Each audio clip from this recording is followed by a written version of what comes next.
Hello, everybody, and welcome back to the Champion of Champions tourney. I am the Math Magician, and I am here today. You know what? I'm feeling good, actually. You know, we just casted yesterday. We casted the tail end of those two series that we had, and this time we're on the early ones. All right. I know it might not be early for you guys, but boy, it's 4 a.m. for me right now.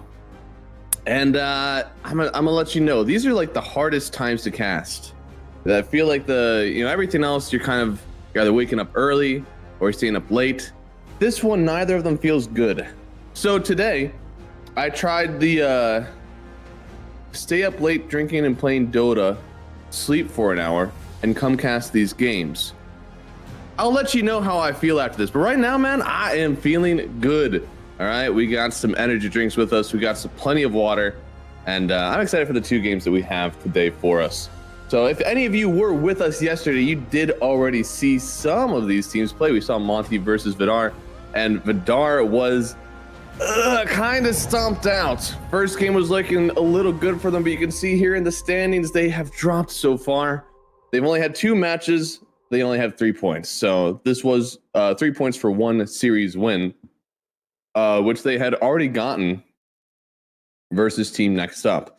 Next up is bottom of the group at the moment. We're going to see if they stay there. They're actually not going to be playing again until, yes, it looks like tomorrow they'll have another game. But till then, guys, we're going to have plenty of good Dota for you. And Vidar, they're one of our spotlight teams today with a 1-1 so far. If they lose one more, it could be potentially putting them at the bottom of the group. So they're really looking to get a win here, secure themselves a little bit of breathing room. But on the other side, of course, for Hervinia, they're top. They've got 3 matches. They got 9 points. They're 3-0. All right, these guys are gaming. They've gotten some pretty good results so far. I remember whenever Otto and I casted this team, we really wanted them to succeed because they've stayed together for a while. They've got all Ukraine players, so they also have that nationality, that synergy. So we want to see them succeed as they have so far. See here, guys, for our first roster up here, UI, Niche. We also have B-Body. It feels like that's the Office thing, I'll be honest. B-Body, B-Body, what does it stand for? I don't know if anybody has actually watched that or not, but if you have, you're happy about it.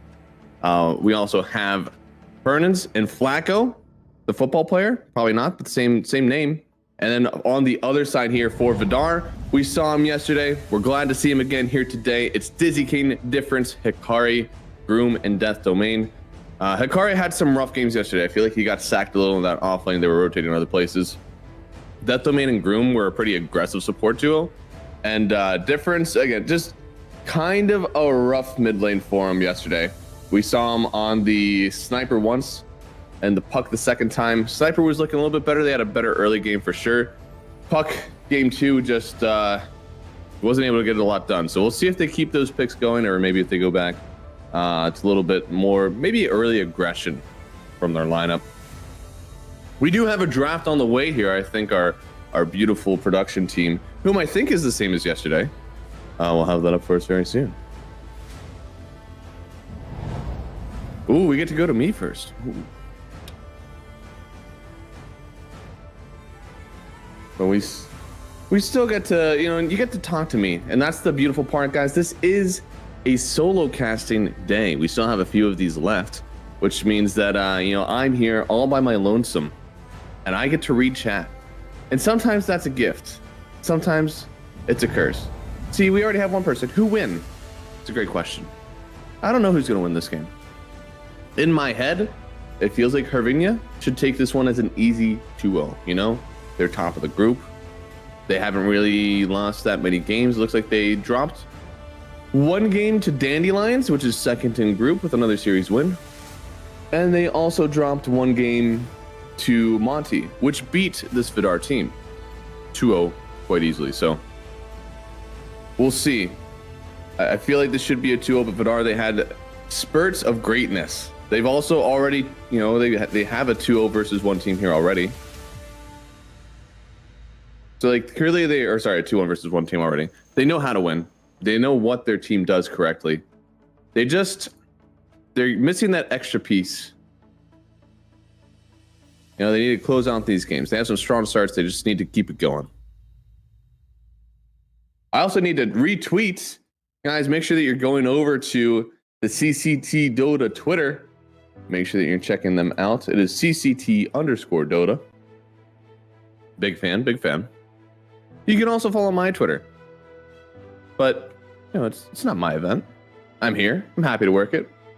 But it is the CCT, the Champion of Champions tournaments, and they open up with a Sven here for Team Hrvinja. So Sven, still a very good pause 5. We've seen a lot of people still pick this up.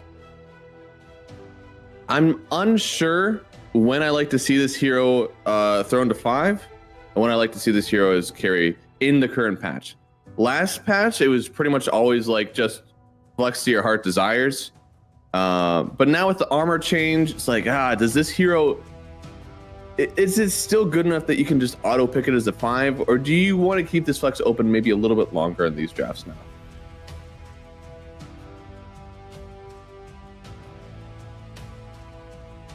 Remember to stay hydrated, team. Gonna be a long day.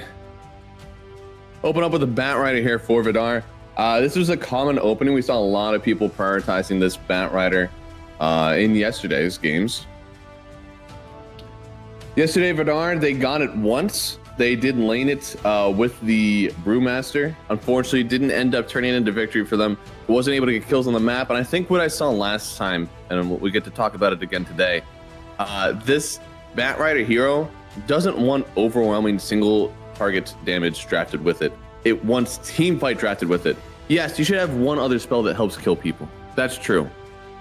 But you need to give a reason for this Hrvinja team to not group up on you, snowball, and make it so that your Bat Rider is essentially useless for any sort of pickoff or finding a target on the backside, whatever it may be. I think some of the issue that we saw with this hero is that whenever you don't have any team fight available, that like the other team is just like so grouped up that nothing that you do can actually get yourself a win in these games. You're just going to blink in, you're going to lasso, and you're going to die. Very unfortunate. I wouldn't wish it on anyone. I mean, they've learned from this as well. Vidar, they're smart guys. They know how to look at these drafts too, see what was kind of feeling wrong for them. I'm sure they've made some adjustments from yesterday, and you can see here also a lot of different bans coming out from what we saw. Broodmother actually getting prioritized as a ban in this one. We do go back to the Primal Beast. We actually saw them lose to it once yesterday. So they pick up one here that they already had. They pick up another one that they lost to. Sven is a little bit different. We didn't see much of the Sven. It got 23'd by Vidar last time in one of their series. And then completely ignored, actually, in their second. So they clearly don't value this Sven hero quite highly compared to everybody else. Oh, you know what? I should message everybody in my Discord that this game is going on. Again, because it's 4 a.m., I have some people that are still up right now, probably playing their own games, which is crazy, but that means that they get to watch me here, just like you guys.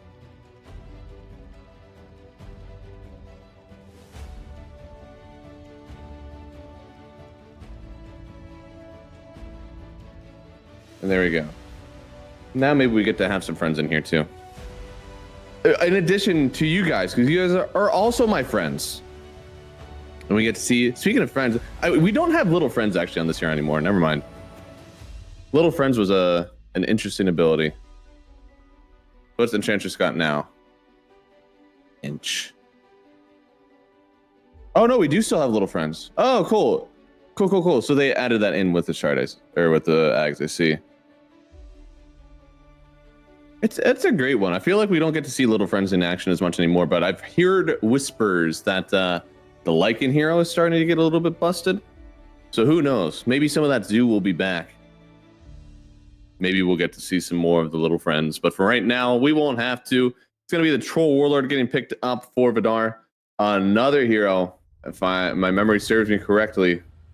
Oh, no, they didn't actually play this one last time.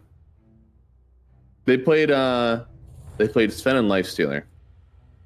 believe it was my second series, and then we saw a Troll Warlord in it. But Hero's definitely pretty good, and it's got that Dispel that people go for quite early now. They'll go Battle Fury / Maelstrom into maybe Ags, maybe into BKB, but Ags is a second or third item now on Troll. Seen people throw it as early as 1 if you're dominating, but I gotta say, I don't love that item straight up, especially if your team is behind. A Troll Warlord running in with just the Axe Dispel, unless it's like a crazy game for it, just has not felt good. And here we go, we've got an Axe coming out here. Not a hero that you see crazy often in the pro scene. But versus the Troll Warlord, you get to just chop him down during his ulti. That could be pretty good for you, actually, here for Team Hervinia. I wonder if we're going to see a lot of stacks from him, actually. I don't know. In my head, it's like, with Troll, you should definitely be getting kills. However, like this Primal Beast, gonna take a while for you to try to get him not locked down. You also have this Phoenix that you're working through with all the mischance and a decent amount of AoE damage now as well, since you have that like dying light. So a little bit harder to get the blink calls that you want, but you live to just dominate this Troll Warlord. So definitely still a great pick. Should be a great lane for you as well. Am I too bright? Am I too? I feel like you guys are seeing a very white version of me, which is true. I'll be honest. You guys are seeing the real me, but I don't want you to see that. Oh, we're gonna let it go for now.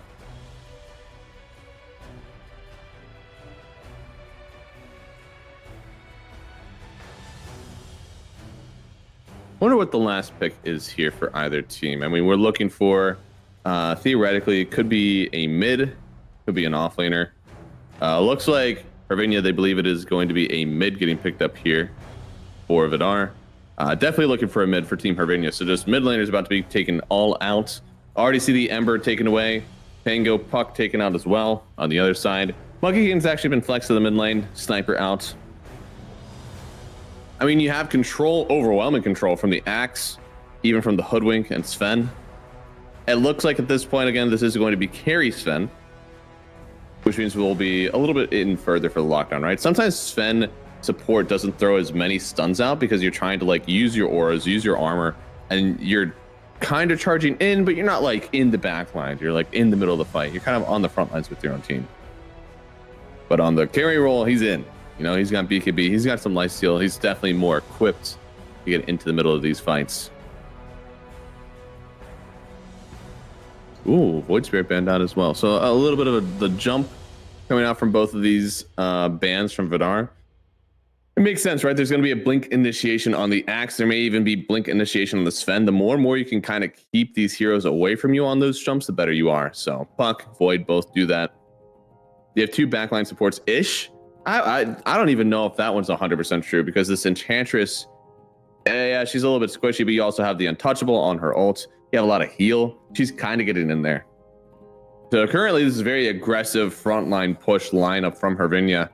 They don't have a great way of hitting egg. I can see a world where they take this ban on the Puck and the Void Spirits. Maybe they ban out like a Zeus or a Coddle, and they go for Lena themselves. Something that doesn't get outranged. Essentially what you're looking for. The jump is already taken away. Storm Spirit is still in the pool. That it would be the best spirit in the mid lane that's still available. But it doesn't solve the egg hitting capability, right? Like, I think that's something that you need to answer in this draft. Ban out the Timber as well. Oh, well, you wouldn't ban a Timber if you were picking Lena, I don't think. Unless that hero is just so good on Vidar team that you have to ban it out anyways. The Timber hates that, like, burst magical damage. Even at this point, Lena does a good amount of burst physical damage that would run right through the passive that he's offering as well. Oh! They took the other spirit. Interesting. This hero got a cool facet on it right now where you can roll through your teammates and you can get extra buffs from it. So you'll get 30% max movement speed by the end of it. You get an extra, he'll travel further, faster, stun enemies for longer. So The distance multiplier is 2.5. That's a good amount. And then the allied hero stun duration is like, 0.9. So I don't know. It's cool. I don't know if that's actually the fastest that you'll go for the mid Earth Spirit. We haven't seen much of this. There was a time in the patch where mid Earth Spirit was everything. It got banned out quite often. It was really aggressive. It's definitely not something we see much anymore, especially like look at how many mid bans we had, like not a ton. So tons of conventional mid laners still in the pool. Storm Spirit untouched in this entire draft. We get a Necro to end out here for Team Vidar. Definitely changing up the formula for themselves here. I mean, you've got some big strengths, right? You've got Earth Spirit, you got Axe, you got Sven, but we got plenty of magic damage. I mean, Earth Spirit is almost entirely magic. He's also got a silence. Be honest, Necrophoses, they don't love playing into the silence. You want to press that Ghost Shroud pretty much whenever you want. You also want to heal off cooldown. So those silences can be really rough for you to deal with. I think this is also, Necros mostly from the mid lane go Radiance. And that isn't something that's like just my pubs. I looked up at Dota 2 Pro Tracker because I was gonna flame one of my friends. I was like, oh no, man. You went Radiance on Necro, like you don't do anything to this game now because you wasted so much time getting this item. There's a ton of magic damage on the enemy team. And then I looked at Pro Tracker. 65% of people are going for this Radiance. I'm not gonna tell you how many games there are on Pro Tracker. That's just gonna disappoint everybody here. It is more than 100 though. Guys, it's not a super small sample size. But yeah, I mean, you're going to do that, and look at how much physical damage you're actually dealing with right now. It's mostly magic. It's going to be from the Earth Spirit. It's going to be from this Enchantress, who also, by the way, dispels your W, something else you don't want to play into. I don't know, man. If difference goes Eternal Shroud into Shiva's, maybe I believe in this pick a little bit more. But just given the nature of this hero, given what you're playing into, you're already playing into a ton of counters. This just isn't the mid pick end all be all that we usually see out of a 24 pick. So gotta give it to Hervinia here. You see my big, beautiful, bright face, and I'm telling you, it's Hervinia game one. I believe. We are getting into the game here soon, so don't worry about it. You'll get to see all these friendly hero faces as well. Thank you so much for joining us. It's early for me, might be early for you as well. It's our first series of the day, so we're just, we're the warming up, all right? We got to get the crowd rolling, get everybody excited about this game number one from Vidar and Team Hervinia. Hervinia is top of the group. They're feeling good, feeling strong. They've already secured upper bracket berth. So they don't have near as much pressure as we do on Team Vidar here. They're fighting for their damn lives. They already have one series loss, and two could be enough to push you out of this first group stage. So if they're not careful, if they get a series lost here, it could be the end for Vidar. They may be having to wait to see what else happens for the rest of the groups. They'll still have Dandelions to play, so they could still grab another win. But again, 2 losses could be too much to overcome. A smoke up actually on Hervinia, trying to find somebody lurking around this bot side. And Troll Warlord could be the one they find. A little bit more niche with the kill. Kicks the boulder through, gets the kill on that troll. And well, if things weren't already a little bit rough for you, you get first blood on the enemy carry. You also get some runes. Poor guy, I think, is in an unfavored matchup. Maybe this lane is really good for him, but that's not the greatest start that you want from Vidar here, having 2 heroes that are pretty well countered by the last 2 picks on this enemy team. And now you have the lane disadvantage.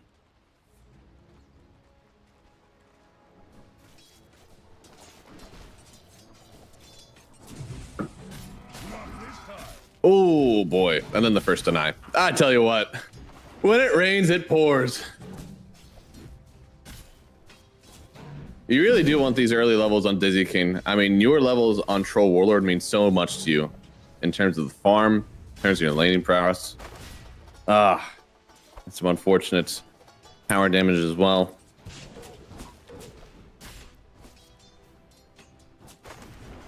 I'm interested in this mid lane as well. I know that this bot lane, again, we have one counter here, but this is a game counter. I feel like even this Earth Spirit, the lane can be pretty rough for you. And Difference is actually trading away. He's trading his heart out over here. Niche had already rolled in. We've got some pretty big CS for him already, and a lot of sustain. Perhaps we actually need maybe some early rotations in from supports to help this out, because Niche is feeling it. If Difference takes this and owns, I'll be so happy for him, because he's currently a Dorito on the hero. It could be that he just doesn't have any Dota Plus right now. Oh, and Niche constantly taking this harass. It doesn't feel fun, you know? We're watching like the slow burn of a Necrophos down to Niche, but we don't see this hero very often. I'm about this. Troll win? You know, Troll is a great hero, but I don't know if he wins this game versus the Axe. I think that's my holdup.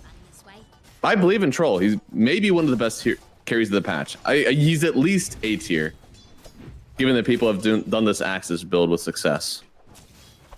I don't know, man. Versus the Calling Blade of Axe, could be hard.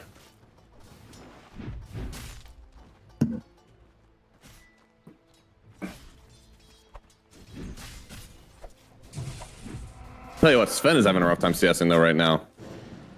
The Troll would be in a rough spot, but we're actually just all missing some CS here. Axe has a big wave coming in, so he's fine. He's gonna get some of these under the tower, and you know it'll be okay for him. But man, Sven and Troll not really in the same boat. Okay, dude, if he gets 2 range, Dizzy King, man, that's gotta feel good. After getting bullied a little bit under the tower for your first wave, now getting 2 range creep denies versus the Axe, that feels good. That's cathartic right there. Guess it's my shout. Oh, topside. Yawai, maybe in a bit of danger here. Getting ran on down. Blacko. Oh! They save him. He's also got a 10 stick, a Fairy Fire, and a Lotus. Holy. Okay. You see, all right. Already up to 50% HP. Back to full mana as well.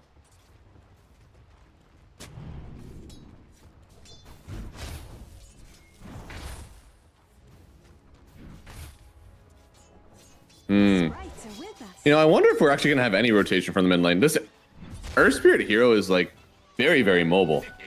But Necro, if he gets too out of control, maybe he does get all the items that he wants here. It looks like he's queuing up, all right, maybe just some mana boots. I want it to be mana boots, Eternal Shroud. I want it to be mana boots, Eternal Shroud so bad. We all know Necrophos players. Self-control? That's not in their vocabulary. Radiances, I think it might be the only thing in their vocabulary. Do we even know if Necro speaks in full sentences? I don't know. I haven't heard a voice line from him. Has been killed. So I don't want to say that this guy is going to go the typical survivability items. I think he might just go super aggressive. And Vidar's team, they have a very decisive lane victory at the moment. 12 denies already on the Necrophos, 7 on the Primal Beast. Now, Dizzy King, if he goes down here, it could be rough. He's already died once. He got first blooded, just waiting in the jungle for his team. They kill him again. It could be very unfortunate. But so far, with the lanes going the way that they are, Vidar, maybe they won't be too hurt with the Radiance. Maybe they'll have some aggressive farming on the map. Pravenia, they have game counters, so they'll want to stall a little bit anyways. Maybe we could go unpunished on the Necro. We'll see.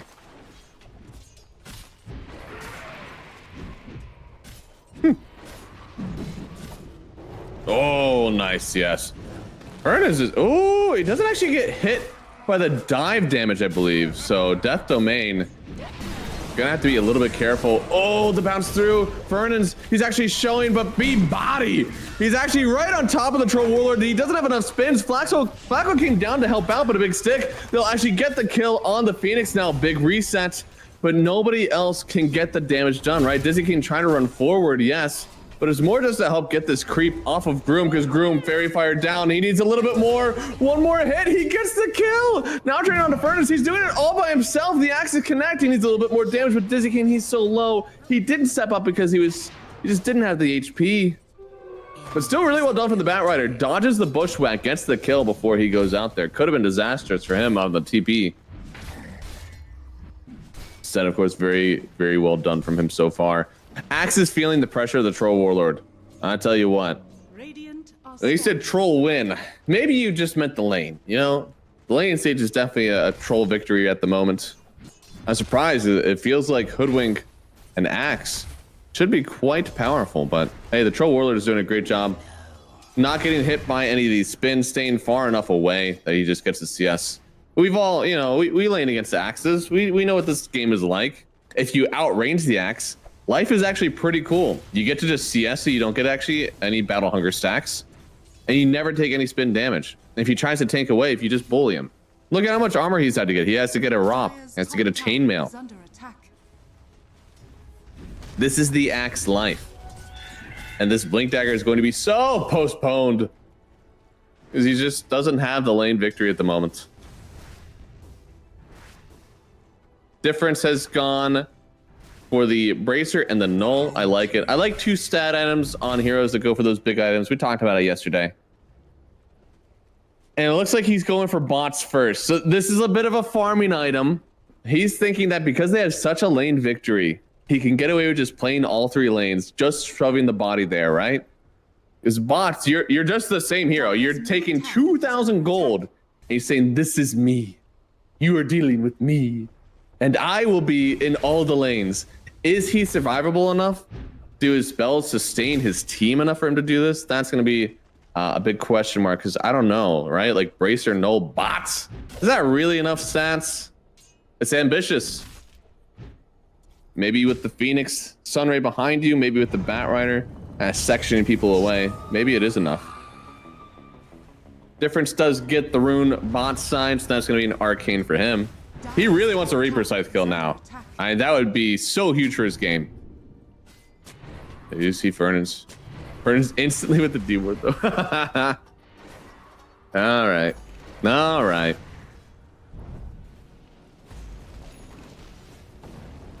Oh, but some sacks? Okay, yeah, Difference walking over. Hey, the Arcane Rune might not give him an ulti, but sure gives him some low CD death pulses.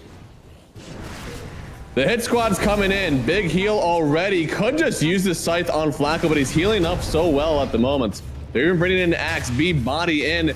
The Magnetize is not enough to really dissuade this team. They get the hit with the Reaper Scythe, but not the kill. So we won't have the perma HP regen. Dizzy King is able to take down B body. We got 2 down. Difference feeling good about it. His team certainly taking this lane victory, and they're shoving it down Ravinia's throat. Top of the group, I don't care. Getting themselves a huge lane victory here in game number 1. This is what they need to do, come out strong, because I feel Vidar's team, they sometimes struggle with this group up and this mid game. And Necrophos, if built correctly, will actually solve a lot of those problems, right? He's an easy hero to just play around. He's got so much sustain. They're gonna need a vessel eventually from Niche or help out with that sustain, but he doesn't have that yet. If his lane continues to go poorly, he may not have it for a long time. Dire's bottom tower is under attack. They also brought the Gamer's bottom. Hikari is just going to keep on taking out those trees, so his team knows exactly what's coming to them. Troll Warlord, pretty exceptional actually at taking down these towers early on. And nobody's going to respond to this one, so basically a pre 10-minute tower for them here. Dizzy King the one to pick up the CS, and yeah, 3,000 net worth. That is not a little amount. At 10 minutes, 3K can feel like everything. We're talking about, you know, the difference of an Echo Saber, a Mask of Madness, or something that we need on the Sven that the enemy team has that you're still farming towards. Looks like he did already get his own Mask of Madness though on UI, so he's okay. It's the rest of his team that's hurting.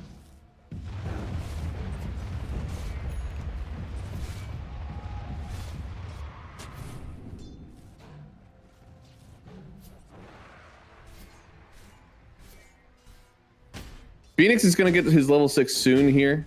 That'll be another big one that we can look out for in terms of the fight potential. I believe Batrider has been farming some extra sacks by himself, so he'll also have the 6-tier level soon. Yeah, only a half a level away.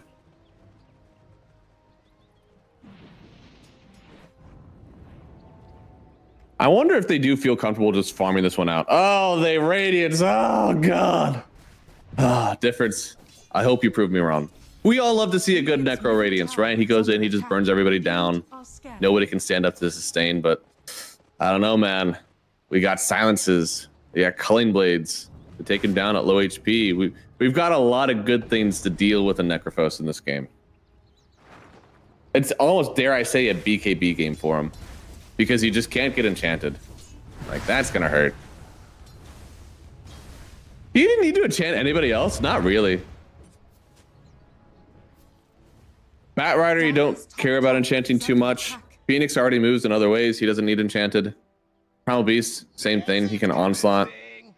Maybe you enchant him if he's trying to trample you to death. Troll theoretically is going to eventually get the axes that he dispels it. So he's going for the Battle Fury first, then in for the SNY. I like this. I like Battle Fury SNY significantly more than like Battle Fury Ags, or definitely more than just Ags straight up.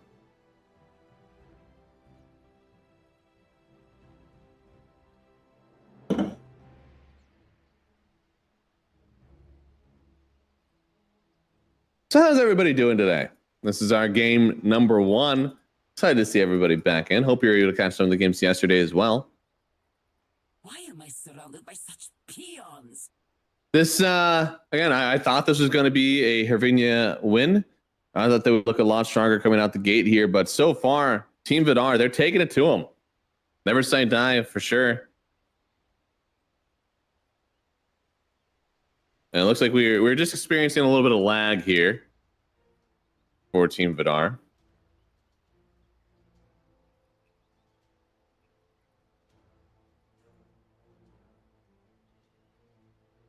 Axe is still trying to farm up to his Blink Dagger. Looks like he took some Ancient Sacks to help him out with that. But still, his net worth is feeling rough. This 4,500 is a net that you would see on a like average or slightly above average off-lane game in this current patch. So for him to be sitting at this at like you know 20. Oh no, it feels even worse. Groom getting the kill.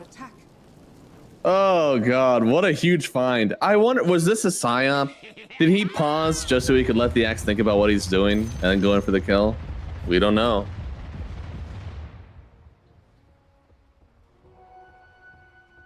But a big find so far. You know, we still have Scythe available for the Necro, and we don't have a Scythe just yet. No Scythe kills. Part of the snowball effect of the Necrophos is that you do have that Scythe that just gets like the free regen off your ulti. But difference is also just farming up a Storm. You know, above 500 GPM. Definitely having a good time.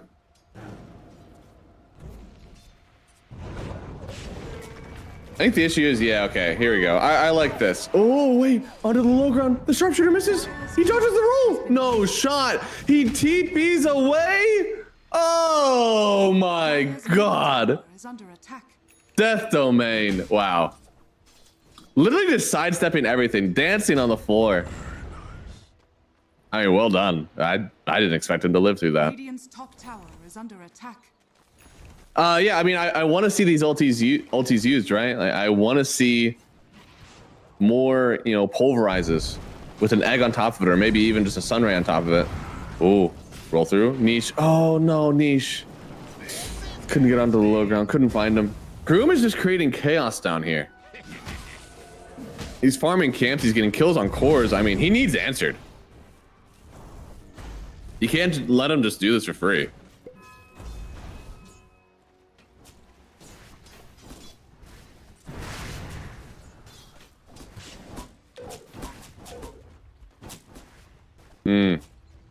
You know, this Hoodwink was nerfed here as we get into the late game a little bit, right? You no longer have the +2 acorn shot bounces. It's only +1 now.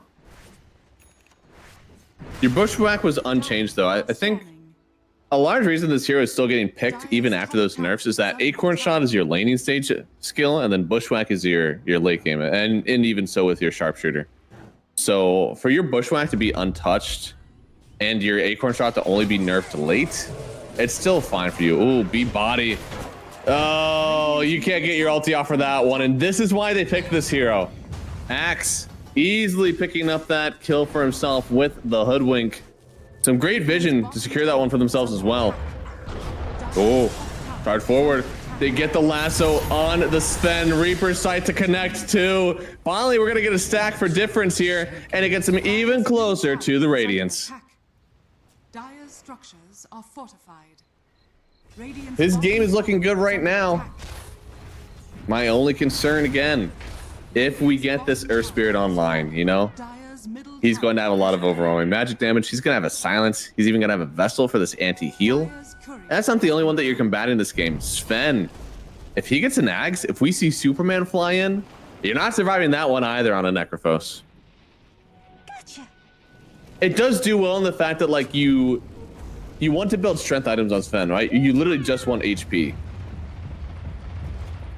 So Necrophos, that Reaper's Scythe is going to feel really good if you can damage him. Because you got to step up to him, right? You got to step up on Sven with your Troll Warlord, who then gets called. So we need saves. I love this Yule's coming out from the Phoenix. That's certainly going to help, right?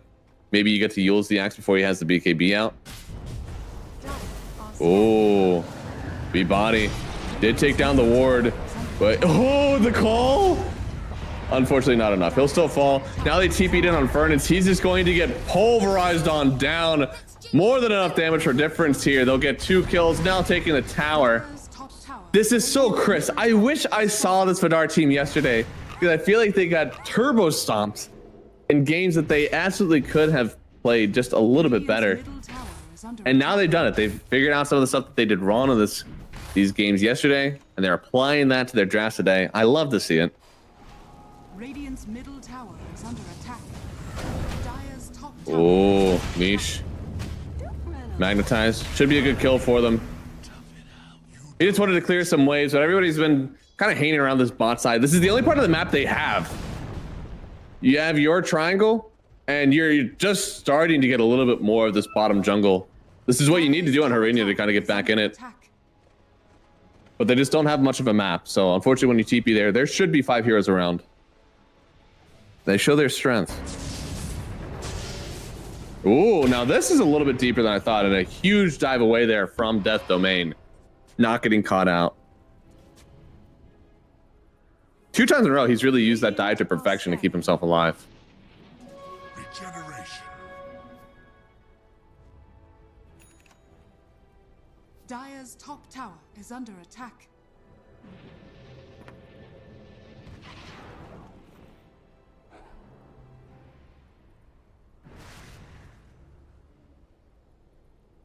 You know, we have the Radiance available here from the Necro now. I believe he did just get it completed. And he's going to turn a shot. So I like this.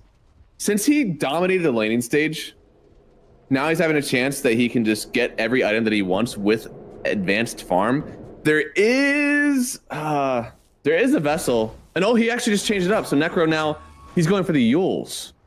And he just got a illusion rune, which is actually awesome now that he just finished this Radiance. Couldn't be better timed. He's just going to send these into other lanes, help cut the waves with these illusions that now have Radiance on them. And they're going to see so much of the map. You actually have no idea how much of the map they're going to get out of this, because they'll know exactly, like, if you're not shoving a wave, you're not around. So they can just take these nodes on the map now and go, okay, you're not here. You're not here. And they're about to find out that everybody is bottom. In fact, they tried to get a kill on the illusion rune bottom. They thought it was real Necrophos. And they just show all their cards. Everybody bottom. They could go for Roche now, or they could go back and fight this tier 2. I kind of want them to fight the tier 2, but Radiant's bottom tower. you know, Aegis is going to be something that really helps out this troll, right? Talking about how Call really ruins his day. Now you can step up on the Sven. And even if you do get called, even if you do get culling bladed, you still have an extra line.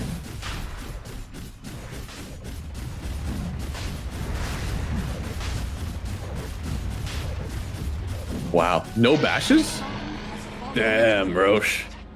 That's crazy. All right, they get the Aegis. They don't lose their bottom tower. Difference is going to TP in there immediately, knowing that they don't really have a way to kill him. I think he's about 800 gold off from this Yule Scepter, so that'll also be something for his survivability. and also the cancellation on the axe call. So I like it a lot. I like it. I like it. I like it. They got to keep this pressure up, though. Again, last time we saw these guys, it seemed like they had a lineup that did well with pickoffs, but it never had the group up fight potential. Now with a lane victory, even though this team, I wouldn't say that they had the team fight advantage. You have an egg, and you have sustain from the Necro. That's really it. The rest of this team is still pickoff oriented. It's the lane victory now that has given this a little bit of spark to the lineup, where they can group up. They know that there's just more. You have these items that are answering the anti-heal that you have on Team Hervinia, so they feel a lot more confident getting on the map. But you need to take objectives. Troll also helps out with that. You just need to keep it going. If you let this game go too late, you could run out of steam, your Necro could fall off, and you'd be a very sad team knowing that you had this lead and couldn't do anything with it. They still are feeling a little bit pressured, you know? They gotta get shit done. Looks like they're gonna start on top, but they would be trading away, and Difference is gonna show bottom potentially here. If he does, the team's gotta be ready to rainbow TP in. You cannot let this guy die by himself in a bot lane. And he's just walking up into everybody here. The call connects. They're gonna TP in, but he may already be dead. Oh, the heal's up just at the very last second. Now he's popping the heal. He's got so much. Magnetize connects. He's still healing. And now he gets the Reaper Scythe kill to give him even more regen. Vernon's tries to TP away. He won't get out. Difference gonna keep up the damage. And now they'll even turn to Flacco. It's 3 gone. A huge defense. Necrophos was down. It had to have been something like 300 HP. It couldn't have been much. What a great fight. I'll be honest. I didn't think that they could do that. And Hervinia have got to be kicking themselves because they had this Necro kill. If they get that, all of a sudden, this fight just, it doesn't happen. There is no turnaround. Necro got the Scythe kill on the Earth Spirit as he was trying to take down this Phoenix. So maybe you get the Phoenix kill. You already have the Necro kill. There's only 3 people left. One of them is a Troll Warlord that you already counter on the Axe. I don't think that this Bat Rider and Primal Beast would have been enough on their own. Insane play once again from the Necrophos here. Really well done. Radiant's top tower is under attack. Dizzy King, you don't have your ulti. I'm worried, but not too worried. Overeye is gonna come out here. Axe will fall. And they'll continue to take this Tormentor, even using some of the damage to take out Flacco. So now it's a 13,000 lead here for Team Vidar, completely showing up in game 1, where it felt maybe they were a bit outmatched.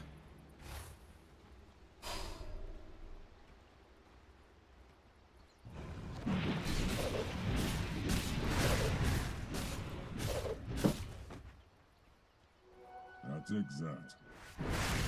Going BKB next on that Troll Warlord. It's going to really help out versus the Blade Mail and the Axe. And then also, since there's a lot of magic damage and even a little bit of control coming out from that Earth Spirit, that'll also really help out. I think his Axe is actually... It's okay this game. We're talking about a Dispel on the Sven armor, and then also dispelling yourself from the Magnetize, from the Enchantress. I feel like this is mostly like a defensive Axe game rather than an offensive one. I wonder if that changes the criteria. I still haven't figured out when people are buying Troll Axe and when they aren't. It seems like the answer is like so variable. Some people go for it first item if you're versus like a Troll Warlord, or not a Troll, a Darkseer. Some people go for it like dead last. And then all the in between. It's just really hard to figure out which one you're supposed to be. Big call does connect onto the Necrophos here, so he's still living thanks to the Sunray from Death Domain. And now, well, this fight is scary. Egg connects. You're not able to go all in on it. The Scythe is going to take out your mid laner. Your carry is getting trampled by this Primal Beast, and B-Body. He ain't living through this one. Too much damage. A triple kill from Difference. The AoE boost on all these kills. He's actually taking that guy down from so far away. Sir, who has a better draft? One limit is up 17-5. I feel like it's disingenuous for me to tell you that Dire's middle tower Vidar has the better draft, because by the time that you're seeing this, the game has broken up so much. You're only seeing a 5,000 difference right now. I'm seeing an 18,000 difference. So currently, I gotta tell you, I feel like the Vidar draft is really good now. But when the game started, I definitely thought that Hervinia had the draft win. I think they have a lot of good answers to this Necrophos. I think they also have the Axe into the Troll Warlord. Dire's middle barracks. And I think the Enchantress is one of the best supports in the game right now. I think the only thing that, like, I don't want to call out the Sven as like a problem, but I certainly haven't felt his impact in fights. And I feel, I don't know. It was an early pick though. It was the first pick, so like he doesn't have to, right? Like, as long as he has an okay game, it's more setup for the rest of his team around. Radiant are scanning. Coin for me. I don't know, because they got dumped in the laning stage, we're to a point where Hervinia, they're very much on the back foot. These items that have come out, these Yule Scepters, primarily from Team Vidar, they're making it so that your aggressive anti-heal and dispel and everything that you have just hasn't mattered as much. All it takes is a few soft dispels and it's okay.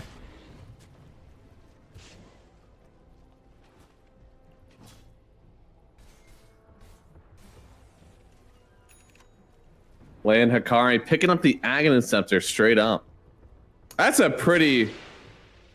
It's an early Ags for a Primal Beast.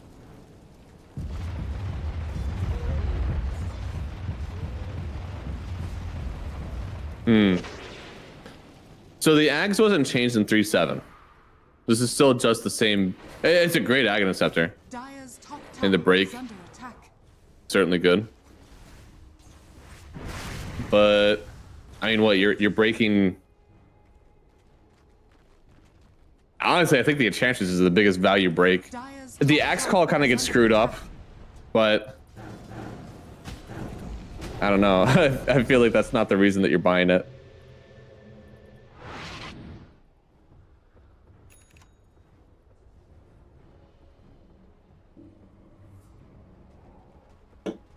Remember to stay hydrated in this time of need. Looks like they are smoking up here. Roshan could be up in 10 seconds. So for Team Vidar, they're looking to get a smoke, get a kill, and honestly, at this point, maybe they run high ground. But mid lane, looks like we might get a fight starting here. Lassoed up, Flacco getting taken on out, a little bit more heal, and there it is. Difference with the kill. On the vine. Didn't use the Reaper Scythe for it, so that's still available. Looking to find anybody else here. B-Body about to show to the Batrider. We'll get the blink away. Groom is still chasing, has a huge flame break backwards, and now Axe. I think he's getting caught out here. There's the Scythe, there's the kill. Sven getting locked up on the other side. That was a damn damage rune. It don't matter. GG. Game number 1 is a super stomp from Team Vidar. Radiant victory.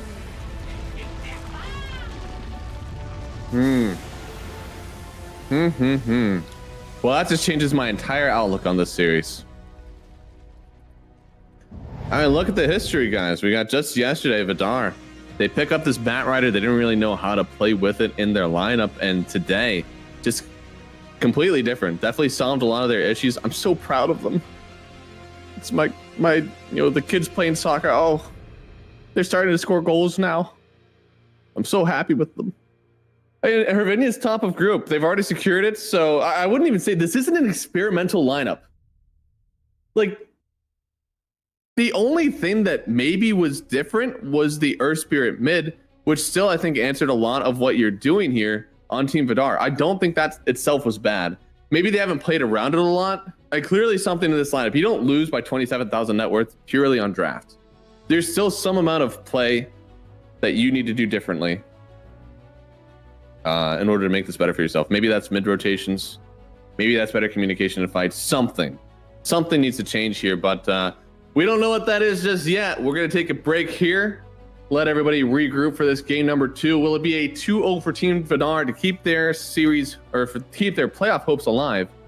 Or is it going to be a reverse sweep for Hervinia? Keep themselves at the top of the group, show how dominant they are. We'll find out here in about 5 or 10 minutes. Stick around. Game 2 is on the way.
Dire's middle tower is under attack.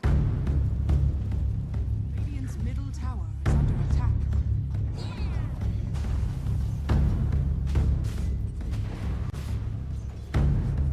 Radiant's bottom tower is under attack. Dire's top tower is under attack.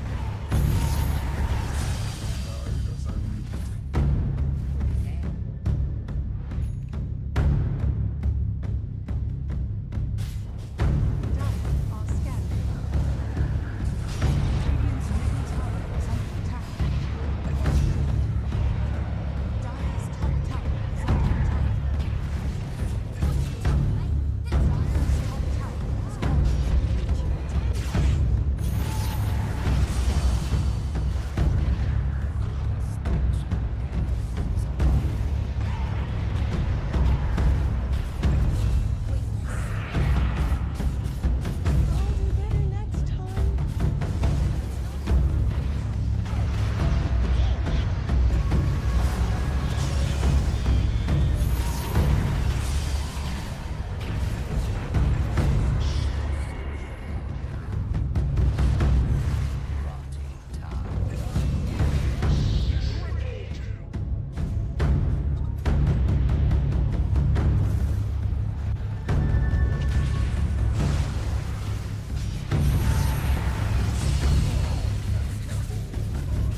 everybody, and welcome back. It is game 2 here. Team Harvinia versus Team Vidar. And Team Vidar, they definitely put on a great showing. We didn't expect them to be so hot out the gate, but again, they took what they did yesterday, they improved upon it, and now we've got a team. I'm so excited to see if they can close this one out, because that would be the true test. You know, if they can keep it going here. They did rely heavily on a lane dominance in this game number 1, so maybe in game 2, if Harvinia come back and maybe they win lanes, maybe it's just drawn even, then we're gonna have to see if Vidar can mount a lineup that is still having that pressure early, still getting out on the map, because that's what we've seen them struggle with, is that they have this either even or lane loss, and they just never actually fight for the rest of it, right? They didn't draft the team fight. They went too far into solo pickoff, and now they don't have anything they can do when they have to contest objectives. So let's see if they're able to fix this one. Last draft, it was first pick for Team Harvinia, and it is going to be first pick for them again.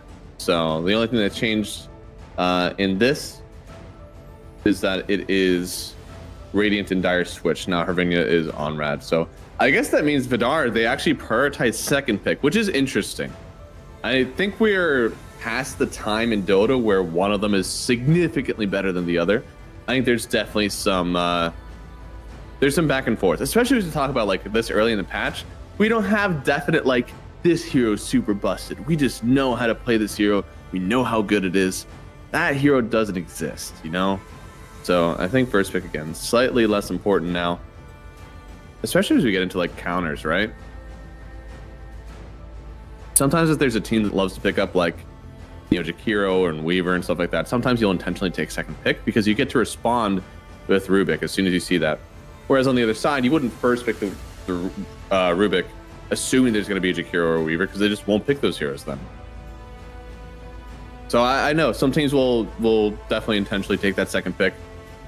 More for the first phase, significantly less for like overall 24. Overall 24 is hard right now. It's given that the first pick team has 18 and 23 pick, you have to like 24 to respond to 2 different heroes that you just saw.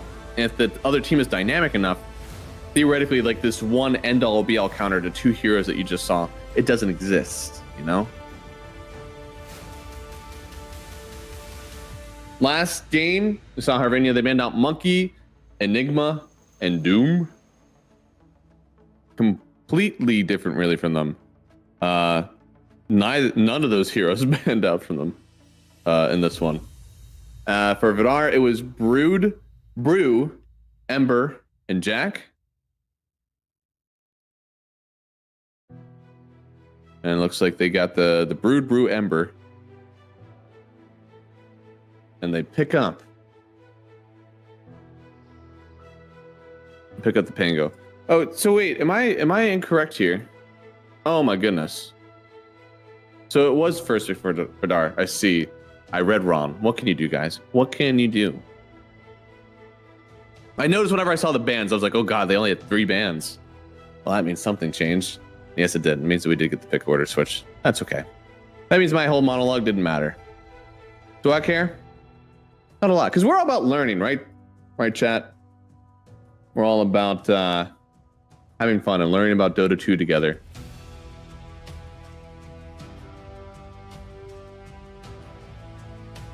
I wonder what they... I mean, I like this Pango as a hero generally, but like into the Primal Beast, Primal is a huge counter for it.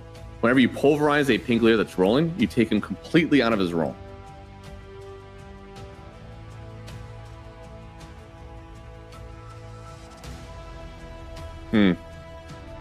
Is it good enough though? Like, is this Pango hero even a first pick anymore? Like, if you do this to yourself, is it Jover? It might be. How do you play the rest of this game now? Like, you already don't want to roll.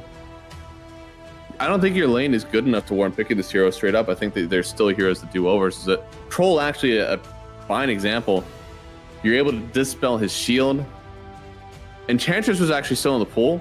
Team Harvinia, they could have done that. They like the Windrunner though. And Wind does well into the Pango, right? You're able to focus fire through the roll. You're fast enough that you actually dodge the roll for the most part. And whoo, okay. Shadow Demon coming out here. So it's a save for the Pulverize, and it's also a Dispel for the Windrunner. You're kind of forcing this hero completely off of carry now, but I feel the things that you want the Windrunner to do, I think, can still be done on the 4 roll. You don't have to send this hero into the carry just yet. Monkey King got picked up here. Big change for Monkey King in this latest patch. So for those of you who wanted to hop around relentlessly, or hated the hop around relentlessly, good news. Tree Dance now goes on cooldown when taking any damage.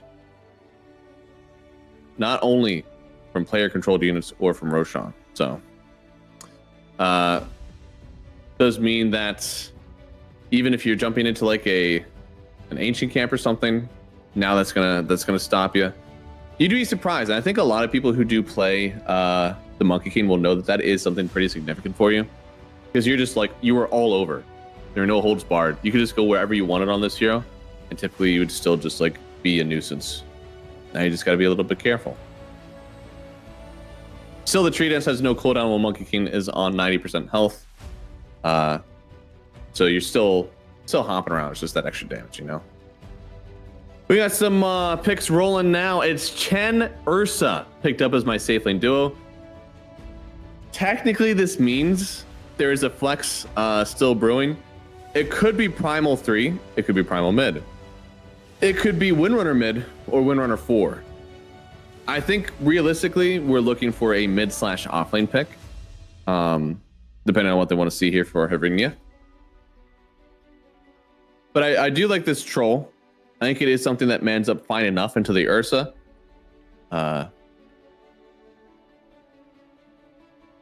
There's a lot of lockdown for you though, right? Like whenever you pump ulti BKB, there's still a Pulverize. So you also don't want to get saved by your Shadow Demon for that, right? Like that's a lot of timing just being used up in general. Primal doesn't even care if like he's pulverizing you or not. All that he cares about is the fact that like when your ulti is going on, you're not using it. That's it. He just doesn't want you to heal.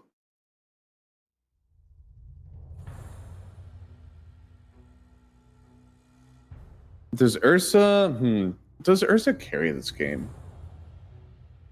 I mean, the hero's good. Hero's damn good. So maybe the answer is just yes based off of that. But he's playing into a lot, right? Like we're talking about this hard purge on the SD. Maybe he's forced to use that on the Windrunner. Maybe he doesn't now that this Windrunner has been shoved into the support role. You're not really able to fight into the Wukons as an Ursa. Not with this Troll Warlord hanging around. You're going to need BKB for sure. You may also need an MKB so that you can hit the Troll Warlord whenever he's throwing those axes around. You may need a Basher so you can actually step up and fight in this Wukons. Fight also into the Troll Warlord. We've already racked up so many items, right? We're talking about Blink, Battle Fury, BKB, MKB, Basher, Boots, which, you know, yeah, hyper late. We're getting rid of the Boots. If you itemize right now as the Shadow Demon, like Glimmers, Force Staffs, Ghost Scepters, I think this could be the game that Ursa like has so many items that he needs to play the game. It could be too much for him. So I want to do that. I just, whatever this last pick is, I want you to be forcing items out from Ursa. You could do another thing that like hard forces him to get maybe his Aghanim Scepter early. I don't even know what would be that hero. And it's like if you're an Ursa, you're like, damn. Ags are nothing. I don't know if that hero exists in the safe lane, or sorry, not in the safe lane, in the mid and off lane. I think the safe lane is what forces out those items, such as a Faceless Void, right? Faceless Void is somebody that once you get chronoed, you want to get your Ags really early, so you can just press here and rage, get that extra status resist right away.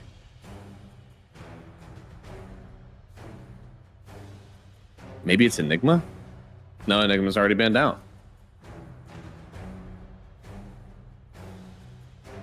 I don't know if this hero exists. Maybe with that Enigma ban, they're actually fine. Waiting for the last pick here. They do believe it's going to be a mid laner. So it's going to be 4 Monkey, 5 on the Shadow Demon. That made sense. potentially an off-lane Pango. So mid laner that can hopefully lane into the Primal. Or even into the Windrunner again if it does get shoved there. You're looking at something with mixed damage, maybe a little bit of mobility, maybe a stun. I halfway think Zeus. I feel like that's not correct though.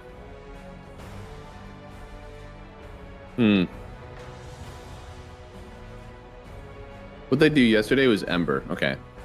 Well, Ember's already banned out.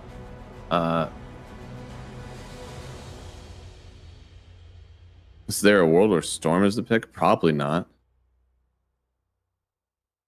I think we do need a little bit more damage. Yeah, I don't know. Storm doesn't offer the damage that I'm thinking of in the moment. Ooh! Oh, is that disrespectful? Oh, we saw Huskar yesterday. The hero didn't get changed a whole lot. Yesterday we did see the Huskar with Oracle, so made it feel just like obliteratingly strong. This time it's Chen Huskar as your like sustain plus the Huskar in. Once again, we're looking at a team that doesn't really build Spirit Vessel, doesn't really build Scotty. I mean, we barely even build a Shivas. So the anti-heal certainly isn't there. What's up? What's up, guys? I don't know. I just get so flustered because my face is I'm so big. I'm so big on the screen. I'm like jump scaring you guys whenever I get shoved in here. But you know, I'm cute, so I'm about it. Yeah, I gotta give this draft over, I think, to Hervinia.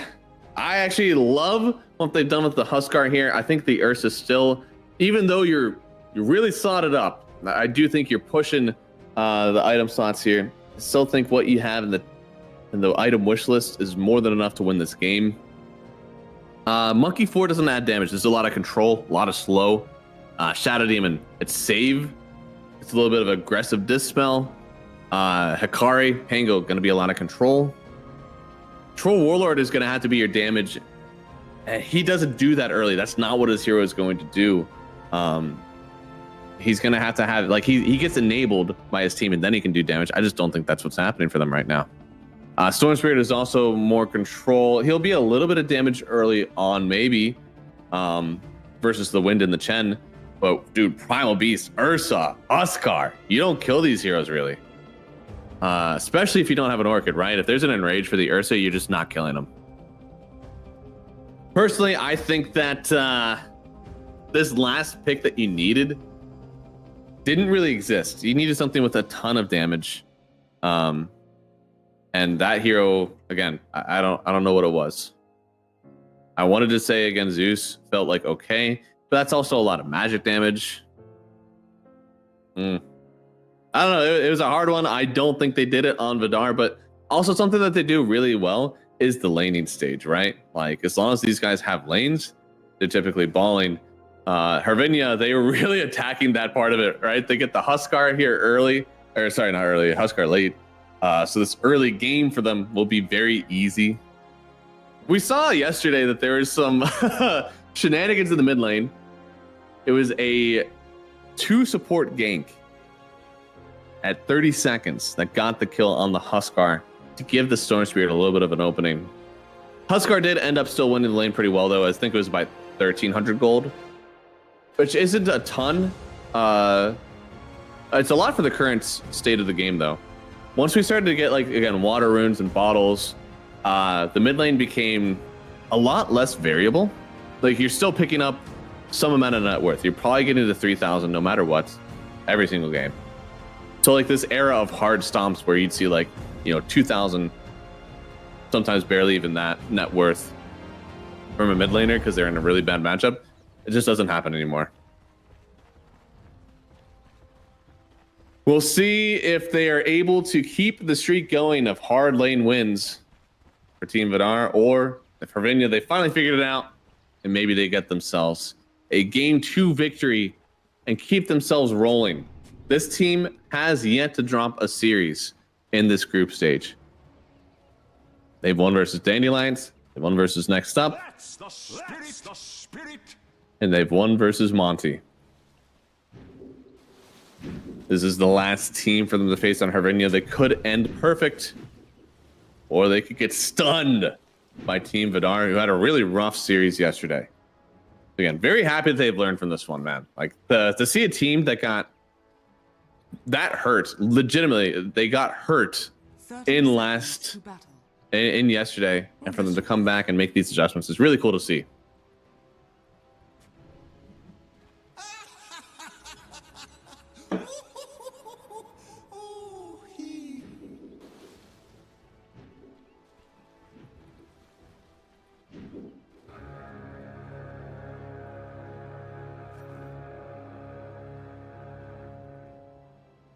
Starting up here. Let's see if there's any rune advantage for anybody. I know that we saw an early first blood last game.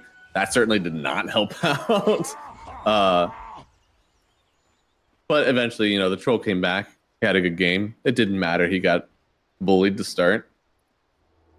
UI is a little bit safer this time. Doesn't die. Feeling okay. And here comes, dude, I want to see this mid lane so badly. They've smoked up on both supports.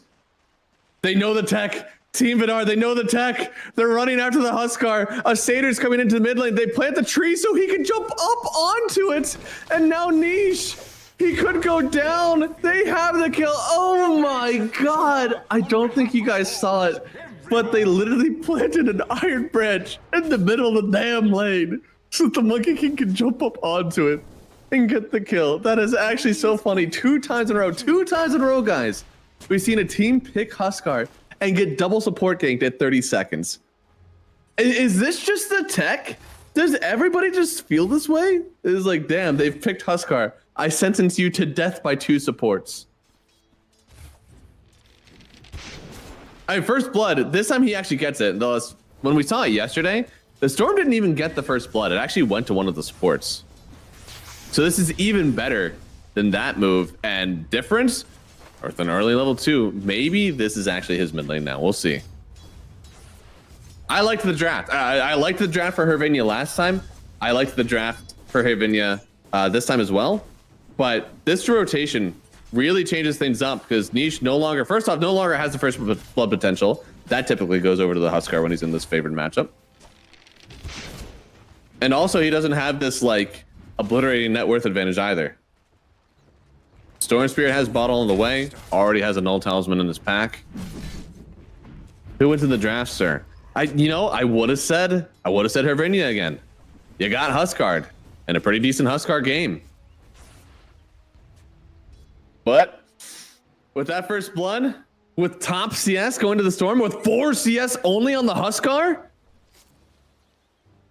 No, don't do it again, please. If this was a pub, I got jumped on by a monkey 2 times in a row and a super counter matchup, I'd quit. I'd quit right there. A lot of slow here. Just bouncing around the mid lane. They're bringing somebody in to help out. It's the Chen to come and give some relief, some respite, but it's not enough. Niche goes down. Difference will fall. He just wanted the reset. He didn't care. And now the wave is pushing and he's forced to tank it on Flacco. So it's still around. Oh my goodness. I'm talking about this mid lane. My poor observer wants to see any other lane than the Storm and this Huskar because damn it, I've been talking about it for 3 minutes. But isn't that what we're supposed to do as casters? Are we supposed to be passionate and believe in the points that we make in the draft? See, I don't think that Dizzy King is even going to die here. We didn't even have to see this lane. I can't believe he didn't die. He was getting stunned. He had like 50 HP left. How did he actually live through that one? Now Furnace gets turned on and Furnace doesn't even die. Oh my God. Actually, no deaths here. That's it. Pack it up. Never watch the lane again. Now, in the midst of this mid lane domination here from the Storm Spirit, they have had to rotate the supports to get it done.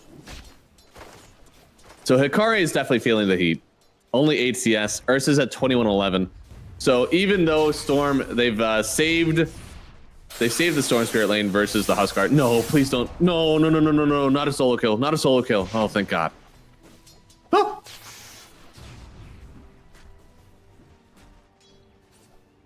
Huskar does have 0-2-2.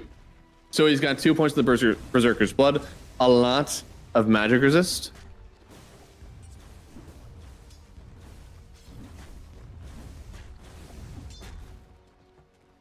Hmm.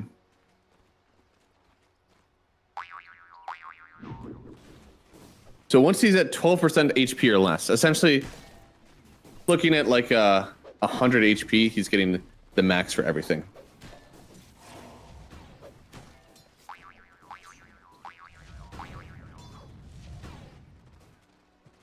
Man, Groom is kind of getting worked whenever he goes back to the lane he's actually supposed to be in.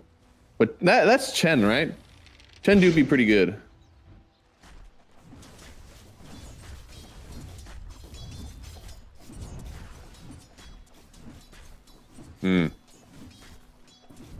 Going for an armlet here looks like on the Huskar. Of course, not a whole lot of tick damage to really dissuade you from doing that. So I agree with this item build. I mean, it's the normal thing, right? I'd say like 95% of the games that you play on Huskar, you're going for an armlet.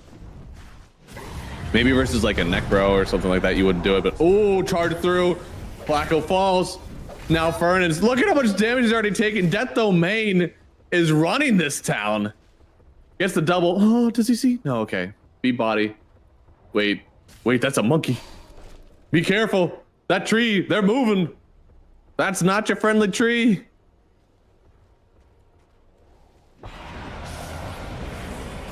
Oh, banish. Huge timing actually from the Monkey King.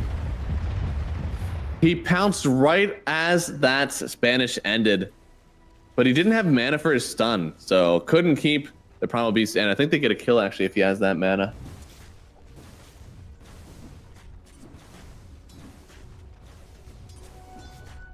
Man, Ursa is dominating this lane. Holy moly. They sacrificed basically Hikari's game. They said, you, sir, do not get anything because we need to make sure that the Storm has a game. It's a very interesting decision. I'm not condemning it. I just don't know if it's right or wrong just yet. There's a lot of heroes here. This is 4 heroes to try to take down this Primal Beast. Stun connects this time. He could jump away. Storm Spirit's trying to jump the gun, make sure that he can't get out of this one, and he does get it. Nice kill to find. And you can see on the net worth chart, Storm Spirit is up there. Is this really the guy that you needed to gank, though? I feel like you kind of needed to gank this Ursa instead. Burnham's coming down. Oh, you won't get the Wisdom Rune. But on the other side, why? The Ursa gets the Wisdom Rune and he gets to kill the Shadow Demon. Wait, what? He's just here by himself. Kill this guy. He's not allowed to do this. But the Chen is still here. They even cut down the tree. A huge shield crash in from Hikari. Groom, I think he just needs a few more hits. Gets the stun, a little bit more damage. The swash through from Hikari. Gets the kill. No! No, Fernand's. Everything was looking so good. And then from downtown, gets the snipe. Man. Oh, hey, I mean, that's a pretty huge kill getting that one on UI. He's definitely worth a lot. Get him out of that lane. That kill, so the only reason that he didn't even get that monkey kill is because it was a swash through from the Pangolier. So you can either swash normally when you get, or it's like 3 hits right now. Pango has gotten eviscerated in a lot of ways, but yeah, 3 strikes. Or you can move the Pangolier so he actually passes through the hero he's swashing to gain an extra hit. Difference. Penitence gets saved, but I don't know if that's a save. That's more of a delay. He will bring in Niche. Niche does have a DD for himself at the moment. Yeah, they got to back out of this one. Hikari is in, but he doesn't have the ulti just yet. His lane has not gone well. He's been very scared.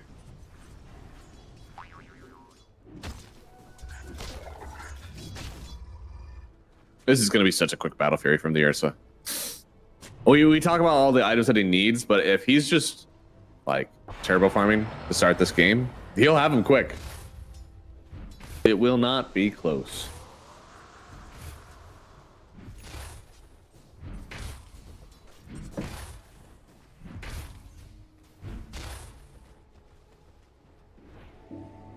My thrift reward. So Huskar has finally come back in the net worth department. Storm Spirit, he had his time, but unfortunately no matter how much they dedicated to the Storm Spirit lane, eventually the Huskar always comes back. But it's a 300 net worth lead.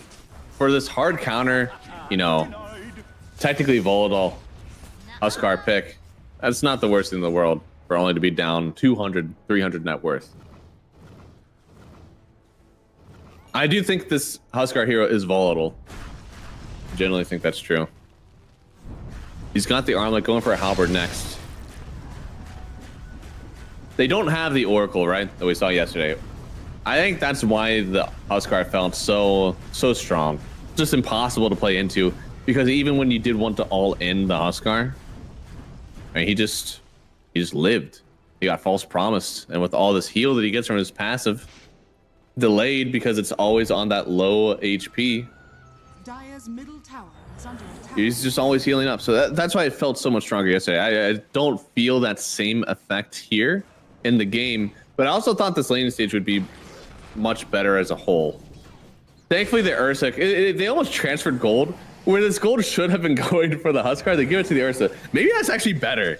I'm saying that this wasn't like a super dominant lane win, but because it wasn't a super dominant lane win, the Ursa instead has this like awesome lane start. And he's the one that will carry this game the whole way through. So yeah, maybe that's just better.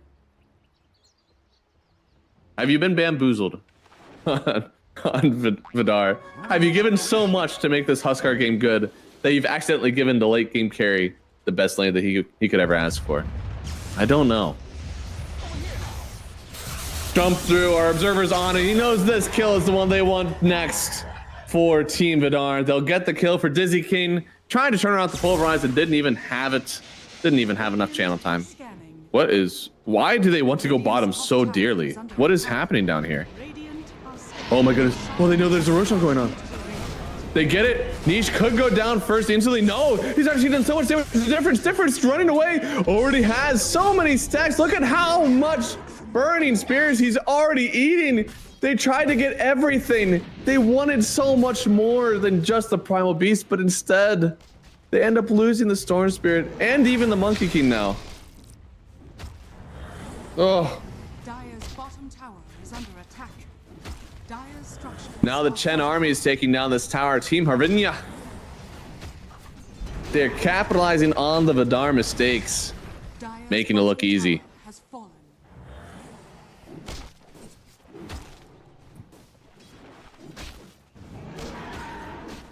You know, this Primal has definitely eaten a lot of shit this game, but his team is really appreciating it. He's going phase BKB. I like this. This is like a normal Primal Beast game. This is your normal build. That's what you do, right? If you've been sacked so hard, like your team is getting so much net on the other side, this is the standard, like, I'm just going to pulverize people. And if your goal is to just keep countering this Pangolier, that's exactly what you need to do.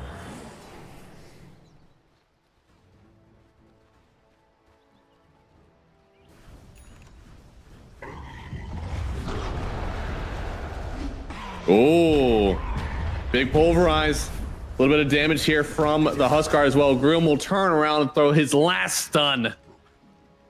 Easy for him.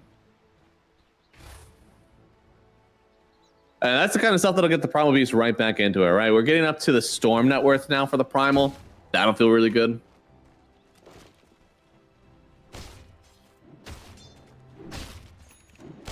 Battle Fury has been completed for a bit now. Going for a quick blink from UI. I like.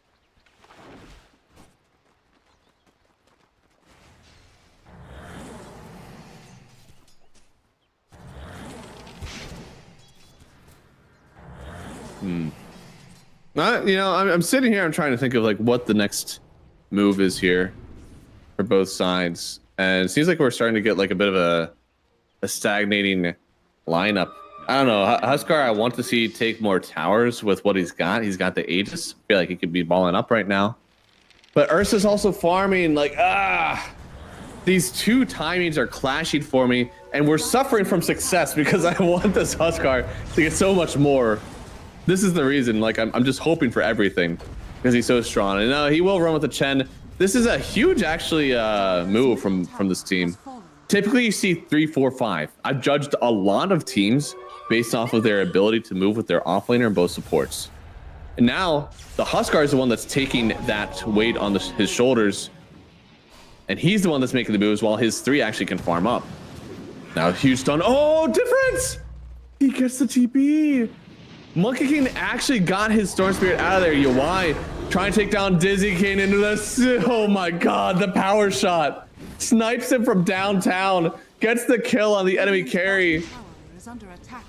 And it's another tower now. Niche is just running rampant on the map. Middle tower is under attack. This is the Huskar that I wanted to see. He didn't feed. He didn't too much. He took his beating in the laning stage from all of his supports, and now he's riding the back of his team that has had such a great laning stage because of how much he had to endure, how many rotations they had to send his way because he was too damn strong. Radiant's bottom tower is under attack.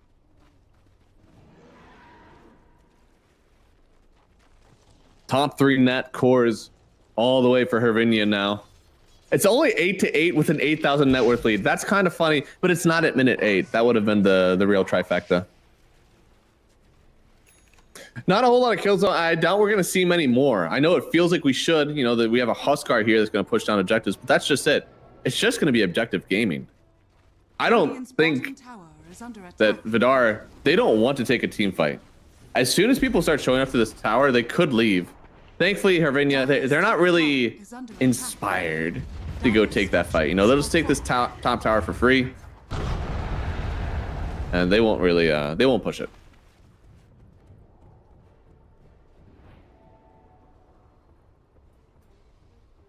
In fact, they forced down the Shadow Demon TP.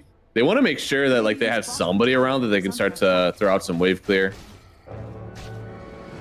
But oh, Aegis getting collected. Dire's middle tower is under attack. I wonder if there's a world where you can actually defend this on Vidar right now. Radiant's I bottom feel like tower no, is under but attack. you also don't want to throw, right? You're in such a great position. You already lost game 1. You want to play low variance Dota. Don't take risks. If you can continue to stay and just make the right move every time instead of doing something that's like a little ambitious, could win you some net worth, could lose you some if you do it wrong. So just play standard Dota here. And look at this difference. Who was it that said they had a damage issue? Oh, that's right, the only caster in this game. A little bit of damage right now. They're missing. They do get the kill on Monkey. Now they get a huge shackle onto the trees. Gets the kill on Death Domain. That's 2 gone and should turn into a tower here for the Huskar. Dire's middle tower is under attack.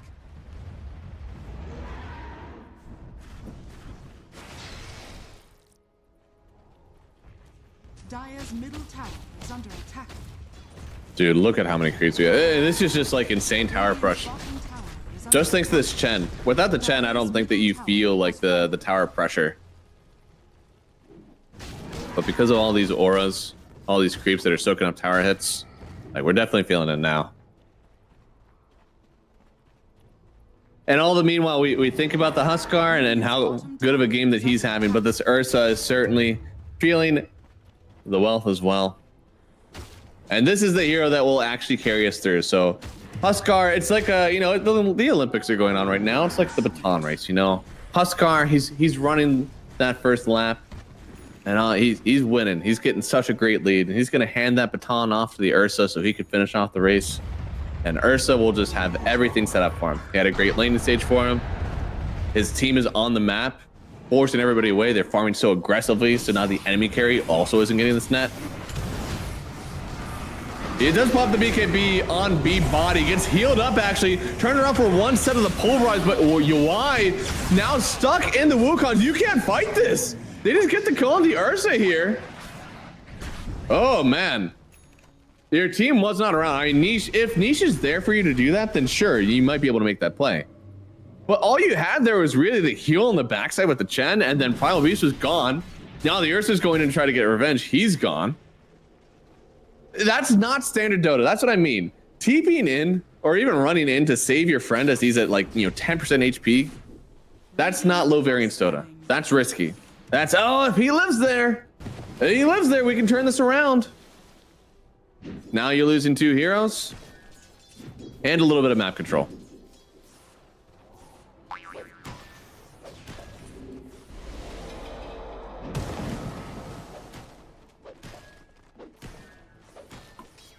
Groom is going for the Gleipnir, I believe, because he's going Maelstrom. I mean, he wants to turn into a core, I guess. I think the only way you sell this to your team is if you're going for a Gleipnir afterwards. There's no way he just goes for a Maelstrom, like Maelstrom Solar Crest or something. I just don't see that as a viable build. He's surely just going for the Gleipnir for that extra control. Did we get a Vessel on anybody? Yes, we did. Okay, so we got a Vessel on the Pangolier. Radiant's middle tower is Oh, under attack. where is that storm zip happening now? Oh, okay, that was just for a rune. Yeah, we have Vessel on the Pango, so that's going to help out with our Huskar. We also have an Ags very early on Dizzy. So this was Battle Fury Ags. This isn't my favorite build for the Troll Warlord, especially when you're down like this. I feel like this Agnes Scepter does so little for you when your team has a disadvantage. And you already have this Shadow Demon as well that's built to dispel the Windrunner. So what you're doing here is essentially saying, like, look, we don't need that. I'll build my Ags. And then Windrunner can focus on, or not Windrunner, my Shadow Demon can focus on maybe dispelling somebody else. Somebody important. Could be the Huskar, could be the Ursa, but it's somebody, right? You're trying to free that up for your team. For 4,000 net, that's a lot. That's a lot of, hey, Shadow Demon, let me help you out. And for that reason, I'm out. No. I mean, it's also a nice dispel for yourself. If he's worried about the Huskar. Actually, no, you can't interfire silences now. So you're not able to press the axis during that. Oh, you know, Overpower is dispellable. Are scanning. So if he overpowered blinks on you, Groom, you could actually do that. Who were the faves to start? I personally thought that the Huskar lineup was going to win. And then there were some pretty cool rotations done by the Vidar supports. But we've wrapped back around to the time where the Huskar looks like he's going to win. So personally, that means that I was always correct. I just need them to finish out this game. I also did think that Hervania was going to win game 1 with their draft, and then they lost. So, you know, anything could happen. You got to keep your eyes peeled. This is game number 2. Oh, somebody's coming through the portal. I think that is the primal. There it is.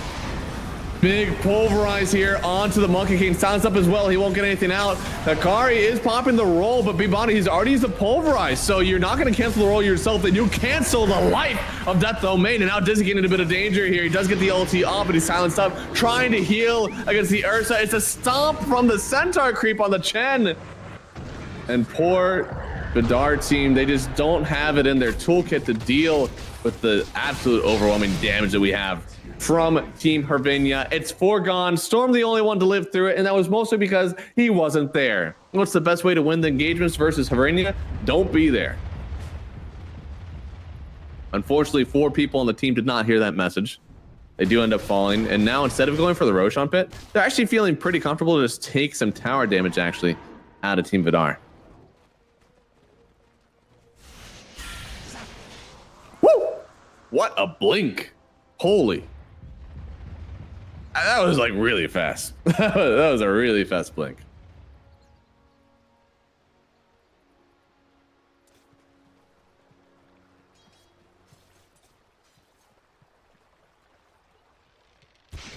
You know, Troll does have the net. You know, he's still farming despite all this going on. I know that he's still 3rd net worth, but like, you see how free this game has been for the Ursa? Like, for you to still only be 1,000 below him, it's not bad. He's been farming his net on the map for sure. Issue really is the fact that like your team isn't getting that net either, right? Like you can't be the only one. Hervania are definitely able to itemize solely for this Troll Warlord to be taken down. And even scarier coming through here, it's the 2nd Aegis. The best thing about Ursa taking an early Aegis isn't the early Aegis. It's the early second Aegis, all right? Getting that free life, getting that Roshan banner now. This takes away the mystification of high ground, okay? Being able to drop a banner, get the creep and vulnerability, that opens up high ground for you for sure. Dire's bottom Thing is, Huskar, he's gonna have to be the one that walks high ground to do this, right? If he does get somehow caught out, maybe by the storm, maybe by a little bit of damage from the Shadow Demon, maybe they can get a kill. Oh, all right. They almost got the roll out of him. They actually jumped forward with the pulverize. Now B-Body. He kind of did this by himself. His team wasn't like ready. I feel if UI knew that was happening, he could have maybe stayed in. Instead, that's pulverized down at only 20 seconds, so eh. But you're wasting precious high ground time, and now, oh, they're TPing away. Huh?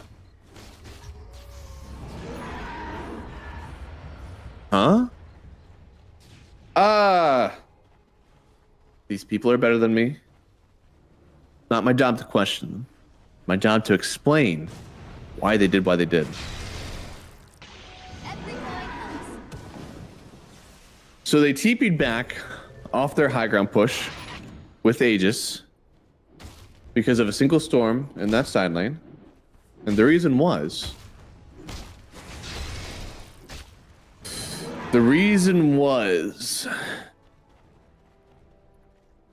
Yeah. Because they're soft. There we go. We're back to just insulting the players. I shouldn't do that. We talk about, you're this far ahead, low variance Dota, all right? Don't do something that gets you in trouble. Should you really be giving away a tower to a free Storm Spirit? When you do just spend, look, they're already back at this high ground. It didn't take much time at all. And now they're doing the push that we wanted to see here.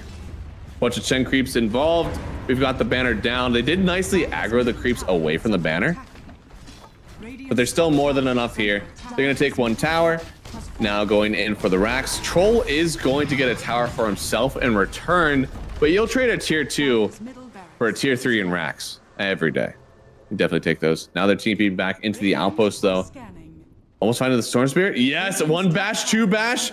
Difference barely getting the jump away. Almost goes down. Whoa. I think they saw him with that power shot actually.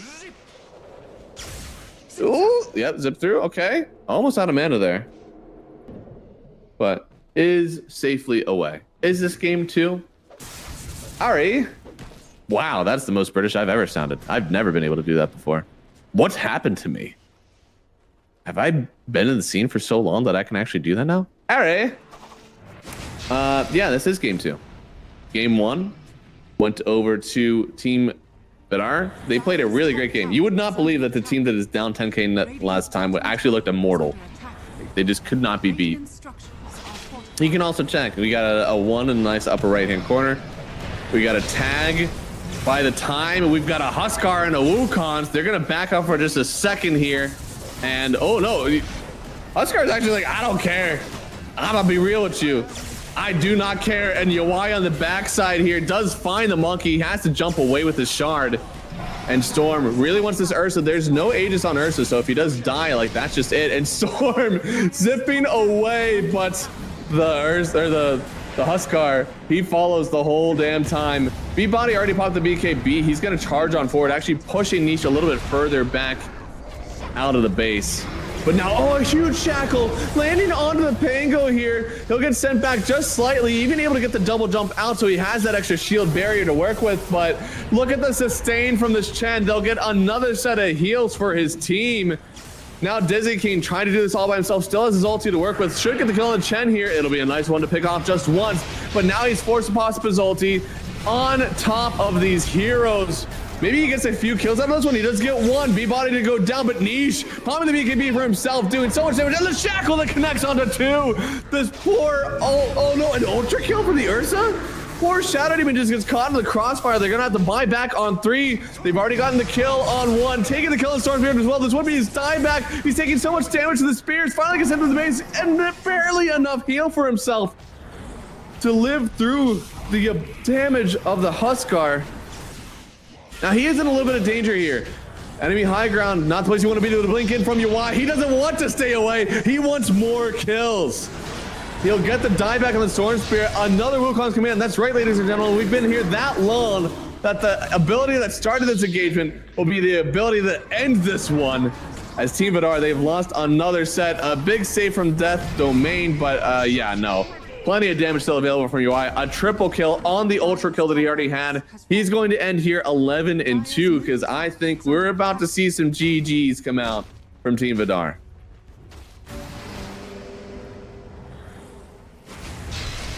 They've cracked this game wide open. Hervinia, after being undefeated in their series score so far, they lost game number 1 to Team Vidar, and they certainly came back with a vengeance. This Huskar battled through adversity, getting ganked by multiple supports multiple times, and now sitting with a 22,000 net worth lead, 23-13.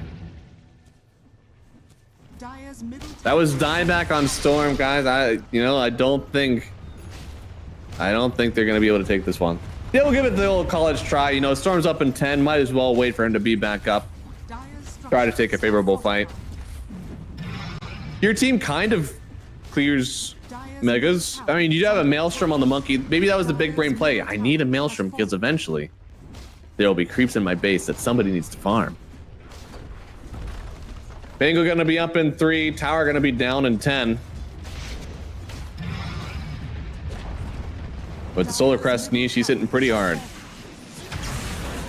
Jump on through. Storm gonna start the fight for them here. Gets the Wukongs down, but it's not really in the best place. Nobody's even standing in it at the moment. Dizzy King wants to get the kill on the Yarsa. He's turning with his ulti. He's got plenty of hits. He's trying to get the dispels as well with the axes, but now he's disarmed. Now he's stunned up. Run him down, Ursa. That's a double kill for him.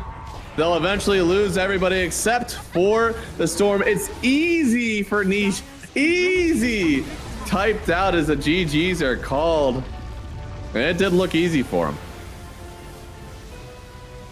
I don't know if I followed him for that one, to be honest. He got ganked, what, 5 times in the laning stage?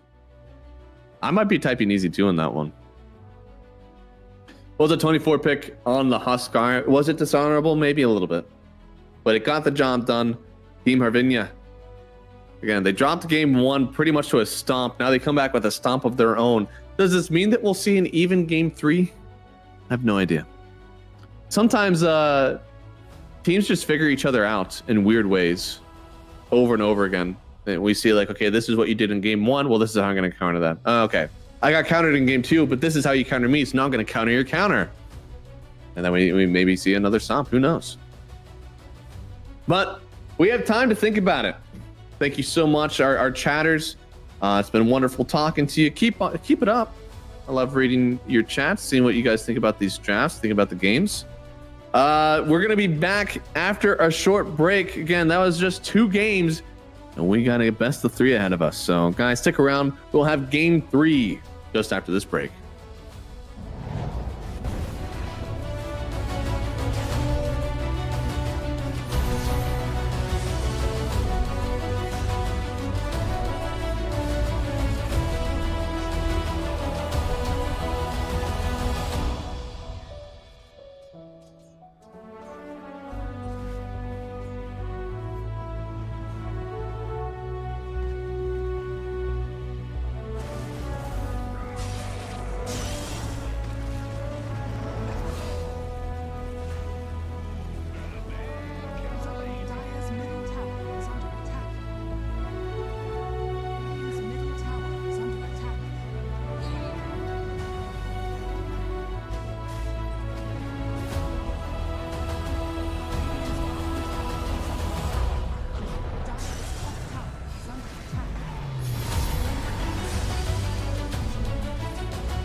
Oh wow, you guys are ready to go too, huh?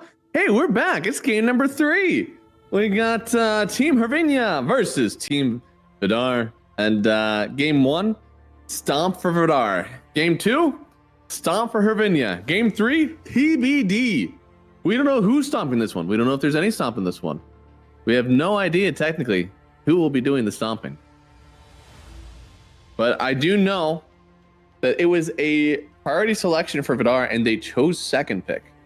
And this time, I'm not spewing lies. Vidar, they had second pick for game number 1. They won that one. Game 2, they got first pick. They didn't want it. So now, back to game 3. They're taking second pick for themselves. And their second pick bans were Brood, Brewmaster, Ember, Jakiro. So do they go Ember Jakiro here?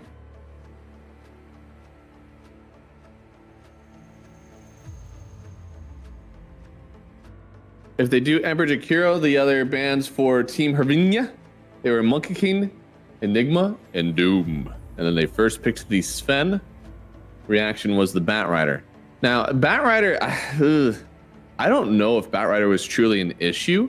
I think Hervinia might still let that one in if they could get the Sven. Now, Vidar, they're thinking, do we ban the Jakiro or do we ban the Sven? Because that's going to be the two. Do we really want to deal with the Sven hero?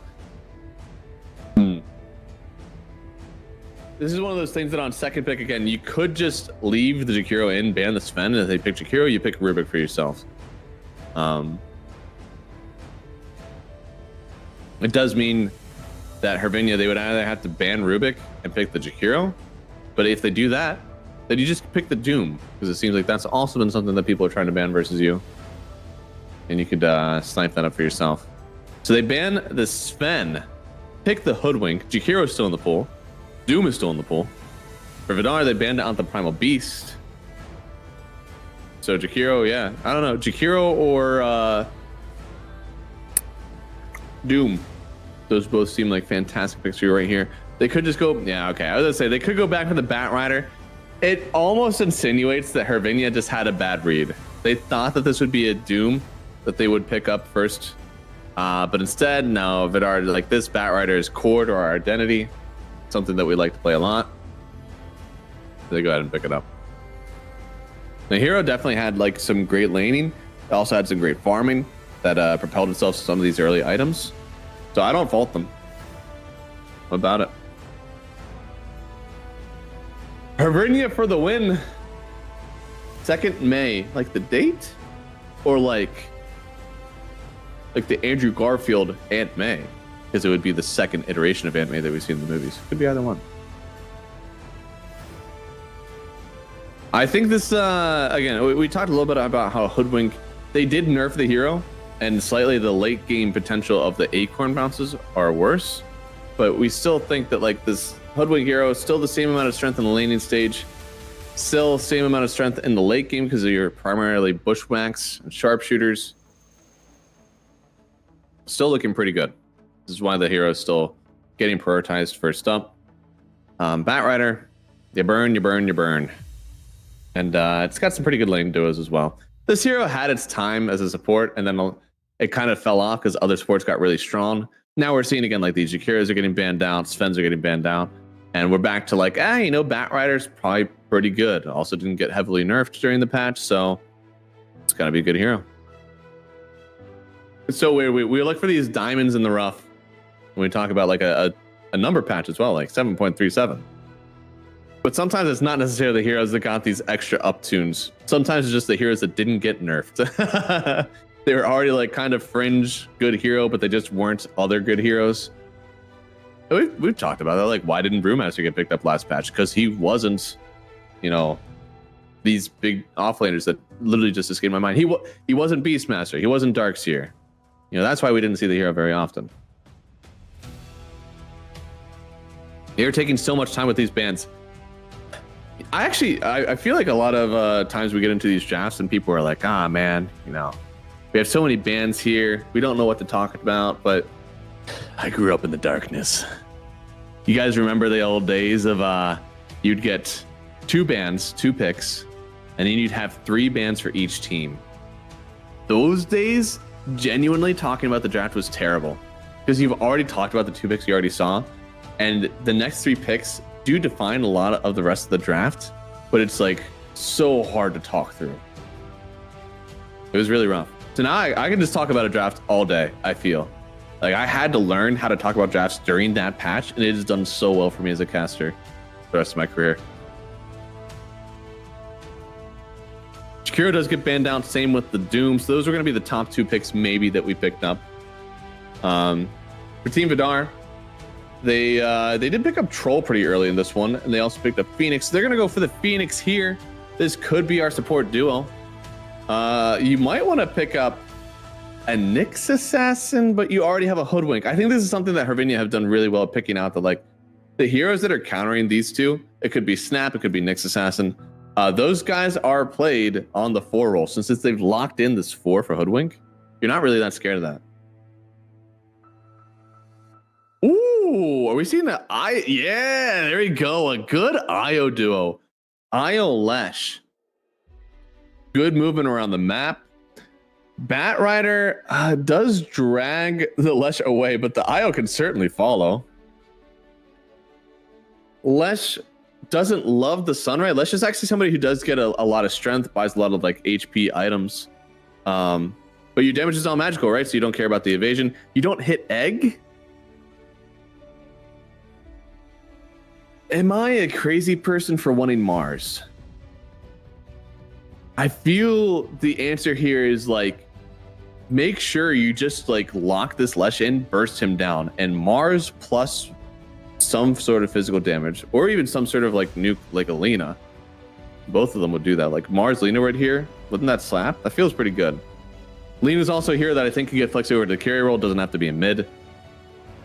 We remember the days where there was you'd go like Blades of Attack first Lina, and you go into the carry. So plenty of carries have played the Lina in the carry role. Like that's not something that takes forever to get down again. If you've been probably in all in this patch, you've definitely tried it out. It doesn't feel that bad, right? Like you got a ton of attack speed.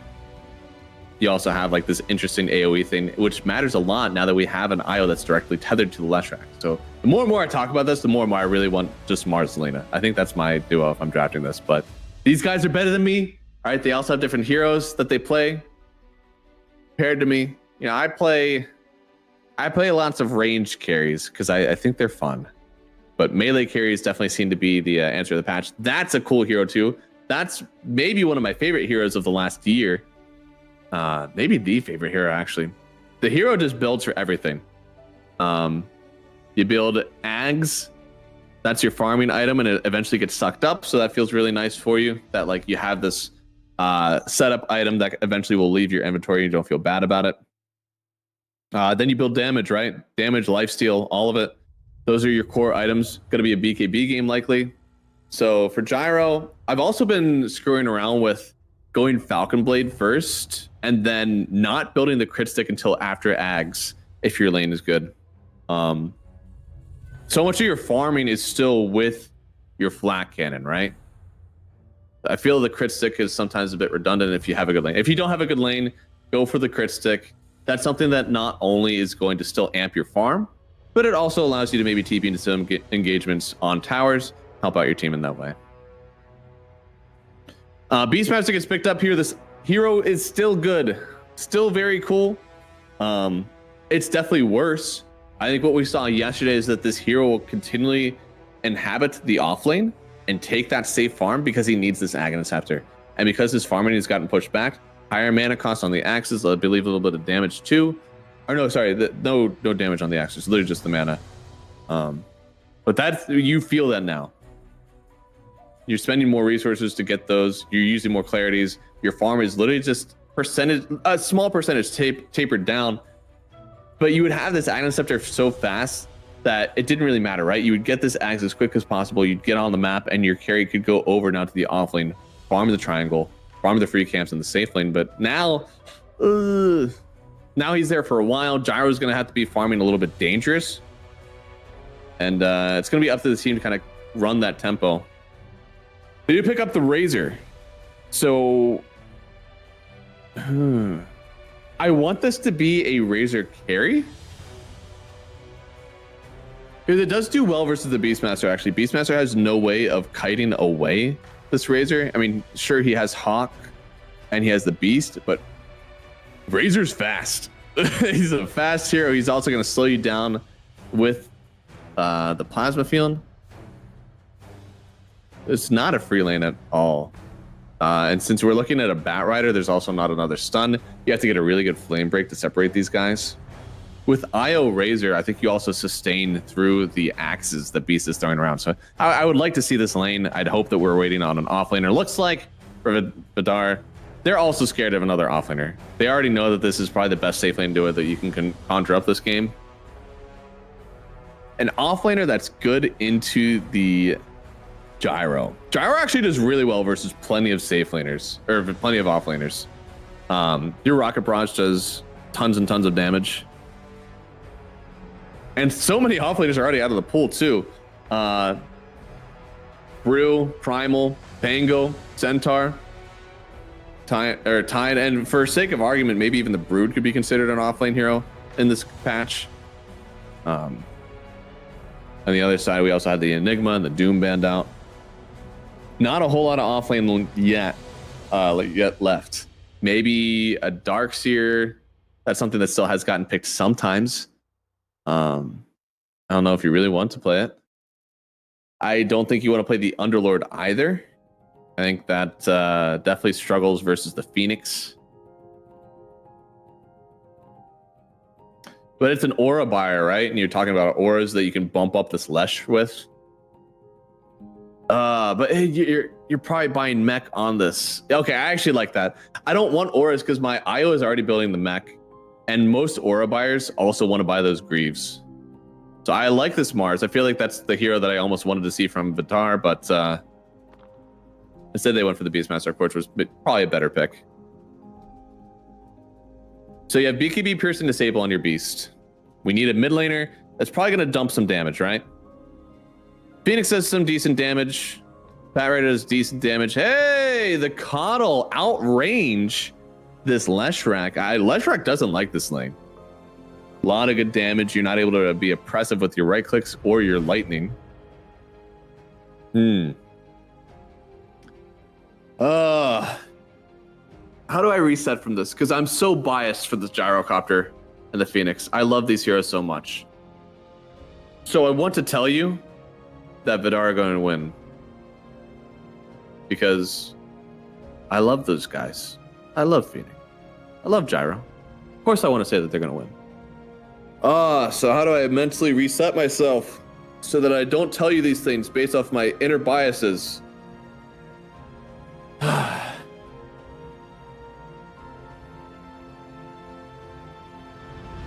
can't do it. Vidar's going to win. I like their lineup too much. The Gyrocopter, he can build for everything. He's going to build a BKB. He can even build himself a Hurricane Pike so he can get away from this Razor.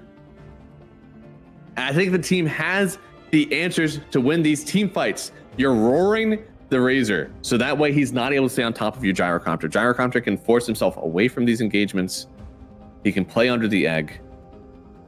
And his item progression is really clean this game.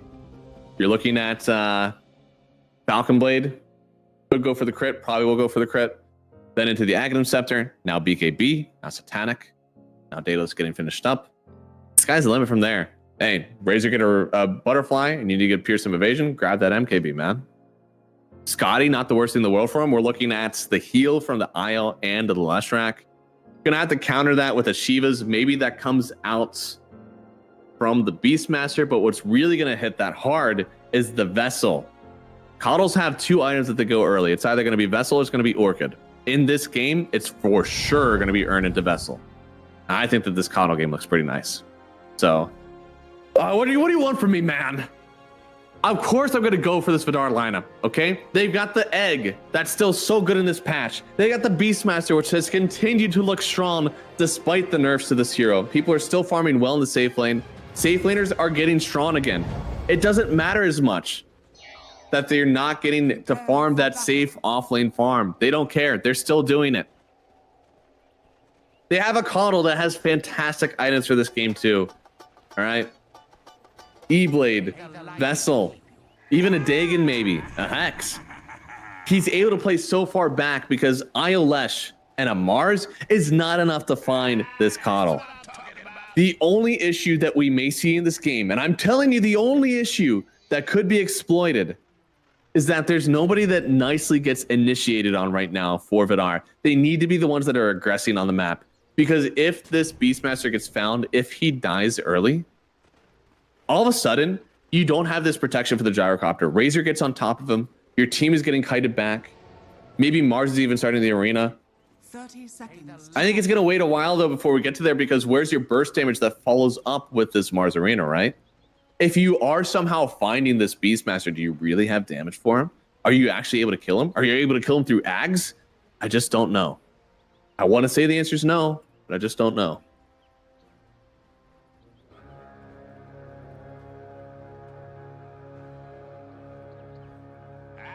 That's what I'm talking about. The battle begins. Huddling around for the runes right now. We're going to see an even split. Looks like it.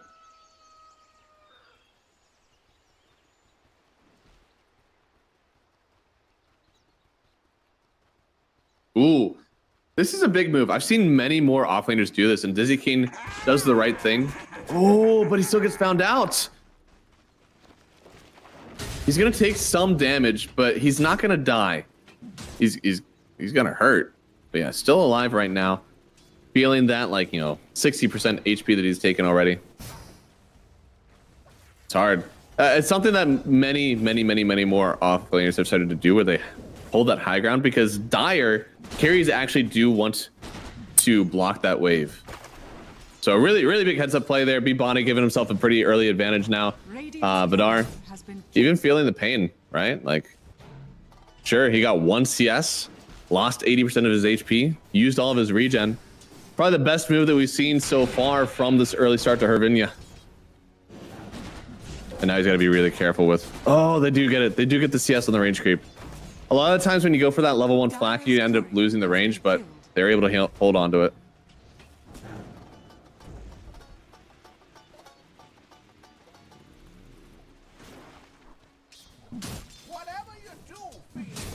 We'll see if anybody pulls away from the CS very early. Something I also want to find out is how good is this Razor and Isle lane? In my head, it should be pretty well. You have this amped move speed, you have some amped sustain versus the Beastmaster. Everything that you really want to win this lane, but is Beastmaster just too good? Does he eclipse those things? I don't know.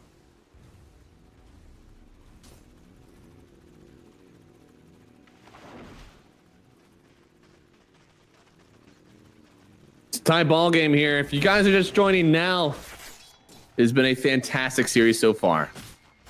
2 big wins in a row from both teams. Hervinia lost game 1. Vidar definitely owned up. Game 2, we saw Huskar come back from Hervinia. They have no honor, but they got the win. Now we see a much more honorable draft here. Few combos that were getting picked up on both sides. And the CS once again going very well for Hervinia. Game 1, they did not have a laning victory. Game 2, they definitely did. If they keep it going for game 3, I certainly like the early aggression of their lineup. I think the game scales towards Team Vidar, but a nice Ioleshe timing with Mars initiation, with some good Razor items, certainly will spell for a good game for Hervinia. Man, Gyro, he's going all in on pushing this lane like as far as possible. Only 1 point in the flak, though. He's got 2 in the queue. I like 2 points in Rocket Barrage. This is what I typically do on the gyrocopter, but I also usually like it with stuns and slows in lane. We'll see if they're able to get something good with that. Oh, look at this. The damage is going to get shared between the 2 of them. Doesn't do a ton. Takes some damage for it. He's just doing this so his Phoenix is able to pull. Hey, I almost got a kill out of that, actually. Oh, no, he went Afterburner? Oh no, Dizzy King, why? Let me check the gyro facets here, because... Dire's structures are Okay, so call down missile damage did get nerfed. At level 2, it went down 25 damage, and at level 5 or level 3, it went down 50 damage. I feel like that is still the right one. It'll feel so good in lane, but this afterburner facet just doesn't really do anything after the laning stage is over. I'd even wager in the laning stage, you don't really feel that much of the impact. You would still feel more from just getting 6 and having the double call down. Oh, and even Furnace. Oh, he gets the creeps with it. Ah!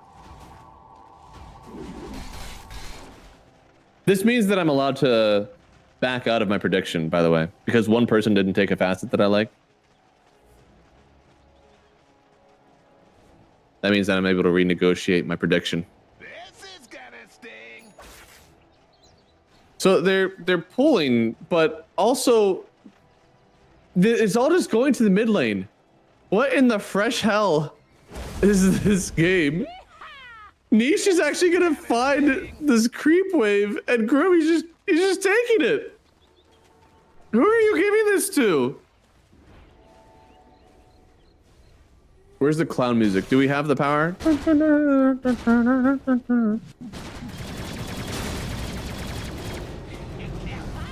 Oh, be body. To take the slow. This is where Afterburner will feel good, but there it is. A huge spear back. Mars we usually see is like, he's able to lane versus Lifestealer. He's able to lane versus Juggernaut because of that spear, because of his God's Rebuke. And the same thing works for Gyro with this Afterburner. He's able to lane versus this guy. He just sends him away. Did Kodo end up getting 2 waves because this wave was pulled to him in the mid lane? That's crazy. TPN, Leshrac is in. Dizzy King has had too much time farming under the tier 1 of the enemy team, and Niche picks up first blood. Guys, yes, it is 6 minutes in, and we've finally seen a first blood. Gyrocopter goes down. He was farmed as hell, and the Leshrac is now benefiting from the Pinata strat. Showing so much gold to that Gyro and then giving that kill right over to your mid laner. Radiant's middle tower is Really well done for Hervinia. Definitely getting back a little bit from the lanes there. Mars certainly happy that he was able to be a part of that kill as well. And the rune. Looks like rune was already picked up there. It was a haste rune winning, and it went to the Bat Rider.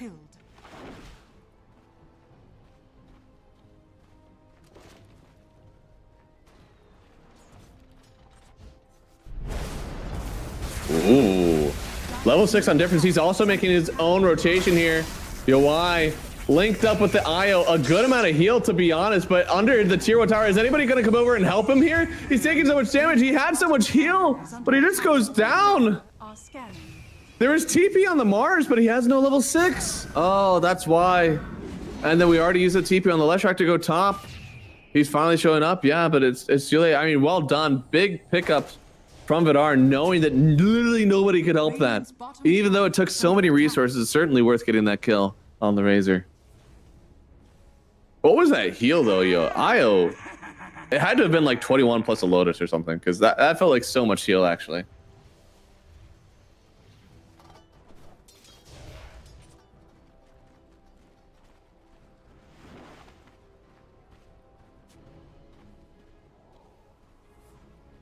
Bars is going for a Yule's Blink. That's kind of an old build, I'll be honest.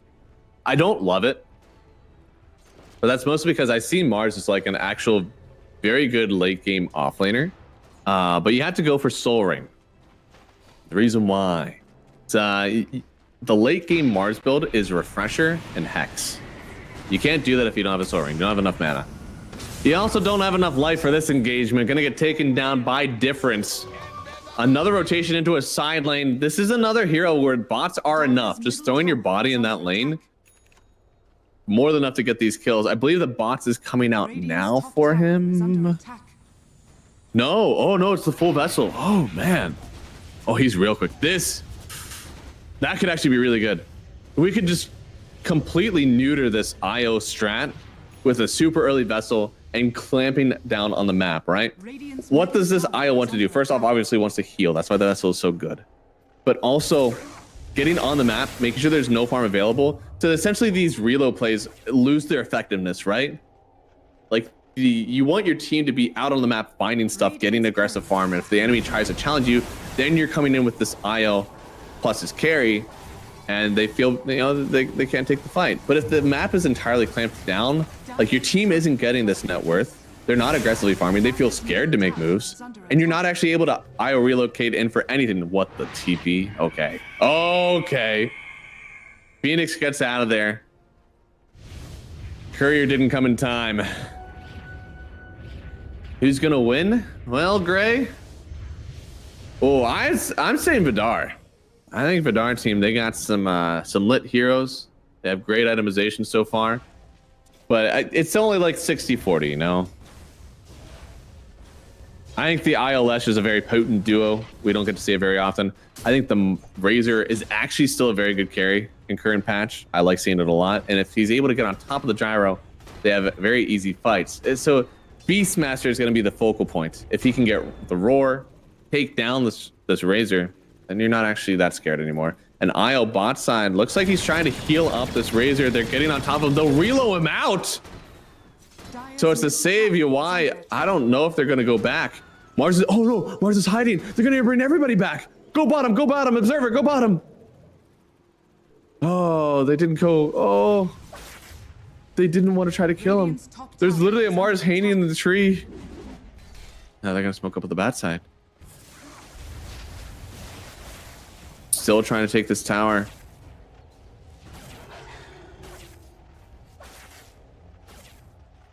Everybody's grouping up for a good time in the bot lane. And there it is. Roar connects on one here. They have the arena down for B-Body, but he's already taken so much damage. He'll get healed up, but not enough. The axes are more than enough damage for Hikari to get the kill. He'll get some revenge.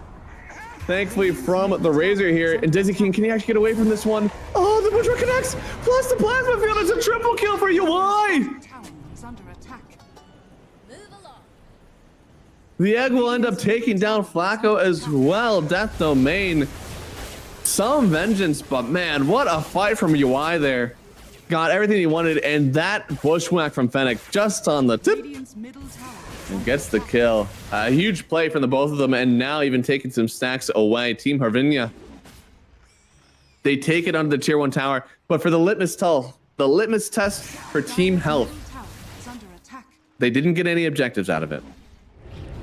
That's something, you know, this early on. Oh, maybe they actually got a mid tower. Oh, why? How? That's actually insane. There's a coddle here. That wave should be dead. Okay, that's probably better than getting bot tier 1. It's getting mid. Okay. Team health achieved. Really well done all around from Hervinia now.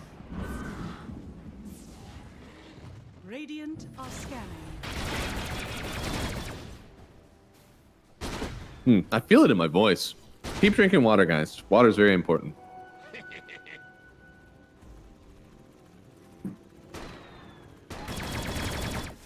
The solo casting days, they're fun, but they're very hard on the voice.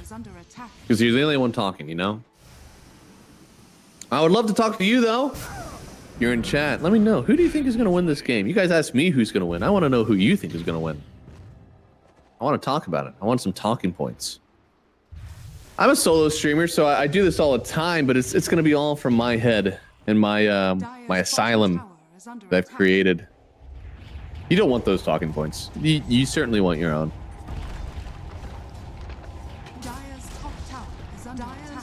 Look, they have more than enough damage to take these objectives. Team Hervinia, something that Venara team has struggled with is defending objectives, especially whenever they're at a lane loss or lanes go even. They want to split push the map. So they don't actually want to fight all the time. This is another lineup I think they've done very well with, where they can do that. They have Roar, they have Egg, and they have like this backline heal from the Coddles. I think they have a lot going for them here. They don't have to be off the map entirely. If Niche shows up to another tower, if he tries to go bottom, I think he'd take this fight for sure. But he's taking an ancient stack. Already has the Yules, getting closer and closer to this Bloodstone. I fear they could hit a death ball timing with that Bloodstone if you don't start to take some of the map now. Dizzy King did go for the crit stick. He also went for phase boots. These are two items that we don't always see this early on the gyrocopter. Gyros quite often actually still go for the treads Let's see, has that changed? I've always gone treads. I think the attack speed is really valuable actually for your flak.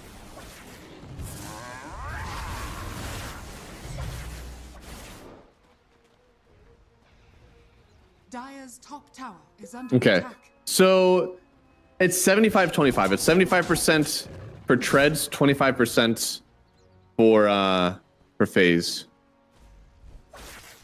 And most people are actually going afterburner now on the carry gyrocopter. So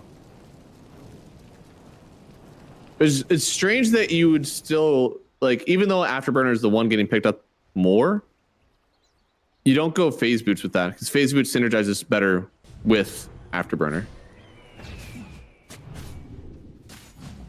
Oh, okay, but in recent pro games, it's very 50-50, even slightly favored towards secondary strike. So, I'm still gonna say that I'm vindicated. Still think that you should have taken secondary strike, but hey, for right now, we have the Aghanim Scepter completed on Beastmaster. I don't even have to click on them to know that because they already took Roche, and the only way you're doing that on a Beast is with the Ags. So early Ags for the Beast, you typically give him this first, or early Aegis for the Beast. You give him this Aegis so he can help take down towers for your team. He actually is your tower header at the moment. It's not the gyrocopter. And Aegis, 9 times out of 10, is going to the guy who's hitting towers.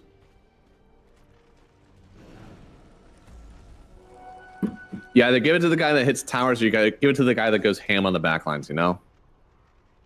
You can set somebody up for towers. And sometimes even in the other way, like if you have an IO Lesh, maybe you have a DK, somebody who's like really sustained, really tanky, something like that, that like you don't need the Aegis on them. Otherwise, yeah, Beast is hitting towers, Beast gets Aegis. It's that simple.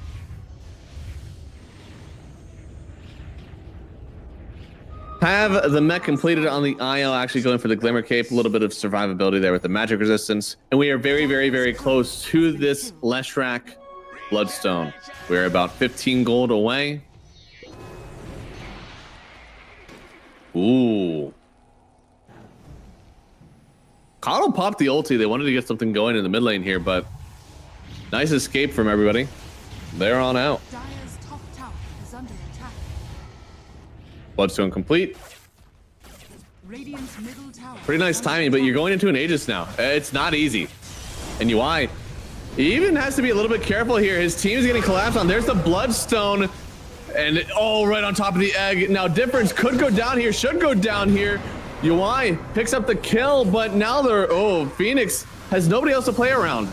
Without that backline heal from the Coddle, backline damage, and especially the Spirit Vessel, you can't actually take this fight any longer, so it's going to be 2 gone. That was a team with Aegis, and it felt like the Beastmaster just didn't want any part of that. He used the roar and just got on out. It's kind of crazy. Oh, and also, I feel like the whole thing just a bit of a disaster for the Vardar team. Another disaster, by the way, getting the kill there on Fernand's. Free for sure, but I don't know. I feel you got to roar a target, kill a target, and you got to have this backline Coddle. Since we didn't roar and kill, that was our first thing that kind of went wrong. We turned around with the Spirit Vessel, turned around with the Bloodstone. It was too much heal to handle. Then because this Coddle walked on up, there was a BKB raise that just got on top of him. So that's kind of rough. We can't let that happen either.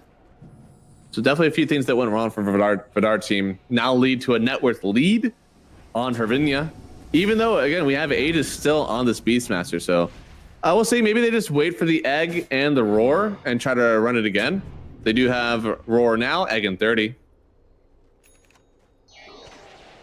Plenty of time to make something happen again with this Aegis. We have a minute 30.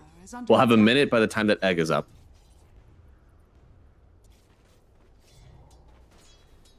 But on the other side of Team Hervinia, they're able to withstand this timing that we have for Team Vidar. You've seen, they've already taken a good fight for themselves, even through the Aegis. So once the Aegis times out, it'll only get better.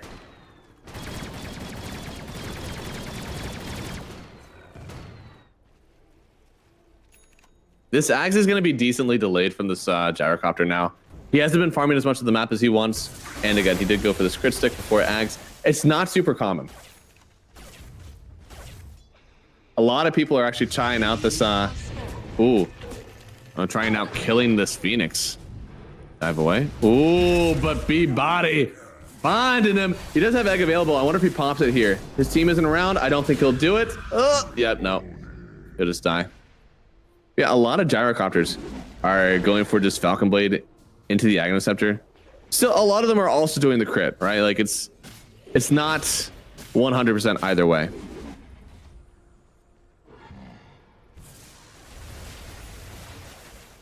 Definitely, yeah, no, a lot either way. It's actually crazy, like, just that one decision, whether it's crit before or after the Ags, like how many people are just divisive on that. There's actually somebody who went Maelstrom. It wasn't even into an illusion lineup. He just did it. It's crazy. Looks like they do have the split earth onto Groom. Oh, the heal, but in with the arena. It is an arena egg combo, but not the way that you'd think. They're fighting away from the egg though. Another Sunray out and too much damage. Niche falls. This is what we mean. Getting the gyrocopter involved early, it requires that +1 damage item and the crit, perfectly used for that very same reason. And now, oh boy, maybe a turnaround though. Gets the kill on Death Domain. He was kind of up here without his friends. We're a team. Pronounced the name of the team incorrectly. There is no letter O.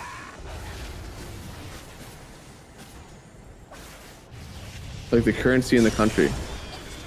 Oh, I'll read that and I'll try to comprehend that later. Right now we have a fight though. Vernan's getting dove under his tower. And that is a team win for Pervinia?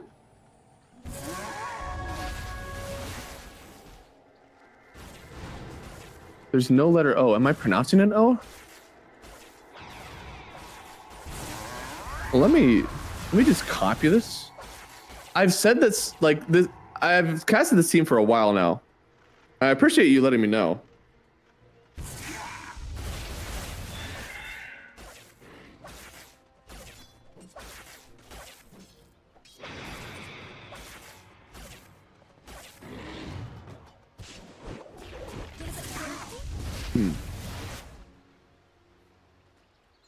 Rivnia.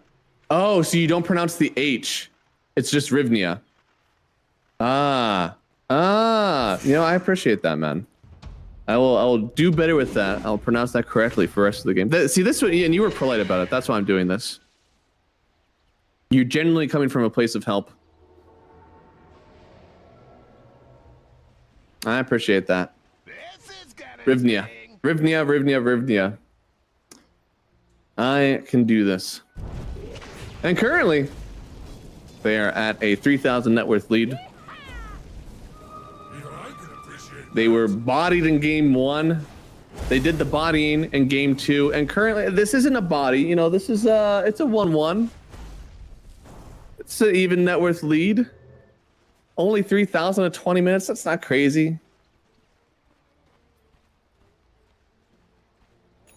It's all still normal right now. They're gonna try to take the, oh my god, the Phoenix could die here. Oh my goodness, Groom could die here. And now they get the Tormentor, but a jump in from the Mars finds the gyrocopter all by himself. What a huge smoke. And from Rivnia.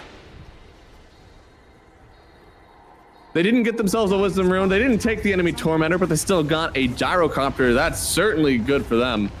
It's just because the supports were way too low HP. You couldn't take this Tormentor in time. You couldn't stay with them when a fight finally came to you. And they take advantage of it. Well done. I want to say Rivnia so much. It's actually so much more fun to say than Hervinia. Rivnia feels so much better. Oh my goodness. No wonder it's pronounced this way. Roar used, finds the Isle here. They're even gonna lasso up, but they only got the vessel on the Isle. They're still trying to kill. They'll finally get it on Flacco. And now Niche, without his friend, is this enough? Can they kill the Celestial? The Bloodstone's pumping. The heal. Is it too much? No, it's not enough. The vessel, well used from that Coddle, but now Hikari getting linked up himself. They may not have enough of them tank without this gyrocopter around. He's healed so much off of just this Agnoceptor, but now different Has to try to get some bounces away. He's in a lot of danger. And yeah, without any other spells to use, difference. He'll drop, and it's going to be 3 for 2 trade. Killing the Leshrac is very important. I'll give him that, but without having your gyrocopter there for the rest of it, you just don't have any subsequent damage. Are they hurt? I feel like we're getting to the point where we need to be a little bit more you need to talk about when you want to take these fights. I'm good with letting the gyro farm his next item. You know, we've had some very unfortunate engagements for him. He wants to finish out this BKB. I want him to finish out this BKB. But your team is fighting as if they're ready to go now. And that was at a tower-ish. He could have TP'd in and helped finish that engagement too. But I feel like the communication from him is like, look, I'm not going without BKB. I've gotten arena too much. I need this in order to fight. And his team is like, blood. Blood for the blood god. So they just need to talk. You either have farm BKB or you have blood. You're just not able to have both anymore. You've lost too many engagements. Dire's top tower is under attack.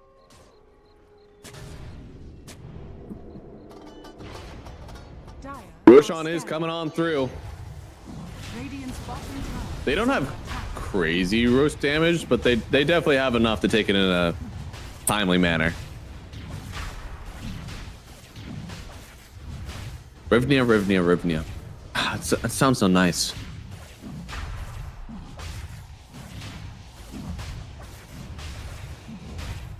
SNY completed on the Razor as well. Pretty good for this, since I'm saying they need to roar this guy, right? Like, that's how we deal with the Razor in this game. I almost want them to give the Aegis to the Razor, but because you have IO Lesh, right? And Lesh has become such a factor. Lesh is potentially the best Aegis carrier in the game. Storm might have an argument for being, you know, top in its own right, but oh, B-body. Get B-bodied by Dizzy King there. Gets the kill. BKB is complete for the Dizzy King. He's also working on the Daedalus.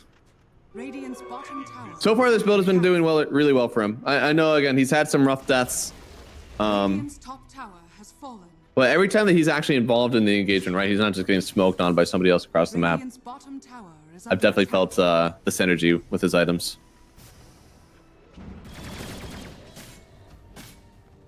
Man, I'm gonna need some hot chocolate after this game. And nobody bully me about this, okay? I know that T is correct. I know that I should be a T man, but I'm just not. All right? I haven't had tea bags since I played Call of Duty. This is where Otto would laugh with me, but I miss him.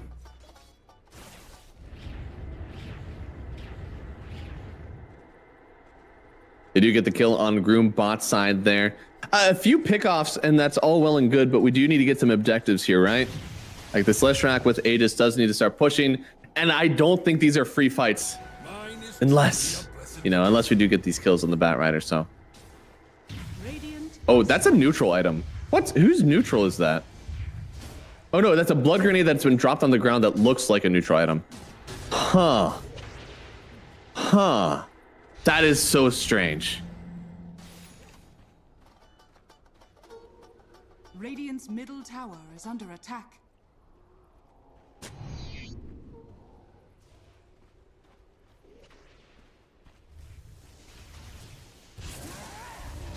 Dire's top tower is under attack. Dire's structures are fortified. We got Pipe on the Beastmaster. He's actually doing more of like the aura route now. Now that he's got the BKB. I like this. I think that all the aura items in this game are like super good for you. I like the Pipe, of course, versus the Leshrac. I like the Shivas amping your magical damage since you do have a Coddle on your team. Plus, you also have a decent amount of magic damage from the Gyro, right? With your call down, he went for the Afterburner. Both Gyro facets really do amp your magic, right? Like neither Gyro facet is really geared towards physical damage. A lot of facets for other heroes are kind of that way. You either choose this like right-click physical damage, such as SF, right? One talent where it's more into the minus armor with your right clicks, the other one where it's more into your raises with your magical damage. Gyro, it's not like that. You're going fast and hitting people with Rocket Barrage, or you're standing strong and hitting people with Call Down. That's kind of why Secondary Strike became the gyro facet because gyro is a hero that wants to stay strong, use these flat cannon hits. You're not just running people down. Razor gets the kill on Groom once again. Where was Groom standing this time? Okay, so he was literally at the tier 3 on the enemy side of the map. This isn't feeding, guys. This is space. We only have Aegis for another minute 40, and so far we haven't been able to take that many objectives. And for a second Roshan, we haven't even seen high ground just yet. That's big. BKB, that might put them on the high ground now. Ooh.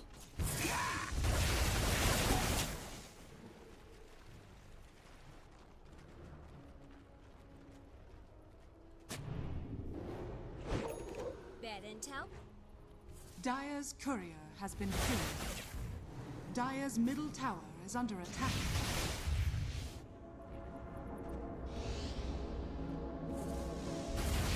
Man, he's got his own shape.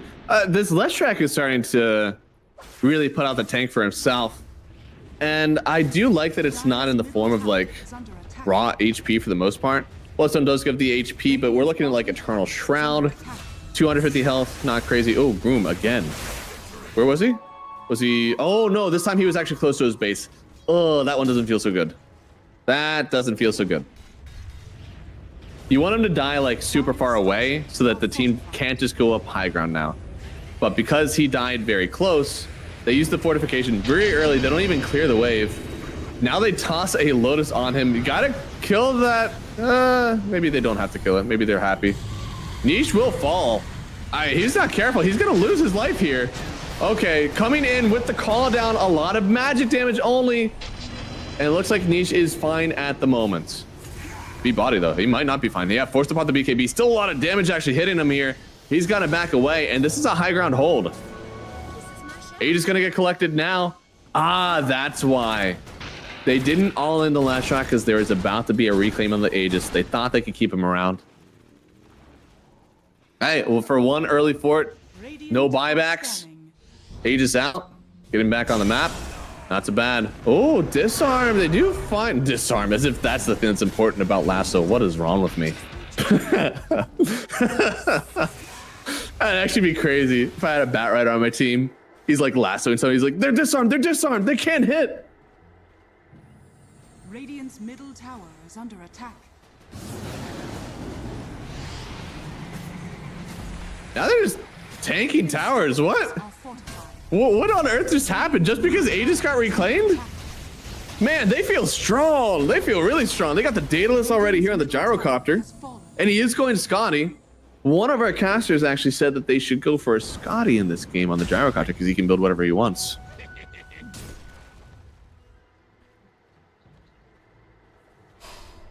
Please fire cameraman your mother. Cameraman's been great this game. Don't say things like that.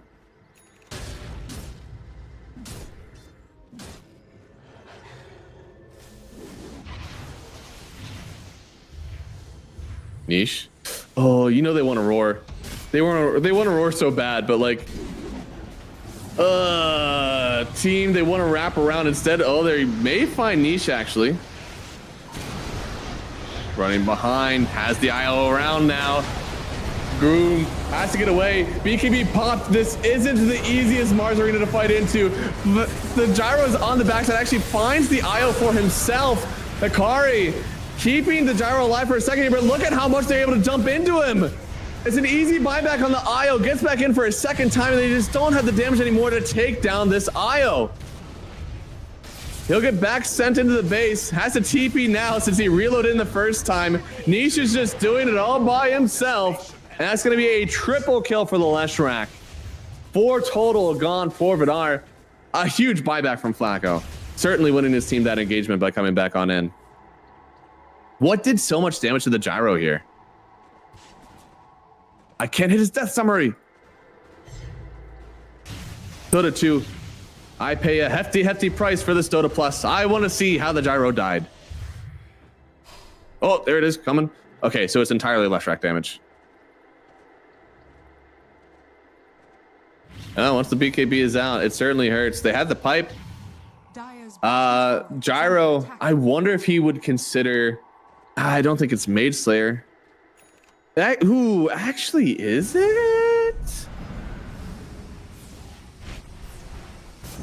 Eternal Shroud only protects you from magical, but Mage Slayer, the debuff that you place on enemy heroes decreases their outgoing spell damage. So that would help with the Fate's Edict, or not the Fate's Edict, the Diabolical Edict. But you only get the defensive protection from magical damage. So I think there's... The item just got so nerfed, right? Like, nobody's building that Mage Slayer anymore. It's got so down-tuned. It was really strong. I get it. I know why. I know why they nerfed it. Once again, taking the Tormentor, giving that one to Groom. Yeah, I mean, so you get 20% base magic resistance, and then whenever you attack enemies, they do 40% less spell damage for 3 seconds, which feels pretty important. What's also important here is that they found the Beastmaster. He can't get off the roar, and with that arena, they'll take down 2 thanks to that Razor BKB. And they may be able to walk up high ground once again. This Team Rivnia, they're certainly feeling strong.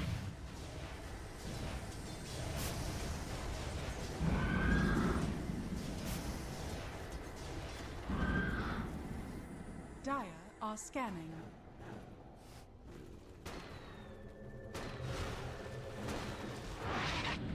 I'm trying to theory craft, like, how are we going to turn this one around for Team Vidar? I feel their heroes certainly can do it. Their team fight should be good enough. Their avenue in this game should be good enough as well. I mean, there's no Lincoln, there's only a Lotus Orb on UI, which is crazy for like a carry Razor to go for the Lotus, but he's feeling that the only way that he dies is if he does get roared. I still think that roar is useful though. You know, sure, you roar yourself on the Beastmaster, but you're not doing this for yourself. You're doing this so that your gyro is living and you can get this kill. So personally, I think that's, you know, that's not the answer. I would have rather had a Lincoln's maybe. There's a lot of single target though, right? Especially with everything that the Coddle's doing. So that's probably why he's like, Lincoln's is the right thing to do. I need something like that. But Lotus is the only thing that will actually work. So gotta go for the Lotus instead. Ooh. A bit of a smoke going on. Oh, we're trying to battle for Rosh. Roshan is up. This could be a pretty big fight. There's no buyback on the Io. If they kill Io, that heal, that sustain, it is all gone for Rivnia. Placing wards down, dude. They need to think about it. They need to think about it. They see the pulses on Vidar. They know right about where Rivnia is, but Rivnia, they're kind of unsure, honestly, where Vidar are. There's some creeps showing mid. There is a creep wave pushing bottom, so they don't technically know if Vidar is on this high ground or not. Ready's out. Just a little bit of lag. Ready to go. I think Rivnia, they're either experiencing their own lag or they're talking about what on earth do we do in this fight? 'Cause this is a hard one. And this could be game defining. No buyback on the IO. IO's calling G. They're fighting under their own vision. They want to go up the high ground. They're going to place a tree. They see Death Domain. Has to back out for just a second here. Wanted to get that D ward, not able to. Bernez is actually running really deep in. Like, he's showing his body. He's being the one that they go on first. Akari jumping on forward, getting rooted up as well. He can't die. This is your roar. This is the only way you can get rid of this Razor. He's waiting for them to find Akari, but instead this egg is on the completely other side of the fight. They don't have to fight into this one if they don't want to, but they've already lost the Bat Rider. This, oh, Leshrac, using himself up for just a second. There's too much damage left to buy back onto this Bat, but Dizzy King already used the BKB. Does he have the damage? He actually kills you. Why? With this Scotty, he may actually take down Niche as well. So much damage with his facet. He'll get the kill again. Difference. He's just built different. This Vessel is putting in so much work. His team is staying alive thanks to all this heal as well. And even though they did have to buy back on the Batrider, only losing your Beastmaster for this is crazy. You would love to have him here for this roast, but certainly a sacrifice that he'll make for his team as the 7K net worth lead is about to go drastically down. Vidar, he'll grab this Aegis, they'll grab some aggressive farm on the map. And this Scotty, a bold move on the gyrocopter to go for the Scotty instead of the Satanic first. Again, one of our casters who's on this cast did say that Scotty was the right thing to do this game, and it ended up working out, which makes that person very, very smart, whoever said it. And now he's going to go for the Satanic afterwards. He's going to cap himself on items here. It'll be his first one, and he'll have, again, great thing about gyrocopter, once you hit this first cap on items, you have both boots and an Aghanim Scepter that you're able to eat up here. I didn't think it was possible.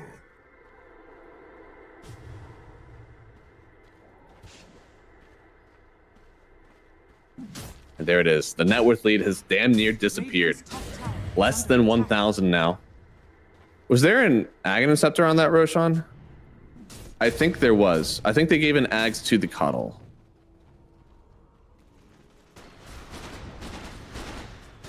So that's a lot of where that net worth, I believe that counts as 6,000 net worth technically, since it's an Ags blessing that also gives you the stats.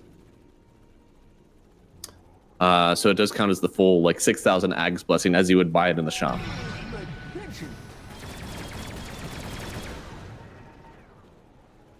Let's see if there's gonna be another fight. It looks like they're smoking. Oh, they're not even smoke. They're just running it.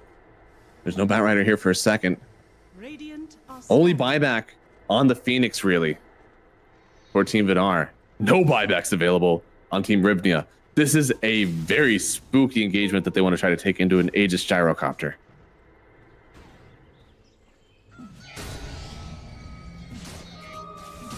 It's daytime. Enemies pay. I love it, and I hate it at the same time. Hiding all your sins in the daytime. I think he was talking about Dota when he wrote that song.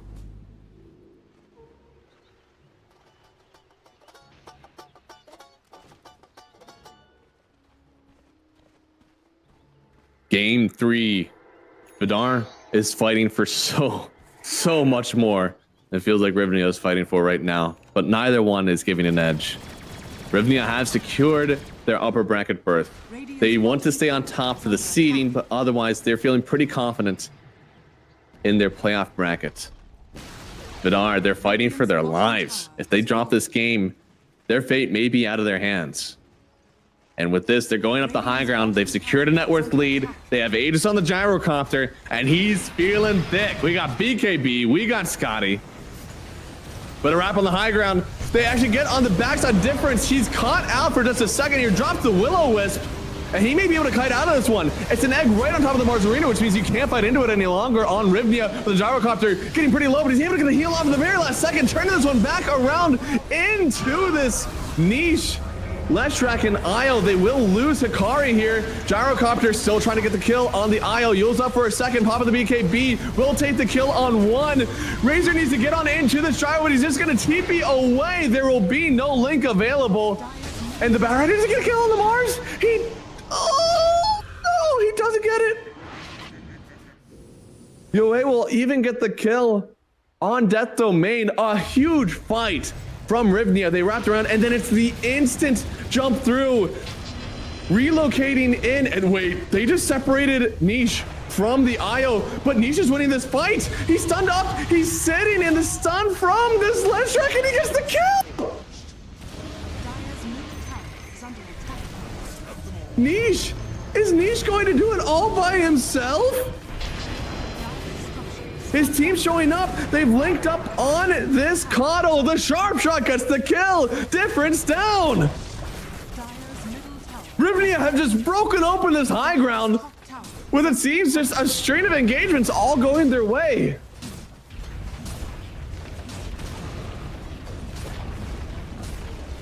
Dire's middle barracks has fallen. Dire's top barracks has fallen. They don't want to use buybacks, but they're forced to use it on the Coddle. Gyrocopter not up for 50, but Rivnia, they're forcing the Gyro buyback. They want it so badly. He's not up for another 40. He doesn't even want to buy back without his Batrider being in the game, but he may not have that choice. These Wind Wakers are putting in so much work right now, so much survivability. Even if the Gyro does buy back, which he will, he's going for the Rapier. He doesn't have any extra lifesteal versus Niche. The sustain feels all in for Rivnia, and here it is. It's the roar on B body. He's able to get off the arena anyways. No egg for a second here. The Gyro is getting ran down, walked dog by the Razor, and Razor will get the dieback of the Gyrocopter. He'll kill off this Beastmaster in the base, in the fountain. Killing difference. That's a really good Ignis Fatus though. Okay, no, they still will get the kill on the Coddle, and with that dieback, it doesn't matter. Even if they were to get a kill there, only the Batrider is left, and GG. Game 3, it was looking good for Vidar. Has fallen. And I hate to put it all on one player, because this Dota 2 is not a game that is won or lost by one person. But I tell you what, that Gyro dying on the high ground could not have felt good, knowing that all of a sudden the rest of the team is just going all in, all on your base. You just weren't able to find it, so. Crazy game. Crazy back and forth. It says that Rivnia was favored the whole time, but we all know that fight in the mid lane, or that fight bot side, definitely grabbed Rivnia back. Huge find to get onto the top of the Coddle first. This Gyro had to TP away. And then unfortunately with that relocation in, Niche owned. Niche had a huge kill, getting that Gyro taken out so that his team is able to continue their onslaught into the base, force the buybacks then of both the Coddle and the Gyro. Maybe they wouldn't have felt confident to go on that high ground if the Gyro was still alive. And even better, maybe they could force buybacks initially so that the Coddle had one good fight in him with his team around, buyback and try it again. So again, very unfortunate. I understand what was going through his head there on the Gyro, but unfortunately didn't work out. A lot of damage dealt by him. He was a significant portion of his team's damage. And you know, I wish I could have seen more of that game. That was super fun.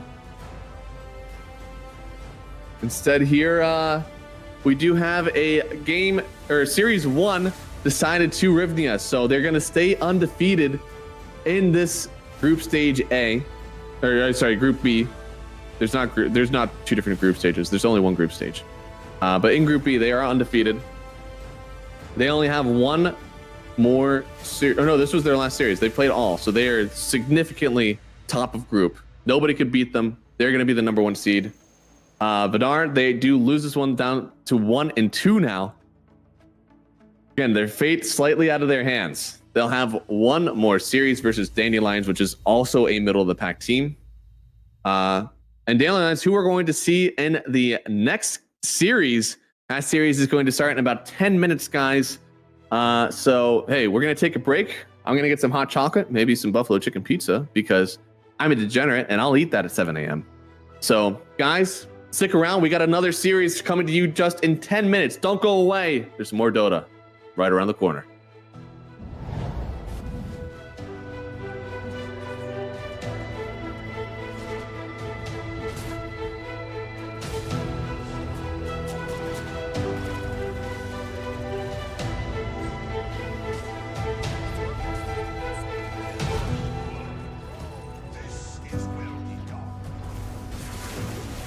Dire's middle tower is under attack.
Hello, everybody, and welcome back to the Champion of Champions tourney. We have our second series of the day on the way for you. We finally hit a normal time in my region. We're at 7 a.m. I've casted at 7 before. This is something I've done quite often, but man, I'm feeling good actually. Like that, I don't know. That was exciting. I think I stuck with it the whole time. And now, because this is a solo cast, you're invested in my life. We got the camera here. Look at what we got here for some lunch. It's just a beautiful buffalo chicken pizza here. You can see nice marbling on it. There's a little bit of spice on it, but it's not overwhelming. Great chicken, great quality. Got some Baiting garlic sauce with it as well. Got some hot chocolate. This is going to be a great game. We're in for for series number 2 with Dandelions versus Monty. And they're both, again, middle of the pack here. Both 1-1. And for Dandelions here, you can see Nande, Mobe, Palantimos, Desire, and Kadaro. Pretty decent names on this Dandelion team. I don't know if I want to go all the way and say star power, but we do have, even some names that I recognize over on the NA side. Bami Soy had the pleasure of playing with Mobe for a good long while.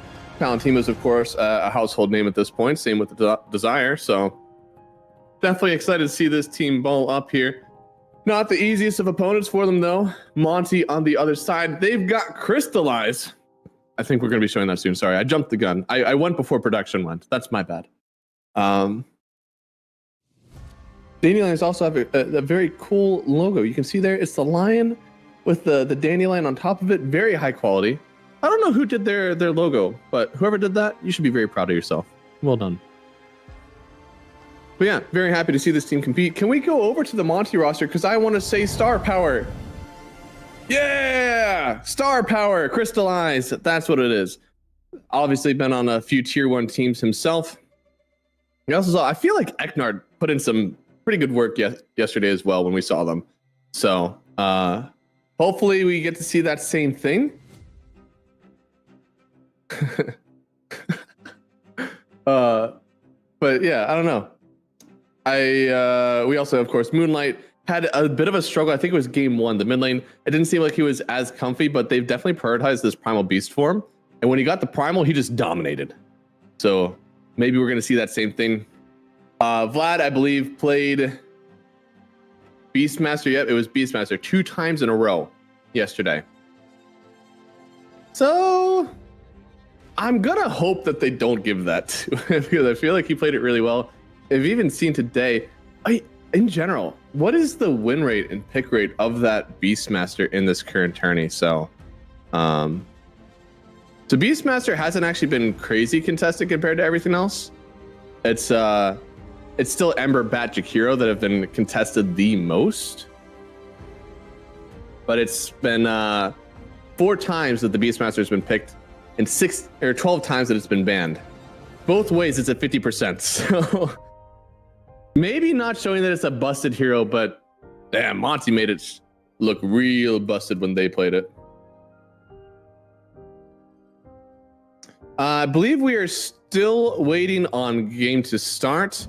We don't actually have the coin flip going just yet. We have the ready pulling through for the Dandelion, for Monty. So just waiting for the Dandelions to get ready as well. Till then, I'm looking here because I want to see what exactly happened in our series yesterday. Not with Monty, but with Dandelions. I don't think we had the pleasure of watching them yesterday. It was versus Team Rivnia, which I can now pronounce correctly. And they did get 2-1 there. There's also another... Oh, there's another Razor game, actually. Dandelions were the one to play it. They also played Dawnbreaker. This team is so cool. Oh, I'm going to love watching this. Dandelions also won with Pudge and Warlock and Dawnbreaker. They even tried the Pudge out for another game. They tried the Warlock there too. Oh my goodness. Okay, we might actually have a genuinely fun draft in this second series of the day. I sure hope so. That'd be incredible to see. And also, yeah, we probably have some new people tuning in here for the new game. Remember, it's a solo cast today, which means because we only had a 10-minute break, and not even 10-minute break between games, I'm eating pizza during this draft. So that's going to be something we all get to experience together. And also, I get to talk to you guys. So if you have any thoughts on the draft, let me know who you think is going to win. Let me know who picks you like, and I get to talk about it here. Because otherwise, you just get to hear my monologue, and I'm going to focus on Pudge Dawnbreaker, I'll be honest. So unless you want to hear about that the whole time, maybe you do. Let me know what you think. And we get to talk together and cast this game as one duo, Math and Chat.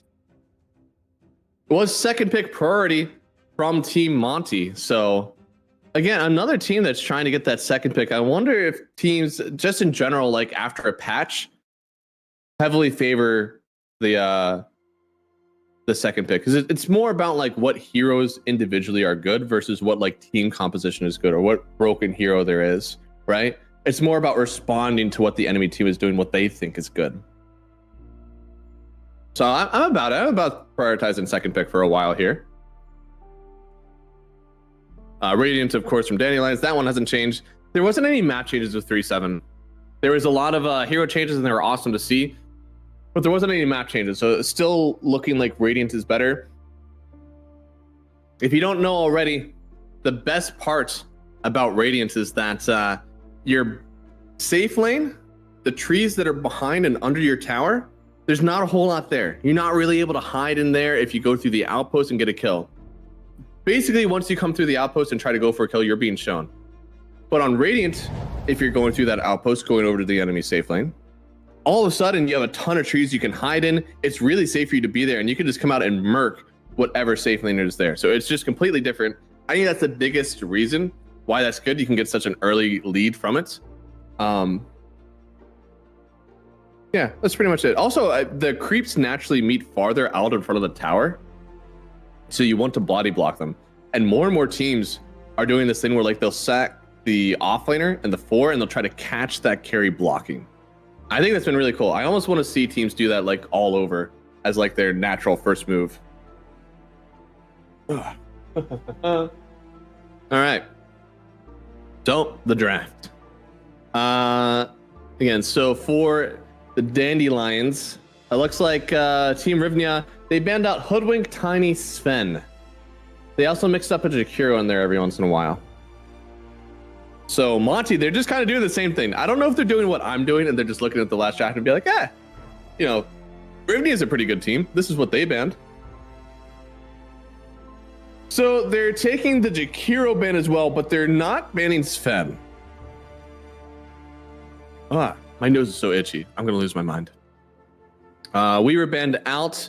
Interesting Weaver ban, actually. So I believe it was around TI. We saw a lot of Brewmaster being picked up, and one of the biggest counters you can give to it was Weaver Grim Lane.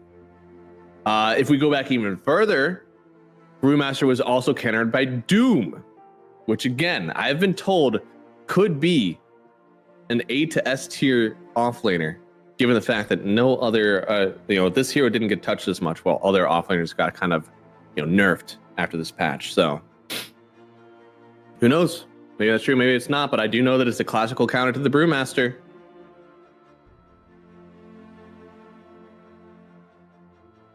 It looks like Vidar, or not Vidar. It looks like Monty might not play the Doom though. We'll see.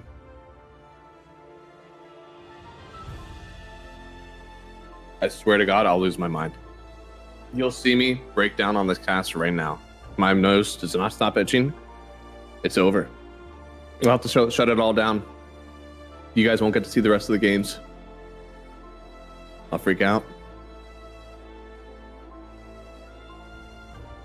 Looks like they're taking a while on this one, actually. They're not sure what the response should be. Should we get a Bat Rider? What we've so prioritized in this series in this tournament so far. Heroes out. Ooh, E.T. Ooh. Not a hero that's been crazy contested. But a hero that does strip the base magic resistance and base armor from the hero that it's going up against.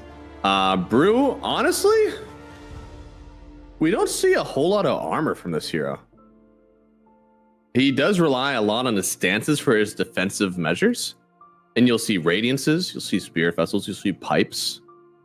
You don't see Shivas very often on him. You don't really see AC, not until later in the game. I can be okay with this ET if they have some other follow-up with lockdown and damage they can burst this guy. Because if they do catch him out, maybe with a stomp, maybe force some early BKBs from him, something like that. I'm down for it.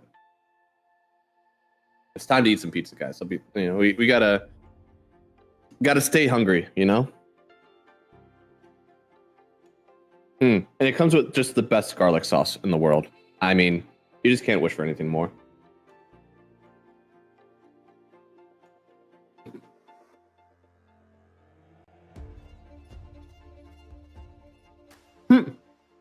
Okay. My camera has fuzzed out. Ugh. There we go. Okay. Give it the little tap. What interesting picks. So we all of a sudden see all of our supports. What the camera? Oh, this is totally you guys. Oh, I'm so sorry. I didn't mean to flame you, production. I thought it was me. I thought I was the one who was doing this. You guys can do whatever you want. I don't care. As long as it's not my fault.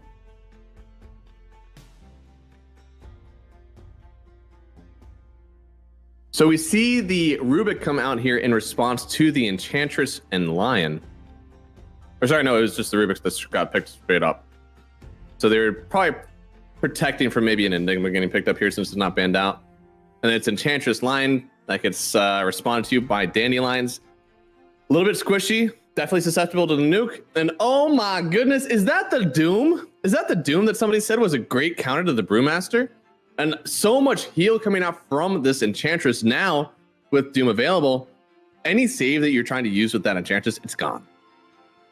Doom negates all that healing.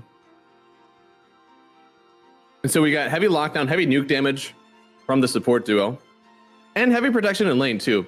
You know what like aggressive carries there are versus the Brew. All of them want to get in his face really in the laning stage. Unless this is going to be Lena carry. That could be pretty cool. Lena carry would be able to CS well. It'd probably poke. It has the ET as well. It's a mixed damage carry, right? And ET strips both base magic resist and armor. So having a mixed damage carry is probably the best that you can have. It also has follow-up with stun and nuke damage. Ooh! Ooh, that's exactly what I called. Feels so good. It just feels so good. And now, Dandelions, they have no idea what to do. You kind of want to save hero, but those heroes come on, or those heroes are usually supports. This is something that's a little bit dangerous sometimes with opening up two supports right in a row, is that if you don't have some box checked from them, the enemy team can't exploit them. And right away, we see anti-heal, we see burst. So how do you get that? Sometimes it could be a Centaur trying to kite away, but Centaur would have to go into the mid lane, or Brewmaster would go into the mid lane. You don't really love that. Your next one is like, can I get a carry that doesn't care about these things? Maybe a Naga Siren, something that's hard to doom the right hero, and also has some disengage with the Silent Siren. Could be it. They go for the Sven. Sven wants to be doomed up, right? You want to theoretically get on him, but you also have to doom up this Brew. You only have one doom. This is kind of the thing where like you eventually ignore. You know that the doom was intended for the Brewmaster. So you just pick whatever hero you want, ignoring the doom, knowing that he can only get one of you. So you take that gamble. More pizza. Gotta get that food, guys.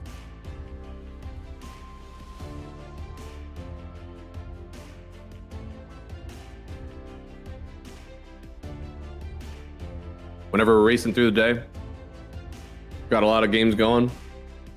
Low lunch break because we added some amazing games in the previous series. I can't even be mad about it, right?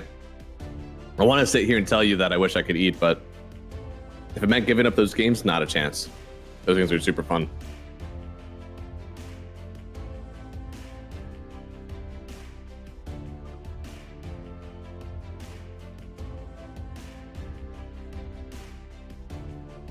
Looking like we might need a mid laner for both teams here.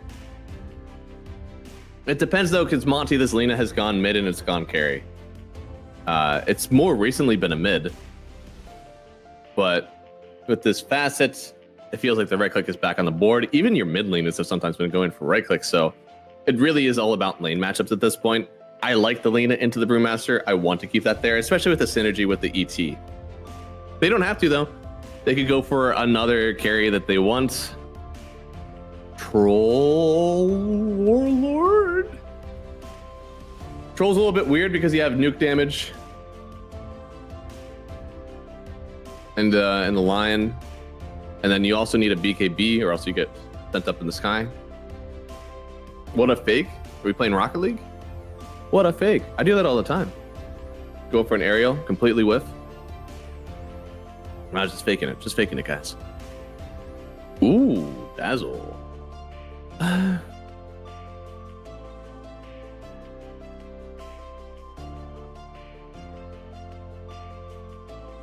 Trying to think about why.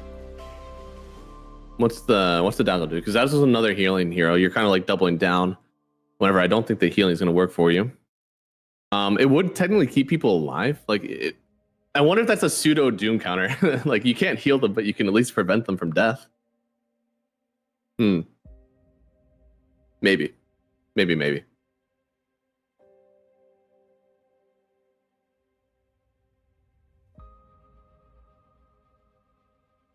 Maybe it's also just because they're like oppressive mid laners a little bit versus those melee heroes.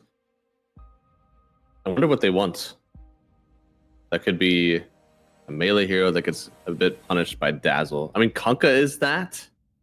I don't think that hero is really... I don't know. I've heard that the hero has gotten better. Maybe they would pick that, but we haven't seen it in a while. New patch brings out everything, you know? Tons of new heroes just waiting to get picked. Waiting for somebody to try it in games like these. All right, we've officially ate too much. Time to put the plate away. And the Bat Rider gets picked up. Hero that's been contested a ton. This is the second most picked banned hero of the tournament so far. It's gotten banned 18 times, picked 10, but it actually has a 40% win rate when picked right now. It's 4, 4, and 6.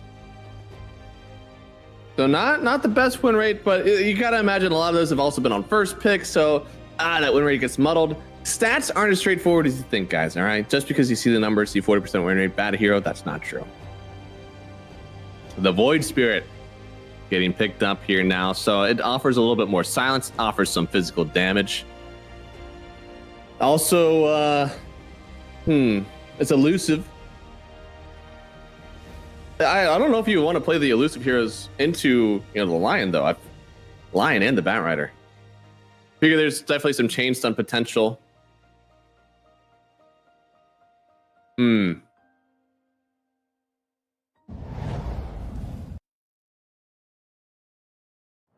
As they put me on the spot, I think I'm gonna have to go. I'm taking my talents to Monty. I really want to see this Lina do well. Crystallize does really well, I think, whenever he's playing these heroes that like step up, be a tower, and just right click. We saw him yesterday on the SF. Literally just sitting, dealing a ton of physical damage. You're lucky. I muted my mic. Doing a ton of physical damage and just not giving an inch to the enemy team. All right, I think that sort of stuff is it's definitely valued in this game, right? You want to try to nuke down this Brewmaster. That burst damage will be nice. You have to step up to the Sven. If you have overwhelming physical, that would be good. I would have liked a little bit more peel versus a Sven. But I think this Lina, you're doing so much damage and so far away. Nande hopefully doesn't get on top of you, and you're getting some extra damage just on the fact that like Sven isn't around, right? So you're kind of winning the damage in that way. That he just can't do it right away. So yeah, I'm giving this one over to Monty, I think, from the draft. It's not free. Again, you have a Lion that you now are able to lock down the Void Spirit, maybe set up for Mobe on the Bat Rider, which it is going to be Bat versus Void in the mid lane. I think the Doom, very good versus Brew. I'm incredibly happy that we get to see this hero because I've been calling this for a long time, but like we saw a lot of advanced brew games, and the top 2 brew counters we always saw were either Doom or it was Weaver Grim. So for none of them to cycle back, especially all through last patch when the hero would still get picked, I think it was just a respect thing. Like, why would you counter a brew? He's just not that good. You don't have to dedicate that much thought to the hero. Now, hero's definitely looking a lot better. People are prioritizing that on first pick sometimes as well. So I like us starting to dedicate some real counters to the hero because it's starting to earn that respect. Hopefully it works out the way that I think, guys. This is game number 1 of our second series of the day. It is Team Dandelions versus Team Monty. And again, it's standard names versus the superstar team, right? We got Dandelions, Nande, Mombe, Mobe, not Mombe. Nande, Mobe, Palantimos, Desire, Gadaro. They've definitely all had some good times together so far. We want this Dandelions team to succeed, but also versus Team Monty with Crystallize owning up on the carry role. He's had some huge turnarounds. And Moonlight also a really great mid laner. I think we've seen him play the game really well, even when his lane was subpar. So definitely still a hard match for either team. And both of them certainly want this win. 30 seconds. Both of them sitting at 1-1 on series wins. Whoever loses this one is going to be down with Team Vidar at 1-2. And there's essentially one slot left for elimination. Next up is currently 0-3. Their next game is going to be versus Monty, actually. And that one may be rough. So, loser of this series could be on the chopping block, which is a lot of hearts. A lot of try-harding going to go on here in this game number 1. I think my focus, I want to see this Lina carry because I feel...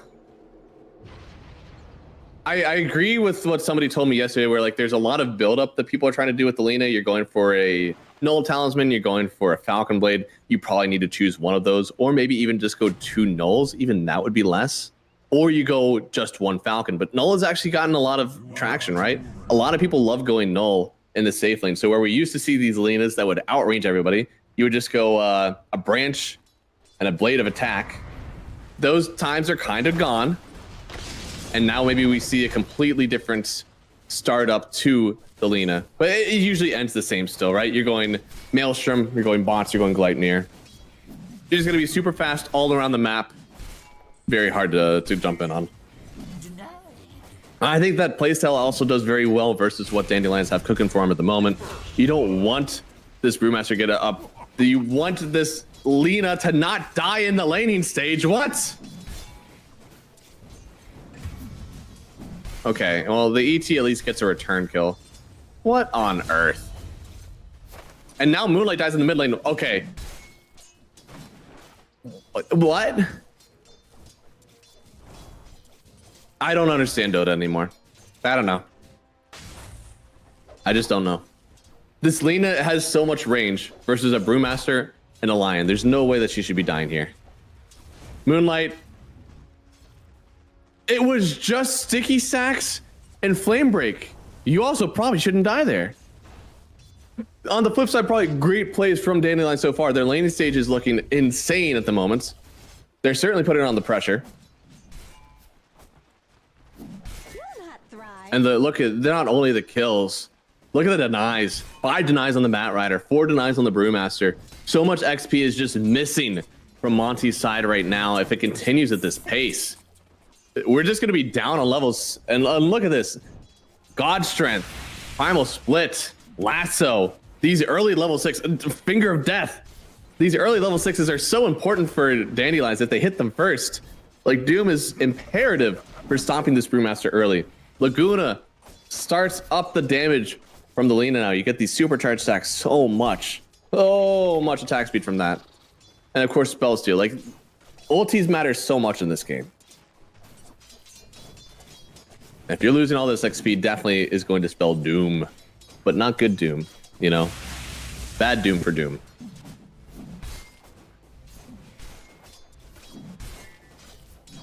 What is happening in this mid lane? Can I see the CS? Or see the mid lane right clicking? Because what the hell? Mobay is just dancing around up here. He's got so many denies, man. 5 denies, 20 CS coming up to it. Dude, Moonlight has 5 CS. What? There we go. Yeah, I want to see this. How is he getting worked so hard?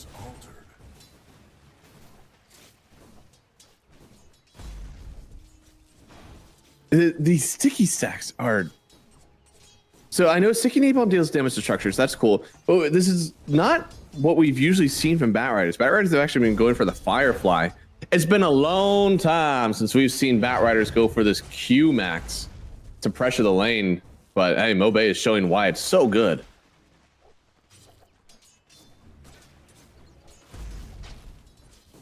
We do have a 21 on the Moonlight Void Spirit, so even though he is taking a lot of damage, he's got plenty to kick back. In case Mobay does try to go for the kill here, he knows. I mean, he's a good player. He can click on the stick and see there's a 21 for Moonlight here. Gonna get bounced around, has it assimilate here, and there it is. Good kill.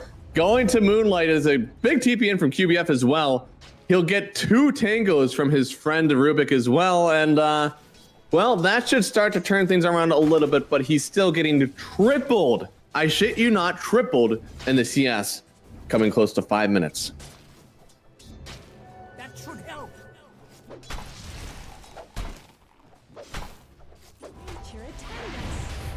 Oh, big LSA.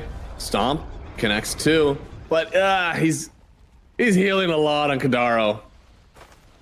Now Desire running behind the trees. This is what I said. You don't have that sort of safety on the Radiant side. Radiant side, you're getting found by the trees. You're getting found by the tower.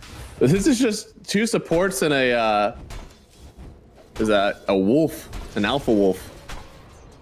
Completely zoning out both heroes in the safe lane.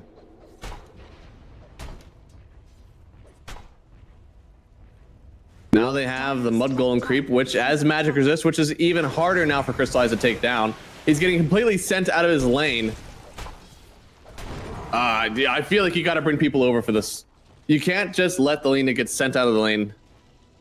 She's the only one who's having a decent time with the CS on your team.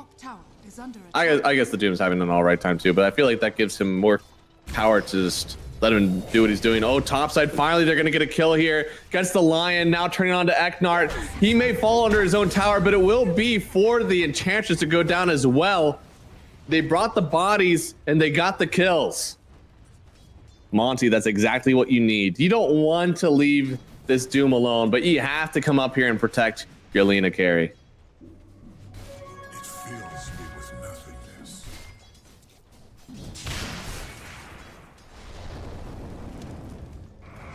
Ooh. Oh, they get the stomp, but look, the Enchantress already here, just holding the line. Knows that you can't really get past there, and then in the mid lane, no, stop. Bat Rider, please. He's just a boy. How is he getting so many kills up here? Dominating the mid lane right now. Once again, tripling the CS of this Void Spirit. Now 6 minutes in. It's hard to double CS at this time. To triple CS at this time is crazy outplay in the mid lane.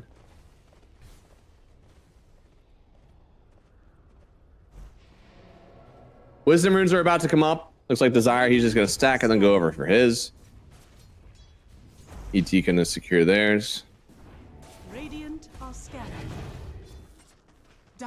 So where you can see the net worth is obliterating. I haven't seen a lane dominant like this in a long time.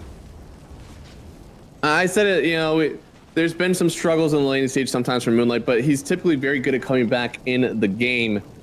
This will be a game that's hard to do that though. Void Spirit is item and level dependent. He can't just get level 6 and like, okay, he's a hero, because that level 6 is applying his attack damage, right? So it's not so easy. You also want a lot of levels in that, so you're not just dying. You want to get that big barrier for yourself.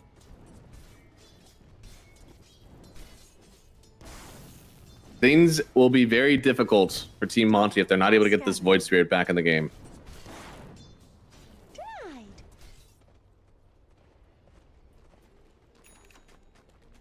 Thankfully, his Doom and his Lina are both farming, but not as much as the Brewmaster, not as much as the Batrider.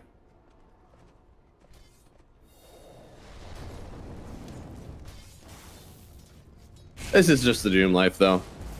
He's going for double bracer. He's able to go for these early items. He doesn't need to buy the Midas straight up. He can actually buy the Midas whenever he wants because he can just sell it for 90% gold.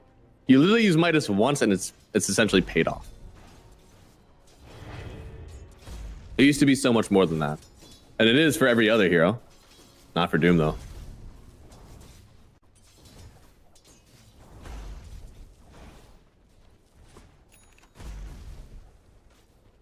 So a little bit of a net worth lead, but not crazy for Dandelions at the moment. Things have started to cool down, but only because we already took this top tower, which means Palantimus is coming over to the mid lane here. They're going to find him. They must have seen him on a ward coming down, but he does use the split. They weren't able to get the Doom in time for him. Now he's actually running down the Rubik with these Brewlings and the DD Mobe. Oh no, he has a lasso. He may get, oh, he may die. Yes, with the Laguna Blade. Crystallized from the top rope. Gets the kill on one. Now turning the right clicks over to the Brewmaster. He doesn't have any burn damage. That's gonna be another kill. Dire's structures are It's 2 gone in the mid lane from all the TPs from Monty, but sure, it is worth it. Man, what a rotation in. That really did well for this Void Spirit as well. He's coming back to a passable net worth after those kills. If we didn't have those, it would have been, ooh, would have been looking real rough. Man, incredible teamwork. Great coordination. Come back in, get that fight. Oh, Moonlight. That is a big jump in. Stun connects on 2. QBF. A little bit of danger. Does steal the stun for himself. Gets it onto the Enchantress, but now he's going to get locked up still. Mobe wants to collect the kill, but he can't stay in on it. There's too much damage here. Moonlight actually gets a double kill. He's coming back. He's coming all the way back. I thought he would need levels and gold to do this for his team, but he doesn't. Radiant's bottom tower. Stun connects into the sleep. There it is. And Moonlight. Does he get the triple? Oh my lord. Void Spirit is back, baby. He just put so much of Dandelions in the dirt. It's gotta feel so bad for them. They just spent 10 minutes dominating the laning stage, doing everything they can, absolutely working the CS, just to dive towers and lose one. That's fine. You lost that fight. And then in the river, it should have been a good fight, but somehow Void Spirit is able to make this fight happen for his team. Gets a triple kill, and now they're all the way back. Dandelions, now you have to evaluate your lineup, like, what do we do well? We certainly take stacks. That's what Desire's working on here. These are going to be big for the Sven. He does have the Mask of Madness coming soon. Have a God Strength. He'll have 1 point in the Warcry. Dire's middle tower is under So that should help. Dice are scanning. In fact, Mask of Madness is about to come out for him. So it reduces your armor by 8 and silences you whenever you press that Mask of Madness. Your armor, you get 6 with level 1. So you're not really recouping all the armor just yet until you have 2 points in that.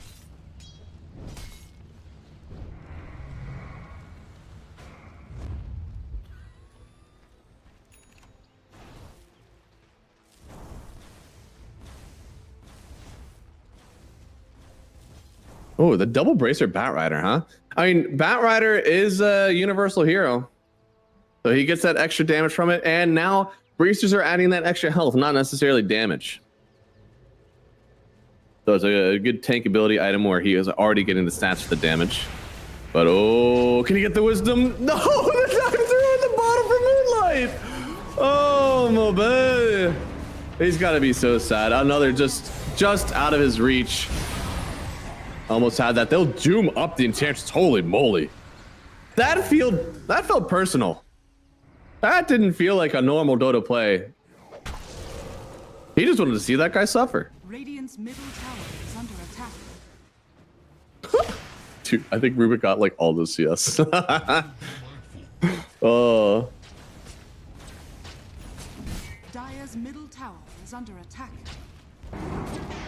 Well, so far, still only a 1,000 net worth lead.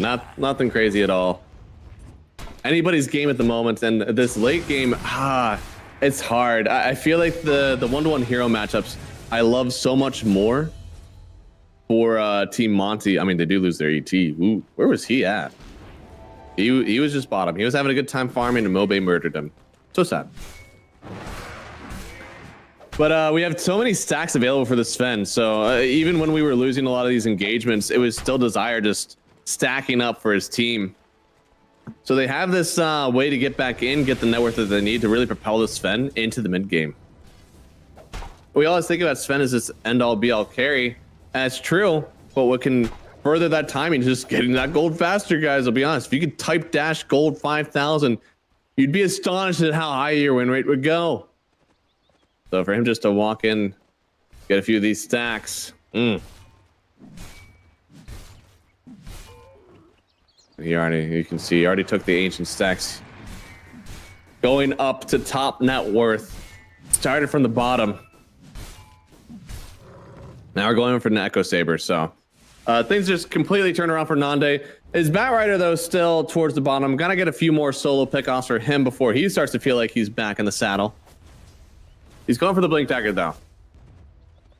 It's unfortunate, right? Like, Mobe, he could still be just dominating the map, right? If it wasn't for that mid move where they were under the tower, just a little bit too far on the Brewmaster, things could be completely different. But now that they're sitting and waiting for their farm again, they do have Radiance completed on Palantimo, so he's feeling very strong. The Doom is going to be really important. If they can Doom before he gets the ulti off, I think he's absolutely your Doom target for now. The Radiance puts in too much work on its own, let alone whenever he's split. So being able to Doom him, use the Lina nuke, and even your Void Spirit nuke now is really good. They just saw him take the Lotuses. I wonder... Oh, they're smoked up. Yeah, he sees the Rubik Fade bolted from invisibility, so he knows there's somebody around. He gets the third Lotus, which is a lot of heal for him. Dire's bottom tower is under attack. And a huge scan. It actually finds the Rubik walking in the river. Sven just farms incredibly safe the whole way away. And this smoke is actually thwarted entirely then from Dandelions. Really well done. Just reading the map incredibly well.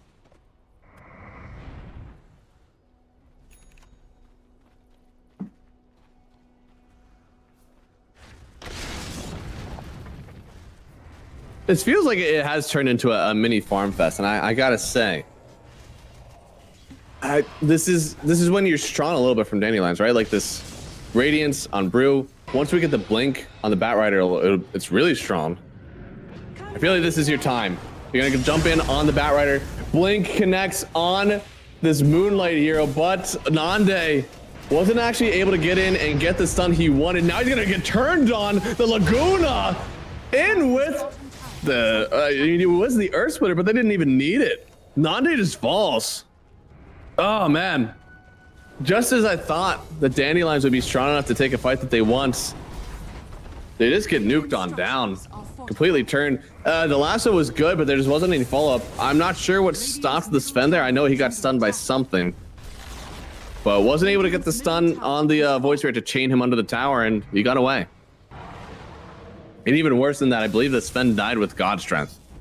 So anyway, the best thing you can do as a Sven, and kind of why the hero has such high net most of the time, is that you're using your God Strength to get a kill and then you farm with it. If you die with God Strength, not only are you getting those, you're not getting those kills, you're also not getting any camps immediately afterwards, which has to feel really bad. Dire's middle tower is under Few stuns from Desire, dive through from Moonlight. It won't actually get the link in. Oh, but he walked back into it. Unfortunate. Moonlight with the kill. A mega kill streak for this. Again, dumped on mid lane. Mobe was owning. It was so good for him to start. But now through perseverance, he pulled himself up by his bootstraps, and he is once again winning at life.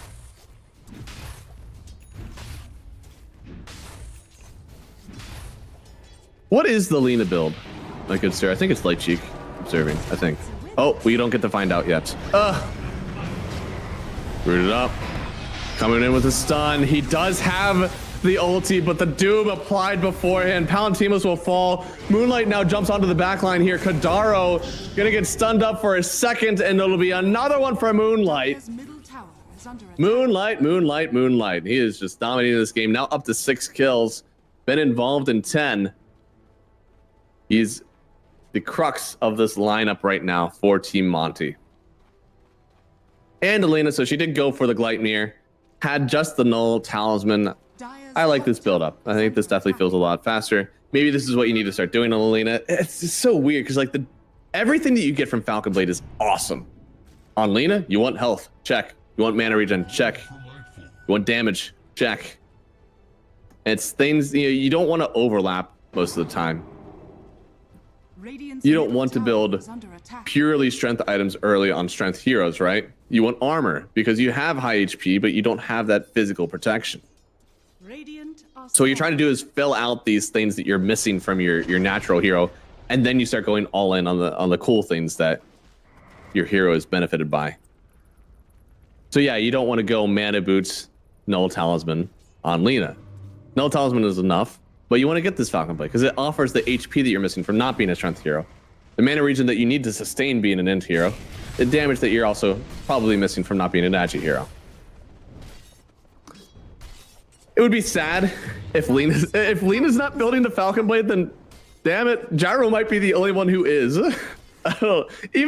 Even Razors don't build that item anymore. So,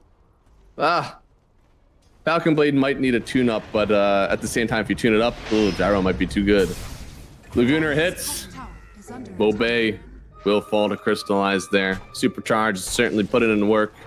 Where's the Void TPing to? Yeah, there he is. There he is. Dive 1. Kadaro feeling the pain now. Silenced up through the Aghanim Scepter on Moonlight. He doesn't have another dive. He can use it, but team not around. And if you dive once more, there could be a lion that locks you up and puts you in danger. So I understand his desire to not jump.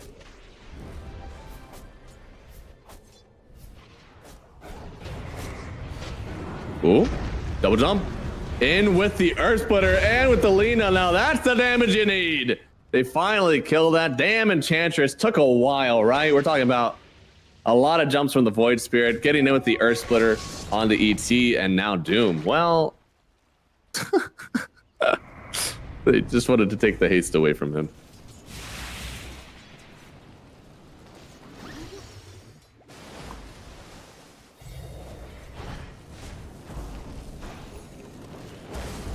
Remember to stay hydrated, guys. All right. I'm drinking an energy drink for my awakeness. I'm drinking some water for natural hydration. I'm drinking some hot chocolate for my throat. Yeah, we got a hodgepodge over here. Should have just straight up drank some honey, to be honest, but we're past that point.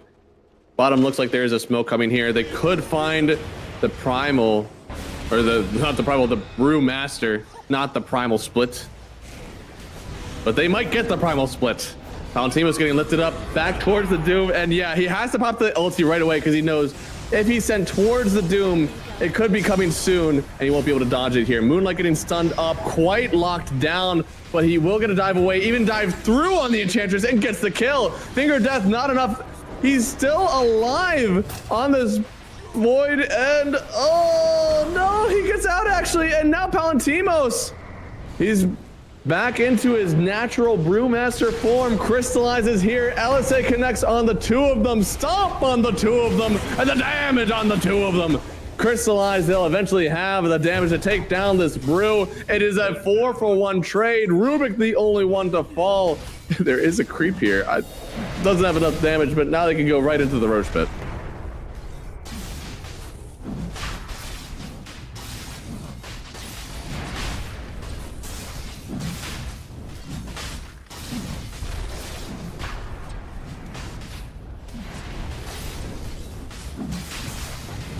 Radiance on Brew, yeah, I mean the Brewed Up multiplier definitely, it kept them alive there. And we did finally see how good this split can be in the fight, but it was just so sectioned off.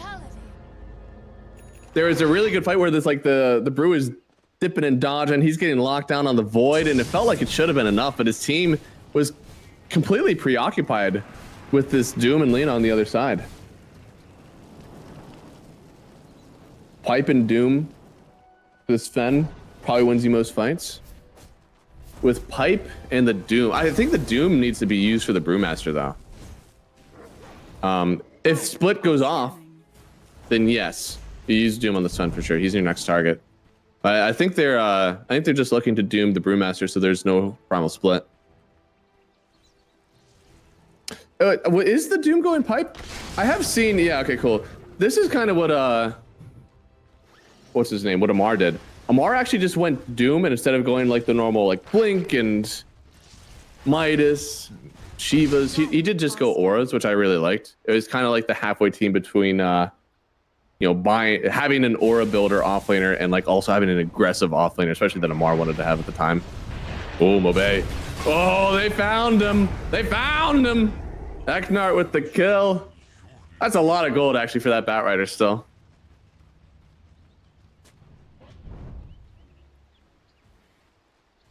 But yeah, no, I like the Doom items here. He's got the drums, he's got the pipe. Go for a BKB next for his own longevity. Big fan, big fan. Radiant's bottom tower is under attack.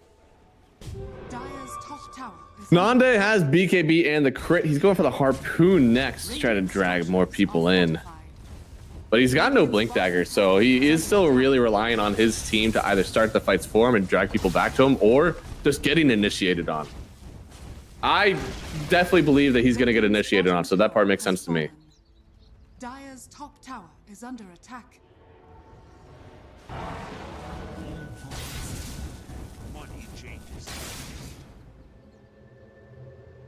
Man, Lena is pumping. This damage is just too good. She's going for the Lincoln Sphere now, so it'll help. Any blink lasso feels like that's what's going to kill her, right? If you're getting stuff broken on you in a fight, it means the team is already there. Your team is probably ready to fight.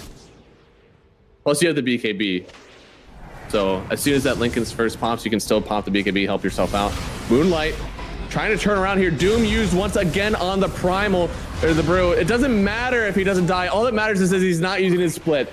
QBF will fall. It's a BKB God Strength. Here comes Lena in with the damage on the Batrider. Mobe won't be able to survive that one. They'll trade support for support at the moment. Moonlight able to get away, not getting his own kill.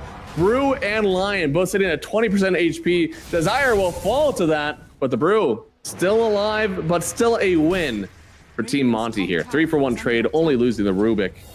And once again, getting the mid lane there on Mobe.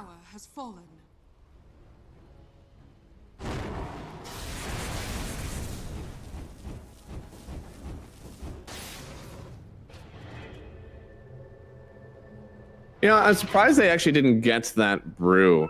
The BKB turnaround for the Sun was actually pretty hard. And he did finish the... yeah, he finished the data. So there's so much damage coming through. You couldn't just ignore him.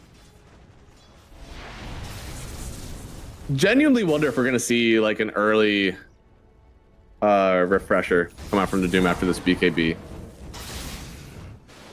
I don't think it's an Ags type of game. I feel like it really is just like, I need to Doom 2 of these guys. So BKB is the answer. Or not BKB, refresher is the answer.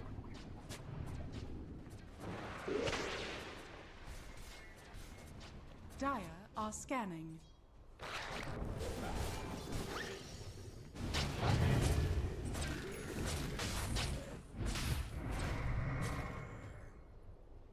Go for a Lincoln's next on the Void Spirit as well. So we're pretty much making sure that nobody is getting blink lassoed. Mobe's game has really fallen off, and if you keep doing this, it's never coming back. Like, we're doing all this itemization to make sure that this Batrider doesn't come back. Is that really the only one you're worried about? What else is Sven, man? Sven's pumping damage. Do you want to get some extra, maybe evasion on Lena? We want to get a kill on Lena. Kadaro. Oh, gets found by the Remnant. Easy kill there. Crystallized still picking it up there. Does have the Lincoln Sphere complete. And that'll be the last kill that we likely see off this first Aegis.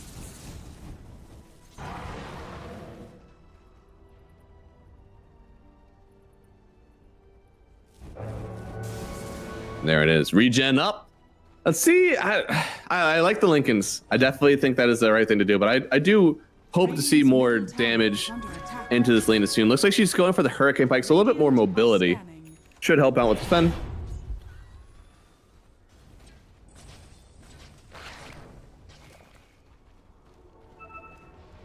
I don't know. I feel like Radiant this might be one of those games where you can't itemize to not get hit, or you can't itemize to get hit, because the correct play to play these fights is just not get hit by Sven. You know, Crystallize can't build a butterfly because then the assumption is that somehow the Sven is getting on top of you in fights, and that's just unacceptable. Milk up both teams. Aegis just got reclaimed, knowing that that timer will start to tick again very, very soon. Both teams want map pressure. Both teams want to play around this tower. But for Dandelions, this could be the fight that they need. Maybe abusing some high ground mechanics here. Maybe getting some buybacks. Give them the edge of these fights as they're by their tower.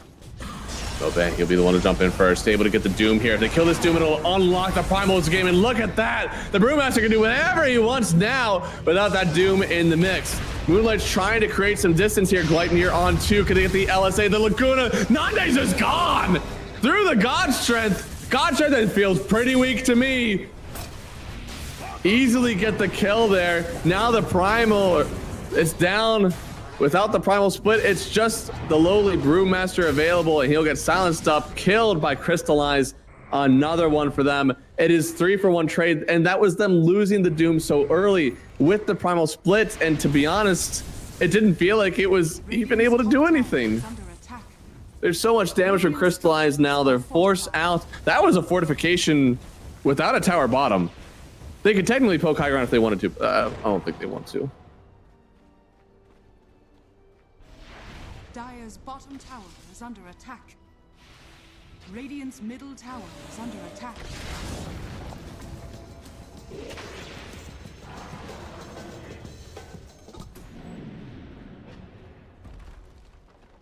$12,000 net worth lead right now for Monty. They're feeling good, and with the Roshan, it could spawn in 30 seconds. It does mean no matter what, it is going to be a bottom side Roche. So you can see everybody from Monty starting to curl on down. They could find Mobe. Double dive. There it is. And in with the Remnant. Stun does connect. Mobe. Here's another BKB. Laguna doesn't need it. Just the LSA will be enough. Godlike for the Lina right now. Oh, no, he had BK. No, he had BKB. Oh, no. Oh, you just got to press that. Oh, that's so sad. Top side. Oh, who are they going on? It's Crystallized going on the Enchantress. All right, well, that was a pretty easy kill. Mid lane, is there any return fight? They're trying to do it. Going on the Doom, but instead Doom, he turns around. Sven has to run away, but there's already been too much damage. Now he'll turn and fight. Doom owning this engagement, even with the absence of his Lina. Agnar with the double. They've locked in on this Brewmaster. He has split available. Does he need to use it? Does he want to use it? I don't know. They're going to run up high ground, a 17,000 net worth lead and growing here. Just 31 minutes into the game.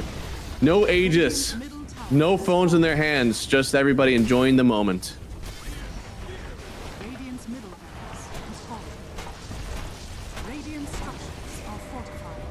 We'll keep on going towards bot as well. LSA connects. Kadaro will fall. And that will stagger the deaths even more, meaning that once Sven is up in 30 seconds, they may still want to wait another 10 seconds before they have their full team available for potentially one last fight. Radiant's bottom barracks has fallen. And with that, they'll just take that Rax. 2 gone in an instant, in a blink of an eye even. A blink of an eye even. I don't know in what orders I said those letters. The right words were there, but they were not like an anagram. Is that what it is? I don't know what that is. Sometimes my brain, like, the words are there, but we'll start to switch around like the first letters of a few. It sounds really cool for like tongue twisters or cool headlines, but doing it on accident is not fun. Roshan getting taken here. Crystallize, booms the damage. And they will certainly give this Aegis to him. Let him walk up high ground. And give his team the mega creeps they so deserve. They even are now giving themselves the Roshan banner, of course, which means high ground is a lot easier.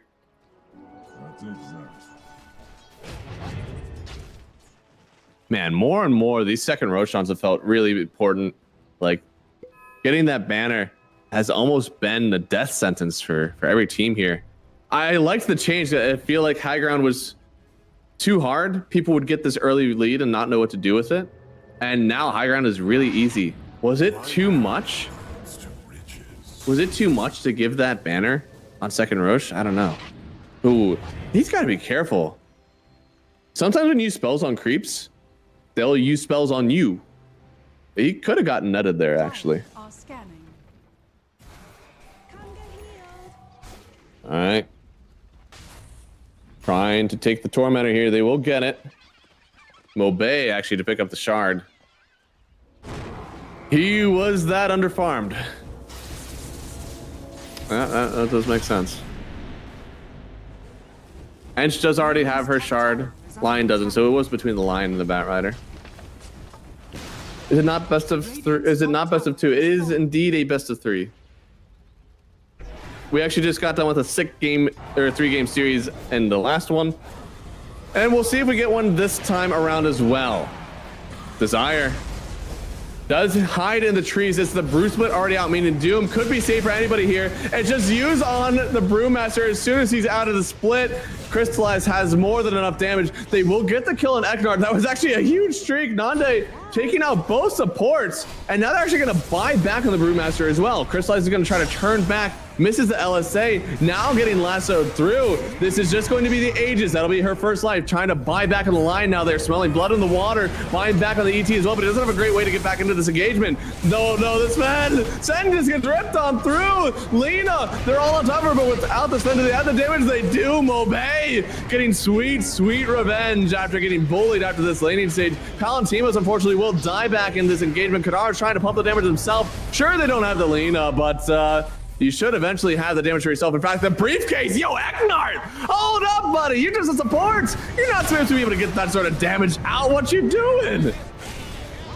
Another buyback now, this time on Mobay, and surely now Monty had thought, maybe that's enough buybacks. Maybe that's enough for me to not want to take this fight any longer. Big Yule Scepter out from QBF. In fact, turning around the return stun. They'll get out with... No, they're not getting out. They want more. They actually want to get the return kill on Mobay. They'll get it. Moonlight with another one here. Wants to get the enchantment, but they're going to dive on the backside, trying to get the kill on the Sven, and it's GG. Monty, what a re-engage. I mean, they were already ahead. I know they had the game, but very impressive to keep that pressure on and get themselves this game 1 victory.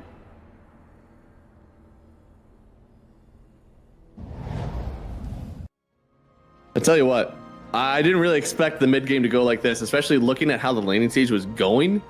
Things were so good. I can tell you the exact moment that things turned around. And it's when the Brewmaster got caught behind tower trying to get a cheeky kill there in the mid lane. Really, I tell you what, if they would have gotten it, it would have completely dumped the entirety of this Monty lineup, but instead they give the return kill away. This Void Spirit starts to pump up in the gold. He was at like high 2,000 net, jumps up to 3,400. Another few fights later, and Void Spirit is the 4th farmed core, and only because 2 of his teammates are ahead of him. So 2 fights, one at the tower, one in the river, and game just completely turned around for them. They never were able to grab it back here on Dandelions. I gotta say it, I don't think this was a draft issue. Did I say that this was a draft win for Monty? Yes.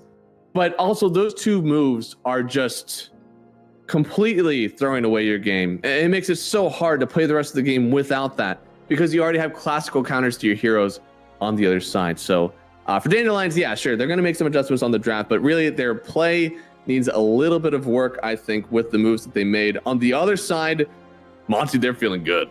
They rolled through yesterday. They had a pretty good 2-0 versus Team Vidar, and now they're looking to try to continue that streak. Do they get 2 2-0s 2 days in a row? Or are we going to see a comeback maybe here, forcing it to game 3 for Team Dandelions? We'll find out after a short break, so stick around. There's more Dota.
tower is under attack.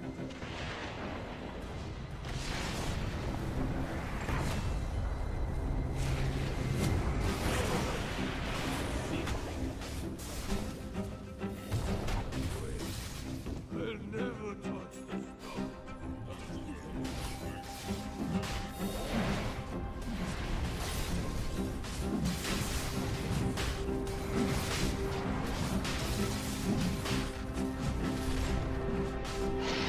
Shut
Hello, everybody, and welcome back. It is game number 2 of Team Monty versus Team Dandelions.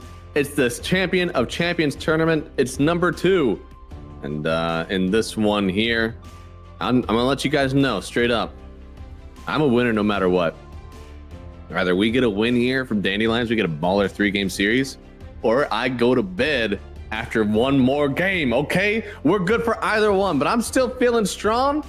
I'm feeling excited for this game. Last time we did have, it was first pick for the Dandelions. Let me tab in here to see. It is first pick again for the Dandelions. This time I am, nope, never mind. I read too far down. It is first pick for Monty. You know, it depends on which one you look at. It is first pick for Monty. So last time we saw the bans were,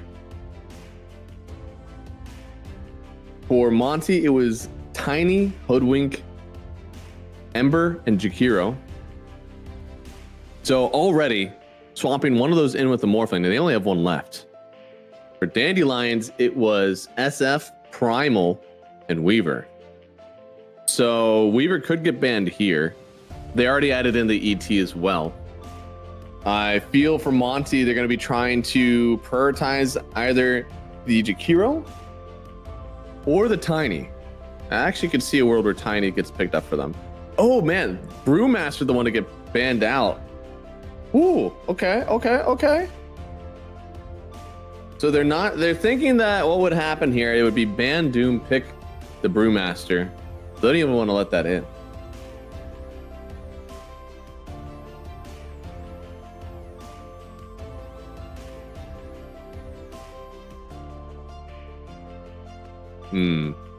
Hoodwink out. Okay. So they banned the Tiny. They still would rather have the Hoodwink. I'm surprised a little bit. I feel like Hoodwink doesn't have as much flex potential, right? And the Tiny still feels like it does a lot of damage. A lot of damage.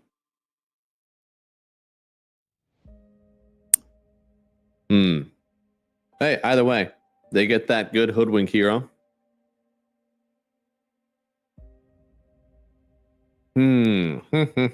What is the answer here? Last game we saw, again, it was the ET picked up by, or not the ET, it was the Brewmaster picked up by Dandelions. They go for the Rubik. Ooh. So, there's a few things going on here. First off, Jakiro's still in pool. So, you have a Rubik, and the enemy team doesn't. This unlocks a lot of heroes for you. It unlocks Jakiro. It unlocks Enigma. It unlocks the Underlord. Everything else, even Weaver, I'd say, isn't as much of a hero anymore.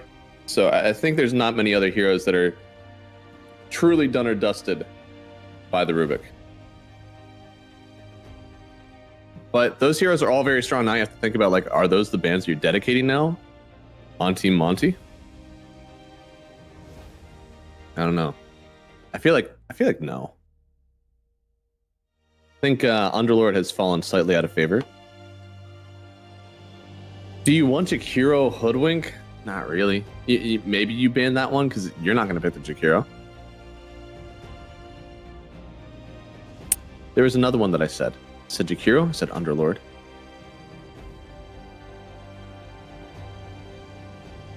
Actually, was that it? Yeah. And then the Weaver was the other one.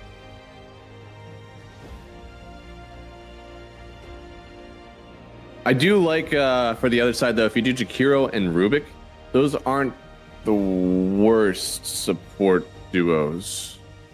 It is two kind of backlining heroes. I don't love that part of it.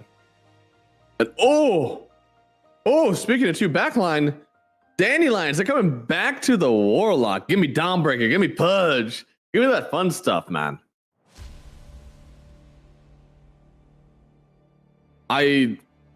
I've played against a few Warlocks, of course. I played with many of them as well. Something that the Warlock excels with is actually the laning stage, being very aggressive in it. You don't block camps. You just link the enemy to camps. It's very fun. In the fight, you are susceptible to the death because you have a channeling spell for damage. And then you have your Fatal Bonds and your Rock. So you drop Fatal Bonds, you drop Rock. And then if you really want to be like, cool, you're healing a teammate maybe, but then you want to drop your Lord. I can't believe I was going to call it like the poop mist or whatever it is, just because that was the stupid Slacks video. What is it? It's Upheaval, I think it's called. Warlock. Upheaval. Ha ha ha. See, I know my spells.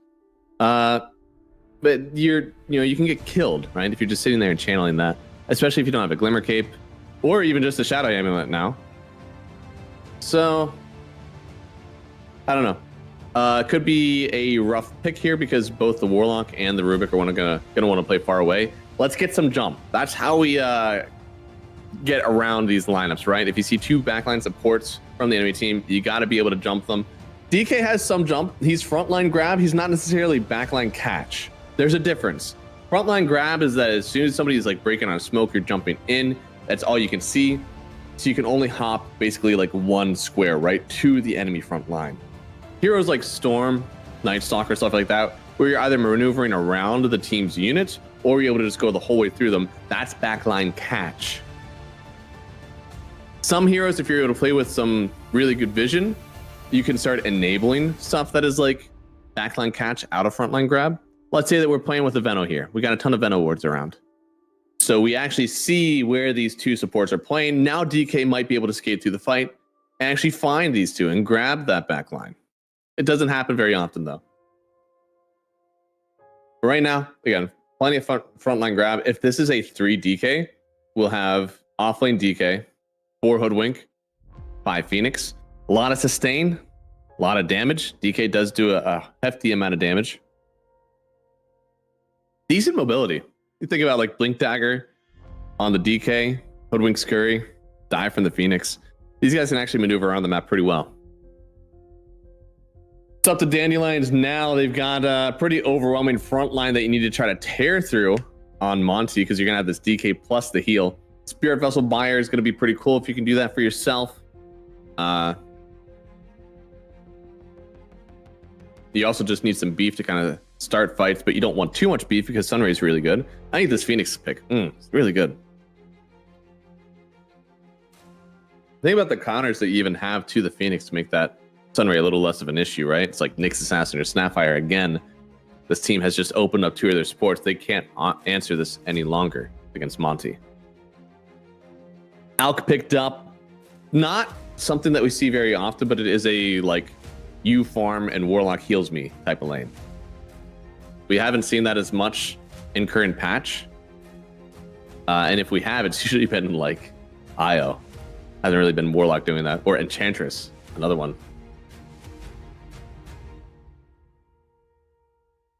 So they got like a timing thing. They got some minus armor and they're doubling on the minus armor. I like that. I like that a lot. However, Troll Warlord is still in the pool and Troll has been a meta hero that is also very good versus the Sardar.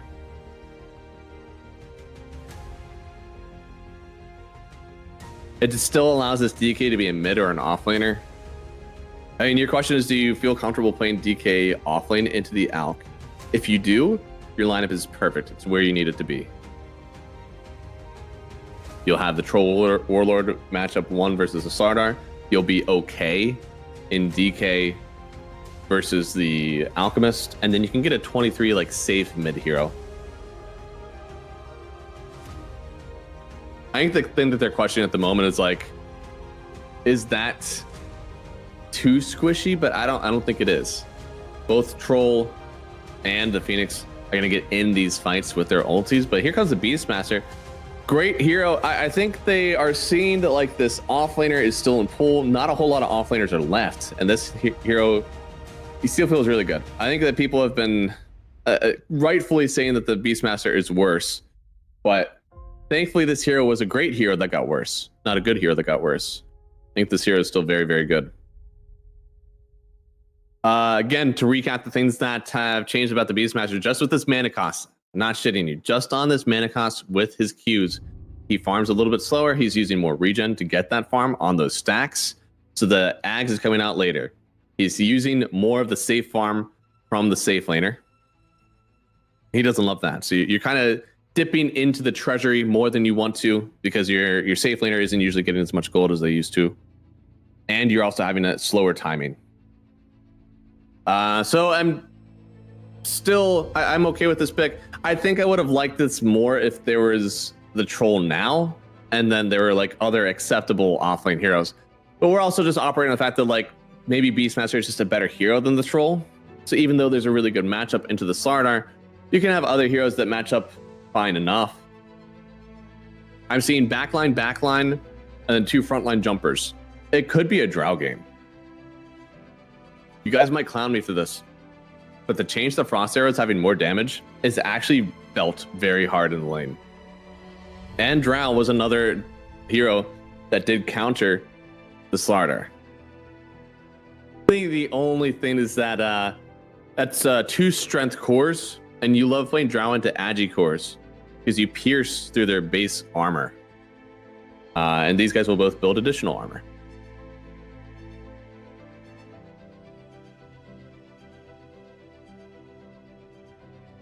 Ban out the Dazzle once more. Don't want to play into that mid Dazzle shenanigans. I wonder what they're doing.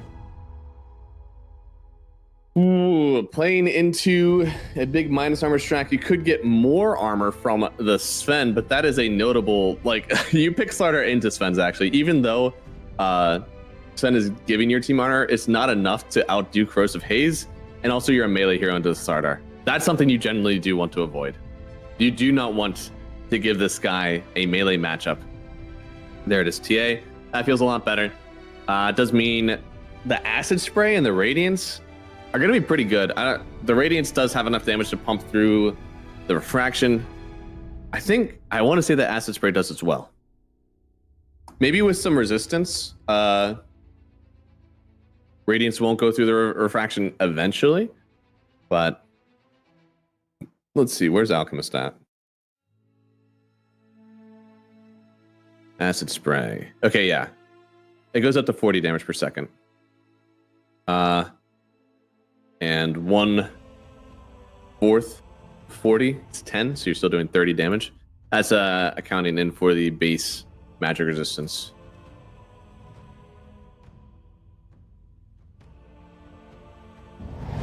Yeah. It's I'm liking the pick here. They do go for the Huskar on last, by the way. This is a carry TA. So Nande, the Huskar, is going into the DK in the mid lane. That's not often the Huskar that we see. And by the way, this is another Huskar game? Hello? Why? What have we done? What have we done as a series to deserve this? We already saw one Huskar game today, and it was a knockdown drag out. I mean, that was a good game. It was a 30-minute victory for Team Rivnia, which I now know how to pronounce. Thank you, chat. And they dominated, man. There was a Huskar into a Storm. They triple ganked the Huskar. I wonder if we're going to see that again, by the way, because 2 times in a row, people have picked the Huskar, and then they've got double support ganked at level 1 at 30 seconds. I can't wait to see if that happens again. The first time that we saw it was down here. It was an Oracle combo with it. So let's see. Who are the people that picked Oracle Huskar? Yep,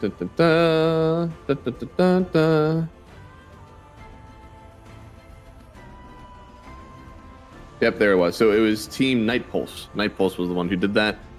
It was another 30-minute victory. So Huskars, not only are they more geared towards the laning stage, like they're ending this game super fast. So I gotta be honest. Hey, Huskars won so far. I'm going with the Huskar lineup. Prepare for battle. I think there's definitely some merit to this one. It is versus DK. I don't think that matchup. Oh Lord, wait. Oh, do I say that DK is fine enough?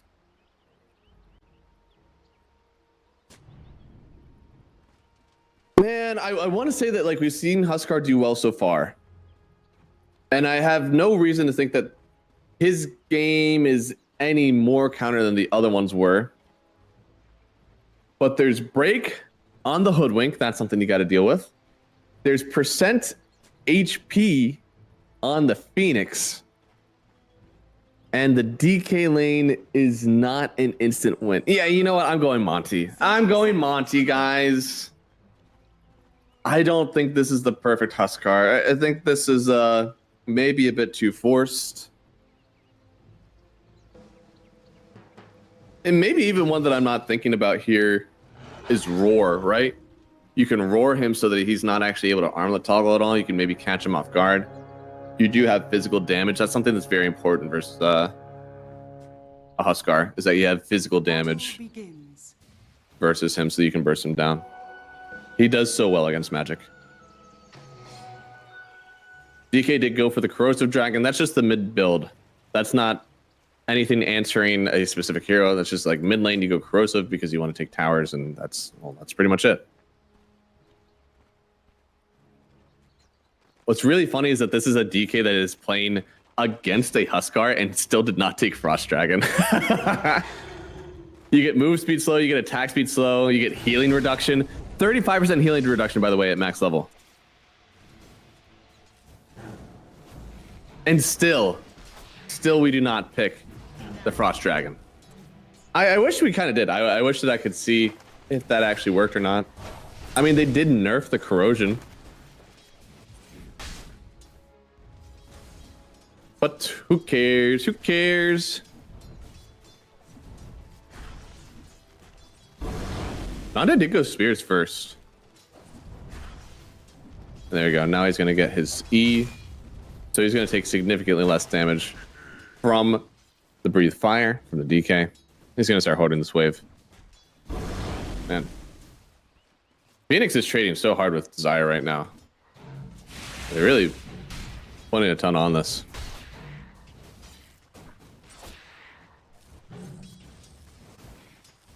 This could potentially be my last match of the day. We still got 2 series ahead of us after this one, but guys, remember, if you're watching this game, let me know who you think won the draft. I'm interested to see what the chat thinks, what we can focus on, maybe we can talk about with items moving forward. Oh, TA. TA is doing so well with CSing right now. Whew. It did go, so no points actually in refraction, which is slightly surprising given that this is a pretty good refraction lane, right? You're not gonna get hit maybe even by that Slardar. Desire is just gonna be pumping the Fade Bolt, so like that's only gonna be able to break 1 charge. A little surprised, but. Oh, and Crystallize, even though they were going on Mobay, and they may still get the kill on Mobay. Crystallize was actually the one to get the first blood. So Monty, strong start out the lanes, getting 2 kills across the map right away.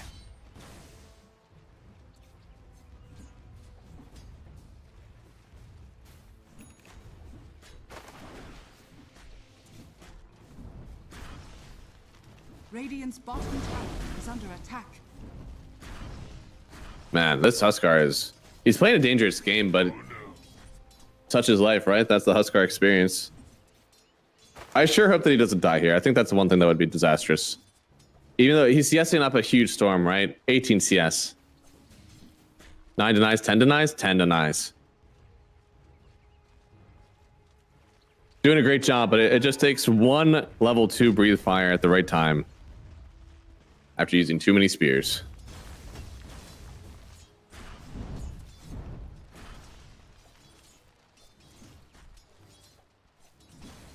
I wonder what does he go? Yeah, he went 201. Oh, but he didn't get the flag bearer. Oh, that's actually really sad. Really, the flag bearer means so much when you're getting dusted in a lane like this.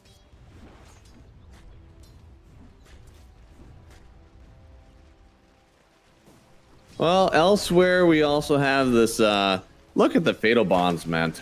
We got Fatal Bonds disconnecting on all the creeps and on Vlad. Mobay, oh, something that we didn't actually talk about is that Mobay is in the safe lane, and Nande, our carry, is playing the Huskar. I wonder if this is just a hero comfortability thing, because he is a Dorito on the Alk. It could be that he doesn't have Dota Plus, but he clearly doesn't have that much levels. We're silver on the Huskar, so it's not like either of these guys play the heroes a ton. But damn, you could have convinced me. 26 and 14 on again a matchup that doesn't feel entirely Huskar favored. It definitely feels somewhat Huskar favored, but not like, you know, crazy. He's doing it really well. Poor Moonlight. I feel for this guy. I mean, this is just, it's so sad. Nande's able to keep the creep wave exactly where he wants it. He's basically playing CS trainer right now. And everywhere else. They didn't do the 2 support rotation into the mid lane. I wonder if that's what really knocked him down. You know, everybody else has done that. And no, Desire, he's already having such a bad time. Why would you do that to him? That's very mean. Bad.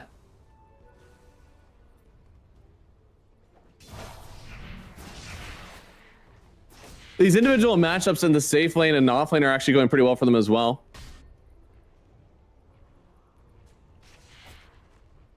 Slardar with 10 denies to the TA. Radiant are scanning. And the Alk just getting his gold, not necessarily denying much away. In fact, Beastmaster still getting his own CS. But again, Alk getting his own gold is just basically what matters. He is genuinely a hero that he does not care if he's trading farm. He would much rather just trade farm and get more than maybe contest CS a little bit more and they both lose farm. He just wants to get all that he can, and he knows that that gold will be much more efficient for him. QBF trying to stack up. Looks like he'll get hit a little bit, but he shouldn't die. Oh man, Nande really wants to get this kill, but here comes the Phoenix. It's Phoenix, DK, and QBF all around. Blood grenade hits. He's ticking down. He actually jumps over to the creep camp, and he'll die. QBF to pick up the kill. A little bit of an overextension there, trying to get under the tower. And DK, he'll be very, very happy with that.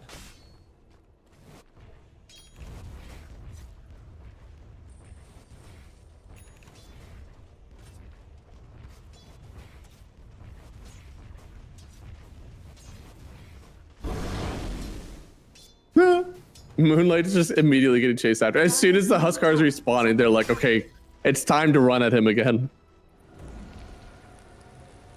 Oh, Palantimos. Oh, he's trying to block out. No, the lift. Eknar's not able to steal the Wizzy, and he will die. Palantimos to pick up the kill. On the other side, QBF is the one to pick up the Wisdom, so they'll still get a 1-for-1 trade, but now we get a kill over to the Slardar.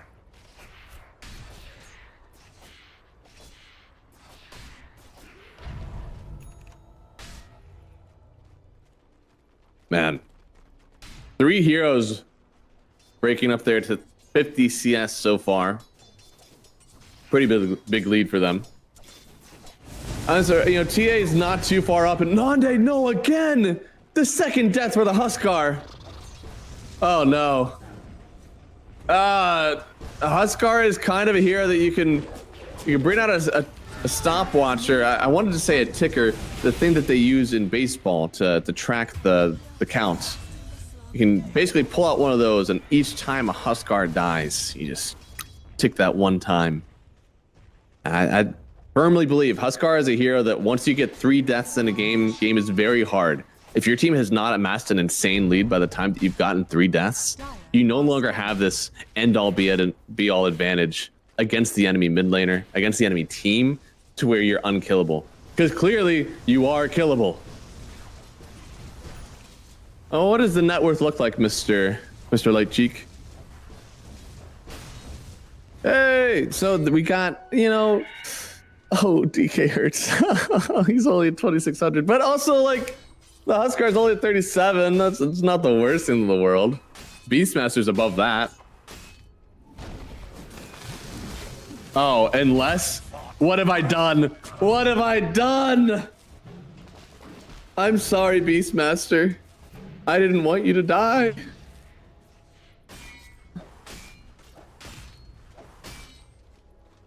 Well, maybe it is looking pretty good for the Huskar then. Is under attack. Getting out there, going to be second net worth, second only to his Alchemist, who's farming up very well for himself. Going to be around 5,500 net by the time that we hit 10 minutes. Very respectable on the Alchemist. Radiant are scanning. He's got Tread's Soul Ring. I like the build. I like the build. And he's going for Armlet, so he's not going Radiance. Radiant's top tower Really? is under attack. It's not because the Sardar is going Radiance. You've got so much gold. I'm sure that this is just something he has queued up for no damn reason, and he's just getting the Radiance anyways, because he has more than enough gold to get the Helm of Iron Will. So, like, if he really wanted this armlet, he would just buy the armlet. Dire's top tower is under attack. Invisibility. I could see it if maybe there was like a Brewmaster who was going Radiance, so like he wanted to do something else, but Radiance in every way is just too good on the Alchemist. He may be the best Radiance carrier because you're getting so much farm with it as well. And your farm is more efficient than anybody else in the game.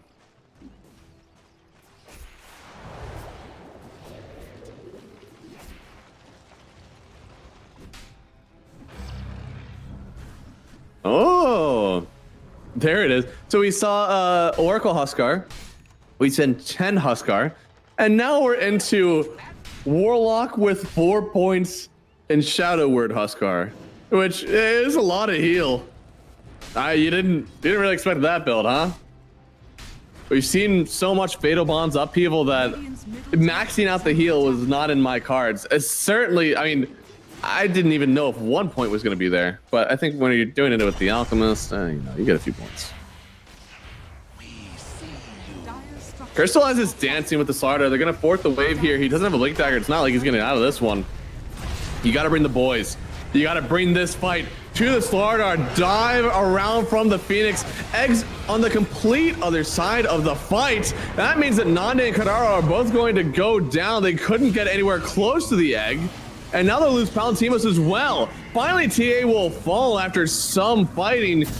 But Mobe forced to try to run away on the Alchemist. He TP'd in to help this one as well. Gonna get slowed out. They'll lose Desire. This could be the team wipe if they get it, but they don't have the juice. Mobe will live for now, and he did complete the armlet. Oh, why?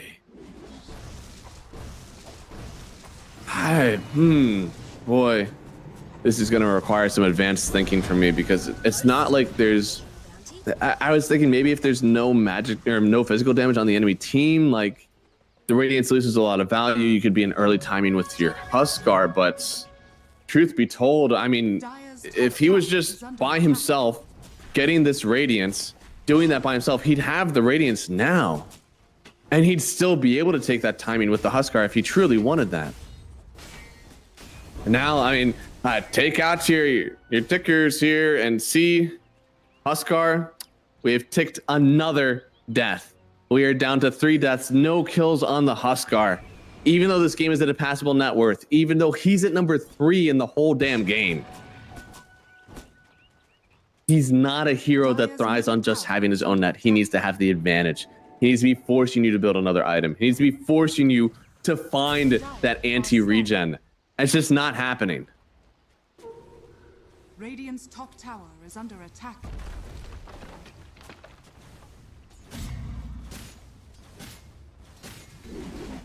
Beastmaster almost to the Aghanosceptor as well. That's going to be a big one for him to grab to help out his team.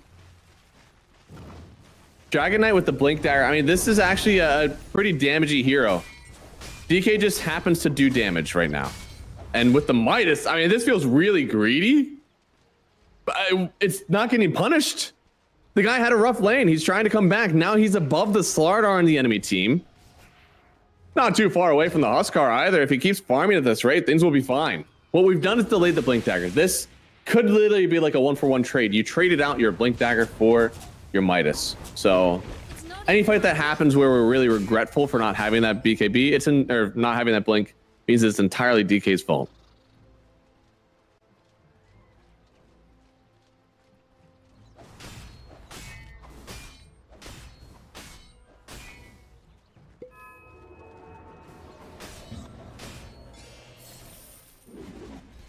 little bit stagnant here from the Huskar lineup. Dandelions, they're wanting this Alchemist to get a little bit more gold. What's he putting it into now? Now he's going Radiant. So Armlet Radiant, is this something real?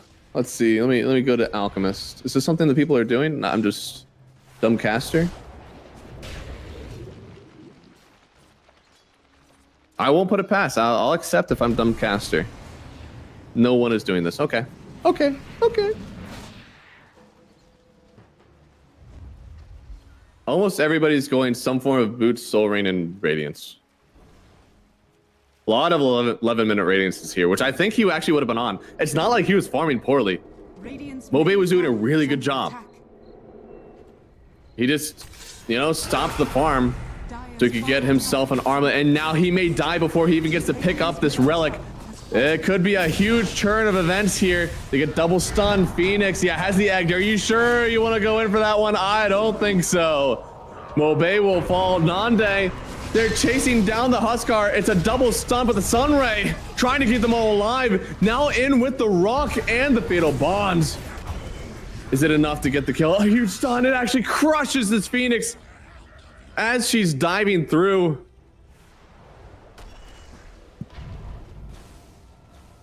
And that's going to be 3 gone, trading only the Alchemist. And to be honest, they started with the Alchemist. They could have backed away with everything, but instead they ended up losing 3. And now going into the Roshan pit, this could be something to alleviate this pressure we're feeling on Dandelions. But I don't know if they're necessarily going to win with it.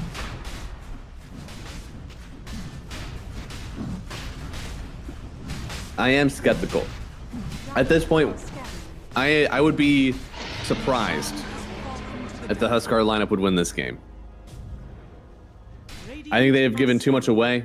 I think they either have not grouped around this Huskar, or Huskar has gotten too outstretched trying to press the map. I don't know which one it is, but Huskar has not been around his team enough, and he has died, regardless of whose fault that is.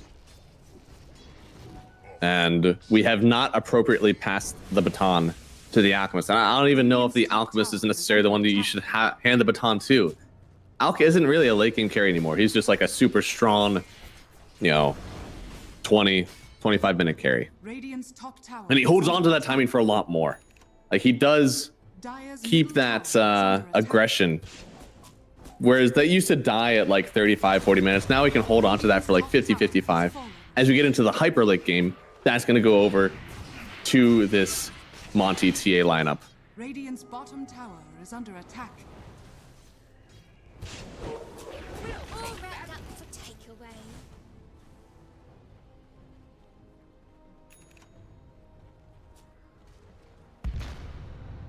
I do have the net worth lead, Qatar, dude. As soon as the trap pops, he's just out. He does not want to be there any longer. Oh, hey, good move. I mean, that's the right thing to do, but damn. I felt that fear. I felt it. 1-1. I mean, they had the net worth lead now. I'm just worried. I'm worried that the Huskar is not going to be able to keep a hold of this net worth lead. And it's a cop-out to say, but like, we are seeing a little bit of a net worth lead. That's just the fact that you have an Alchemist on your team. An Alchemist who went an Armlet before the Radiance and is now waiting on the Blink Dagger, which could be out now. I think this Aegis isn't going to hit near as hard as what we're used to because of that. The carry can't get involved in the game right now. Meanwhile, TA, I mean, any TA players, you certainly know this feeling. You're like, kind of want my Deso, but I also want this Dragonlance, but I also need a Blink, but I also need a BKB. TA's waiting for 4 solid items, not the worst. Even just 3. Blink, BKB, Deso. You got those, you're ready to tear up some people on the map. And as long as this Alch hasn't gotten completely out of control, you're still good to go.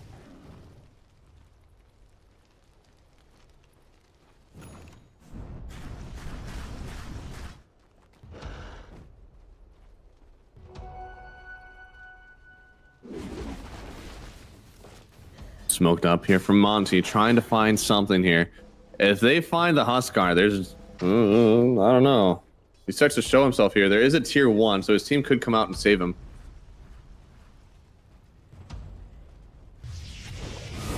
There it is. First start. They do get the break. That means no break available. I don't think they even have a Dragon Tail available. They're going to drop the egg right on top of Nande here. The rock falls. Fatal Bonds as well on everybody, but the Sunray still doing so much damage here. They need to evacuate. TA, no, back to the fight. Nande will lock in on both supports. He and Kadara will take the kills. They got out on the Beastmaster and the DK, so that was a lot for an Aegis to still give up a few supports. They're going to have to hope that dragging everybody down to this bot side of the map is enough space to help out.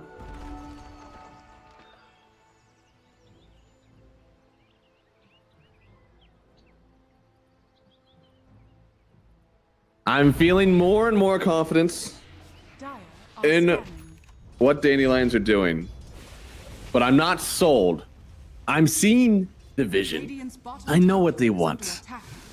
I know what they're doing because they've got this game back into a state where I do think that they're doing the right things. But can they hold? It's BKB on Huskar. He's already clearly shown that he can get bursted down. And that was without TA. That was just the supporting cast from Team Monty.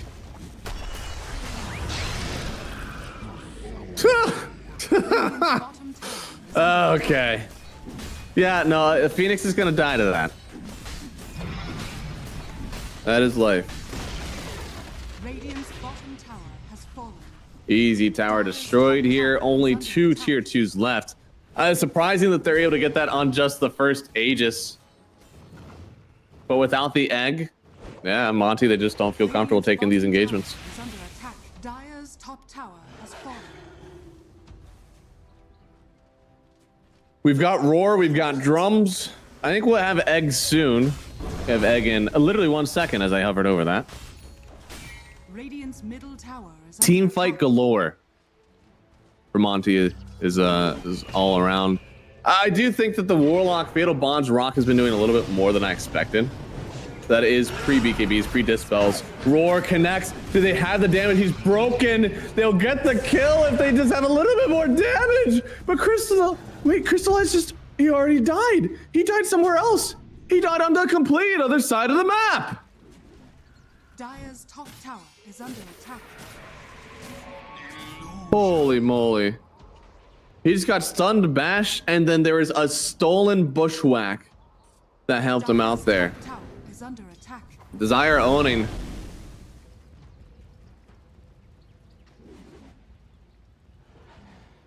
Alex should just give Scepter to Warlock and Starter. I mean, he should do that eventually, but you got to build for yourself. This isn't a support Alchemist. He needs to dump the damage as well.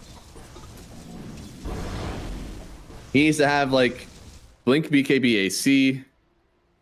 AC, especially, I think, versus this TA lineup with the minus armor, and also Middle tower has fallen. winning the armor differential for your team. Dire's Given that you bottom have a tower is Slardar, under attack. just that one extra armor item will make it so that you always have more physical resist than the enemy team. That goes a long way.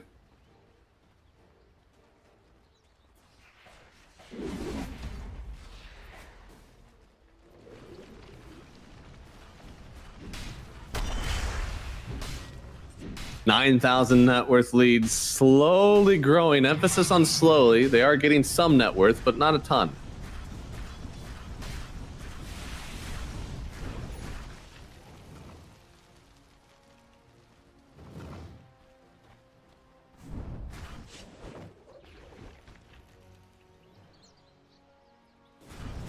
BKB almost complete from the TA. I wonder how much of a difference that makes. Scanning. He thinks Dire's middle tower has fallen. This is genuinely a compliment. Okay. You limit casting, but crazy thing. No, that's fair. That's fair. Radiant's I don't- top tower is under attack. I just don't think that the Huskar can hold on to it, you know? Bottom tower is under attack. Dire's I appreciate it. I appreciate you being respectful about it. And you can disagree with me. And you know what? I'll give it to you. This is why I think Monty can't hold on. Are going to win this one. I think they have the physical damage. I think they have break for the Huskar. They have Roar to keep him in. Bottom tower All right. And this early lineup, this is going to be where it's decided. If they can take this Rax, I'll be with you. I'll be with you, and I'll say that Dandelions, they'll keep hold of this game, and there's no chance that Monty can win it. But this team constantly has not shown me that they can hold on to this lead, and they falter in some way, letting somebody go. And I think with the BKB from Crystallize, he's going to tighten up. He's not going to die on the other side of the map, and we're going to get this win. Tay going to be bulk of the damage. DK's starting to pump a little bit. You know, he's got the Midas complete, or he's got the BKB complete. Going for the Blink Dagger next. DK does deceptive amounts of damage now with these new dragon facets.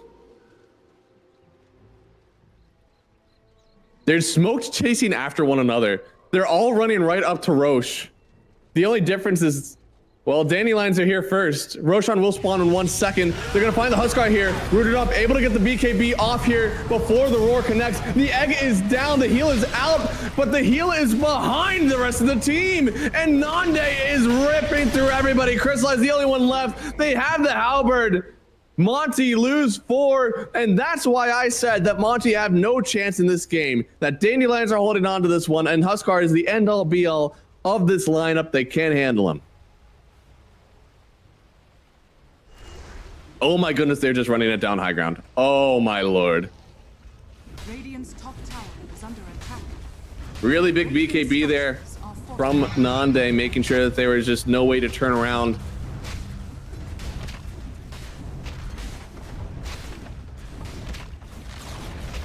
Radiant's top tower has fallen.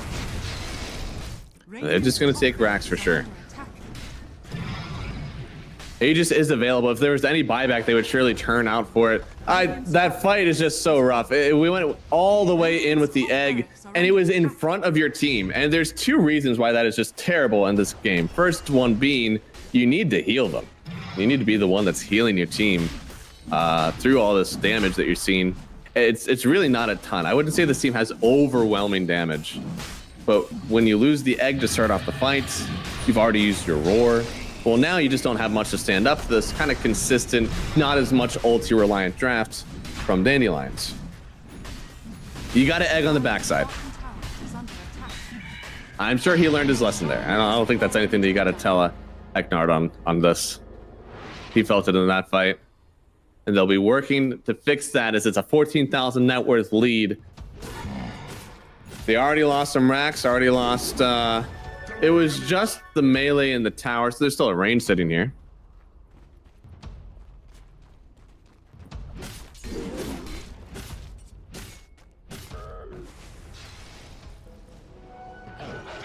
Radiant are scanning. I'm trying to see if they can get another pickoff. Looks like they're trying to go from Obey, maybe. It is an amp damage run on the DK, but stunned up. Does connect here. Slardar just waiting to see if he needs to come on in for this one. It's an ulti. Roar now connects. Already used the BKB again, so if he tries to turn around, it might be too much. Oh, the bash. They have it. They have the bash on the Beastmaster. Okay, he's going to get taken out. Trying to TP away on DK, and he'll get on out just in time, but not, of course, before the Beastmaster. So Beastmaster will die. They don't get the Aegis. Oh no, the creep is giving him away. Woo! There it is. Huge stun, and QBF goes down. Okay, that was really unfortunate, honestly. I can't believe that creep chased him that whole way out. Now they're gonna run up the high ground here. Still Aegis for another 3 minutes, so no expiration in sight. I wanted to see a really good fight with egg used and with roar, but we might not get that actually.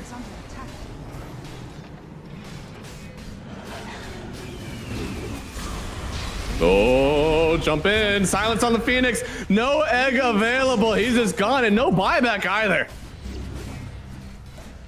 Radiant's bottom barracks are under attack. This is going to be another set of racks. They want to wait for the egg. They don't want to take a fight without it.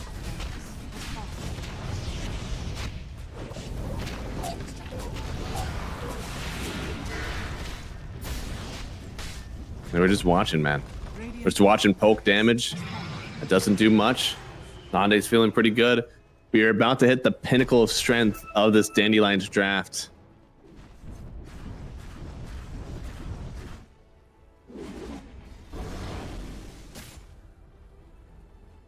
I believe Alchemist is finishing an SNY. Are scanning. Yeah, okay, so he has the SNY complete. We've got the Halberd on Nande. These BKB timings are incredibly important right now. But oh no, Phoenix! What? He's warding. Okay, that's why he was warding. Oh, that's a rough place to be.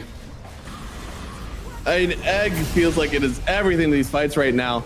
Stun connects onto 2. Now a jump through for the Huskar. Taunted on the TA, but they do get the first life of the Huskar. They have buyback on the Beastmaster only. They have to use it. They don't have buyback on the TA just yet. Radiant's middle tower is under I don't think they will before this mid tower falls.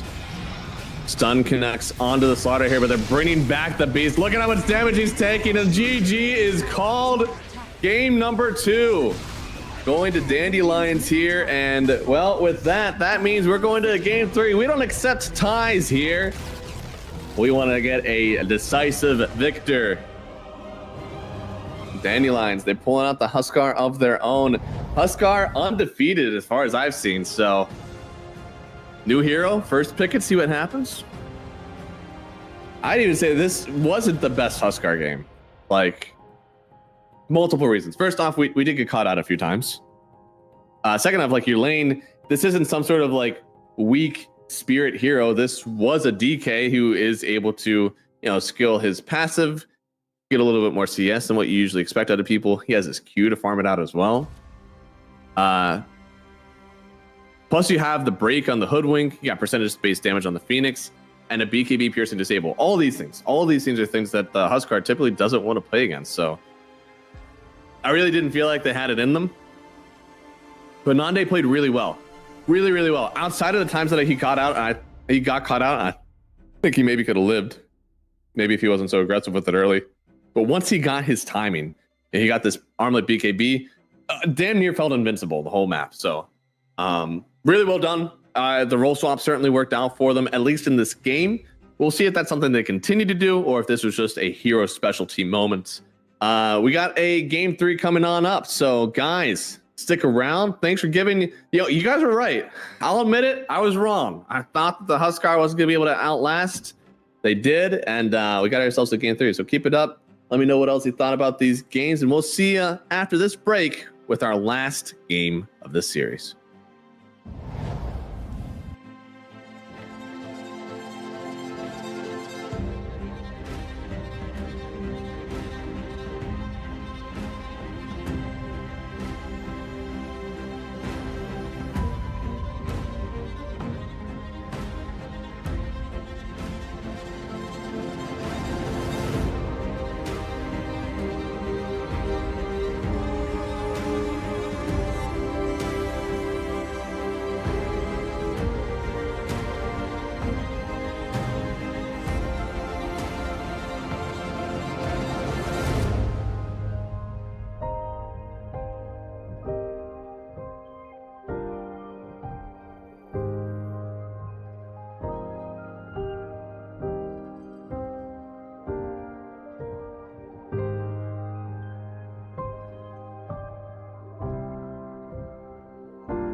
Hello, everybody, and welcome back to the Champion of Champions tournament.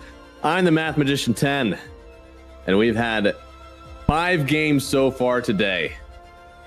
And here we are, amongst our last. It's Monty versus the Dandelions. To recap the stakes, because it's actually been a while here, Dandelions and Monty are both 1-1 series-wise. Somebody's going to lose here and get tied up with Fedar Gaming. Somebody's going to win and potentially secure themselves playoff bracket berth. So, big game. That's why we're fighting so hard for it and why we're definitely getting the winner out of this one. No best of twos here. We're looking to see who will definitively move on.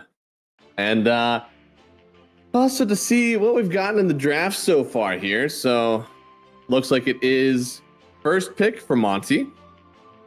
So, yep, just like last game. So last game it was going to be Ember, Morphling, and Tiny Bands for Monty. This time they mixed in a Rubik there. They did not like playing against that.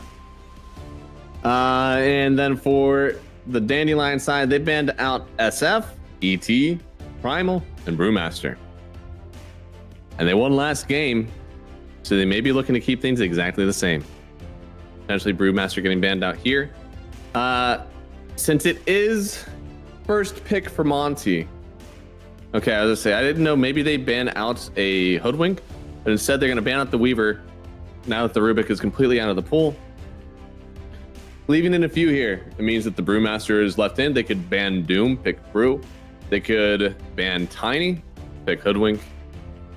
I think those are the two most likely situations.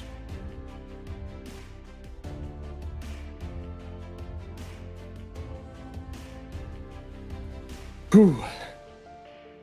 It's been a long day.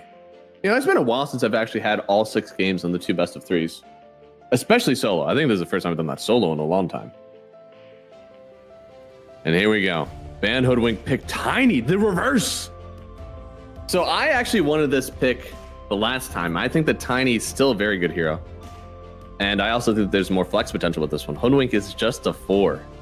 Tiny can be a 4, still be a mid. I think we're going to start seeing it a little bit more back at 4 with those nerfs slightly to the damage. Honestly, those nerfs weren't crazy. The crash landing damage at max got took down by 5%. And the damage, I believe, by 50. Let's see. Let me go to the Tiny. Let's see. So yeah, 5% on the max bonus landing damage. It no longer pierces the magic resistance granted by debuff immunity. That's a big one as well. But think about like how this Tiny has been so good. It's been early tempo, so a lot of the times that BKB, it's not coming out for a while. The Tiny has already been very good up until that point of the game. But now there is respite, right? Now there is like popping a BKB and not getting nuked all the way down by a toss. It's 100, so the damage on level 1 is only down by 50 for the extra that you get on Grow, and max level is down by 100.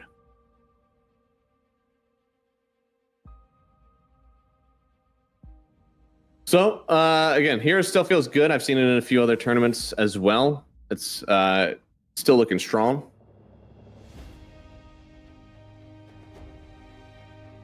So I'm a big fan of this pick. Go for the Jakiro as well in response. Again, the Rubik already banned out, so it's not like you're going like Rubik Tiny here. I got to find some other hero that trades well into the Jakiro. Jakiro isn't really a draft-defining hero. It's not going to unlock other things for you, such as a Sven or the Phoenix. Phoenix is going to make sure that you're able to pick strength heroes. The Sven is going to make sure that you always have the armor advantage.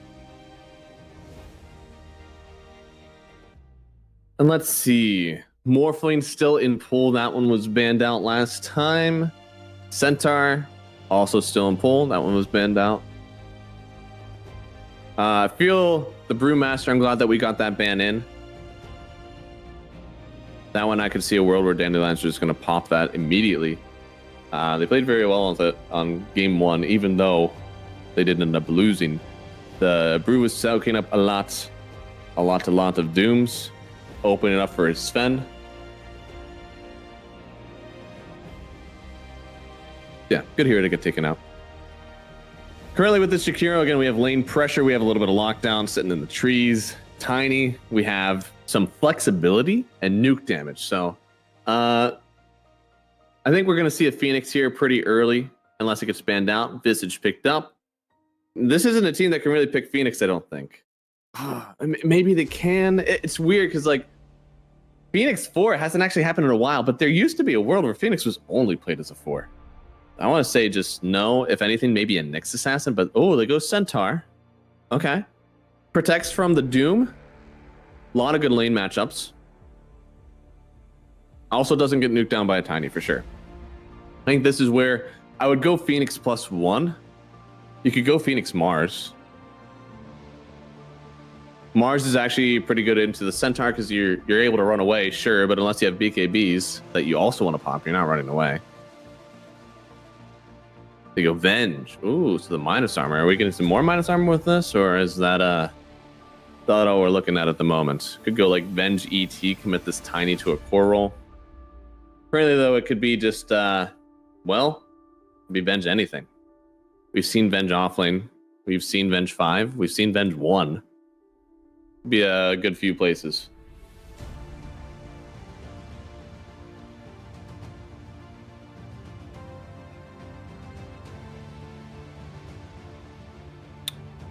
And there's the Phoenix. So, Venge 3? Phoenix 5? You go Snapfire here. Snap provides a very good lane with the Centaur. Provides a lot of magic damage. You and the Jakira both playing same side of the fights, but so far it's only the Tiny that could find you. It's fine. Yeah, no, I'm about this. I'm good for it. I think we need to do something to prevent, though, the enemy team finding the Snap and the Jakiro. We've got so much damage amp, right? We've got like Avatas. We've got minus armor. DK, another frontline body. That'll help. Definitely could help. Also some flexibility, right? I mean, they've got overall 24 on Dandelions. And they're currently showing like, could be carry DK, could be mid DK. You don't know. So for all intents and purposes, this is just big flex. Could pick something here that definitively sends this DK. Something that people will love to do with flex is like, oh, I see that you have a DK mid. Well, I raise you a Razor or an OD, and I know you're not going to volunteer to put DK into that lane. So I'll just ban as if you need to pick a new mid laner.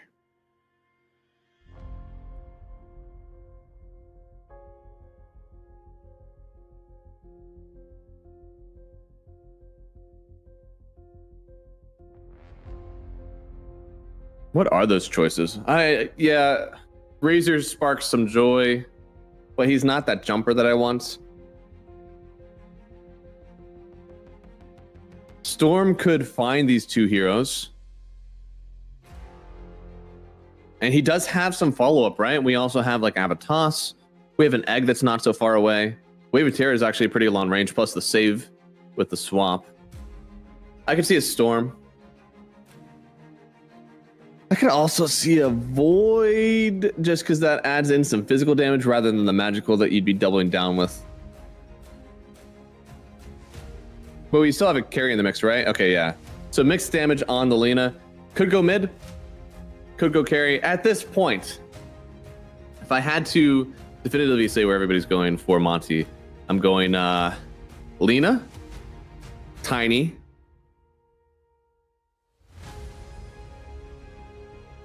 Venge missing the pause for Phoenix. The Venge I could be wrong with. Honestly, same with the Tiny. I don't know. There's some good flex, but I think you still want levels on the Tiny. I think we still want this Tiny to be mid. Which means that the only other place for the lane is carry. Phoenix has been traditionally a 5. Maybe it's a 4 and you're putting the Venge with the Lina. I would rather see a stun in the Lina lane. It's better, but it's also better to have front line there. You don't really have that.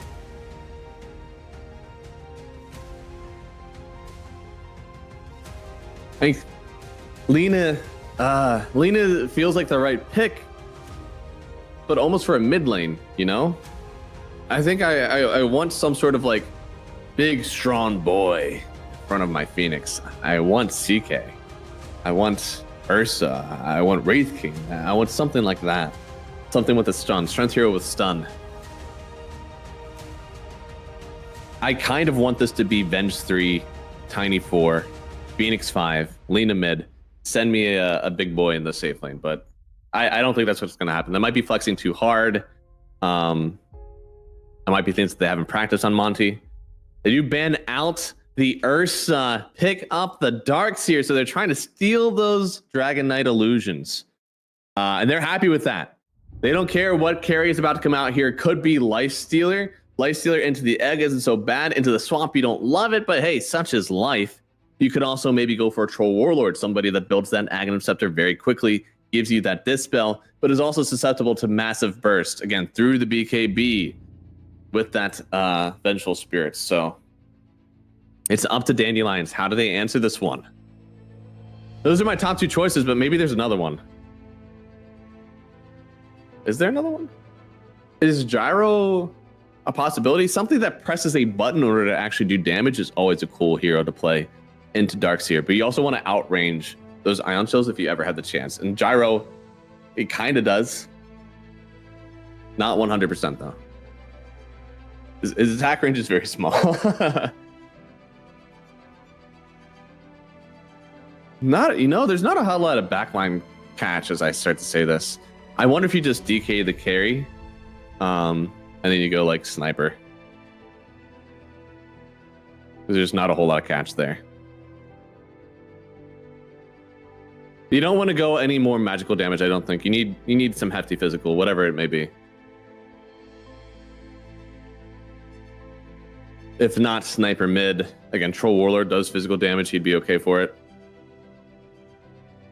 Lifestealer is acceptable. Ooh.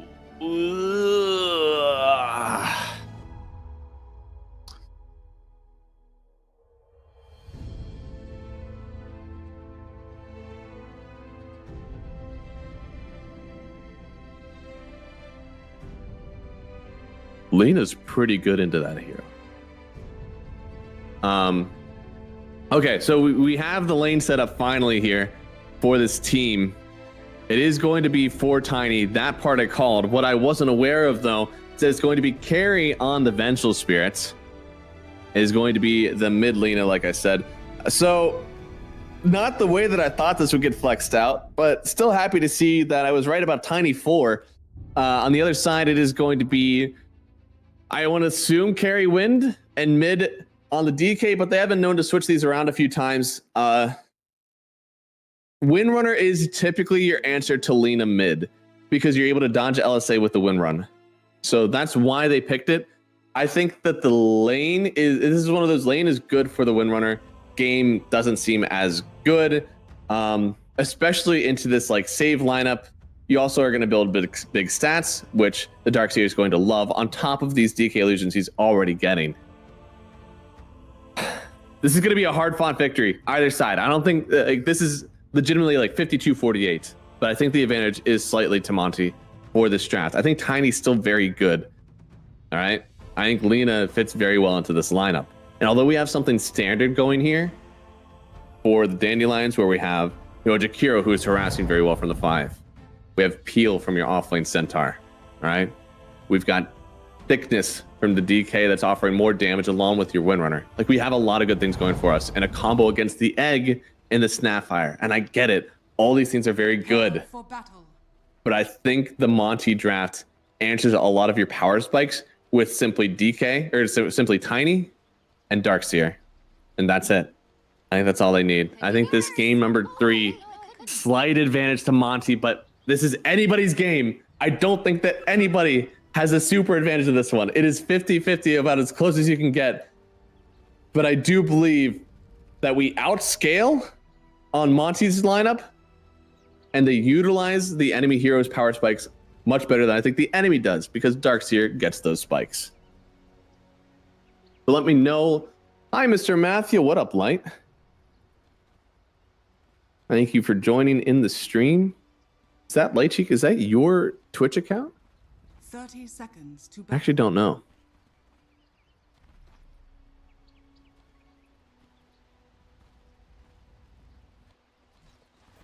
gonna potentially move around for the bounty runes here.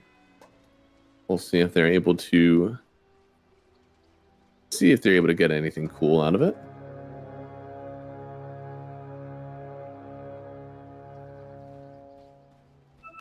The battle begins. All right, and what's the trade here? Looks like it is 2 for 2, no advantage on the runes.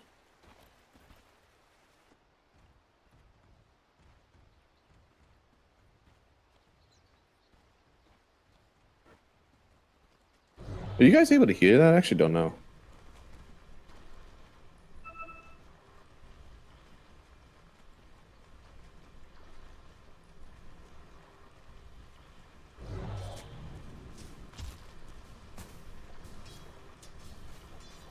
I don't think so.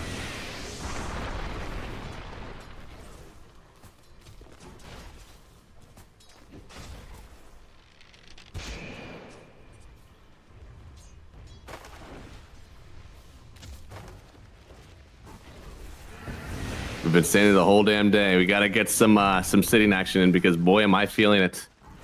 And now we've got ourselves again this game number. What the? Okay, don't know what that pop was. We're gonna ignore that for now. I hope it wasn't my body. That's the only thing that I really care about. We've gotten some big knockdown dragouts today. Our second game 3, and we're loving it. So much action, so much on the line. Again, this does matter a ton. Who is win? I gotta be honest, I want to give this to Monty, but it's so close. I generally do not know who is going to end up winning this one. You know, they did end up still putting the DK into the lead in the lineup, which isn't crazy. I assumed that they were mostly wanting the win for the counter onto Lilina. But at the end of the day, it's still good to have the game matchup there.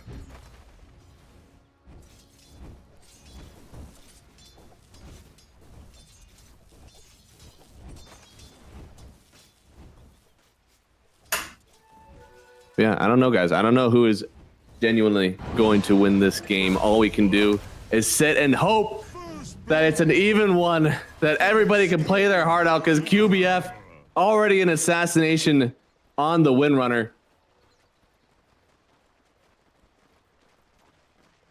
And now they're maybe going for more. QBF actually gets the return kill. Well, the return death. It is double melee. Darkseer and Tiny. And that's got to be one potent lane to work through. I've played this carry Venge. I am a big fan. But it is more of a sacrificial thing. You're going to die. That's like the nature of your ags, but you don't care when you die, right? You still give up the gold, you give up the XP. It feels like you're not, you know, crushing like you usually do, but your hero is on the map all the time. And you still get the XP from everything when you're in that illusion state, as long as you don't die. Denied. And you know, this mid lane isn't the worst of the world either. You can see that Moonlight is starting to make some good work of it, but you're still a DK that's going to heal through everything. And this isn't quite like your Huskar lane. Still have plenty to work with.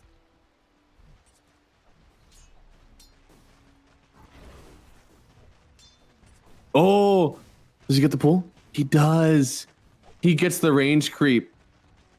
QBF will get the flag barrier, which I think still makes this one, you know, super worth to carry home, but getting the deny, like full 100% deny.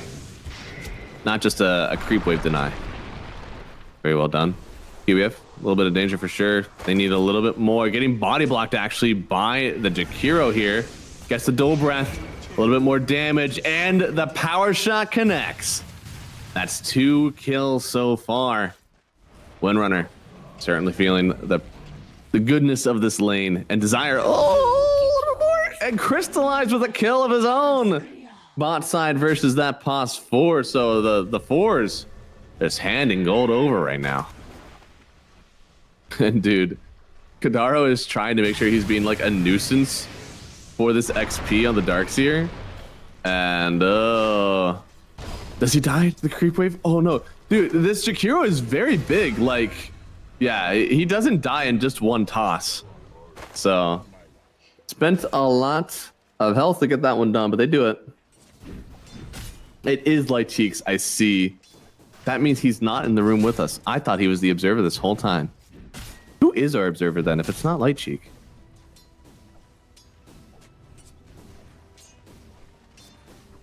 Oh no. Pod doesn't know either. There's just somebody operating the camera. Maybe there's nobody operating the camera. Maybe it's a ghost.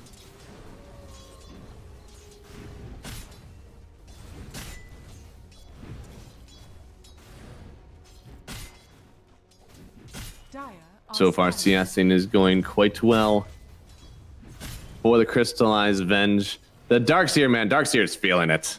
Windrunner has over doubled the CS right now, having a much better time going right in. It's just Wraithband into the Maelstrom.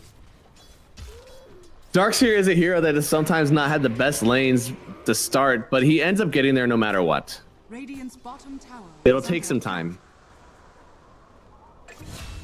Little girl, you're something. Everything is going to be just fine. I used to know that song. Radiant are scanning. Yeah, I'm going insane. I'm losing it. That's fine. We still got a beautiful game. This is the right time to go insane. Going crazy for Dota. And we got a chase down in his own triangle. Is there no respect? And a man's own home? You run him down and kill him in his castle. Invisibility. So unfortunate.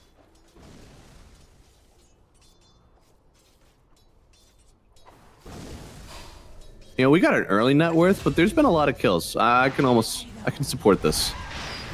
Looks like they are trying to get another kill here. It's supercharged on Lena and Moonlight. Yeah, they're gonna get that kill easily. Now, Mobe's trying to go over for the Wisdom Rune. Looks like he will get there in time. QBR actually having to TP back for his own Wisdom. It's gonna be a fight on both fronts. Radiant is running out Mobe. He can't stick around for it. Eknart will get one. Vlad will get the other. Monty. Bottom tower is under attack. They are winning the XP game. I felt good. I felt really. I might still feel it in my throat, but that felt good. I'm open for voice acting services, but only if the project is related to Tron. That's it. Radiant's top tower is under attack. I like what the programs say. Games. Iconic one-liners of all movies. Man, Lena's having a good time here. So this is a mid Lena. You go double null on this one, just because you have that extra gold, right? It's feasible that a mid laner has at least a one null talisman worth of gold more than usual on carry. And here it is in the mid lane. You don't get that kill without the null talisman, okay? Only one null, DK gets away.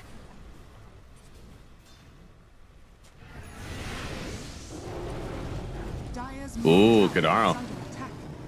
Oh, he's got the ice path. He could cancel that, but he just wants to leave for free. And now there it goes. He's used it. Meaning now, oh Lord, a QBF? Hello?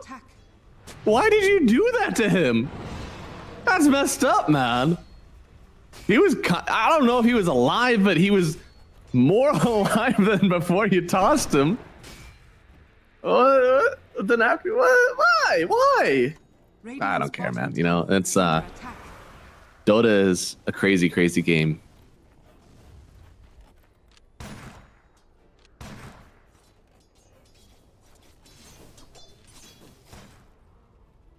Carry Venge? I like Carry Venge. I think this hero is a fun carry. And he's actually going for the fastest ags in the Wild Wild West. Sometimes I like going for the Dragonlance. I think he gives some oomph behind that one. But if his team isn't worried about what he's doing, then sure, just let him get this ags first. He gets the kill on Palantimos. And he may be able to carry his team with this axe. I mean, look, Moonlight is gonna be so happy having this Venge aura in front of her, having somebody else to soak up the damage. And it also provides them a hero that does get initiated on. We can see, like, we wanted the strength hero with stun, and most of the reason we want that is because it can actually, like, stand in front and take hits. But Venge with Ags does that same thing. Most of the time, you're not going to nuke her down before she gets her swamp and stun out anyways. So, like, she's using her 2 spells, dying, getting to do it again, giving barriers galore. Currently, we are about 2,200 gold away from Ags. Farming at about 400 GPM, maybe accelerating up to 500 at some point. Looking like we'll have this completed at like 15, 16. Venge farms well, but not fast. Your W is a debuff on all these creeps. It's not necessarily farming all of them for you. You're still missing a little bit. A little left to be desired. That's not the case with Lina. Lina will continue to nuke on out. She's taking a bit of the brunt of this aggression and like making moves on the map. So I actually think that she'll start to outfarm the Venge eventually. Problem may be is that we have the Venge wanting the Aghanim Scepter, Lina wanting her Maelstrom and her bots, and then Darkseer wants his aura items. And he had a rough lane. I mean, he's feeling it. Both he and the Centaur are having a really rough time. And the fours are having more net because of it, but yeah, it's kind of bad out there. Darkseer has stacks to catch up on. Centaur is more just taking his farm away from his team. This is something that Monty does really well, though, right? Like, Monty is very good with letting Vlad farm this top side for as much as he wants. And then having this Venge just take, like, the slightly unsafe farm, you know? Maybe it takes them keeping a support down here. Maybe this 5 is just going to be super poor because he's tanking ganks and stacking and not actually getting any gold for his own. But that's a sacrifice that Crystallize is willing to take. Illusion.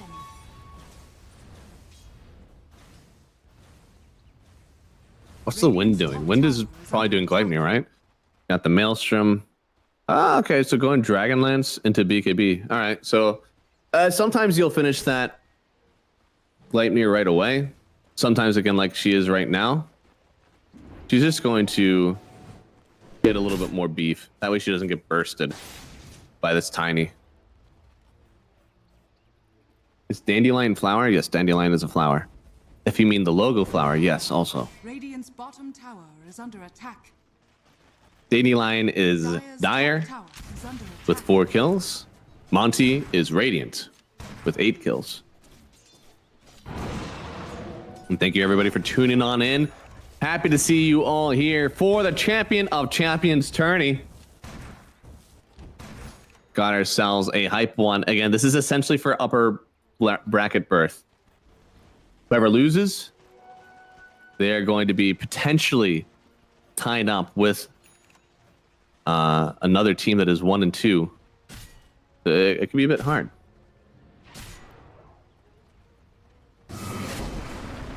Oh, swap out. This is a good stuff. Crystallize making kills for himself. Blade Mail, he don't care.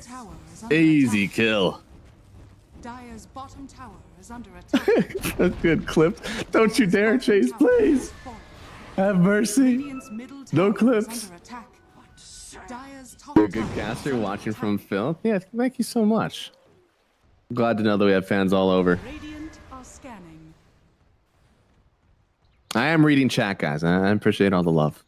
Let me know who you guys think is going to win this game. I feel like it's still pretty tight right now. A few more kills from Monty, sure, but, you know, Dota's more than kills. It's deaths and kills.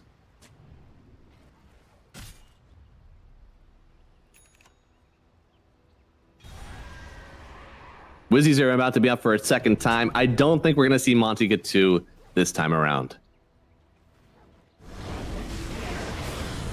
Oh, the globs. Oh my god. There's so much fire there. And Crystallize actually swamped him out of it. This is Crystallize with the eggs. Now, QBF will still fall eventually. They weren't able to get the heal in time.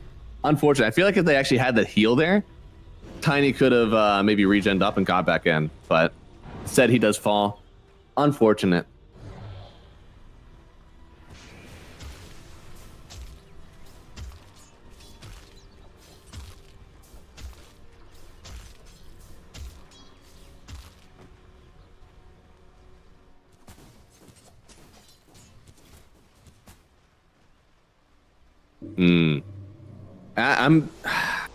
I'm concerned, man. I'm concerned if we continue to just farm at this pace. This Venge could be popping off, but Moonlight especially will be popping off. Gets the kill on Kadaro. Radiant's courier has been killed. And Avatar's actually Tiny. Tiny's making his own moves on the other side here. LSA connecting onto the Windrunner here, but Moonlight is already so low. And Mobe, he'll get the kill. Nande, he's got the everywhere all at once focus fire. That's unfocused fire? Is that what we should call it? I'm actually not sure, but the Avatar's here from QBF. Not enough damage. Nande actually turning this one around with another kill, a double for him. A huge engagement here from Dandelions and Palantimos. Oh my lord. If there is just a little bit more. Are fortified. He actually has hotspot on Phoenix, by the way. So he's doing much more damage at the edge of that Sunray. Were there changes to Dying Light? Okay, radius decreased. That's it. All right, that's not enough to warrant a huge change. But I like it when people do that. The issue when you do this is that Phoenix is slightly strong right now because you're able to farm. But why not just farm heroes with your egg in their mid lane? He dies after this, right? He got the dive away. The stun wasn't in time. Oh my god, he's alive. I mean, no egg for 100 seconds, but you just killed the offlaner. That's got to be worth everything.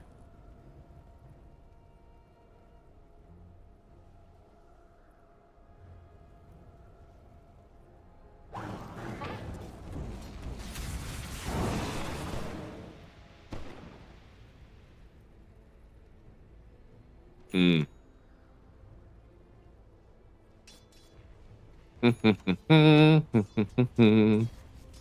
we are going for the Hurricane Pike now on the Vengeful Spirit.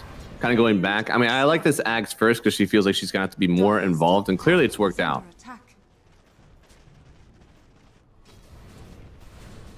I don't know how it works actually with Focus Fire and the Venge Illusions. I want to say that if you Focus Fire the Venge, you will still be Focus Firing the Illusion once you kill the real Venge. Dire's top tower has If fallen. not, I think the way that it'll work then is that you Focus Fire the Venge. You won't Focus Fire the Illusion, but if you buy back on the Illusion, then you'll still be Focus Firing the hero again whenever you buy back. Either one, very funny. Very funny interaction. We'll see which one it is. I'm sure we'll see somebody Focus Fire the first life of the Vengeful Spirit. Is under attack.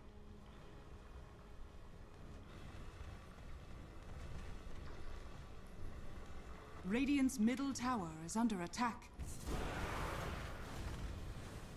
Oh, DK. Actually, just farming behind the tower, like crazy far behind.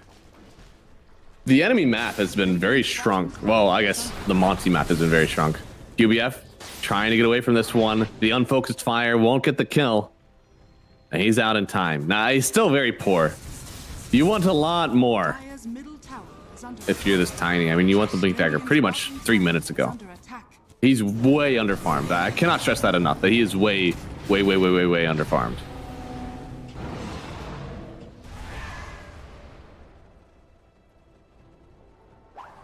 Things just haven't been working out for him in this one. Tower is under attack. And he doesn't have any other kills for easy grabs anymore. Talking about Jakiro, when those were probably your options, but not now. Monside, oh man, they're all TPing in. What's going on here? Looks like they were trying to find Palantimos. Radiant's bottom tower is under attack. He TPs out to safety, and he showed on those wards, I see.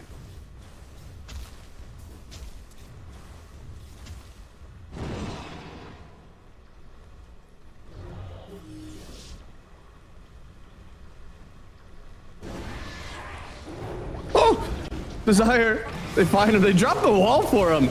Yeah, they want him dead. All right. That feels a little overkill, but hey, when's the next time we're using wall? There hasn't been a team fight in forever. It was probably okay. Just wait another 80 seconds. What's waiting another minute and a half? It's not so bad. He's almost to the pipe. That damage mitigation going to be very important for his team. I feel like every aura that the Darkseer provides this game is just going to be really clutch. Anything to the pipe, of course, going to be your mixed damage from the Windrunner. You have DK and the Snapfire at the moment doing a lot of magic damage, and of course the Jakiro.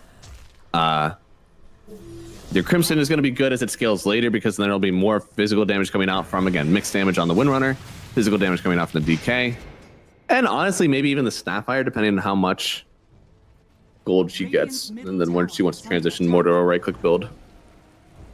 They're smoking up. See if they can find anybody here. They could potentially find the Phoenix first. Jump forward, gets the stomp as well with the Stampede, stunned up in the power shot, more than enough to take down that bird.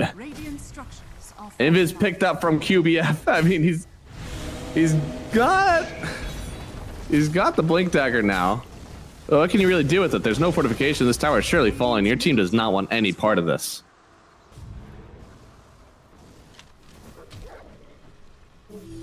Radiant are scanning. Running away. I think he has an inkling that people are coming. He might just have to, portal out. Radiant's bottom tower is under attack. Radiant's bottom tower has fallen. Why are they all coming in? Darkseer wanted away from this. Tower's already gone. Is this a fight you want? What are you fighting for? What am I fighting for? Dude, gets the LSA and the Laguna. They'll take down Kadaro here. Now the Abatos onto the DK. Mobe forced with the BKB, and he'll get it crystallized with a kill this time. They get two. But what can you get out of it? Are you going to get a tower? Are you going to keep you across the map and farm? Are we getting Roshan? Rosh would be pretty cool.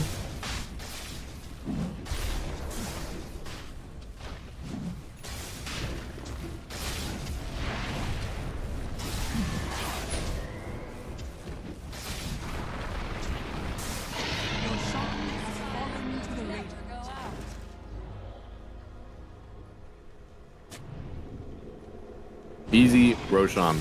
Monty, even though they're down in the net worth, find themselves maybe up in the map pressure. If they're able to get this lead into these engagements. She will have the bots in, which could offer some time to still get some burst done on Team Dandelions.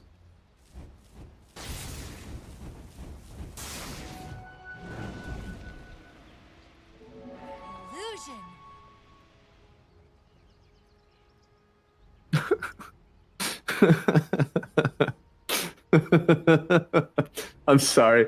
Maybe I'm too tired, but it's just everybody talking about the game, and then it's we need Kuro back, Enigma. Like, I don't even want to engage in that conversation because how polarizing it is, but damn, that was just kind of funny. They do get the stun on Crystallize. He wants to get the swamp out before he dies with the first life here. Force staff away, gets the swamp out. That's putting the bird in. Now he's back in once more. This is a huge egg. Could swap again, bringing the Windrunner back into the egg, into the wall, into the damage of Team Monty. You're doing very well, Team Monty. I am very proud of you. Can they get Mobe before he blinks away? Oh, no. He just barely gets out. It's 3 gone, and they trade away for the first life of Crystallize and the only life of the Tiny. Dire's middle tower has fallen.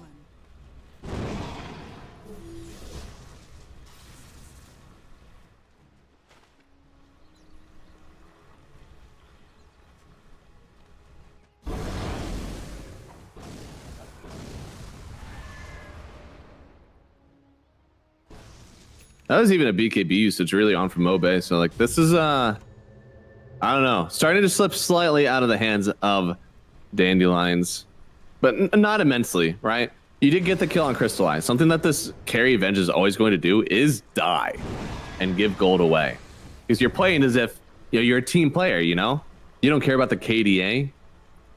You care about getting shit done for your team, getting 2 swamps off in every fight. Maybe that's the play. You buy Refresher on Venge, so you can use 2 swamps, 2 stuns, then die, and then use another swamp and stun. And taking the Tormentor. This is a really good Tormentor team. People think that it's if your supports have good shards. I don't want to say the opposite, but I actually think whenever your cores have good shards as well, like that's when this becomes really value. Because then your supports maybe already have the shards, so then your core, who may be slightly dependent on it, all of a sudden is like, whoa, But we got this extra shard for us. That's really cool. Radiant are scanning. You know, Venge with a bounce on the magic missile, that'd be really cool. Lina with Fiery Soul dealing 20 more damage per charge. That sounds awesome. Hey, hell, even the Darkseer. I mean, he does get his. He got it already, but that just shows how good it is. Oh, no, he got it from the Tormentor. Ah, I see. Okay, cool. I don't have to pretend that that shard is good. I don't think it's the greatest. It's a shard, but I don't think it's fantastic. Thing is, the Phoenix has such a good shard. She already got hers. Tiny doesn't really need his. Life is great for this Monty team if they just keep high rolling the cores.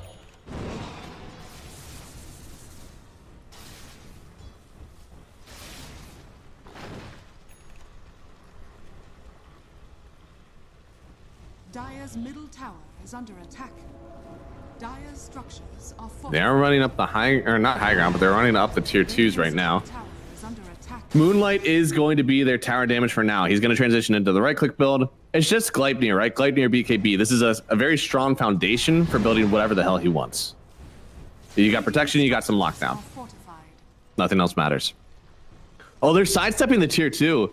They actually want to go right up the high ground. They only have Aegis for another 30 seconds. This isn't free by any means, but there's no fortification.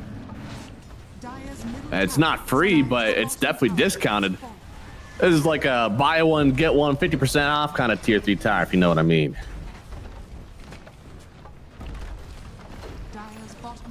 Crystallize now the only one to sit up here and hit. Aegis gonna get collected in 10 seconds. You can't get caught out by chain stuns if you're the Lina, as that Aegis could run away. However, for Crystallize, well, that Ags is gonna last for a long time.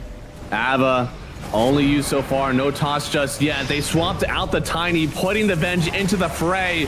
Macro right on top of him. He's got to get out of here, else his Venge illusion will be in the same old spot when it respawns. Looks like he will get out for now, even TPing back top towards that wave. So they will take tower, they take some racks, and they get out, well, without losing anybody there.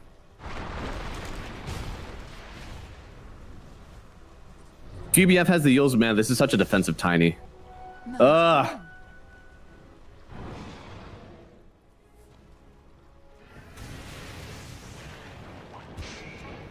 wish there was a con to come in here just because it would be fun, but obviously this is the right thing to do for his team. Venge has the stun, has the swamp.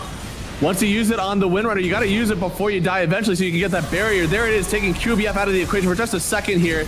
Desire already uses the scatter shot. That means, oh, you don't have any little shredders for the egg any longer. As we tail this fight closer and closer to the river, Kadaro will fall. Oh, he should fall. Okay, yeah. Locked onto the low ground. They'll get the kill there for Crystallize. This is his second illusion. They may kill the DK here. Mo Bay losing a lot, but a huge Gleipnir. Avatos in though. QBF keeping them all in tow. It's a big shackle shot for the Windrunner, but Windrunner able to turn around on it. The LSA to connect on 1 pound. Team up to fall afterwards. They get the kill from Desire with the cookie, but he's able to get tossed up now for the Tiny. A double kill for him. A double kill for Moonlight. And a team wipe for Team Monty.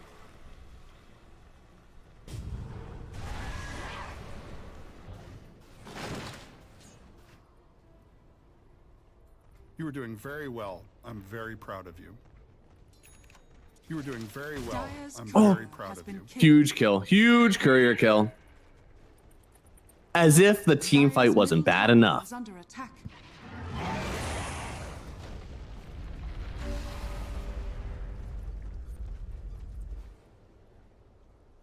Now the Wizzies are getting picked up since they have full map control. This bottom tower just, you know, or full bottom wave belongs to Monty. Roshan could respawn in 40 seconds, meaning it will be bought.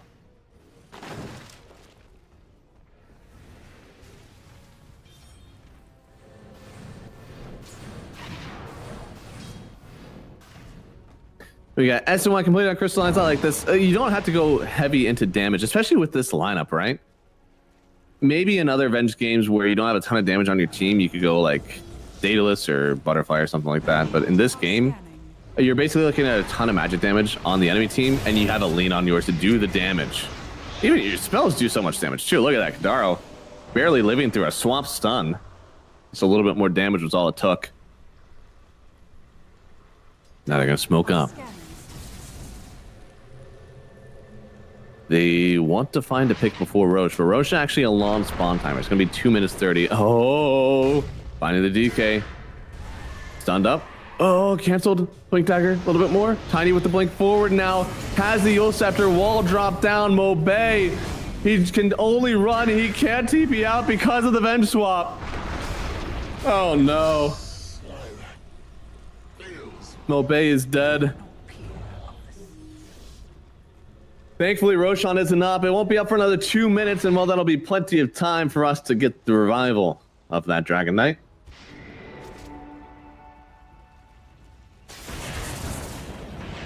Oh, they do get the BKB popped immediately and the swamp away. So once again, Windrunner completely outdone by Crystallize. Moonlight, yeah, it's such a barrier. That's not from swamp. That's a shield rune. Yeah, okay. Yeah, forcing the BKB from the Windrunner. She has the ADHD fire, so she's not really focused on anything. Which means that even if, I don't know, even with Focus Fire, I don't know if he could have killed the Lina there. Oh no! Oh no! Swap Alcanar just has to buy back. We're crumbling on Dandelions, we're crumbling! How do they drag it on back? Sekiro coming on through. They still have a high ground to hopefully handle themselves. But the tower has fallen, and there's an MKB now onto the Lina. There is no Aegis. If they're somehow able to all in, it could be good, but they just swamp out immediately. Even the Gleipnir, not enough to keep her in any amount of damage range. Nande trying to run forward, but she doesn't have a BKB. She doesn't really have the focus fire again. She's just doing damage to everybody. Maybe everybody will just die. Ekdar dies. Moonlight. Crystallize. They're all out, but I mean, Crystallize has the illusion, yes. They had to escape from this one. Somehow the egg never went off. And well, that's part of your fight. You need that egg. You can't do without it. But I need to click on this Phoenix. How on earth? Man, Darkseer Pod, like team, what's going on? Yeah, I'm clicking on it, and there is a stomp. I'm gonna keep it a buck 50 with you guys. You cannot be in range for a stomp if you are the Phoenix in this game. You already have a good amount of save, so coming out from your Vengeful Spirit, and we weren't even on the Venge's second life yet. If you're in stomp range, you're immediately getting targeted by Dandelions, and they will kill you. A really good job for them to notice that too, right? I mean, without that, they certainly don't get those kills. Nande has been everywhere firing to perfection. And Venge is kind of around this. I'm looking at my screen. Okay, don't worry, guys. Aegis has been collected by the Windrunner. There's no fight. It's all good. It's all good. I don't know if you guys are able to hear me or not. I hope that you are. You should let me know if you are. But if you are, I'll continue to cast this game from my own perspective. Uh-oh. The host disconnected. Oh, we're back? Hey, I think we're back. Okay, you guys have not missed anything then.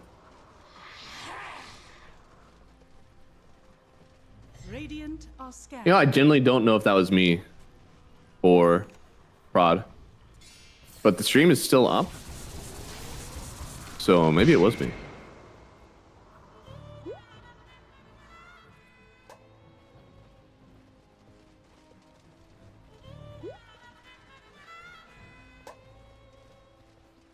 With the Aegis on the Windrunner and only a slight net worth deficit, Dandelions are looking to keep their hold on this game that they've gained from this last high ground defense.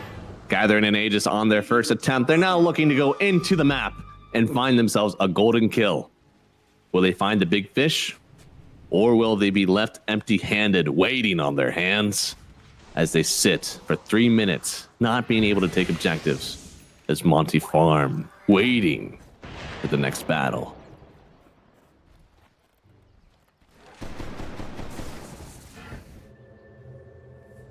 Radiant's middle tower. Yo, Snapfire, I was wondering when we were going to go for a right-click Snapfire. I feel like it was slightly earlier than what I expected. We got the Daedalus. She's moving for it, man. Level 19, now 20 on Desire. So we have the +2 Little Shredder targets that he surely takes, yes. And then we'll have the +60% Little Shredder attack damage.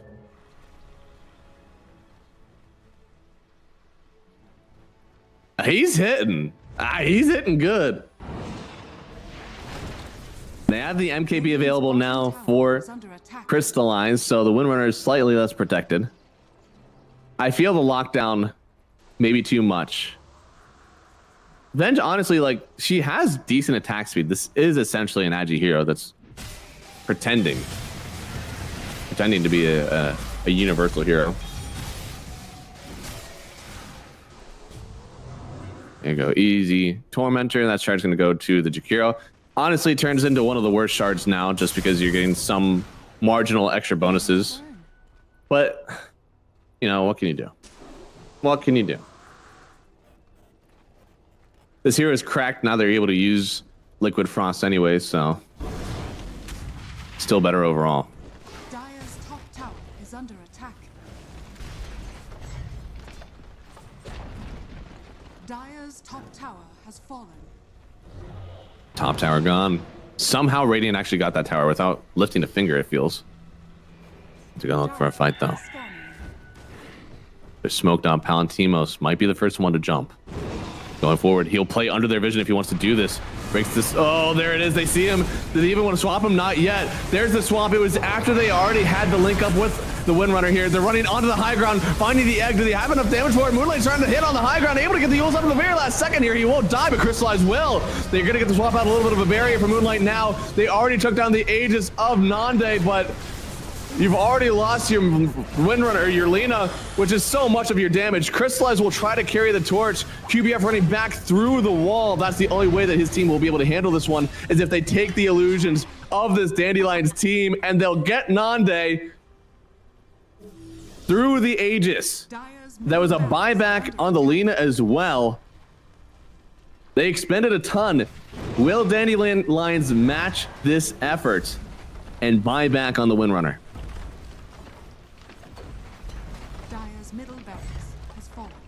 Middle barracks. There it is. You have to buy back. You cannot lose megas. Not at least without a fight. Dire's top tower is under attack. No buyback on the Centaur here. Structures are fortified. We're 50 gold away from buyback on the Centaur. Oh no.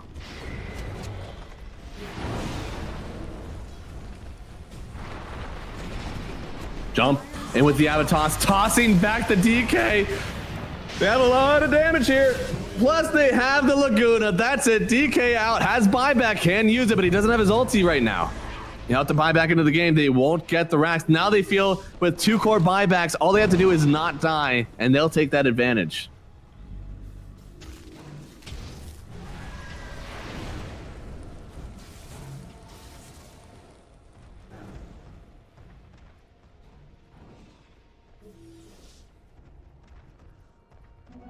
Yo, Tiny with the Wind Waker. Holy, that's what Yules up the Lina. I knew she didn't have a Yules.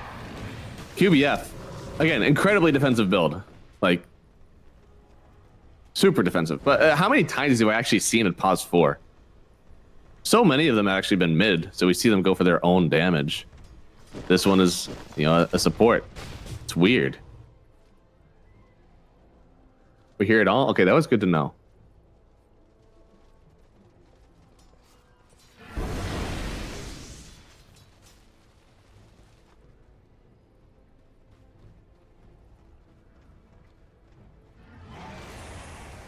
Oh, man, Jakiro, this is defensive.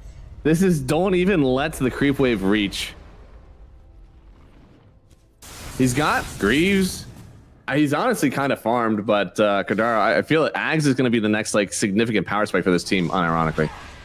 I don't even know if the Wind has items coming up that like truly change the game. Oh, a Divine Rapier. You know what? I take it all back. That would change the game. So Wind is about 1,000 gold away from Rapier. She gets that one. Definitely a lot more damage to pump around the party. And that's a Rapier with a Daedalus. So we also have those extra crits on top of it. This could be an exciting one. It's 9,000 deficit at the moment for Dandelions. This Rapier could either make them or break them the rest of the way. And you give a Rapier over this Lina, these damage issues fade away into existence. And Lina, I mean, she's already just going for the Satanic, so she's trying to outlast some of these engagements. And she is doing good damage. So your goal is to kill her faster as she essentially gives herself the second life with Satanic.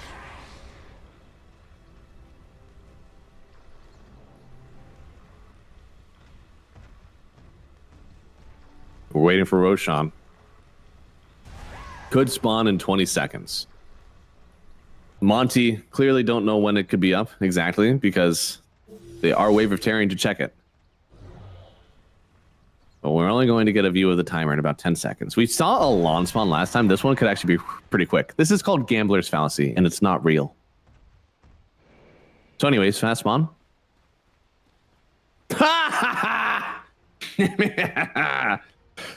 Fallacy, you mean the gamblers were right.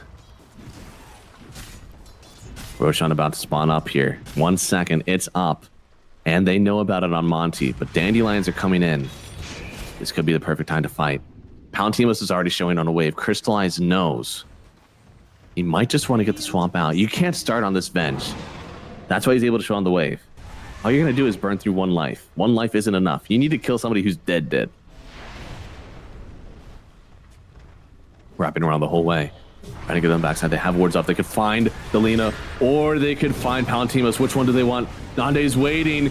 QBF, they have the ice path. They find the darks here, actually, but the swamp out from the veg. Now they're just going all in on Crystallize. They'll lose the first life and a swap away again, but this time with the focus fire from Nande, trying to get away from this one. QBA won't let him leave. Nande goes on down. They'll have to do the rest of this fight without their Windrunner, and do they have a chance? Val will follow the Darkseer. Moonlight barely surviving on the edge of this fight. They'll have to buy back in the Darkseer, but since Windrunner bought out, she has no way back into this fight. And Mobe will fall as well. That is dieback for him. A lot of runes actually here. Godaro may have earned a buyback for somebody. Maybe he earned it on the Centaur. But now all I know is that somebody has a Rapier who didn't have one before.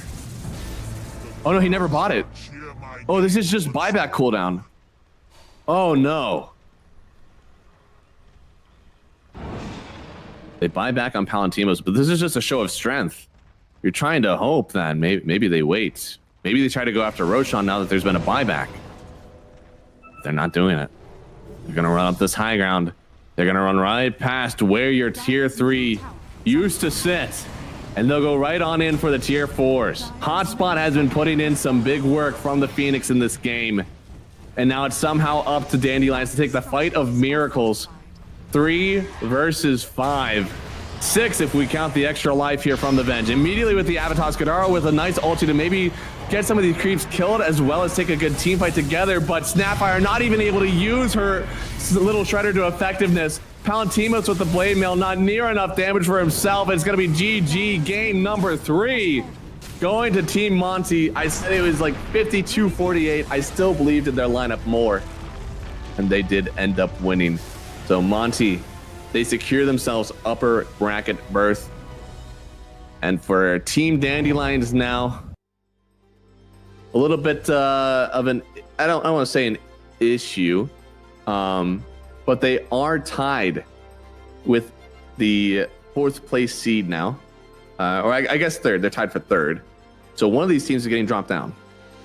Vidar, they have already played Monty. So it's good for them, actually, that Monty was not the one to drop.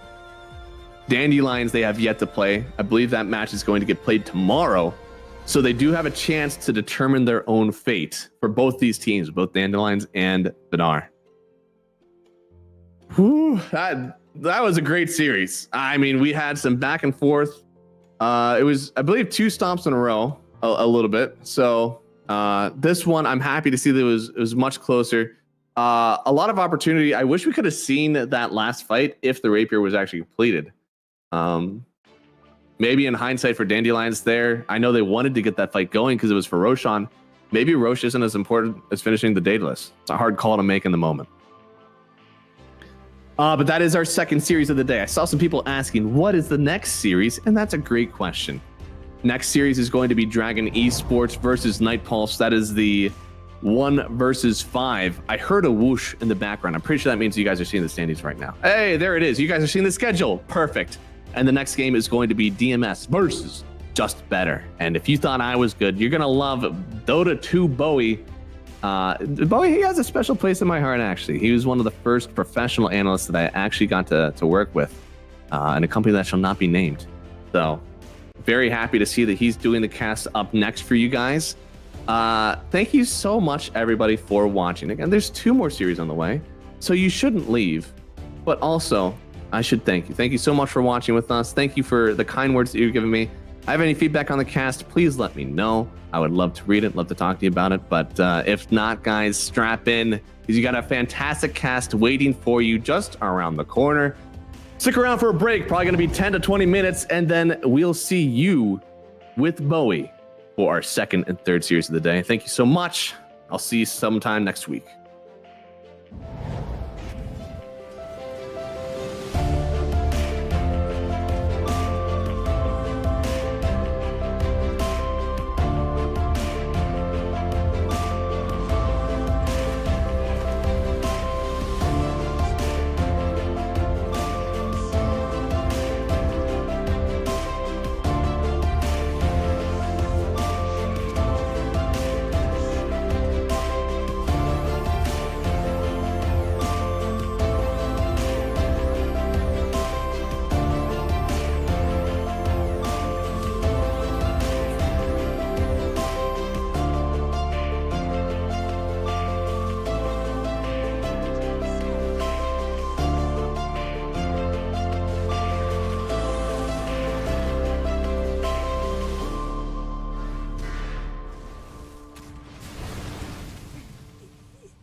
Is under attack.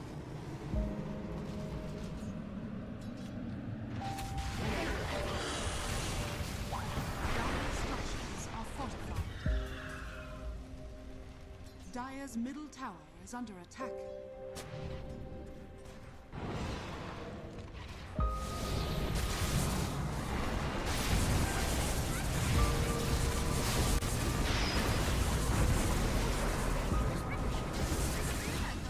You were doing very well.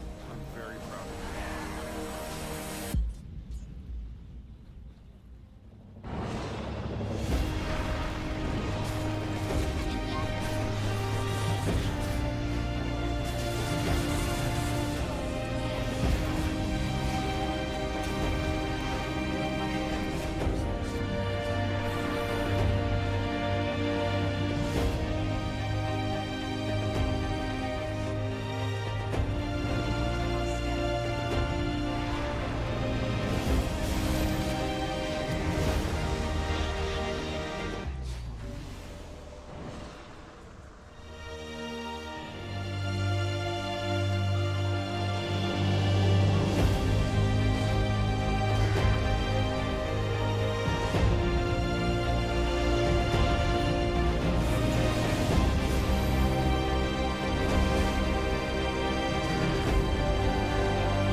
Dire's middle tower is under attack.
Hello, we are back with the CCT series, and now we have 2 extra series to end the day here. The first one is going to be Night Pulse versus the illustrious boys of Dragons. As we can see here, Dragons, they got a bounce back in this tournament. They already lost 2 series. They are not in a good place, but after that series, we're going to have DMS versus Just Better. And now that one's going to be a banger. These 2 teams are tied in points, so whoever takes the lead there is going to be in a pretty reasonable position in the tournament. These are all going to be Group A matches, so we can take a look on the groups and see how the standings are, because overall it's pretty close. The team that's really struggling the most right now is Dragons. As I said, they lost 2 of their series. Everyone else is still in contention, but we do have one team way ahead of everyone else, which is Night Pulse. With that said, yeah, Night Pulse already played Team T, so they are like in a really good position, because when I glance at everyone in Group A, to me it's pretty obvious that both Team T as well as Night Pulse are my favorites. So when they already played against each other, it will be very hard for anyone to contest the Night Pulse first place. It's really on Team T to try to defend their position here and fend off everyone else. But neither one of these teams, it is not Team T, will be playing today. It's only Night Pulse. So if they take this one, they even solidify their position further. So yeah, let's see if they're going to be able to do that. Overall, no, I think they've been very convincing. So it shouldn't be too hard on them, but Europe games are crazy and they can always go any other way.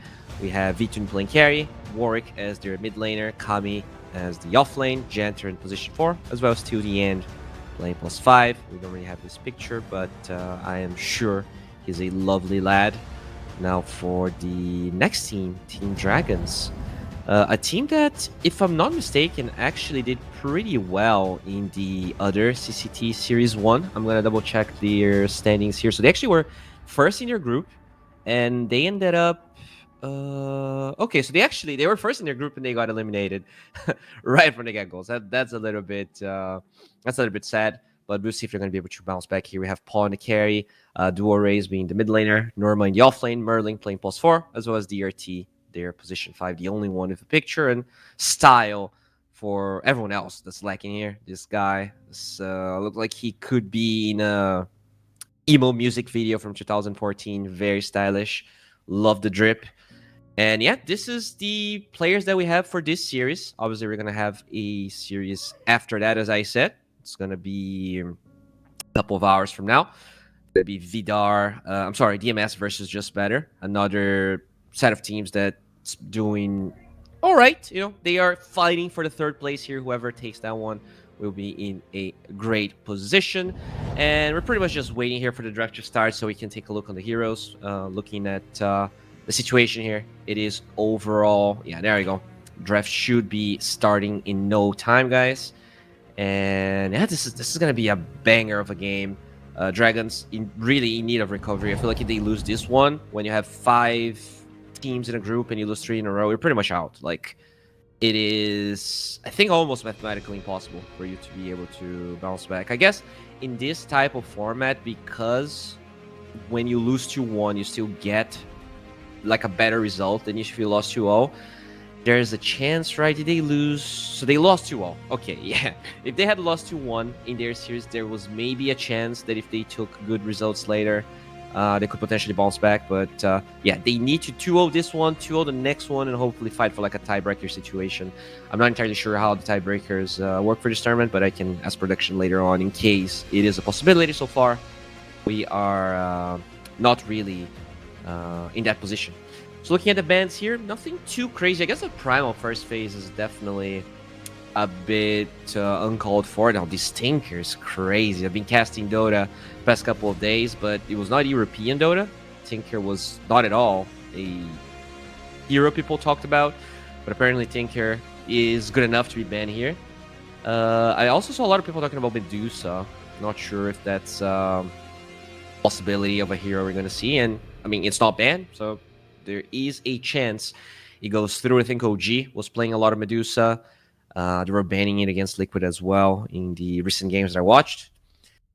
But yeah, nothing. I guess the Tinker and the Prime were a bit off the beaten path, but nothing too crazy as they're gonna get the Sven. Can always flex it to carry, but overall just a really solid position 5. I would even argue that Sven's win rate as a support has been higher than carry, and that's a hero you actually first phase. I think he definitely goes to show that this hero is, despite all of the nerfs, still looking very, very good.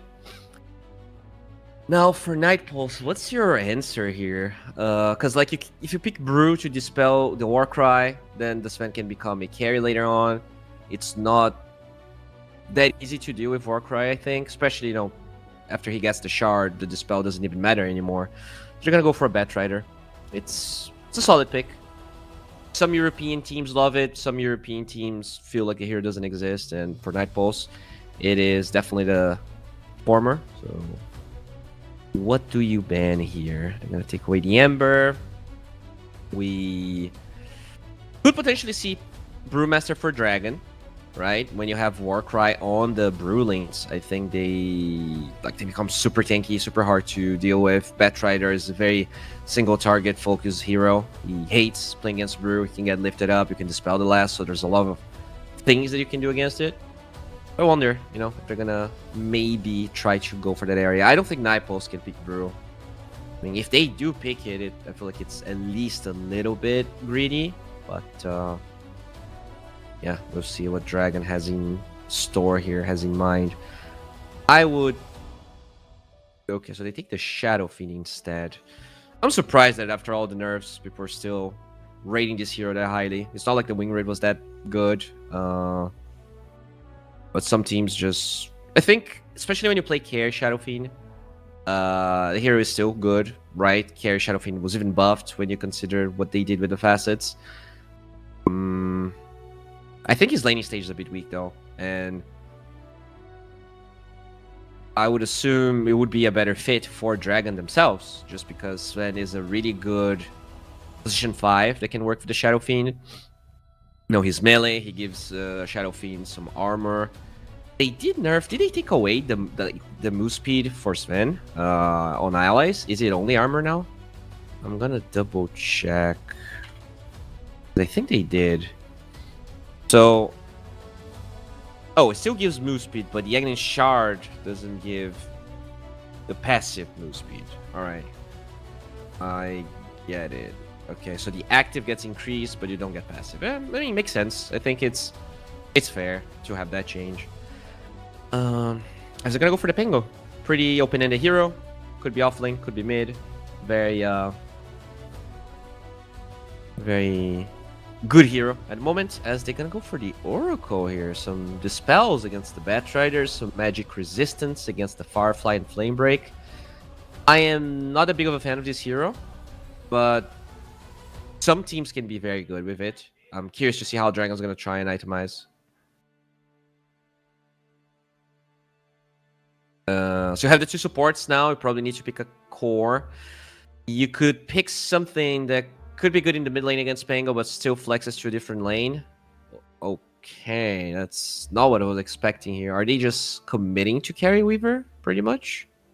That might be what they're doing. I guess there's a world where this Weaver is a 4 and Sven's carry, but I'm surprised about this Weaver pick. Well, still open-ended. That's kind of what they're gearing for here. They don't have overall last pick, so it's usually good to be open-ended, right? You're gonna have a lot of flexibility here in the next couple of picks. Now for Night Pulse, you can definitely pick one support. When I look at Oracle Weaver, I think Disruptor looks very strong. If you just get Static Storm on Oracle, he is really sad about it. Usually Batrider gives you the vision, gives you the chase, so the glimpse looks good. Pangolier is the same thing. Like, you just get vision for good glimpses. I wonder if that's something they're kind of gearing towards here. Ursa's going to be their carry, but nothing really stops them from picking a Disruptor. And overall, having a really strong lane. I think Ursa Disruptor is very underrated, especially after Disruptor got a lot of buffs. You know, I don't know, 3-4 patches ago. 0. It's not the greatest in this meta, but Oracle is definitely not a hero you see a lot, and I think he would fit this very, very well. I guess you can go Silencer as well. That is a hero that I actually cast today. I was very impressed that... Okay, let's just go for a Jakiro. Pretty standard stuff. I don't like this. I think Oracle is amazing against Jakiro. Like, you just W anyone, and they're not going to be taking any of the magical damage. You can dispel the Macropire, you can dispel the Dual Breath. This is just... I mean, it's a solid hero, but I don't think it's the best pick they could have gone for, especially at 17. This is like a pretty late Jakiro pick. It makes the Ursa lane great, so maybe Dragons are going to have to go for something a little bit unorthodox to lane there. LC is a hero that got a couple of buffs. Does have a Dispel, could potentially lane against Ursa Jakiro. Not a lot of offlaners like that lane. You can also try to go for Enigma. Sure they have Pango, sure they have Bad Rider, but the lane itself should be decent for the Enigma, I think. With a Weaver as well. Yeah, I mean, it's fine. It is definitely fine. I guess the problem with the Enigma is their lockdown is awful if you go that route. Like, your stuns are a Sven position 5 stun and Black Hole. Like, that is underwhelming in the lockdown department. Not that it matters. Like, you can still do well, but yeah, they're taking their time. They're gonna go for Mars instead.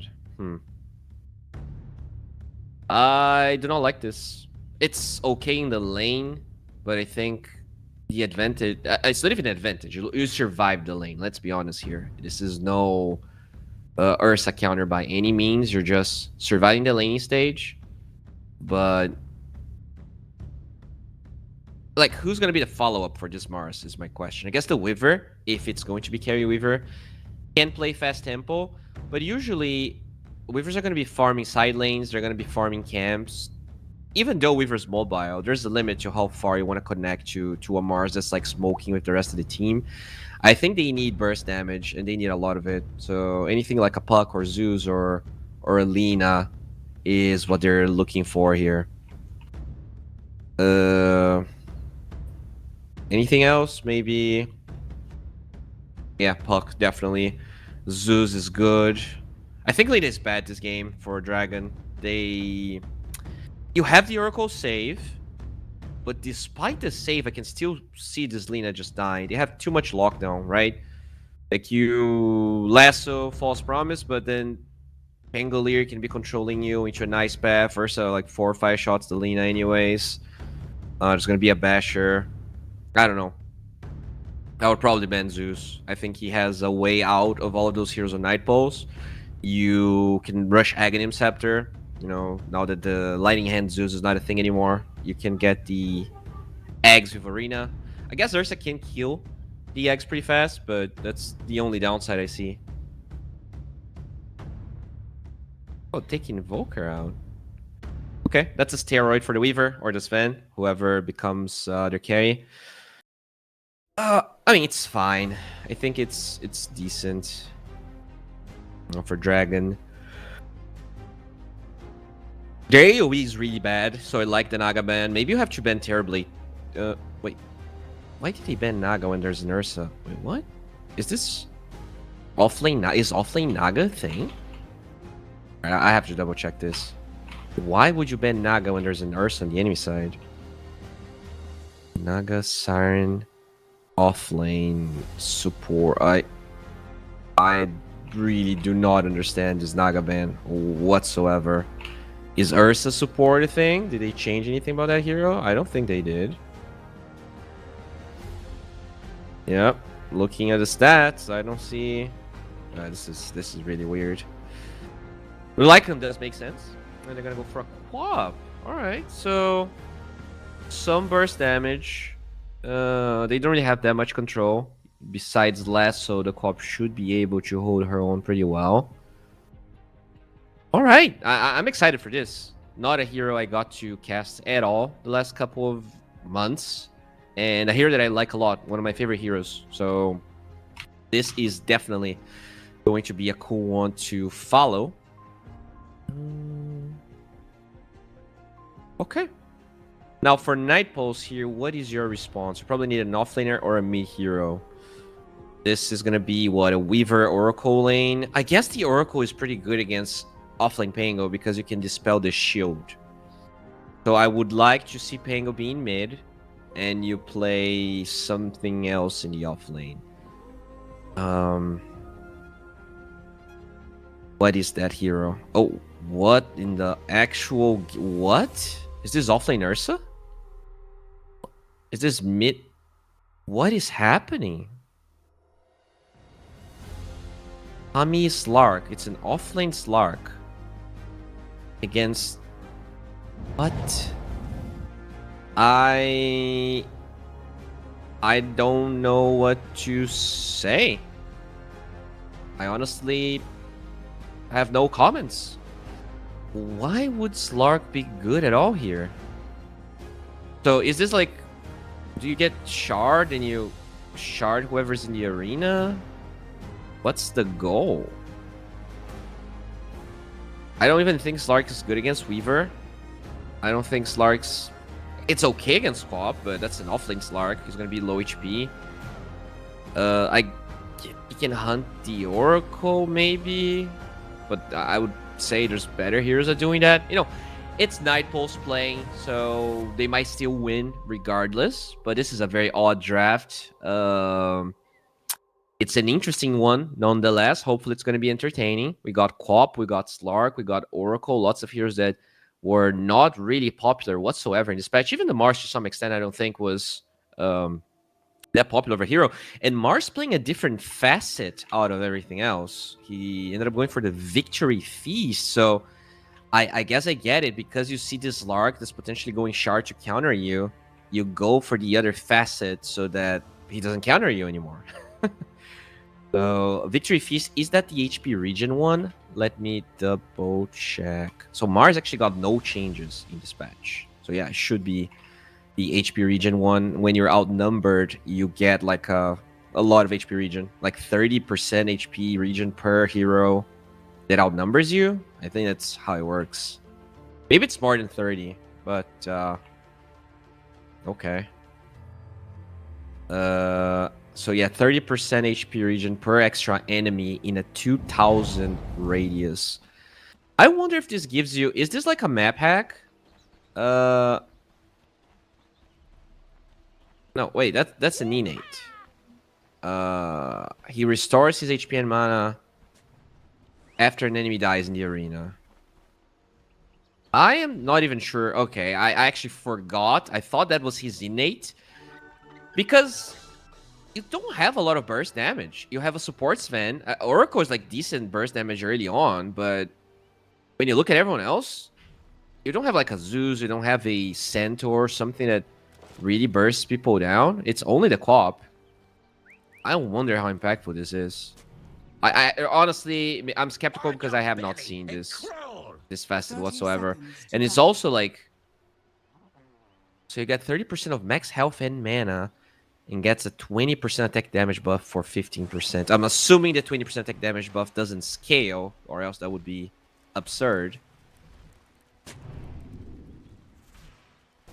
I don't know. Okay, I'm gonna see a D ward here in mid lane. Some Oracle action going on, already starting with the Fortune's End. But yeah, Marilyn can't really contest this rune. He's just gonna be poking to the end a little bit. Yeah, ideally, Oracle there wants to dispel himself and actually root the Jakiro at the same time, but he didn't really get the right angle. He wasn't close enough. Now, this Slark Batrider lane, this is some game-ruining type situation. I feel like if I'm playing up... Oh, good deny from the Sven. He had a good ward there. Understands the Night Pulse, was aware of it, so quick D-ward in the top side. But now we're going to be watching this Jakiro Mars with the Oracle. I really like that they put the Oracle bottom. A lot of teams would probably play Oracle 5, but in this situation, Oracle 4 is pretty much. You have 2 reasons. You have 3 reasons to have the Oracle here. You dispel the dual breath, you disarm the Ursa, and you also dispel the Earth Shock. So lots of ways for you to save the Mars. Now this lane, I honestly have no idea what to expect. Wait, is Kami dead? He gets stunned. There's a blood grenade, DRT going for the tree cutting, but he's afraid of getting too close to this Lark. I guess offlane Dark's a little bit better than he used to, right? At the end of the day, now you get your Shadow Downs from level 1. Although, it is way worse than normal Shadow Downs. But still, better. You're gonna have, like... every, like... In the downtime of the creeps, basically, you can get maybe 80, maybe 100 HP regen that way. It's not bad. I just... As a 24 pick into a Weaver... I'm not sure I like it that much. That's pretty much where I am at with this choice. But you know, it is Kami. He is a beast. It should still work out, hopefully. Nothing crazy happening here. The co-op is dominating the mid lane. Wait, that's more than dominating. That is an absurd 12-5 against 3-0. Wait, is Kami dead? That's just first blood for Dragons. And P, they're crumbling here. Spangolier is absolutely countered. The co-op is 12-5. That's... Huh. Alright, bottom lane. We see V-Tune just hopping away. That's a very... Like, I think V-Tune is probably the only player I know that goes for this build. Like, ever since they nerfed Battle Fury to use... whatever the name of that item is now, he still goes for the Ring of Health. And he just gets double the regen. He goes for the Ring of Health and then gets the other HP regen item. That's kind of cool, the Cornucopia. We'll see how this is going to pan out. Because, you know, Cornucopia is too expensive to rush, so a lot of Battle Fury heroes actually need to buy lots of intermediary items. But in general, as an Ursa, if you can actually regen yourself, you just out-trade people. You don't really need any other item. Unless your job is to kill people, but in this lane you cannot kill anyone because you're against this Oracle Mars. Unless they truly misuse their spells, you shouldn't really be in any trouble, as he will be poked, but will be able to hop away. Alright, so Dual Rays doing quite well here. I guess the buff to the innate working nicely here for the co-op, as we do see another kill. The 24 pick Slark. Dude, did they misplay? Did they mispick? Like, what is close to Slark in the alphabet? So, Slark's close to Sniper, Shadow Fiend. Is it Slaughter? Did they want to pick Slaughter and they pick Slark? That would make sense, right? You get... Dude, I kind of have a feeling they mispicked this. I don't know. This is just... This is really weird, right? You're against Sven, you want the minus armor. I honestly feel like they had to misclick this Lark or something. I don't know. Because I don't understand why it would be good in lane. I don't understand why it would be good in the game, especially when Mars gets the other facet. And then you die twice. This is a bit skeptical here, as this Lark will be pouncing away. Does have the level 2 now. Enters here, outputting a lot of damage with his Napalm level 2. He should be in a good position, also blocking any chances for this man to go for a pull. Bottom lane, blood grenades being dropped. Jakiro pretty low. This should be another hit. There we go. Norma killing to the end, and a 3-0 start here for Dragons, a team that has not really did well in this tournament whatsoever. And now the blood grenade. Oh, it gets dispelled by this Lark, but they still have vision from the Galacticos, and this should be... Dude, what the hell is going on? Like, this Lark has no game. I cannot believe they wanted to pick this Lark. You know, if we had an interview after this one, I would love to ask what in the actual game had happened with this Lark pick. Regardless, though, rotation from the Pangolier. They're gonna get the Oracle first kill for Night Pulse this game. But it still feels pretty bad. Like, this Pango is rotating because he just got shut down. He Might even lose control of the runes because of it. His tower is taking a lot of damage. They're forced to glyph. Not at all a comfortable position for Night Pulse. Oh, Paul with a really early rotation. Okay. They're gonna find this Ursa. Good slow. They have the bugs as well with the spear. That's gonna be 1 kill. Make it to 4 heroes from Dragons just assaulting this Night Pulse safe lane. Dude, Paul is a beast. Every single game from Dragons where they're owning, usually Paul is doing a lot of work. So really good rotation. They know that Warwick is probably not going to be able to match that rotation because after all, he didn't really get the rune. Doesn't have a way to... Doesn't even have the resources to be in that fight. Very nicely done. As Kami here will be hopping away. No mana for the bugs, so that's why they can't really commit on to Kami. Like, you don't even dispel the bugs with the Slark. What is the goal? Norma would be slowed down with the Blood Grenade, but unfortunately Ursa a bit too far away, and the Oracle is nearby to assist him with a couple of heals. Wisdom Rune trade is going to be even better. He picks one up, and Oracle gets the other. Supports of both sides. Pretty happy here at the results. Kami dispelling the stun, but he's very low. Paul does not have another Sukuchi. Good rotation from the Pango. Gets the Rolling Thunder. This is probably going to be a Sven kill. Well, as I say that, the Slark is already dead, and the Quap did find a good angle to kill them. They will trade a 2-for-1 with the Sven falling. The Batrider still taking the L. Alright, so 8-2 for Dragon. 2k gold lead. Oh, good spear, but they actually do have the damage. Oh, okay. I think if the Oracle goes for a right click before that falls, before the third spell, that could have been a kill. They could not find the right click there. XP is low from the Jakira is very annoying.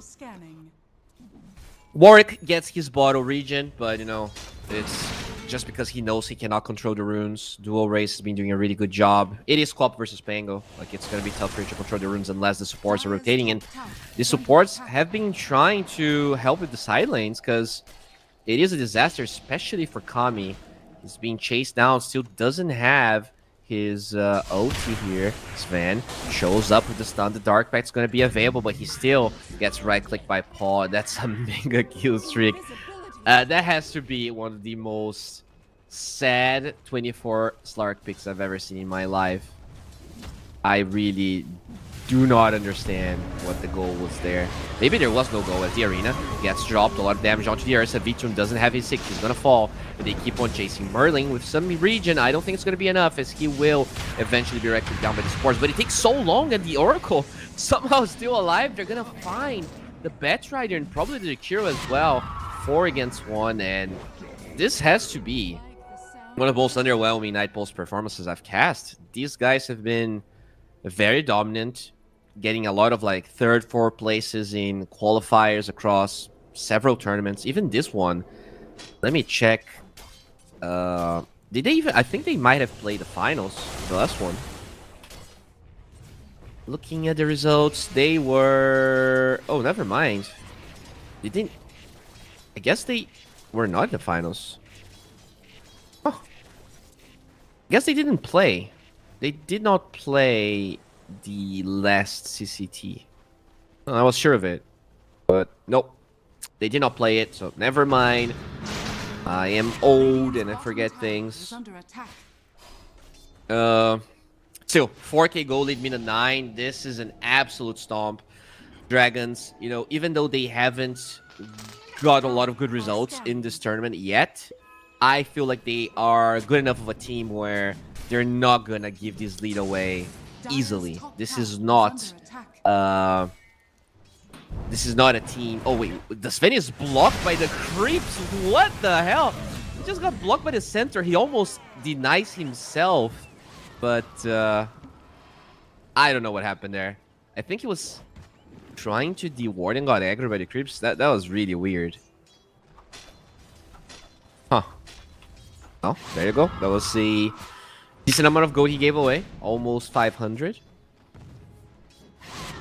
Pop going for the Dagon build. You know, that's all this hero is about now because of the masochist facet. You just want to be regening and tanking damage and reflecting it with your innate. I actually really like where Pop is right now as a concept. It does. There are a lot of, you know, facets and innates that I think need more work to make sense or to be fun or to be interesting. Clop is not one of them. Unfortunately, you know, she was a bit too weak when they launched this. Finally feels like the hero's supposed to, you know, be good enough.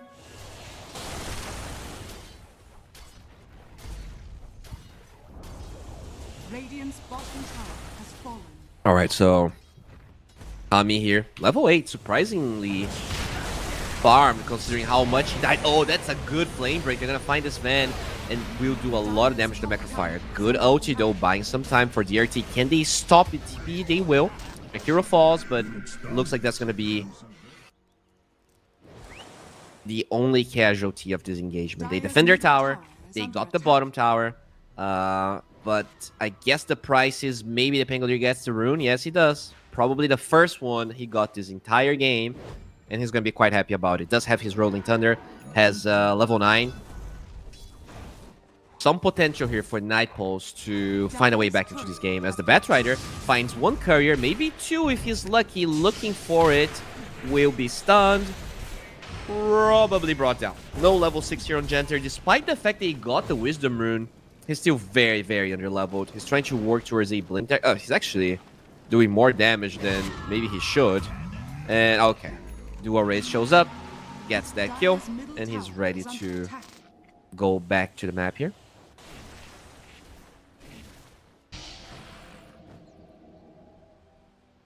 Radiant are scanning. Alright, so game has been a little bit passive, but they're farming your items. Paul's gonna get his Maelstrom. The Dagon is now ready here for dual raise. I'm assuming he's going straight up Kaya. Mars already has Blink with a Soul Ring, and that's why they're gonna smoke with that Blink. Ideally, you want to find the Ursa, but now that he's level 6, this is not super easy. He's showing bottom, but this combination of heroes, I don't think can actually kill the Ursa, so you need to connect to the mid lane instead. The supports are in a good position. Warwick should be visible, I believe, for Night Pulse. So, I mean, they're aware. They really are aware. Great positioning. Warwick is even behind the Jakiro now. They want to bait them to get a low priority hero so that he can... Alright, they're going to go for it anyways. Till the end, taking a lot of damage. Will fall. The Rolling Thunder gets used, but a little bit too late. Oracle still alive, tanking the damage, and will eventually perish. But look at that beautiful freaking Sonic Wave. The Slark almost dies, and they can keep on chasing. This might be a dead Warwick. He gets a good shield crash, but not enough to survive. Gets taken away, and now this is probably a tower as well. Dear T tanking a lot of tower damage for whatever reason.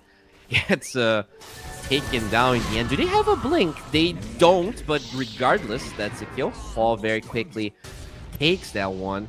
And with the amplified damage on the Quap, I'm assuming this is a dead tier 1 tower V2. And he tries to assist, but he's not really ready. Doesn't have a Battle Fury, doesn't have a Blink Dagger. In fact, he's not having a great game. His CS looks good, but his net worth is pretty low. I guess the most impressive thing is how farm this Lark is, considering he got destroyed this hard. And now look at the Ancients on the left side. They are trying to farm this gigantic stack with the Batrider so he can get his Blink, but it's already scouted here. The Dragons really, really willing to steal all for themselves, and they are gonna get a very healthy part of all of that. Ice Path's off the mark. Rolling Thunder, it's not gonna help. And the Dragons, they seize the day. This is a very clean performance by them. Not at all like some of the other games that I've cast. And you know, this is against Night Pulse, the favorites of this tournament, at least of this group for me. They beat Team T 2-0. They were looking super clean, maybe too experimental with their drafting this game 1. We'll see how game 2 is going to look like. Oh. Batrider finds this man. That's the TP from Norma. Blink Dagger's there. The spear will hit, but it's on a weird angle. He can't really get to him, but eventually he's gonna be slowed down. Oh, okay. They forced to ulti. This is honestly pretty clutch from Jenter. The fact that he forces that Sonic Wave could have implications in next fights. Although, 95-second cooldown on Sonic Wave. I feel like this was way longer of a cooldown in the past. 95 sounds pretty low. And I don't see any indication that it was a buff. So, okay. 95, minute and a half. It's alright. Radiant's top tower is under attack.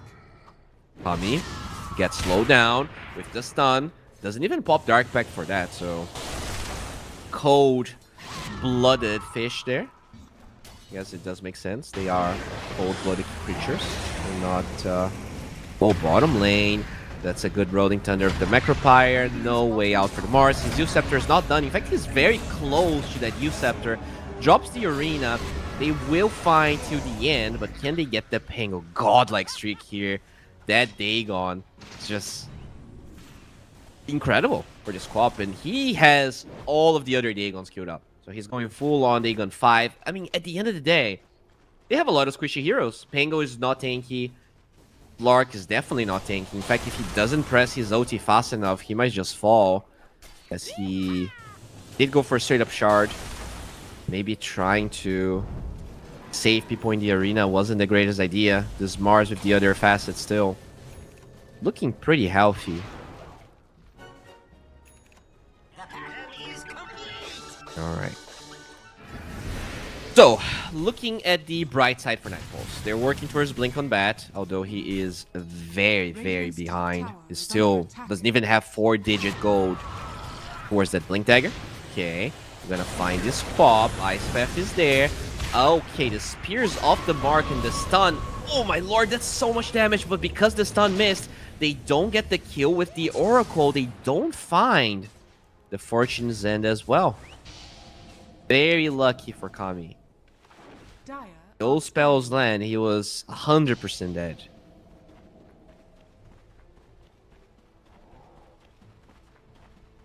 Radiant Well, all of that happened though.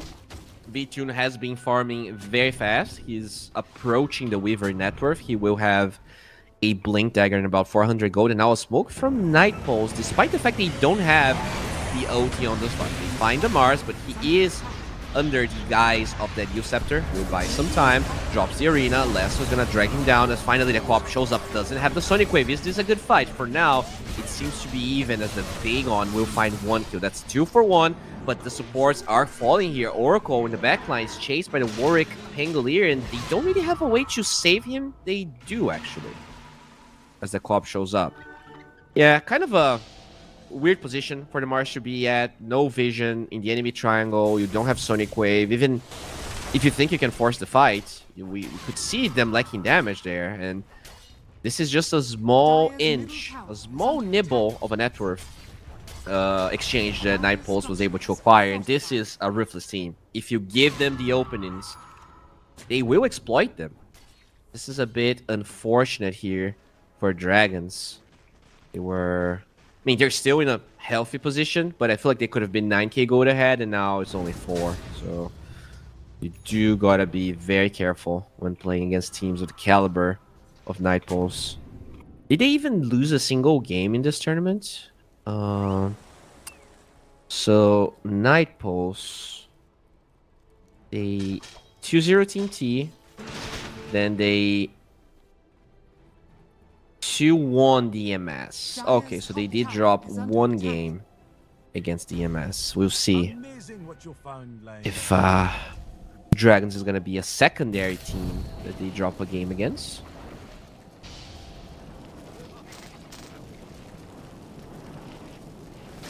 Paul looking for Jenter. 1-2 hits. He only needs the Sakuchi or some vision, and he will be able to. Just getting that extra attack range from the Nil innate allows him to finish the target off. Not too shabby. He is actually not going Gleipnir straight up. He ended up going Dragonlance, and I'm assuming... Is this a full Lincoln Sphere? Oh, that's an Orchid that he's working towards. Interesting. Very good against Ursa until he has BKB, and he needs a while to get there. I think Slark, if you get the Orchid first could also be pretty sad about it, as the bottom lane, they're looking for a fight. They get the Pangolier, Scepter, locking him in place. The Spear will pin him to the arena, but look at that shard. Just buying time, and he will be healthy thanks to the offlane Slark. Orchido is going to be here, and there's no saving the Pangolier. Beyond godlike streak for dual rays, he has been by far the better player this game for Dragons. 10-0, but let's not forget Paul with his 8-0. A lot of good early rotations, and they're gonna try and exploit this to secure Roshan. Then just looking at the map, just doesn't feel like NP is ready to contest this. Blink Dagger not ready for Janter. They're gonna utilize this time to finish their items, which I think is honestly the right idea. But look at the net worth lead. It's only 1k. They're getting kills, but they're being outfarmed by this Batrider, by this Ursa, and by this Lark.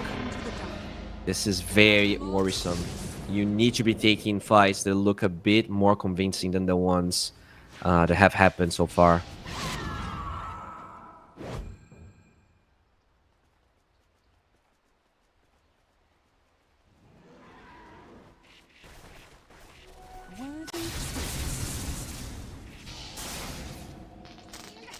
Okay. So what's the plan now? You have the Aegis. You have all of the timings you could have wished for. Orchid on the Weaver. Klopp pretty much has a Dagon 4 at the moment. Would you even go pipe on this Lark? Yeah, it doesn't look like it. Is working towards a freaking Disperser. So that's gonna be his Dispel against that Orchid of Paul. And they invaded triangle. No vision for either side. The Dragons could actually set up a good fight here if they want to. Paul is really the only hero showing the mid lane. As they will try. Okay, so V-Tune is under the guise of a smoke. DRT. Will see that the Wisdom Rune's still there. As they're looking for someone, that someone being Janter. They just don't find the angle. They're pretty separated right now. Weaver a little bit too far away. Oh. Yeah, I mean, oh, look at V2. He steals the Wisdom Rune, and he can get the Tormentor as well. This is going to swing the net worth lead towards Night Pulse for the first time in a while. Oh, this is awful. Okay, Orchid onto the Pangolier. They're going to lock him down, but really good usage again of the Shard. These two cores. Usually you don't see two cores playing close to each other, but oh my god, that's a solo kill by Work. Can he TP out? Yes, he can. There's no freaking Gleipnir. Oh my lord, and now there's another fight going on. The Sven will die. Pop committing a lot of spells. BKB ready for V-Tune. This is disastrous. They're losing a lot of heroes around the map. Can they lock down V-Tune? The Spear connects him to the tree. Good dispel. Slark actually tanking the initial spear, allowing V-Tune to disengage. Dual Rays gets the kill, but I can't help but feel like they're being outplayed. Like, you have two cores that are gigantic on Dragons, and yet it's NP playing the game that they want, dragging their heroes around, dodging the smokes, and still getting kills despite the Aegis being on the dire side. Tower is under attack. Mine is truly a blessed life.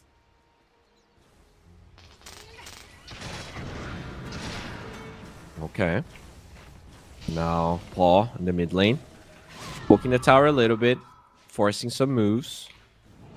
He doesn't have anything queued up. I really would have liked to see a Gleipnir. It is, countered by the Slark Shard, but at the end of the day, what else would you buy here? I guess there's an argument for Linken's maybe, but I don't think, especially the Aegis, I don't think you really should be worrying about that one. Okay, DRT gets found. Good Ice Path, finding the Oracle. They're not going to be able to get the False Promise in time. This fight already looking pretty bad for Dragons here, as this Lark is getting gigantic. Will not chase this Sven as they find a Weaver. There is an Aegis, obviously, so that's only the first life. The hero's still alive, but Sonic Wave will buy enough time to clip him. This Mars just giving so many stacks. 34 SN shift stacks. You cannot fight this Lark. And Dual Rays forced to TP away. Another fight where both the Weaver and the Klopp survive, but Night Pulse just getting the gold advantage, getting the experience advantage, everything going their way. It feels like they hit this point. Oh, with the Orchid. I mean, the lack of lockdown is pretty bad here on this Weaver. Dire's middle tower If is he had a under attack. Gleipnir, maybe those skills would have been easier with this Orchid. And now they get to find Paul. He has time lapse, but is it gonna matter? He gets the time lapse off, but still dies anyways. Oh, and that's a huge streak. 1,300 gold going towards VTune's pockets. NP, their laning stage was atrocious, but they are slowly climbing themselves out of this slump. I'll take that.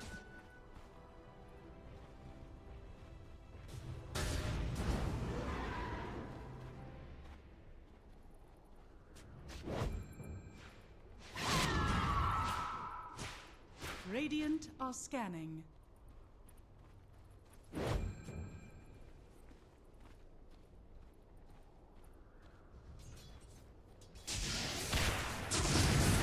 Okay, so ERT feels like he got picked off a lot this game. Not gonna lie, he was constantly the first point of contact, which is fine if you're +5, but you know the actual purpose of Sven as a hero is to apply Warcry on everyone, reducing the damage the Ursa does, allowing you to kite some of those heroes out.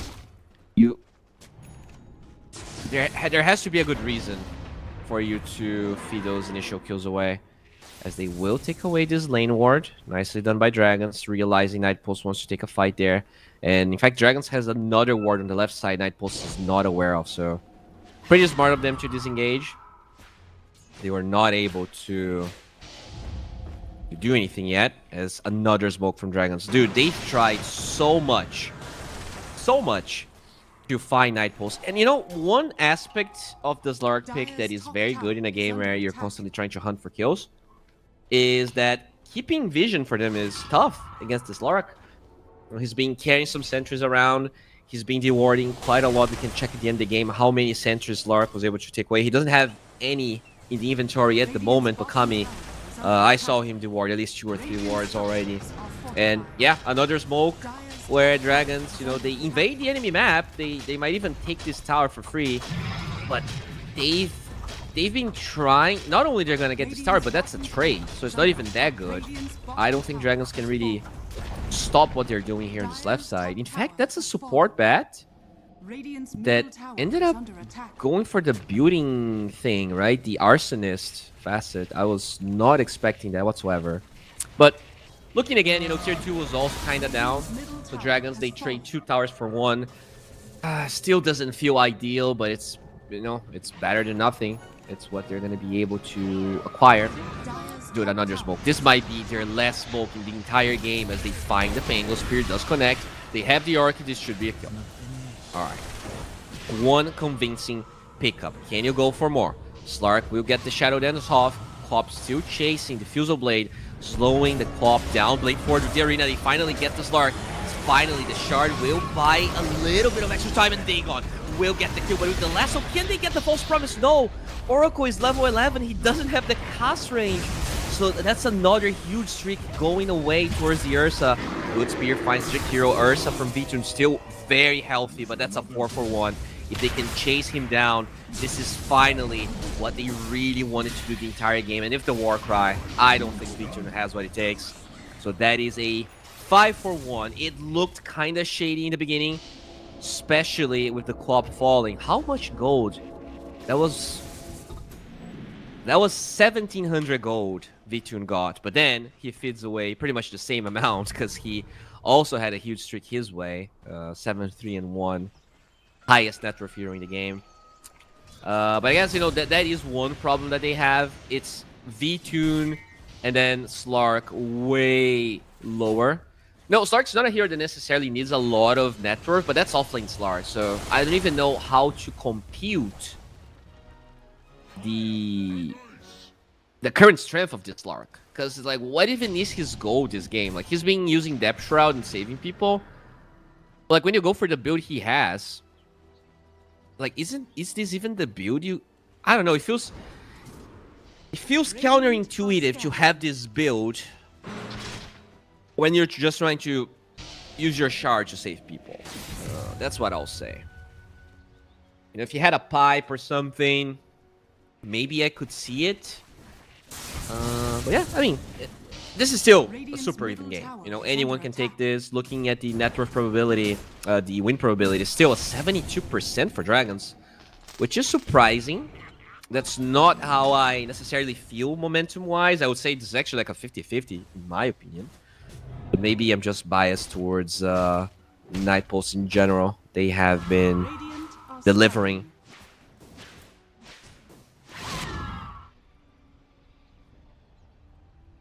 Alright, so Roche, 20 seconds away from spawning. They're going to be camping that Roshan. But Night Pulse, this time, they feel strong enough to contest this Roche. And Dragons, they actually Roche very, very slowly. I don't even think they can brute force this. So it's on Dragons to take a good fight. And they have one good ward on the left side of the Twin Gates. But Night Pulse, they are wrapping around very smartly here. Okay, the smoke will break. Norma goes in, gets a good spear onto the Jakiro. There's no follow-up damage though. And with Kami, there will be a way to protect the Jakiro. Only for now, the Sonic Wave gets the kill regardless of the Sark Shard.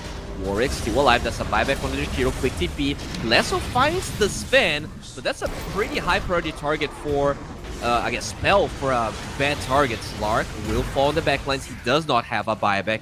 Ursa forced to disengage. The Weaver committing. This is going to be a dieback until the end if he falls. He still has one bug on him, which gives vision for the last right click. Ursa still trying to commit, but the silence should be enough to lock him down. The amplified damage on dual rays is really what kind of tilted the edge in that fight. The Sonic Wave, I want to check how much damage. Wop did 6,000 damage in that fight, and you know, there's still a fight going on. Batrider who eventually fall. He was trying to steal Roshan, but Roche was full HP. Gemter, let's say a little bit overeager there. Not sure what the plan was, but you know, the fight is already gone. Dying there is not going to change the outcome of this game, as I'm very impressed by dual rays and by Pop in general. I think, considering this was a 23-pick quad, very good performance. Destroyed the lane. Only one death. Now going for Linkus as well. It's going to be really hard to kill this Queen of Pain in the fight. And you know, it kind of goes back to that last on this Sven. Can't help but feel like that was a big mistake. I'm not sure if he misclicked. I know that the quad was kind of close. Maybe it was a hitbox problem. But, you know, what is the value of lassoing a Sven when he already pressed Warcry? Like, literally zero. Like, you get no value whatsoever. You know, the auto's already applied, and now Warwick, he might be in trouble. Well, he is in trouble. Great arena. They connect you to Mars and Night Pulse. You know, they were on a clear trajectory towards recovering this game, and at a point, I would say they were even momentum-wise. But now after that fight, a little bit of a YOLO play, they're trying to camp that ward, and it seems like Dragons is aware, maybe they're not, because Norma just walks away like a creep. False Promise will buy some time. He gets the BKB, good spear, 2 trees, but they keep on getting a lot of stacks on this Mars. Now, Genter will be zoned out, but with the Orchid and the right clicks, that's more than enough damage. Dual Rays claims another, as he's gonna jump with the dagger. Can this Jakiro protect himself? The Sonic Wave for a support, but it doesn't matter. He has... Dude, that's a 16-second Sonic Wave cooldown because he has the talent, the Arcane Rune, and an Octarine core. That's crazy. That's the fastest Sonic Wave of maybe Dota 2. No, this hero is not played at all with the new... with this talent, so... Alright, Mars will die towards B-Tune on the right side, but it doesn't matter. Another Sonic Wave Kami, very tanky, will survive that damage, but they are going for the first set of barracks. B-Tune, great positioning, doesn't have a BKB, it's a little bit of a risky jump, as he will find the Sven, but the barracks are already down. I don't think Dragons care whatsoever. Warwick gets blocked towards that little part of the map. Can they save this Quap? The Sonic Wave by some time, but not enough to save them, as the Oracle will also fall mid-TP.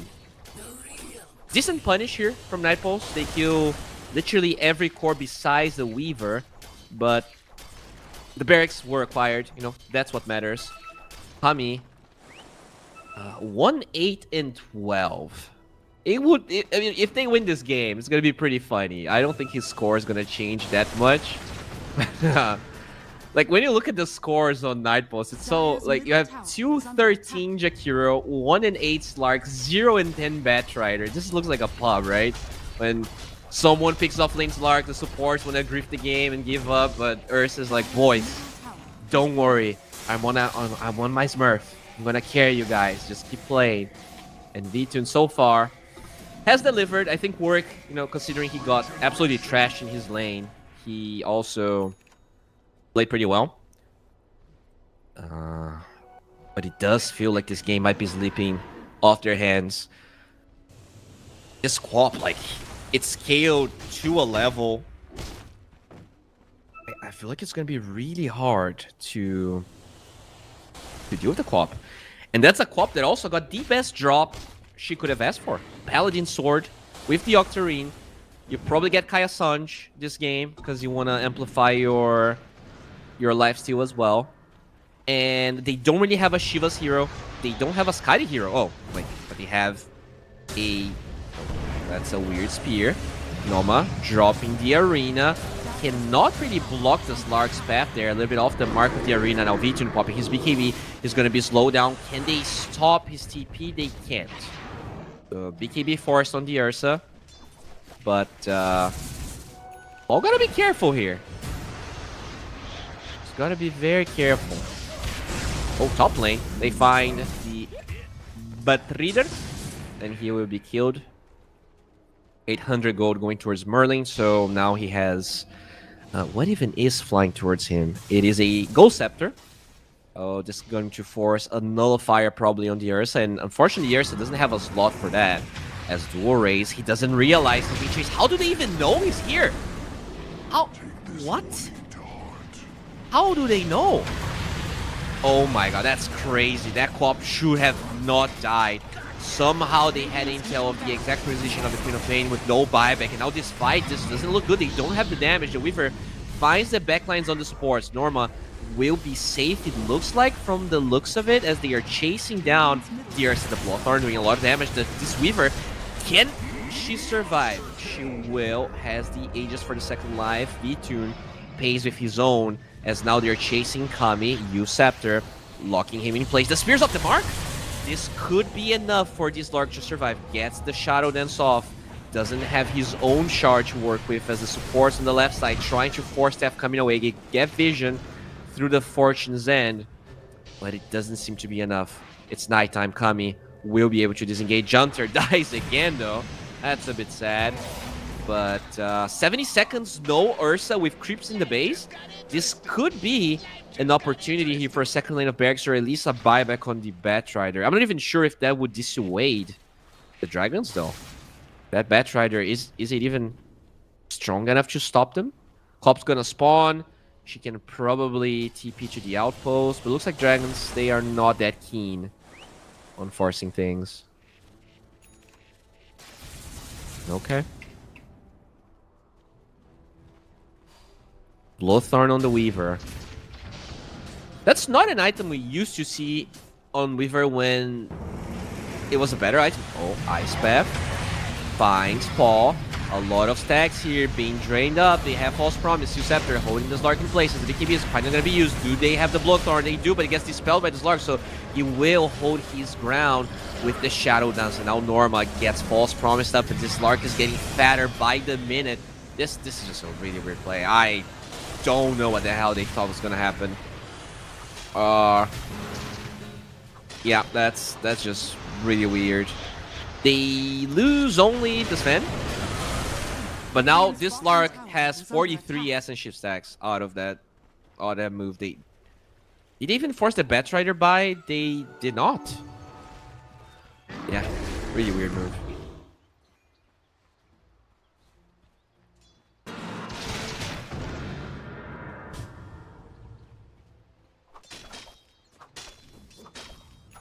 Okay.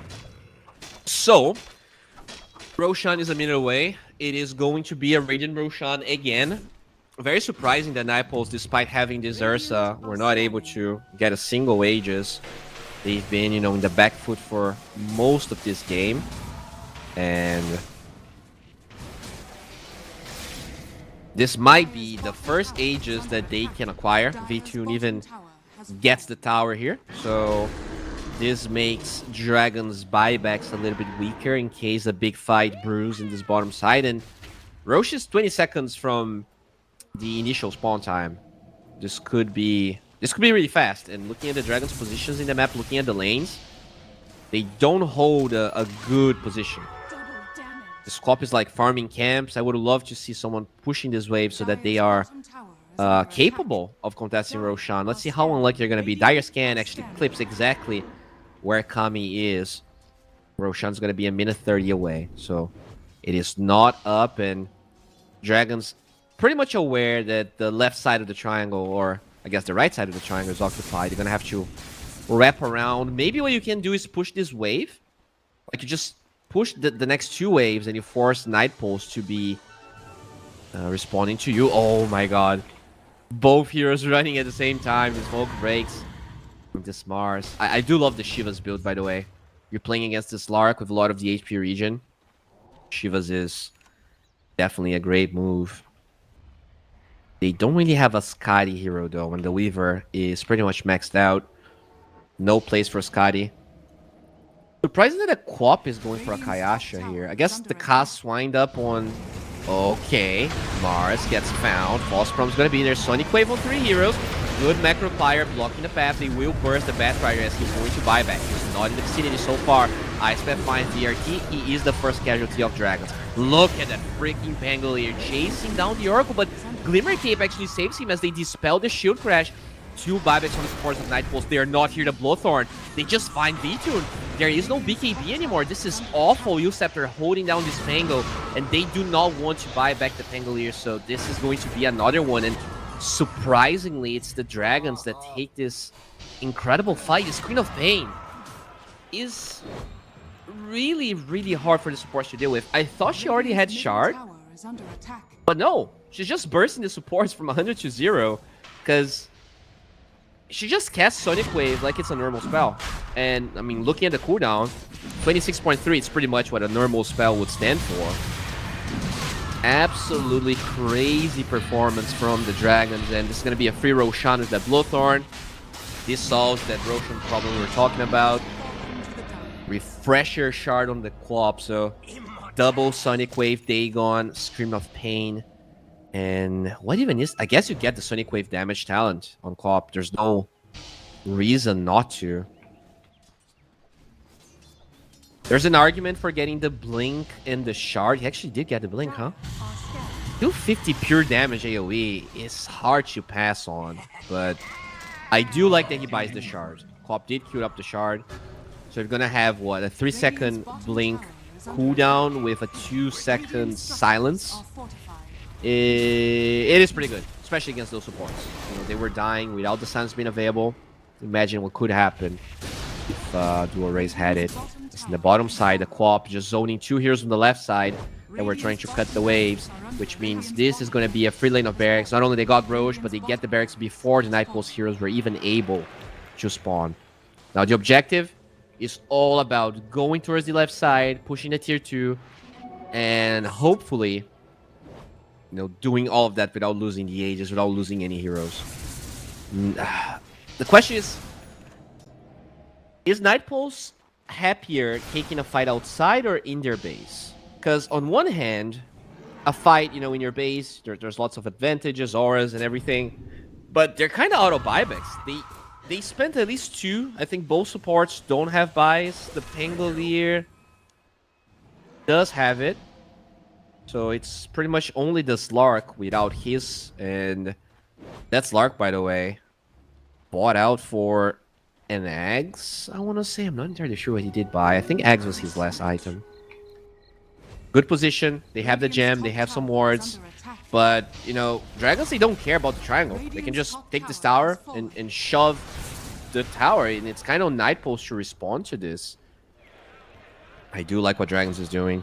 They could actually steal the Storm Turret as well, if they think it's worth it.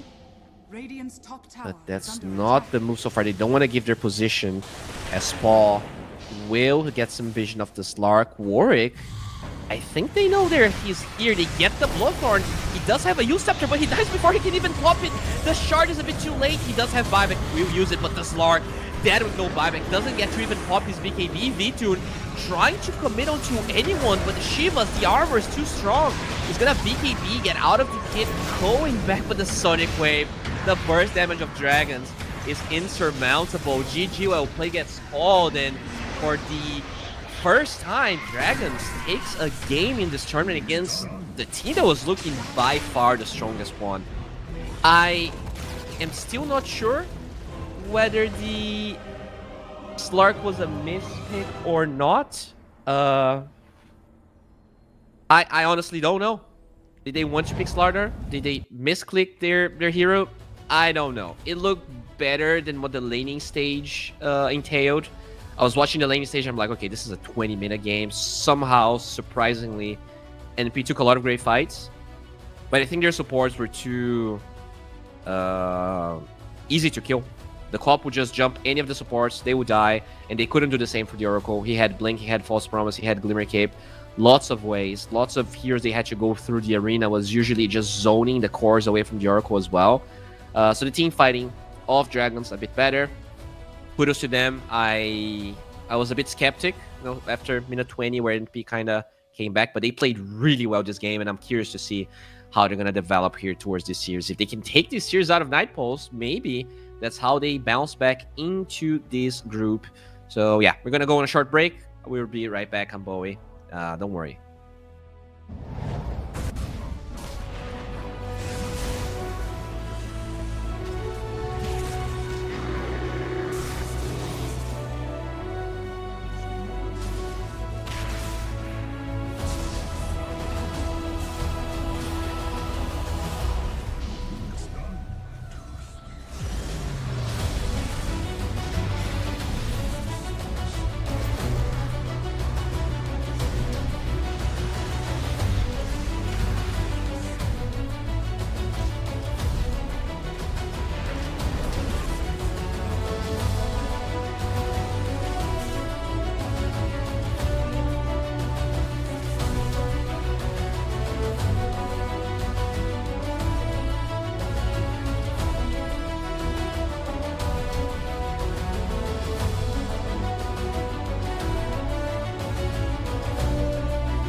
We are back with CCT Series number 2, and this is going to be a very wild series here. Nightpulse dropping to Dragon, the bottom team at the moment, a team that wasn't able to win against anyone, and now taking a game out of Nightpulse. Will they keep it up? Can they actually play at the same level? That's the question. Looking at the heroes they picked up, I don't even want to say that they were super niche heroes. I know the Quap is kind of new, so kind of hard to really, let's say, pinpoint exactly how strong the hero is. Like, do you ban it first phase? I don't think so. But yeah, the Slark is probably what didn't work out for them. You know, I was not a big fan. There were some good aspects of the hero, but not enough to really justify picking that hero on 24. If you're picking it second phase, maybe there is an argument. But as a 24, it did not look as good. I think they're going to go back to the drawing board. I think it's mostly about Nightpulse fixing their own draft and really trying to counter whatever it is the Dragon wants to play. They played well, but I think Nightpulse, if they played just as well with a different hero, that was probably their game. It's just hard to win fights when like the enemy has a freaking Shivas, the offlaner has a Shivas, and your offlaner has, you know, Sanjay Yasha plus Axe. It's just, it's a bit weird. If he had a better laning stage, maybe, but at the end of the day, he was playing against a Weaver carry, so he didn't really get a good laning stage. He got a terrible one because you don't get to dispel the bugs. So, a bit hard for him. As now, it is going to be a first phase Shadowfin from Nightpulse. Very different. I think it was banned second phase by either one of the teams. Alright. Overall, already kind of a 360. I'm not sure if they would rather play this on VTune. I'm going to check his Dota buff so we can get a better feeling here on how much he likes the hero. Because from what I can remember, I wouldn't say this is really a VTune hero. You know, usually you like to say that Shadowfiend is a flex pick, but if you have a player that barely plays it, then I don't know how. All right, let me check here. So VTune, yeah, it's definitely not on his most played list. Let's go with all of the games. Shadow Fiend. He has 29 games. Or he has 29 games, but the last time he played it was 7 months ago. Been a while. Definitely been a while. And I asked that because I think mid Shadow Fiend was already not great, and it's much worse now. So in a way, I do want this to be carry Shadow Fiend. I just hope they're able to draft around it well enough. Just gonna look at Warwick's heroes here. He does not have a lot of Shadow Fiend games either. He has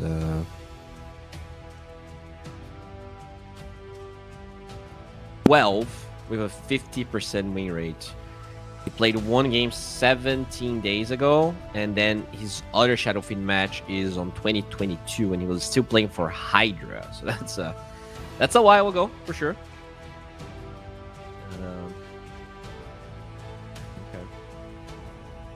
They banned Primal. I thought they were gonna ban Centaur, but apparently not scared of that so far. I've seen a lot of Shadow Fiend Clock, so to me that looks like a possible here they can snatch here. Brewmaster is still available as well. Clock's nice to have against Brew if that's the direction Dragon takes in this draft. They go Rubik instead. Okay.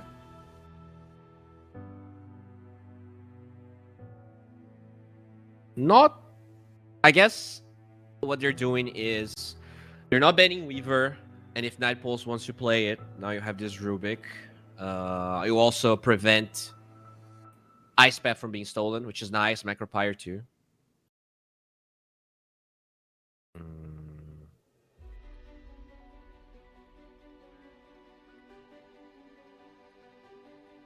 Okay.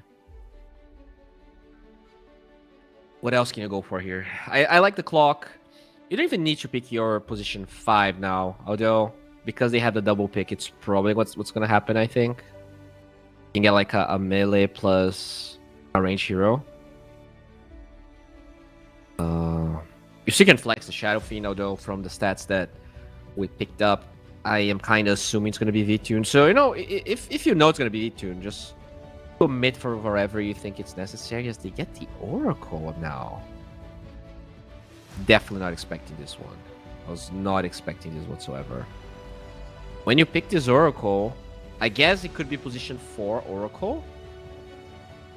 But yeah, it's either a melee carry with Oracle or it has to be positioned for. Because I think if you're playing Shadow Fiend Oracle in the same lane, that just looks awful. That looks really weak. So Dragon, what is he going to be here? You have two heroes flexing two core lanes. Pango flexing mid and off. Shadow Fiend flexing mid and carry. You, out of the heroes that can do the same, there's a couple of those that were banned. Okay, so the Rubik also gives them the Weaver, as they're gonna go center. Yeah, I do like this. Center very good against Shadow Fiend. Any gap close is always nice. And you have the Weaver on top of that.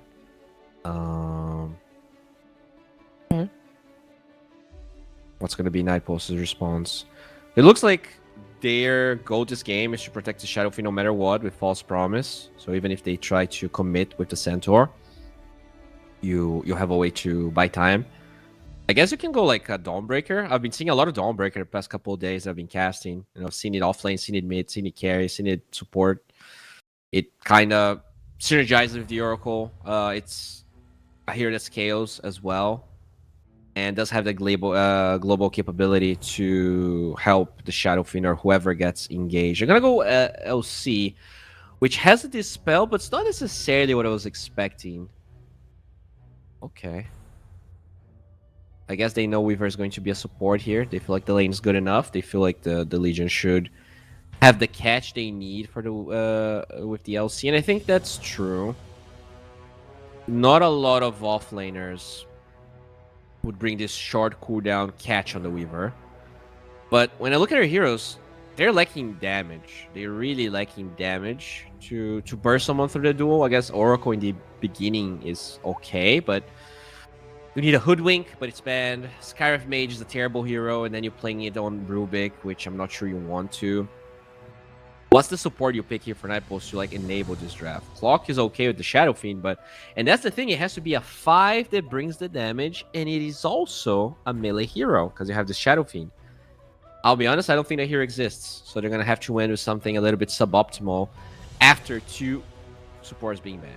So it's just not going to look too good, in my opinion. They take Disruptor, okay. Good this game for sure, but not necessarily the damage they need on the duel.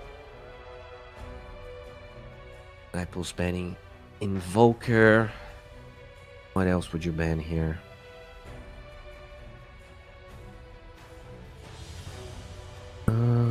So it is a mid Pango. Do you ban like Earthshaker or something? Honestly, it would. Don't take away the Puck. Puck is good to kill the Oracle. I wouldn't mind seeing a mid Earthshaker, but I'm not sure that's something that Dragon likes playing. I've seen one recently. I think it's pretty fun. Just kill the Oracle before he gets to do anything. The lane against Pango is very good, but it's a very specialist type thing. Alright, Snapfire is a little bit of damage. I am actually not angry about this one. It's a good pairing with the Legioning lane. You get some minus armor. I actually have a lot of minus armor now with DSF, Pango, Snap. I really like this. Night Pulse, a lot of synergy. And overall, good picks. The Oracle is a little bit of a question mark. Especially because I'm assuming it's going to be an SF Oracle lane? I don't know. Yeah, I guess Snapfire is a better... I don't even know what's better. I would... Whoever's going to be with Shadow Fiend is going to be suboptimal, but they probably feel like they can farm a lot out of the lane and enable V-Tune, which he is very good at doing. Morphling last pick. Is this mid Morphling then? Or is this... Oh, so it's Rubik mid. Right? Warwick Pango.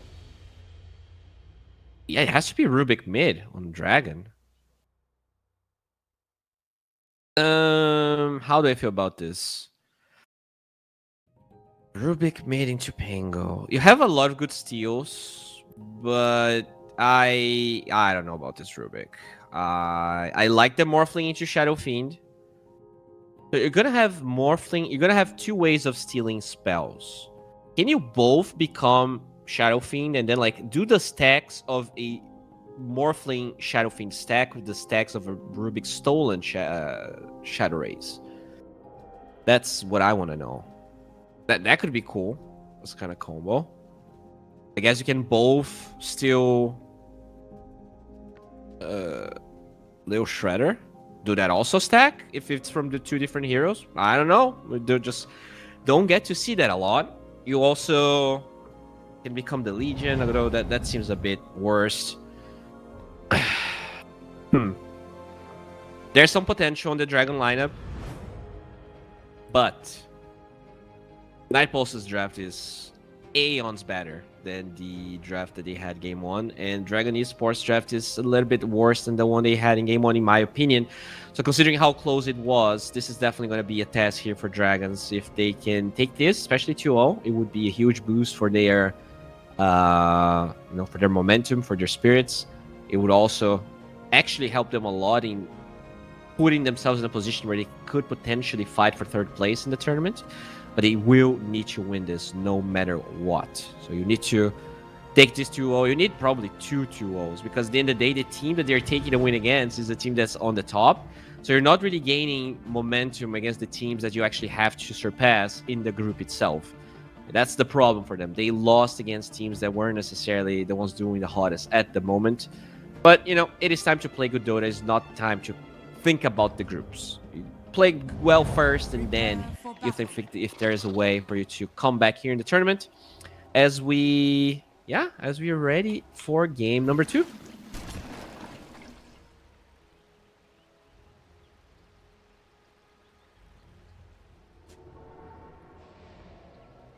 Okay.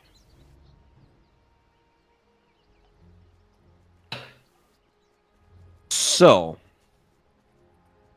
looking at the lanes here, we're gonna have this Weaver 4 with a Centaur. It's an interesting lane. You have some chase with the Weaver, not that much burst damage, honestly, but I think Centaur is a very sustainable hero. So the Weaver can maybe rotate to the mid lane, potentially kill this Shadow Fiend. Sorry, the Pangolier. Early on. Unlikely though, but who knows. The Weaver can also rotate very quickly to the other side lane to potentially hunt down this LC and Snapfire. Morphling has to be a bit careful, I think, against overwhelming odds. It's definitely a spell that got buffed tremendously. The battle begins. If you're not really paying attention, like the burst damage of that lane's crazy, especially because you can cookie into overwhelming odds. So like suddenly someone's 500 gold, 500 HP less, and usually Morphling has less than that amount. As they will poke Merlin here on the top side. They don't really do that much. Some fighting the bottom side as well. Nothing too crazy. I'm very curious to see how this mid lane's gonna pan out, because, Pangolier... Rubik is a very strong hero. I think, people don't give this hero credit, but... usually against melee heroes, especially sustainable heroes like Pango, I don't think Rubik's supposed to do very well. So, I'll be watching to see what's gonna happen, as we see a lot of trading here in the bottom lane. DRT already burning through a lot of his mana, although he does have some Mangarinos to sustain himself. DRT does get the courier, but now put into a bad spot, trying to disengage. Doesn't even bother casting his spells, and this will allow him to disengage, not fit first blood. Very close, but no regen on the Jakiro, so he's gonna have to be away for a little bit. Mid lane, Rubik doing fine so far. 4-1 against the 5-0. His double attack from the Jakiro feels really good. Killing couriers, killing wards definitely matters a lot. Sure, you don't do It's harder to CS, but it's very nice as a support to have that ability. Bottom side, a little bit of a harass here. The Morphling struggling a little bit in the early levels, but eventually should be able to even out-deny this Legion, I think. You just gotta be careful with your HP levels. Can buy a raindrop as well. Very good raindrop lane for the Morphling. But yeah, looks like gonna be a chill start. I think level 3 is really when we see more action. Maybe dive this Oracle, can maybe dive the Jakiro. Mid lane still actually starting to become pretty good here for the Pangolier. 4 CS ahead of the Rubik. DRT just keeping his distance, buying more regen. Yeah, this is kind of a slow laning stage. Supports don't really... You really need levels. You know, Oracle level 3, crazy. Weaver level 3, very powerful. I do see Paul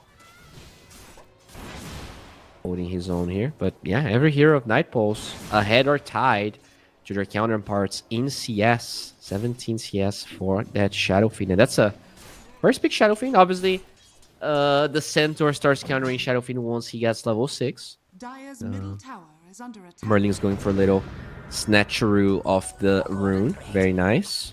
Eventually, Rubik starts hurting a lot with his right clicks and Fade Bolt spam.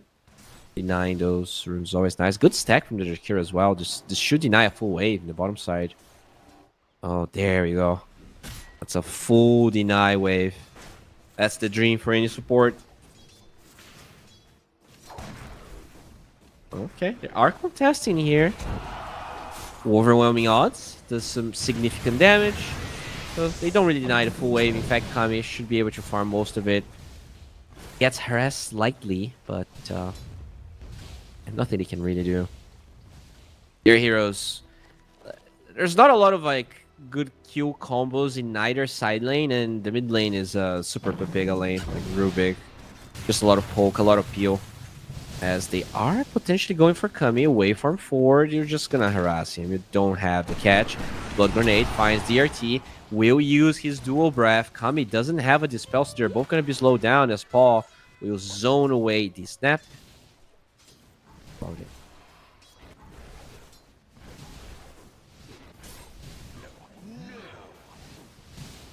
Okay. Merlin a little bit low here. Gotta be careful against the burst damage of that Oracle. Mid lane dual raise. Actually, dude, he's struggling a lot. Okay, Blood Grenade onto Janta. Wait for 40. Actually get the kill before. Paul was on point with his movements, but the Jakiro just underestimating the damage on the side of Night Pulse. And that's first blood minute 5. That definitely has to count for something, as now it is first blood for the Snapfire. Nicely done. We would probably prefer the LC to get it, but it's not the end of the world. This mid lane though. This mid lane's a disaster. 19 and 4. Oh, Kami finally gets the Dispel. Wait from 4 just to zone him down. Get some extra move speed from that press the attack. But this mid lane is... Again, disaster might be too much, but it is definitely a lane that they are convincingly winning here on Night Pulse. It's also a lane where you're gonna struggle to deal with the runes, because, you know, it's a Rubik into a Pangolier. The Snapfire already in a really good position to maybe punish.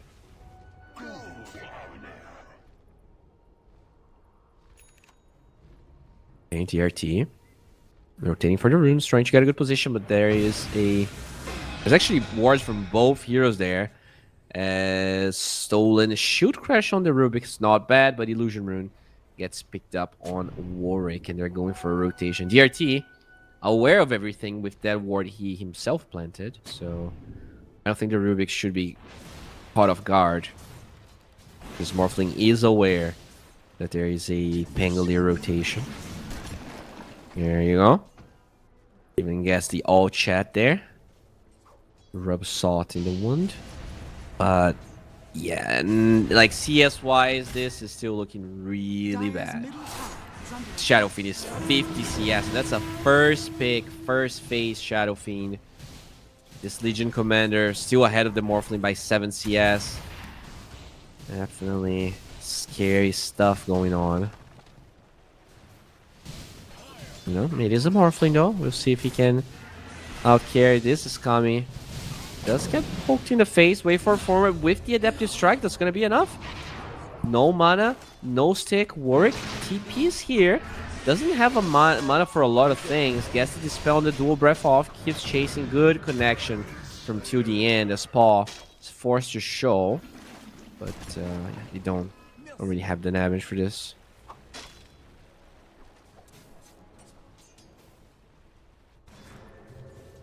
Oh, Illusion's actually dragging the wave there. Very cute play from the Pango. Try and Dire's middle tower is under put the Morphling in a bad position. They're gonna get a good pull. They drag the creeps with the Illusions. Very nicely done. CS-wise, this is still pretty bad. Noma not really recovering. This Morphling, I feel like he has the same... Like, he has 30-ish CS for the past 2 minutes already. Not really evolving or developing towards anything. He's going Linken's first item, which is necessary. As Arcane Rune gets picked up by Warwick once again. Can they save him? He's gonna get the Rolling Thunder off. BRT in a good position. Will be bounced to the low ground though, as they will find to the end eventually with the right clicks of the Rubik. But now, good Rolling Thunder with the Arcane Rune. Looking for dual raise. Shield Crash is gonna be up. He has... Oh, god damn, that was so much damage. And he gets the... Does get the barrier as well. Okay. Not too shabby. Top lane, V-Tune's gonna be poked, but there is no one else to help Norma, so they will defend the tower for now. Raise number 1, raise number 2 is not gonna be used, as Norma is still being chased down. 1 raise. Stampede will be able to run away. The Fortune Zen, I guess, wasn't available. Weird move. Like, he decided to drag the creeps, but they don't connect fast enough. Can they at least get anything out of this? Warwick, good Ice Path, slowing. Spangler down, very nice.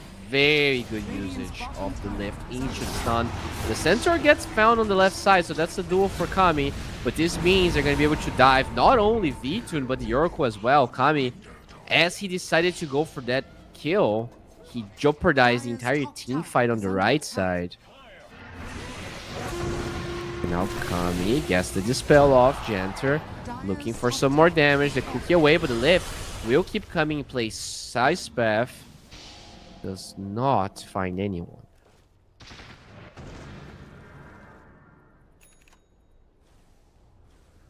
Okay. Radiant's middle tower is under attack. Once again, Dragon's putting up a better fight than I expected. This Rubik is starting to look a bit better. Net worth-wise, they are quite even. V-Tune did die for the first time. You know, despite all the CS that he had, his net worth isn't looking amazing. And the Morphling, he is ahead of everyone. He is the one that's going to get a pretty fast Linkens. And once the Linkens is up, they're locked down. Even their ways of breaking this Linken are awful. Like, besides the Oracle, literally no one else can break that Linkens. I mean, you can break with duel, but then you don't get the duel off. So the fact that Paul might get a really fast Linken Sphere and might become unkillable out of that is very problematic. It is something they're gonna have to maybe try to itemize against, but it is not easy. Like, are you gonna use Scepter on someone, on the Pango maybe? Possible. And then you break the Linkens, get the duel off. But even then, like, if you don't execute properly, Morphling can always waveform away as soon as the Linkens break. It's not easy to catch this guy on the mid lane. BRT just tanking the tower here, but should be a tower for Dragons.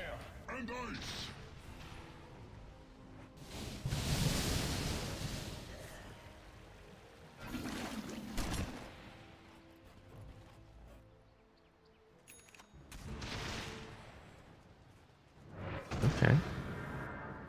Weaver going for an Arcade, huh? Pretty cool. Just find the Oracle and kill him. I think that's nice. Radiant's You bottom have gap tower close is as under well with the attack. Centaur. With, oh, speaking of the Oracle, Merlin just being a bit cheeky here, zoning him down, setting up for the rune. It's going to be minute 12. That's an important one, and they're even rotating this Legion Commander. Does she have a Blink Dagger? It does have one, and kisses are available. This could be a very important fight. It's going to be the Rubik that they find. There is no way out. That's a kill for till the end. He's the one that picks it up, and DRT, as he tries to save the Rubik, will be eventually engulfed in flames. It is Janter that picks it up. Middle tower is under attack. Very good play for Night Pulse. Just utilizing all of these timings.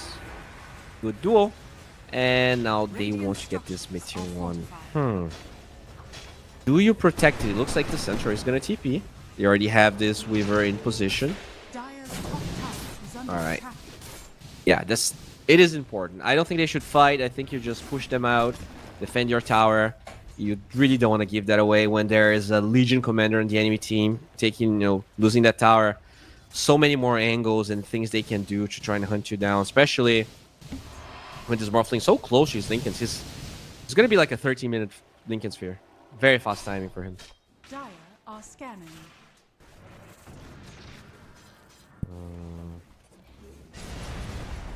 All right, so Radiant I'm are assuming this scanning. Legion's going to keep looking for kills. The problem is that cooldowns of the Snapfire are pretty long, so you can only go again in like 45 unless you bring someone else. And for the moment, it looks like till the end is farming. He wants to finish his mech so that he can get a better OT off in the fights. Which I'm not opposed to. I think that's fine. We finally get a pause. Okay. Huh? More than an hour. More than an hour and a half, maybe, with no pauses.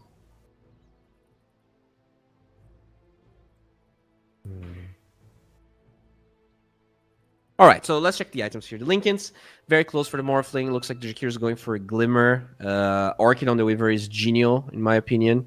Just like in game one, this Spangle will struggle to really dispel it. He did go for a Maze Layer. It's actually, in fact, completed being delivered. But even that might not be enough, because you're going to have Blink on the Centaur. In fact, I think it's flying out to him as we speak. So if you get Orchid, Centaur Stomp, Pengalier's dead, in my opinion. Unless the Oracle is literally behind him. Which sometimes might be hard to do.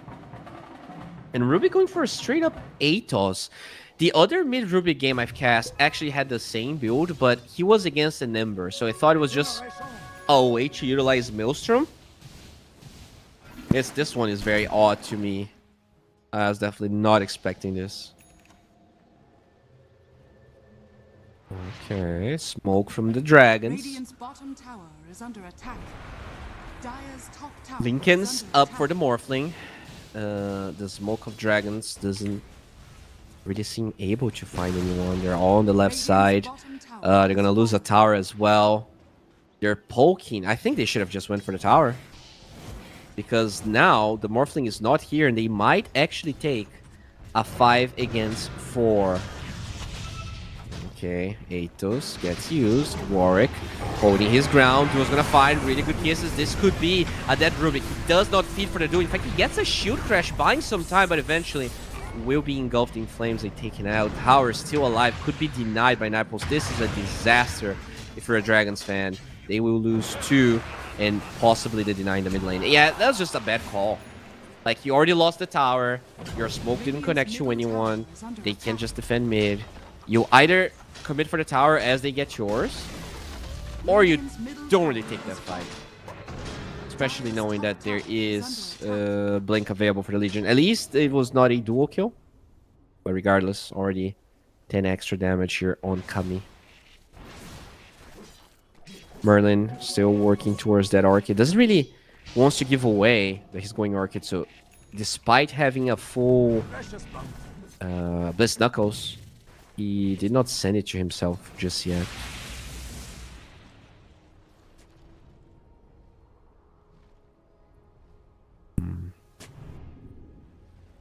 Okay. Yeah, the problem they're facing right now is that even though you went for this blink on the center, like how do you kill people? That's the question. How do you actually kill people? Because Rubik doesn't really offer that much damage if he doesn't get a good steal, which right now he does not have. Jakiro offers some damage, but they don't really have the reliable stuns. Oh, they find Merlin. Very good kill. Coming out at 20 victory duo damage, and could be even more once he gets his shard. The retroactive extra damage.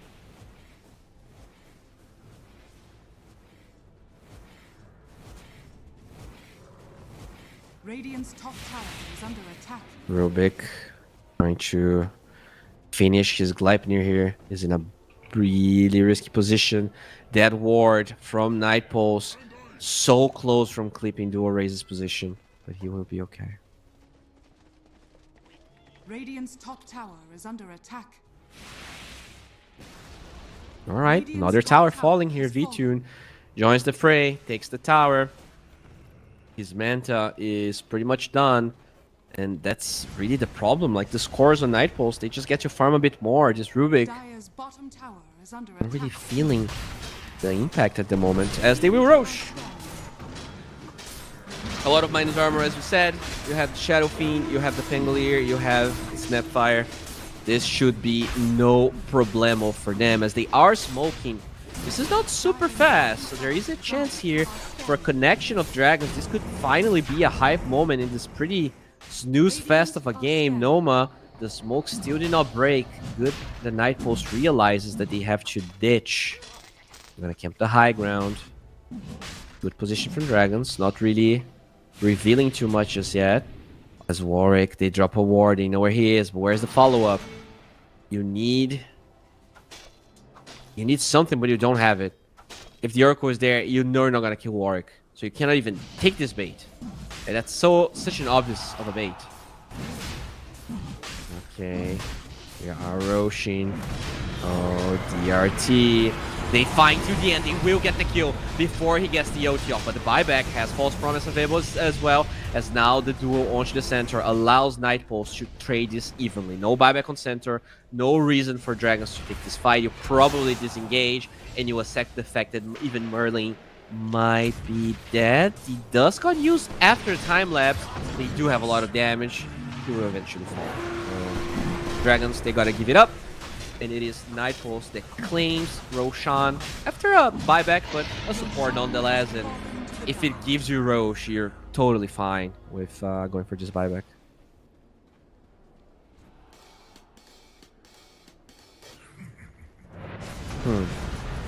Yeah, this game is looking much harder for Dragons. Like, this Morphling has potential to solo carry, but Night Pulse, like, they're very strong at the moment. 30 damage already on the Legion. They don't really have a lot of lockdown, despite the fact that the center got such a free lane. I am not feeling any impact for him, because you want to kill the Shadow Fiend, but you can't because there's an Oracle. And when they go on your heroes, you can't stampede because they're going to be dueled, so you can't run away. This feels awful. The center, specifically this game, feels really terrible. Oh, speaking of duels, there we go. That's a dead Weaver. Very close from finishing the Orchid, but now 40 damage on the pockets of Kami. Radiant's top tower is under attack. That should help.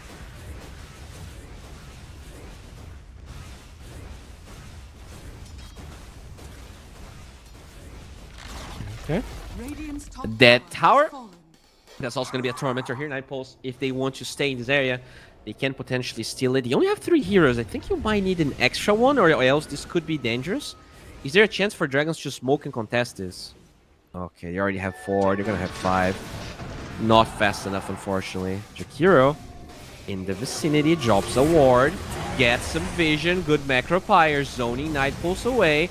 Do they commit for this Tormentor? They are committing. And finally, initiation onto the Pangolier. Do they have False Promise? They do. So the Pango should be fine. Waveform on the backside, looking for this Oracle. Right clicks are available. And now the Morphling becomes the Pango. Linken's breaks, but this Rolling Thunder is crazy with the fear and the duel. This is a dead Morphling. They finally broke the Linkens, and the Stolen Kisses are not enough. Weaver On the back line, they find a jump onto the snap. There's only one kill though. Can you get anything more than this? The Blade Mail is on cooldown, and that is a 2-for-1 where you lose 2 cores, and there's a Shadow Fiend with Aegis that's gonna start pounding at your door. Oh, that's bad. That's real bad, especially if he gets his level 15, which is so close.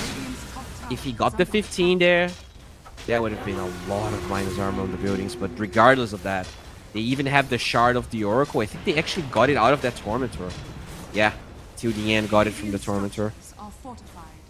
Time to leave, but they are steamrolling this game, and I don't know, man. This mid Rubik looks absolutely deplorable. I know some mid Rubiks can be good, just that it was like 7 times out of 10. It's just not a good hero. I'm a hater.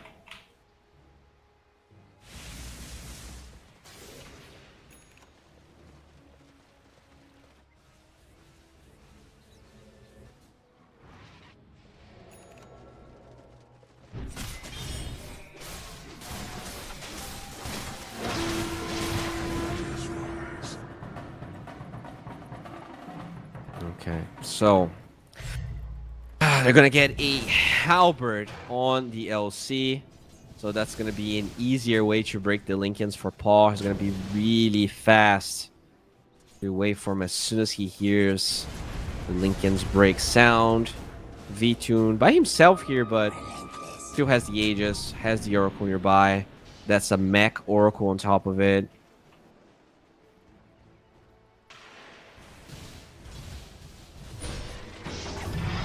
Oh, I heard the Lincolns. They break it. They get the duel. They were not aware of the Heaven's Halberd and Night Pulse, one after the other. When they're not playing Slark off lane, it does seem that they are the better team. It looks like this might be barracks time for them. This is really early into the game. Mask of Madness. They don't care. All of that minus armor is not enough to stop the Shadow Fiend. The wave is here. How do you even take this fight? Like, who's your... they're gonna have to throw Macropire just to kill the creeps, but at the end of the day, the barracks are already dead. Now they don't have Macropire for the next fight, and they don't have any damage. It's still, I guess 17 seconds of Aegis is not a lot, but I think that if Macropire is down, you're not killing anyone in a fight. Because you still have to solve for the Oracle problem, which you honestly can't. Who jumps the Oracle and kills him? Maybe the Mortal. But probably not fast enough until... Okay, to the end, looking for the False Promise. Actually gets zoned down. Oh, is that an Arc? It is. So they actually silence his Oracle. He doesn't get to save the Pangolier. But at the same time, with the mech, they will False Promise Oracle himself. Never mind, I lied. He did not False Promise him. It was just the effect of a different cosmetic. All good, Orchid. But now they get the duel onto the Morphling. Can they save him? It looks like he might tank through it. He will. Surprisingly, they're gonna take this freaking fight. What in the Gaven is going on? They get 3, and if the Shadow Fiend falls, that is the big juicer. That's the big boy. 15k network. They have the Orchid. They have the minus armor. The Morphling right clicks. That is finally a kill. And it's Paul that gets it. 1100 gold. Dragons. They are not done. They didn't tap out. I don't even know how that's possible. I mean, it's the Orchid, right? It is literally the Orchid on this Weaver. You silence the Oracle twice. He doesn't False Promise the Pango, and then he doesn't False Promise himself. And they just keep on chasing when there's no Aegis on Night Pulse to protect them. Very, very nicely done fight. You need Greaves on the Oracle. A Sep, but he is a pretty decent 1200 gold away from it. As a support Oracle, it's not gonna come really fast.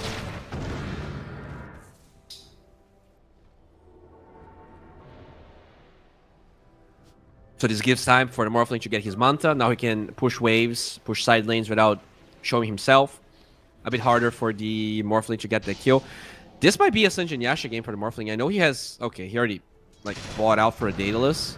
Can't help but feel like he would benefit way more from a Sanjin Yasha. Because like, what is the move if he gets duel. Do you go Ags on the centaur? Well, centaur's going Shiva, so that's not an option.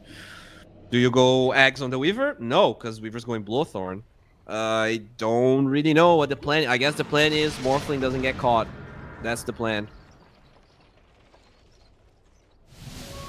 Will it work? Radiant's bottom tower is under attack. Alright, smoke from Night Pulse. They have some illusion runes, so they're going to be able to push the bottom side and still make this smoke feel natural. Rubik's in a good place to break the smoke. Dire are scanning. So is the Weaver. Oh, dual race. Yeah, it's going to be found. Oh. What? The smoke doesn't break. Radiant's bottom And tower is the under Kerr attack. actually delivers the Crystallis. Good smoke from Dragons. They might be turning this around. The smoke's gonna wear off on Night Pulse. And they don't really have... They only have one ward. But there's also a Radiant ward on the left side. They smoke again on Night Pulse. But that ward, I think it actually clipped it. Radiant They are clipped the scanning. smoke. And Roche is gonna spawn in 4 seconds. Oh, they... What? This Rolling Thunder is terrible. They thought they were Roshing or they were somewhere where they're not. And now they get a good silence onto the Oracle Duel, onto the Weaver. Can she buy back the time lapse? No, she cannot. No gold for this. As VTune gets a really good OT. There's disengaging with the Oracle buyback. Yet to cast False Promise. Paul has Waveform and will be able to go to the left side. Manta buying some time. Actually breaking some ankles here, pretending his illusion is the real one. But does it matter? Good shield crash with the swashbuckle to the left side. This is a crazy good move from Paul, but despite all of this individual plays, I don't really think they have any business taking this fight. Norma, very low as VTune is going to be found. Do they have False Promise? They do. They're still holding on to it as finally VTune will be able to use it. Paul very low, trying to morph through the damage, gets a good adaptive strike to low ground, will be able to keep fighting Warwick with a double kill. Buybacks on Dragons will not stop Night Pulse from controlling this region. And in fact, the Jakiro is finally going to be found here. Dual Breath is some damage. Can they dispel the damage? Oh, there you go. The Shard on Snapfire. Healing her from just enough as Norma is dying back. Dragons, they're crumbling. It felt like that could have been the fight. But Oracle having buyback there totally changed the entirety of the situation. All still alive. They don't have any duel. They're gonna have to just scare this Morphling away. Yeah, this might just be Roche for them. I think Dragons are gonna have to give this up. They lost way too much with those buybacks. Morphling gets found with the swashbuckle, gets the Manta off, and the attribute shift. Well, that's gonna be a wasted OT for now, as they now have this Orchid.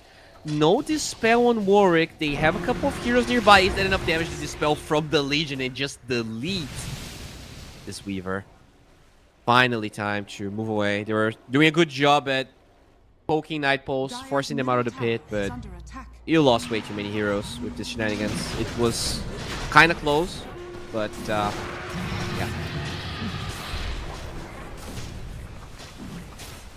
Win probability still at 28%, huh? This is pretty high, considering they are at an 11k goal lead, minute 29. I was not expecting this much of a lead. But going for the eggs, I don't think we actually got to see this in a lot of competitive games. But Aghanim Scepter now gives you pretty much a BKB. So it's a 6.75, 7.5 second duel. Very interesting.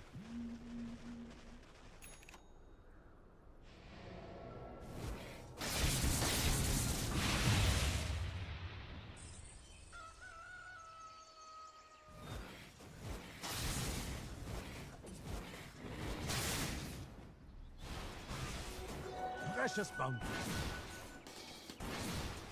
Okay, so Rubik finally finished his Kanda, going for a Blink Dagger.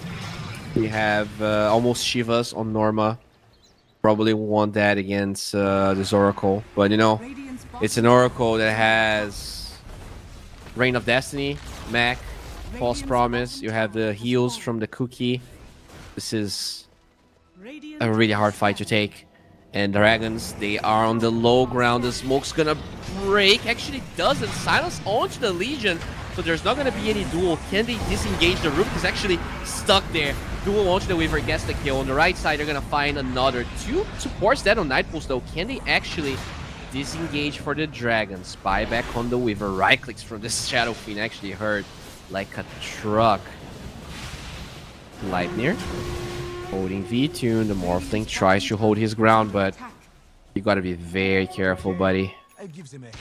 Very careful taking this fight. Oh, that is a dominating streak. Die back on Merlin. Pretty bad. Pretty bad. You need to be finding this Oracle every single time, but the problem is that his Greaves are very close now. He will 100% have it for the next fight, and next fight still will be an Aegis fight. So, not at all what you want if you are a Dragons fan. You really need this 2-0 if you want to stay in the tournament, if you want to be top 3 of the group. Even if they take this 2-1, you don't get as many points. And Night Pulse, they are ready to win this. One barrack already down. Look at how fast V-Tune is hitting. God damn. Okay. Good Ice Path. Finds 3 heroes. The lift onto the Legion. They're actually going to explode Kami. And that's a 1,500 gold bounty that they pick up. And they will also find a banner for themselves. So, Night Pulse. Not really respecting. That was such a clutch Ice Path. And then you get the lift alongside the Ice Path later. Very nicely done. And now Morphling is level 20. You get to finish the Blink Dagger on the Rubik as well. Shiva's done with the gem. Not ideal. And the win probability still at 20%. Very healthy, as they will find this Night Pulse heroes. They jump forward. Stampede will eliminate the Oracle, and that's the hero that they are really scared of. Morphling trying to chase for the Snapfire will become the Pangolier of the Shield Crash. That's another kill. 3 heroes dead. They find the backlines, ignore the Shadow Fiend, and that's pretty much what you have to do. And now he gets found. Does have a BKB, a Hurricane Pike to the high ground. Should be doing okay. But what about the Pangolier? They have that Orchid. Good Illusion Rune Dispel. Should buy some time, but the Weaver bugs given vision as the Shadow Fiend gets lifted up. They cancel his TP. V-Tune is in no man's land. His Aegis will be removed. Warwick is nearby. Kami as well with the duel. Breaking the Lincolns. Can Paul survive through this? The right clicks of the Shadow Fiend will be enough. No buyback for Paul, as finally they turn this around. The TP on the outpost for Kami. They were so close turning this fight around, and now they're probably going to lose everyone. The center is the last man standing, and he will be just buying some time as finally V-Tune gets the mega kill streak. Weaver trying to cut the wave, but to the end actually healing the creeps. I forgot that Reign of Destiny healed creeps. That's actually awesome. Prevents this little cheeky move. But they will they have creeps in the top lane? Mid lane will even be faster actually. They have 1 creep that survived.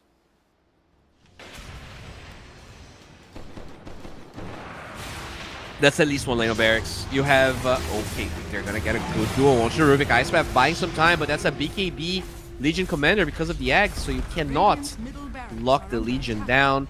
No buyback there. This is getting close to a GG, I believe. I don't think they have what it takes. They played well. Bloodthorn is done on the Weaver, but it's too late. QDN has his Greaves, and you don't really have any other way to stop this. Shadow Fiend just finishes the game so quickly.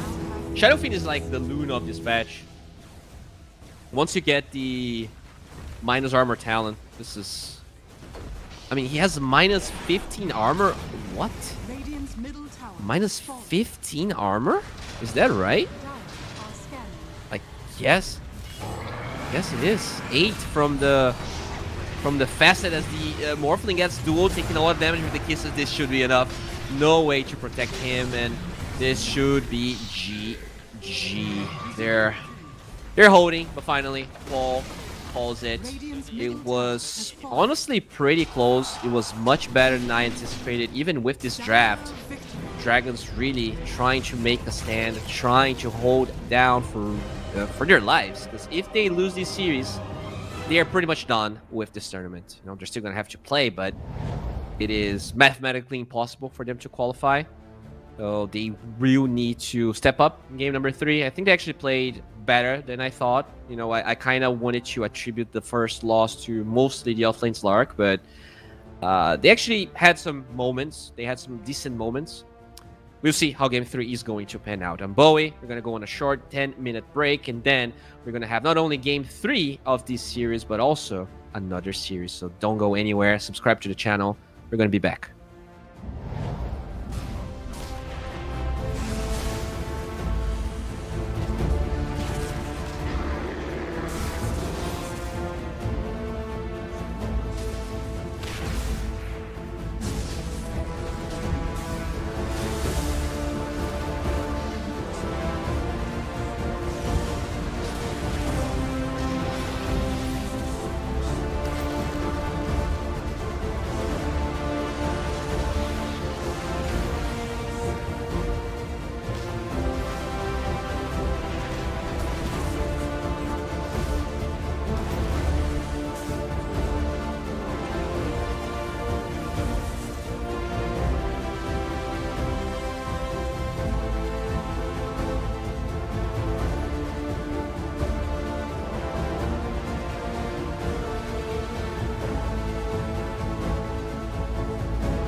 top barracks has fallen.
We are back with CCT Series number 2, and this is the last game of this series here.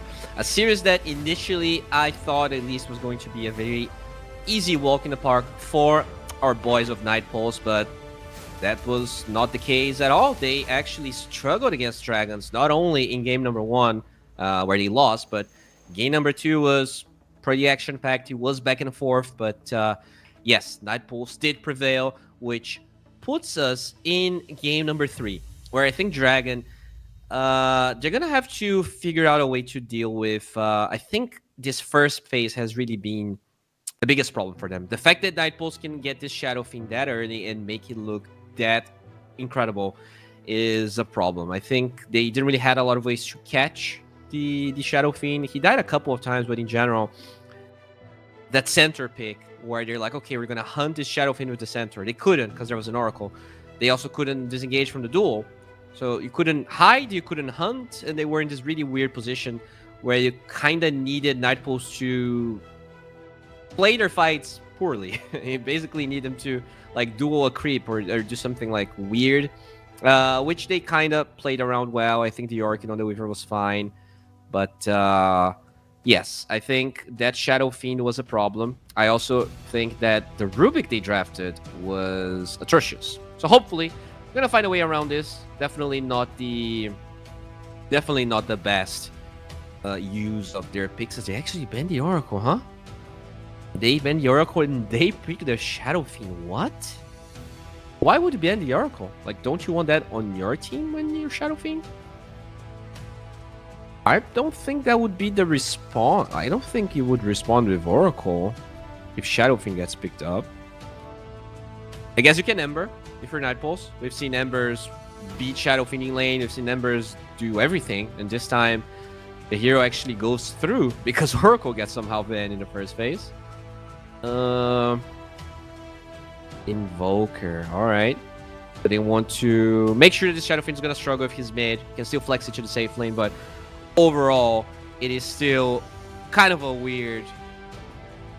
I mean, I don't think it's weird. Invoker was actually being banned in the third phase every single time. So the fact that Night Pulse can actually snatch this hero for themselves is nice. I think the hero is actually pretty solid. Just draining the mana on the Shadow Fiend if his mid is great. His cast points are all terrible, so Cold Snap's really good against that. I'm all for the Shadow Fiend and the Invoker. They ban the Batrider that Night Pulse definitely likes to gravitate towards.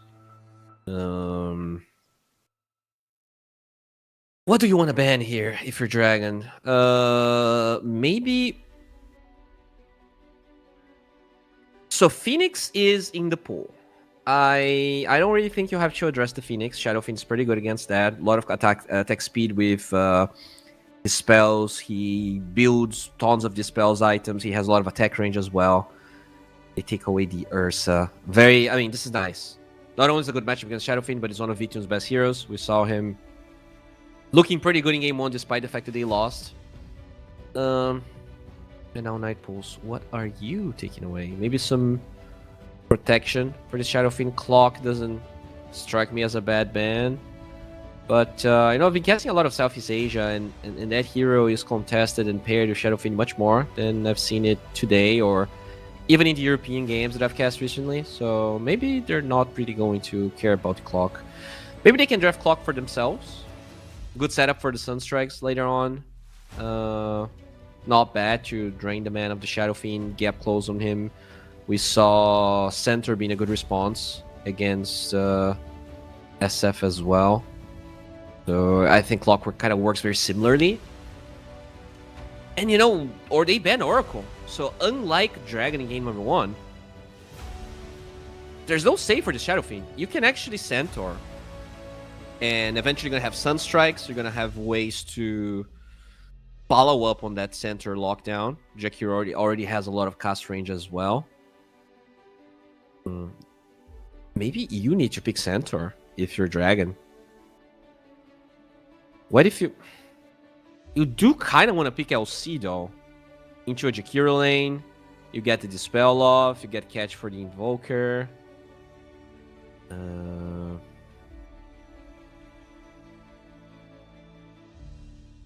Tough one.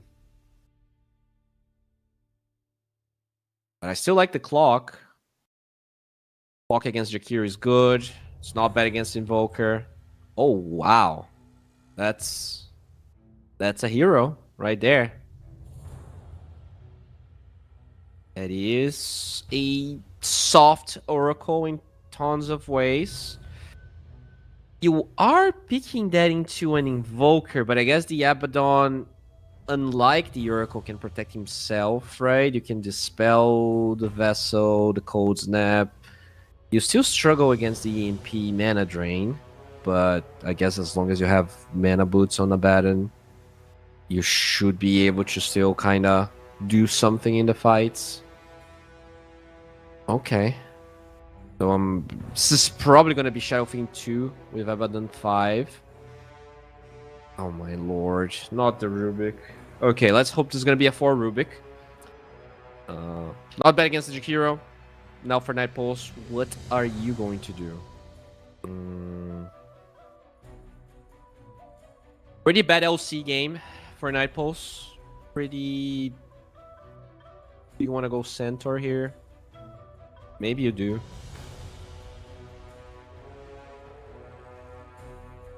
You want to play offlane Slark? Just hit the Abaddon. Become gigantic. What's the move? They go Ench. You can actually dispel the shield, right? You can just dispel the Abba shield. That's nice. Kind of a tanky hero. Don't really know much about the offlane of Dragon besides the fact that there's a Rubik there, so it feels pretty safe picking up this Ench. You want like slow fights as Night Pulse. You don't want to burst people. Because this Abaddon's gonna make that really hard. The Rubik's gonna make that really hard. Okay, they go Morphling. They're gonna less pick their off lane on Night Pulse. Dragon. Yeah, I mean, I like what Night Pulse is doing. They're pretty much mimicking the win condition that Dragon had in game number 2. And we look good. The Morphling definitely held his own. Do you LC here? I don't think you do. You don't really have any damage for the duels. The Dragon's draft is weird. They need catch, they need damage. And you need that from your offlaner, which is usually not. Here they can give that to you. I think they need a puck on Dragon. Oh. What? It's mid Shadow Fiend. Okay. Double melee lane. What do you even ban here? They're gonna ban LC. Do you ban... They don't care about Mars. You don't care about Centaur necessarily. They've been Timbersaw. I don't think so. I think Slaughter is probably what you ban for Dragon. Even though you can dispel the Corrosive Haze, it's kind of a bad matchup for Anti-Mage. They can potentially Brew too on Night Pulse. Just lift up the Rubik, lift up the Abaddon. Kinda, I guess like super late game, Anti-Mage might be able to like 100-0 to Brew, but he has the evasion facet going on. Probably hard. Can really get you drain a lot of his mana. Very bold Anti-Mage pick. Especially in this patch where, to be honest, I have no idea how good this hero is. I even think he got nerfed with his eggs, with his new eggs. But sure. Do you even go Diffusal Blade? I remember like there was a time where the build was Battle Fury Diffusal Blade. Might be the build here. Just run down this Morphling. Night Pulse. What if you ban... These cores of Dragons, like they are so bad. Their supports don't have any catch. Even though they have like okay responses, I look at those heroes and I don't understand how they take fights. I don't understand. Like if you get destroyed in the lane, all these heroes are gonna do is farm. None of these heroes can really like fight around each other well. They need you in their lanes. I think you just pick a solid laner here. Can you Darkseer? There's an Enchantress, so probably not. They go Underlord. I don't hate it. It's sort of teamfight. It's sort of auras. But they don't have any stuns. They need to be ahead, or else this lineup's really garbage. Very unreliable stuff. I think Night Pulse's draft looks a bit better. They need catch from their off lane here, and there's a lot of bans, so I'm not sure what they can even pick. Can they Darkseer? Darkseer into Anti-Mage? The lane's kind of bad, but eventually you get the Yaba illusion, you get the Underlord illusion, they go Monkey King. What? That's offlane Monkey King. Okay. Guess you trade well. You're gonna be out of mana though. Can't really Boundless, but sure.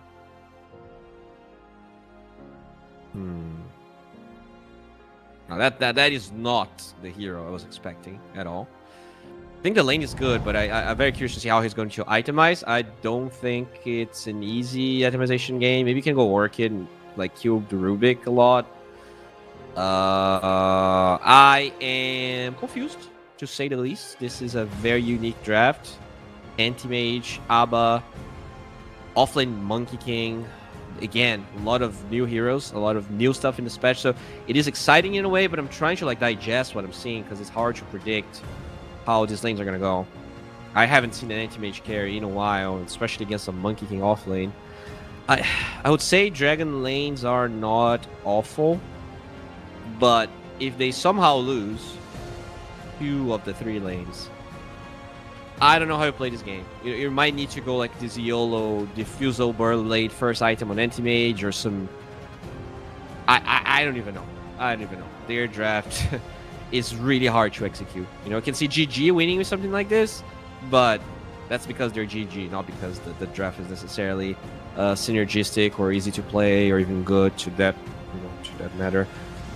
You know, the anti-mage response is a classic against the Morphling, but it came at a cost. It came at a pretty heavy cost of bad team fights, weird lanes.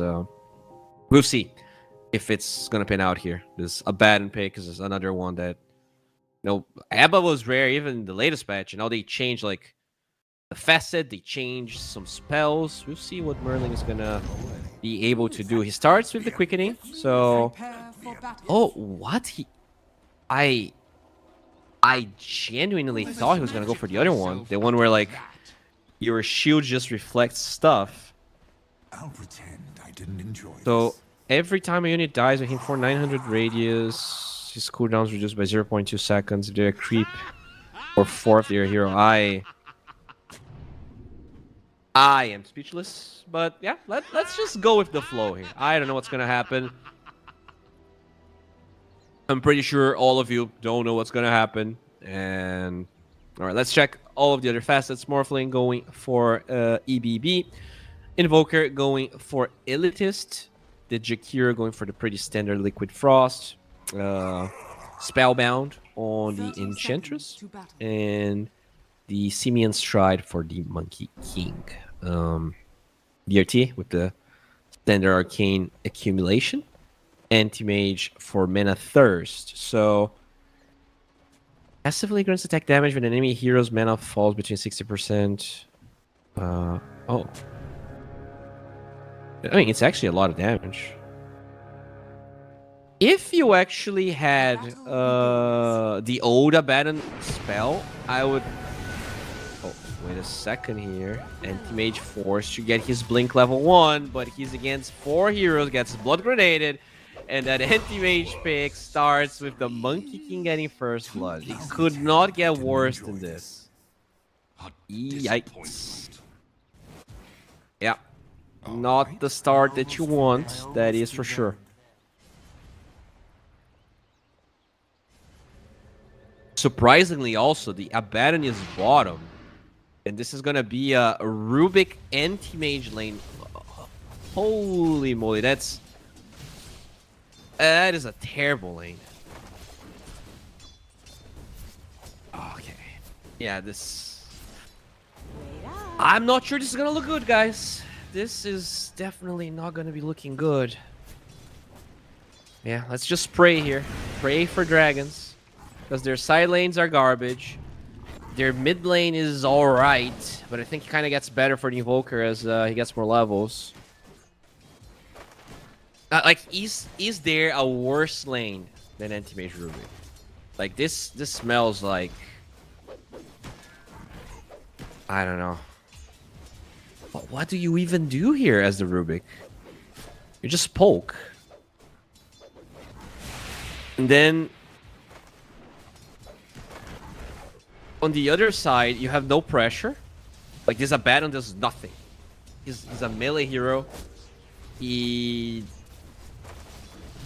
don't know how... I guess you don't lose the lanes. If you don't lose the lanes, this might be good enough. But I don't see a world where you win the lanes. That is for sure. There's no winning this. Like, physically improbable.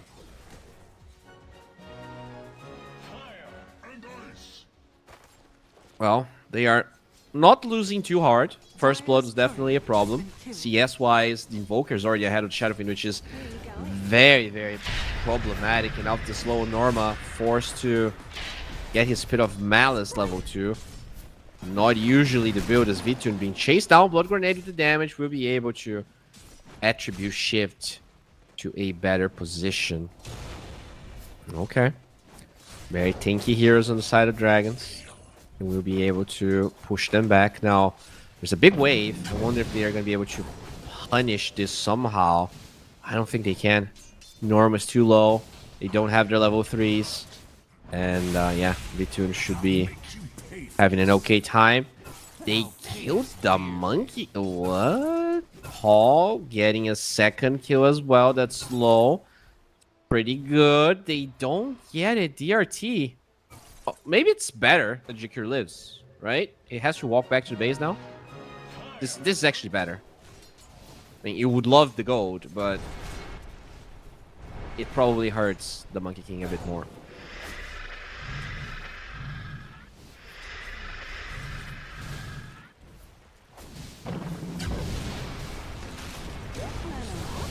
Okay, Merlin dispelling the shield.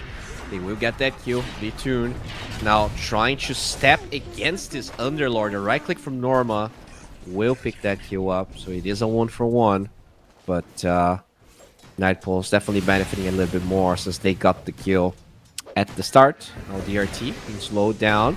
Dual breath with the Yarb of Venom.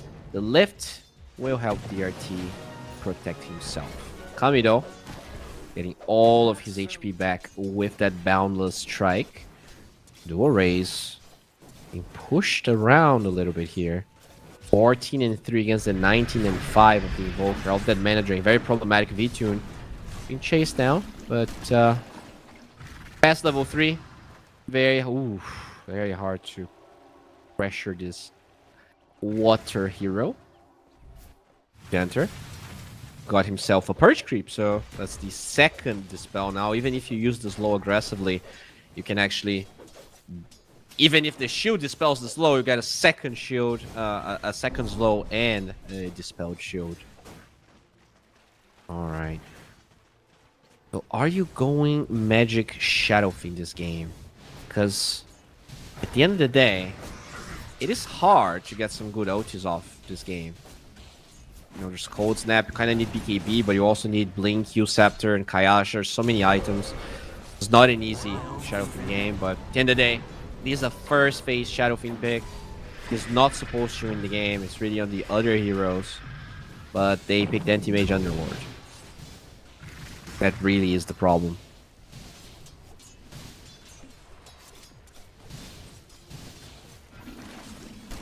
Pretty chill start here. Not a lot of action in either lane. Shadow Fiend's recovering. Actually, pretty much tied with the Invoker at this stage. Probably because he's jungling a little bit more. It's dual raise. Actually, gets one raise, gets the second one. The right clicks are there. He actually lost vision. Doesn't really go for the play. Warwick gets the Ghost Walk off. We'll be regioning here for a little bit. They are connecting with the Enchanters, although the Abaddon is also moving towards the mid lane. Oh, they have the Cold Snap. They have the Enchant with the Purge Creep. No mana's going to be had. There is a Fairy Fire on the Shadow Fiend with the shield. They're going to keep him alive, at least for now. No mana for the second raise. That would get the kill. Blood Grenade gets it into the Tornado sidestep by the Shadow Fiend. Can they find Warwick? They cannot. Amplify Rune on DRT. Okay. Not a bad connection here from the supports of Dragon as they get a reward, but probably they pay with their lives here. DRT. Oh, there is. Oh, he was so close, and now Merlin puts himself in a weird position. But he is just in Abaddon. Does have the Dispel. Should be fine. Hype Rush on Norma, the bottom side, will be... I mean, it's a fair amount of magical damage. Kind of gets more mixed towards the mid game, but the beginning of the game is definitely a lot of magical damage. Anti-Mage going for standard Battle Fury, so no Diffusal Blade queued up so far. Oh, Underlord does get the shield. Turns around with the Pit of Malice. Firestorm is pretty annoying. And now Janter will be forced to use his heal. He'll be pushed away. Not super tanky now in the top lane. They're trying to go for the Rubik. DRT will fall as the Anti-Mage cannot fight Kami. Gotta respect the Jingle Mastery. Okay. Looking at the Shadow Fiend, he did go for Arcane Boot, so will try his best to offset this mana drain of the Invoker. They could potentially even go mana drain on the Monkey King, going for like a Diffusal Blade or something. Oh, Tornado EMP does connect. That is a lot of mana lost. Now time for the rune. It's going to be on the top side, so everyone gets debated. It is a shield rune that the Jakiro will be picking up. Norma pretty low on the bottom side. Anti-Mage already jungling a little bit, but the Anti-Mage net worth and CS is atrocious. He is 2,600. Very, very bad, especially when you consider this Morphling is having a great game. They're going to find the RT for the third time, and he will explode with a bang. 2k golded for Night Pulse, minute 8. Definitely a sizable lead and advantage. And I think they stole the Wisdom Runes, right? Merlin. Okay, Merlin did pick his Wisdom Rune. What could have happened? Oh, what? Underlord's mid. Just ulted towards the mid lane. Interesting move, I want to say. Dire's bottom tower is under attack. Battlefield farming some stacks here. Trying to recover his game a little bit. Tommy pressing Paul constantly. Being forced to jungle. Oh, they really want to find him. Dire's top tower is They under don't want to allow him to farm any camps close to this tower. And then he's forced to draw aggro. Gets hit by the Boundless Strike, taking away the chance of hitting that creep. 1 hit, 2 hits. They find the RT. Paul might survive. I think they could have actually probably is under attack. killed the Anti-Mage if they wanted to. But just going for the safe play. This Anti-Mage is 100% shut down. You don't have to. We don't really have to force anything. Like, if he keeps on jungling like this, it's just going to be very slow. And we talked about this. If both the Anti-Mage and the Shadow Fiend lose the lanes, what happens? You just farm. And as you farm, all of your towers fall. So top will fall. Mid lane is probably going to go next with the Catapult Wave. It's spawning. And the RT, he gets found. And Boundless Stroke should be dead. The TP from this... Oh, okay. Tornado will connect Sunstrikes and be off the mark. The Urn doesn't get that kill. Norma will be able to protect his friends. Is under attack.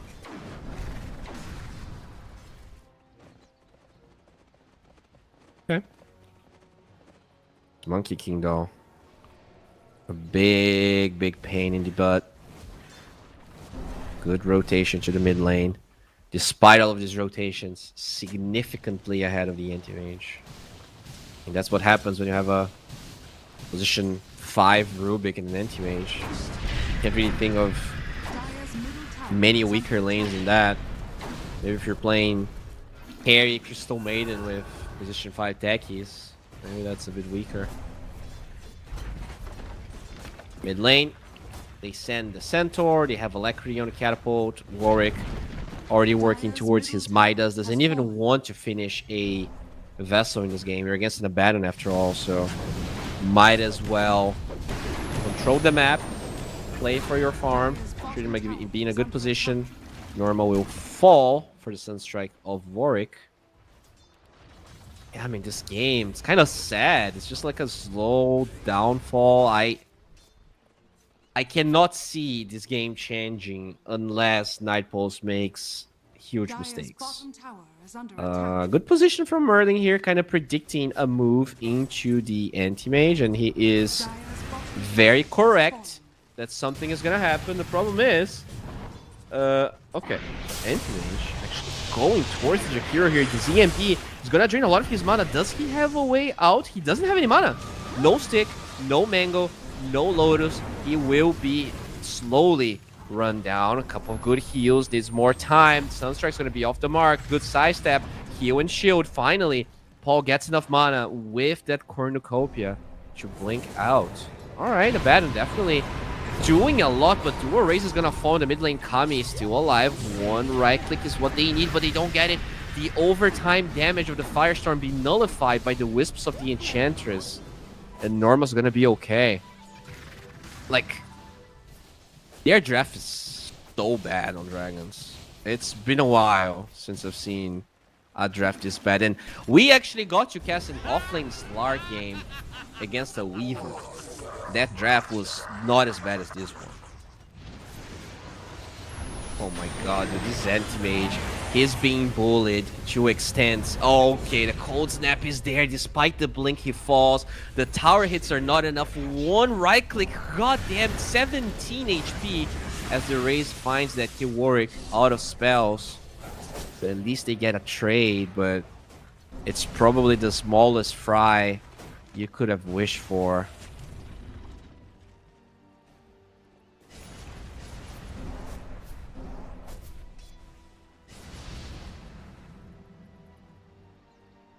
Warwick looking for someone, gets vision of DRT, the slow is there, the cold snap, Wukong's command coming, had vision, was in position, and they get the kill before any region is there. TP from Norma gets a good bit of Malice, trying to slow down Kami. The Wukong's command's gonna go down. With Norma chasing, doesn't have that Atos. He really needs the Atos. I'm happy he's not gonna go for the pipe anymore. But when you look at the heroes on the side of Nightpulse, Morphling's gonna have a Manta in no time. And that's already a big problem. I'm assuming Genter's gonna be walking around with a Dispel Creep as well. So you can save people from that. Oh. Okay, there you go. Cold Snap, Boundless Strike. They do have a Dispel this time. Merlin close enough to the Anti-Mage. They will not be able to kill him. But the gold lead keeps increasing. This Morphling twice as big as the Anti-Mage.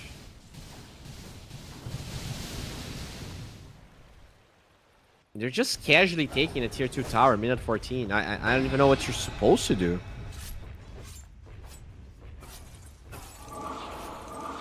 Bro. Mana. Mana break just being taunted there for funsies. Looks like at least they have good spirits going, and they definitely need it. So they have Underlord with level 3 Pit of Malice Atos. This is a timing they absolutely have to abuse. Pit of Malice, Atos, sure, kill Stolen Meteor. That's pretty nice. And it's the Anti-Mage that pick it up. Not too shabby. This means he might get like a 17-minute Battlefield, which is awful. But considering the prospects of this game, it's surprisingly positive. Oh, good ward. We're gonna find this Rubik. Ward gets taken down as DRT gets one good lift with the Atos locking down the Enchantress. This Atos has been goated. 2 kills in a row that are possible thanks to these Atos. You now have to respect. If you're not the Morphling, you really gotta respect Norma.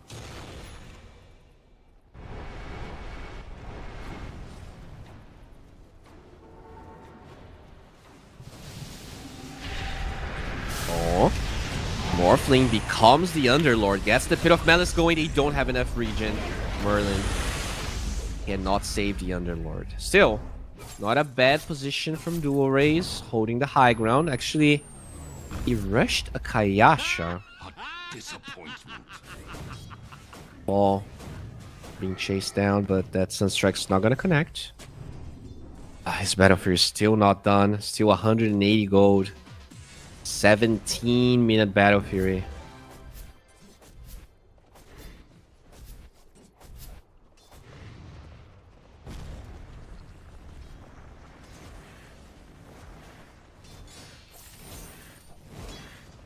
Midas on the Invoker. Boots of Travel ready. And now he can teleport to the Enchantress Creeps. He can teleport to the Vision that Kami is going to get. His Gleipnir is getting pretty close from done. As Kami getting some insight. The Sunstrike's off the mark. Morphling in the vicinity, looking for something. Waveform forward, good. Disengage here as Paul is going to be fine. They're going to get some healing going. DRT still alive, gets finally broken. But that is a 1-for-1. The Monkey King did fall, and that's all thanks to the Underlord. Pretty tanky, will get a good shield. Can they buy enough time? Oh, that's an Alacrity Morphling. There is no way we can take this guy down. Good Tornado, buying some time for the disengage. Mana Void's pretty bad.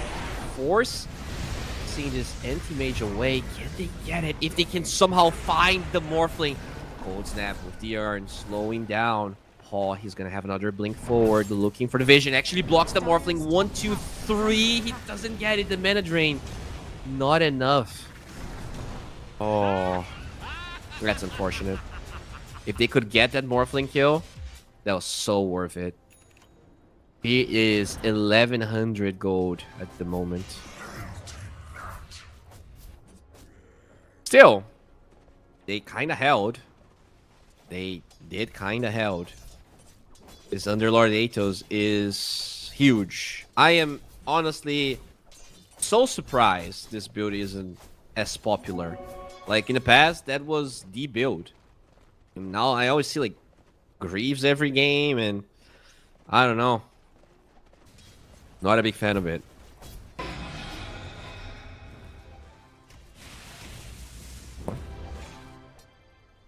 Rubik with the stolen enchant. Yes, it's alright. I guess you dispelled the Monkey King, Jingu. That's definitely not bad. Pretty good cast range on the Rubik anyways. Yeah, definitely not bad. Can also steal a creep for you. So, can farm a bit faster. Stop the split pushing off the Enchantress as the RT will be Cold Snap. Ice Path is off the mark with the Macroplier as well. The RT should be okay. Couple of misspell, Sunstrike will not really kill anyone. This is, I mean, they're holding, they're stabilizing this game. I guess the biggest problem is that this anti-mage is not farming fast enough, and also this Atos shenanigan will eventually be countered. There's going to be BKBs, Force Staffs, there's going to be ways around the Pit of Malice. So how do you then find other ways of taking fights? Because this anti-mage is definitely not it. Not right now. He needs 20 minutes. The Shadow Fiend is rushing a BKB, so he can really get a good angle, a good jump with his ulti, despite the fact he has Kayasha. That's like the problem for me. I don't know. Besides reacting to something, can they ever go for a move themselves? I don't think so. And they're going to have their Tormentor stolen. They're probably going to lose Aegis as well. NP. They're going to have everything. And it's on Dragons too. Miraculously. Oh, DRT. Oh, that was so good. That was clutch. 1500 gold for his team out of one single Fate Bolt. That was insane. Alright, DRT. I see you. I see you right there. And okay, what does the Abandoned Shard even do? Deals attack damage. Wow, that is terrible. That's a terrible shard for this game. But you know, and it is what it is. He doesn't even have a point in his passive. I guess now you take it just for the slow and the attack speed.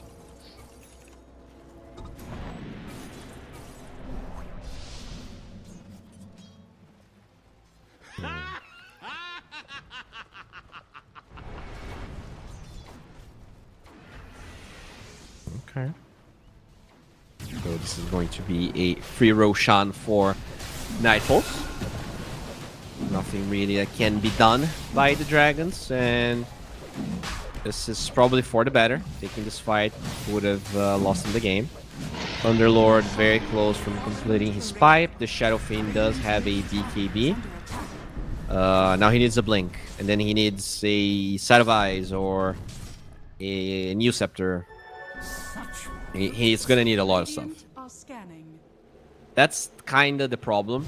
You need a lot of things on Dragons. And this is not a game where Nightpulse has like a carry Ursa. They have a Morphling. They have an Evoker. They will and they can force objectives, especially when they have the Aegis, which at the moment Dragons cannot control, even if they wanted to. So We'll see. We'll see if there's a way here for the Dragons to be back up. Good smoke from Night Pulse, but they don't really get the jump they wanted. Anti-Mage is a pretty hard catch.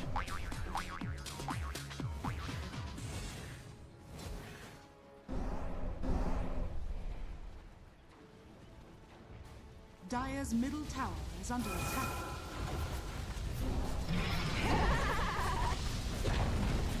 Dire's middle tower has fallen.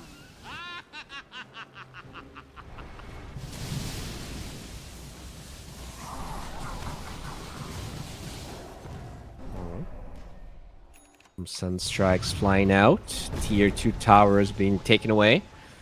Only one remains on the top side. And I mean, for now at least, the gold advantage seems manageable. The win probability is actually the highest it's been for a while.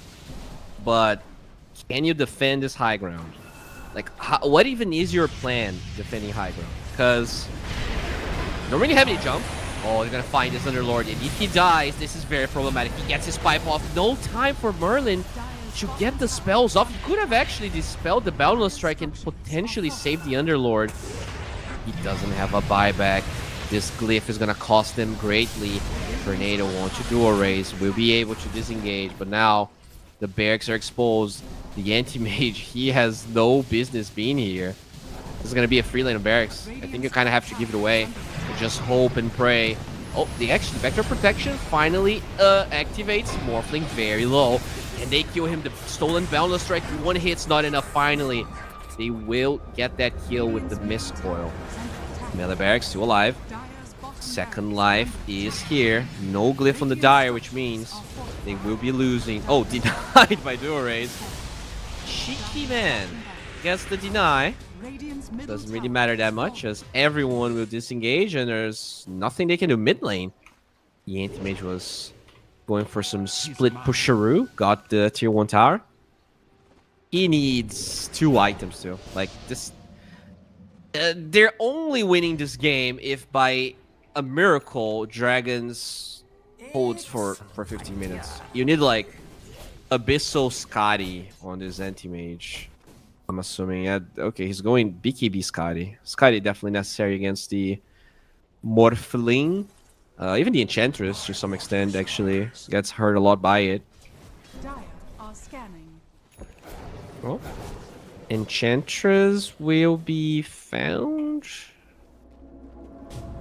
Not killed. Oh, link forward. Underlord TP. One race. Yo, they're ulting for this? Dual raise. Are you sure you want to be here? BKB is gonna be activated. There's no freaking way you can kill Jenter. He's gonna TP out. And now this is a bad and he will be found. Actually healed to full by one waveform. That's how strong V-Tune is with his butterfly. And yep, it will fall. The courier is just dancing there. Courier's still there, by the way. No one bother with the courier. Guess oh, mid lane. Oh, thinking of going for a play. Moves forward, doesn't cut the right tree. Kami's gonna be alright.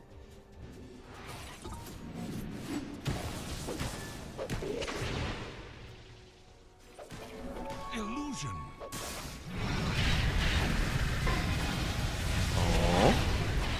Oh. Okay. For another set of barracks. Despite not having ages, V-Tune of this butterfly is just absolutely stacked. First glyph gets used. Night Pulse for now. Disengaging. The anti-mage is looking for a courier snipe. Actually, gets a courier on the other side of the map, but this is Alacrity Morphling. You cannot stop this. Kami goes in. Pipe gets activated, but the barracks don't care. That magic resistance means very little. Barracks will be taken away. No real commitment whatsoever. Despite the anti-mage cutting the waves, they had more than enough damage to take this one. And they're gonna disengage with no casualties. I mean, they don't even disengage. They go for the range barracks, but they really want to get this range barracks. Like, they want to get the full thing. All right, they got it. Radiant's middle tower Stolen is Ice under Path, attack. definitely annoying, but not enough. It's not enough. They need so much more. 7% win probability now.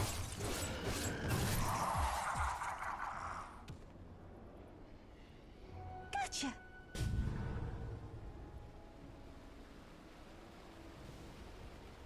Yeah, this game is... Yeah, this anti-mage pick. You know, it's rough. You see Morphling.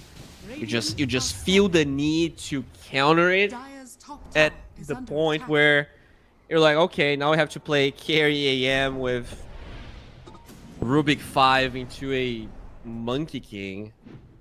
And I don't even think that was like the best pick for Nightpulse. They could have picked Slaughter, they could have picked so many other heroes that will still like shut down this anti-mage.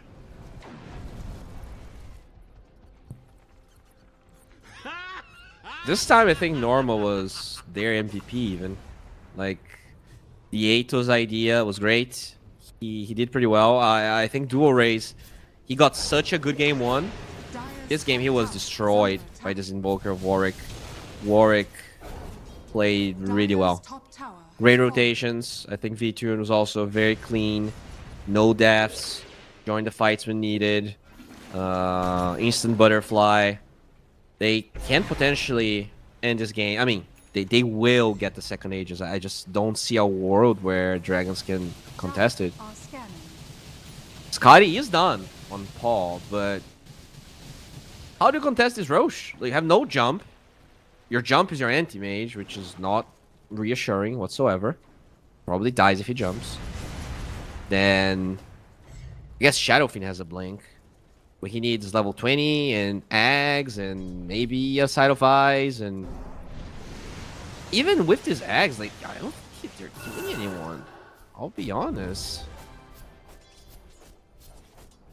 They can't even kill this enchant. I mean, that's a pipe enchantress, by the way. Not sure if this was mentioned, but yeah, pipe enchantress. Smoke from the dragons. Good blink out. Shadowfiend should be fine as they really want to get the jump. Good use of the shield, but it's not enough. They lose the Shadowfiend, no buyback. And they're going to chase this Abaddon down. I don't think he has a shot at staying alive. Gets his OT off, but just buying time for the inevitable here. Will fall. This is smelling like GG. You can, you know, buy back the Abba, but this Shadowfiend dead for 50. How do you even take a fight? EMP shard dragging this Underlord Sunstrike. Oh, the heal is not in time. This is over. This is absolutely over. Alacrity Morphling ready to roll. Dire's This Underlord, I mean, he's going. The Underlord's here, guys. Run away. Run away from the Underlord. Kappa. Oh, what, is this a stolen Alacrity? It is not. That's a stolen Macropire. They will lose the Abaddon again. Anti-Mage cannot join the fight. Yeah, that's it.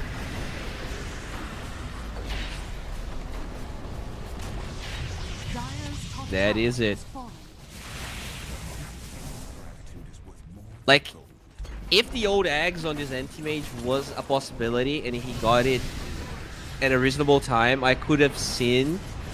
Okay, they find Yench. Mana Void. 1, 2, 3. Alright, they get this kill. Okay, the only chance for Dragons is they steal the Roche right now. Kind of have to walk towards top, go to the Twin Gates, steal Roshan. But, guess what? I don't think they can do that. This anti-mage is not strong enough. They have waves pushing everywhere. The respawn timer of the Enchantress isn't short enough or long enough.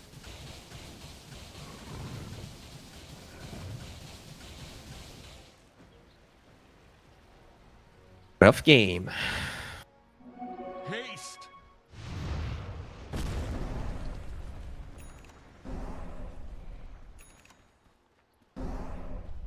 Radiant are scanning. Oh, Paul.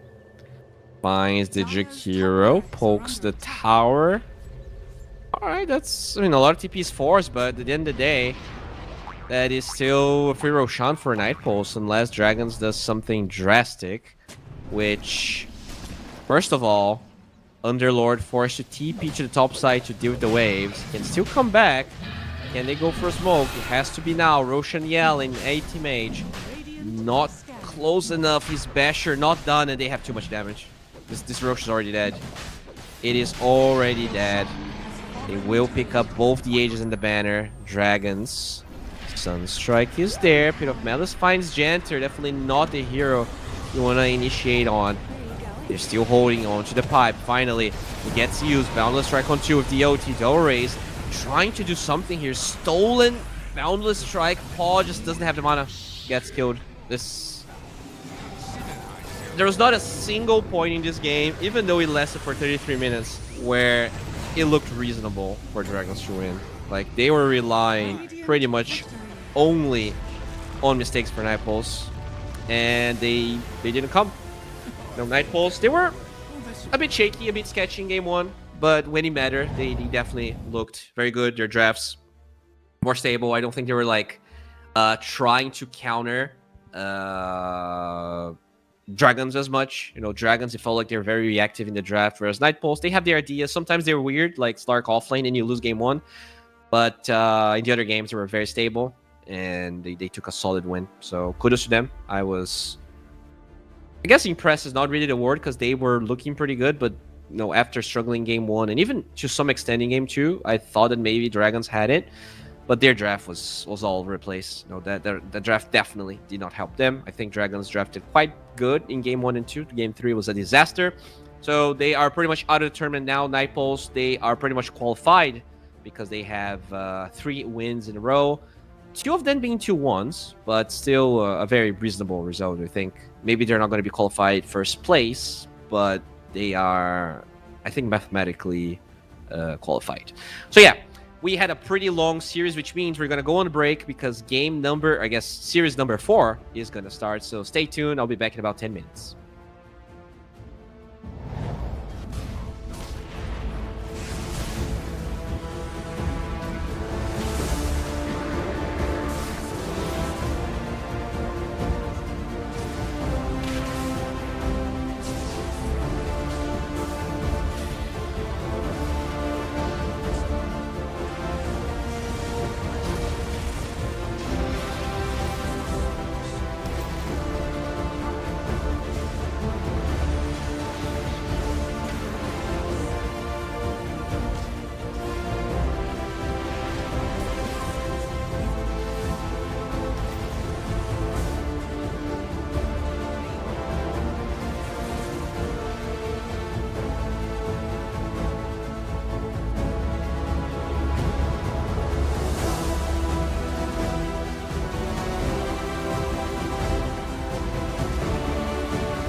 bottom tower is under attack.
We are back with CCT Series number 2.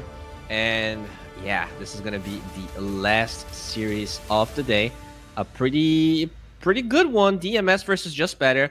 Both teams fighting for dear life to get to the 3rd place, to go through the tournament. So taking this win matters a lot for both teams. I actually think we are tied in points. So maybe we can check how the groups are looking so that we get a feel on how these teams are faring. So DMS, they are okay.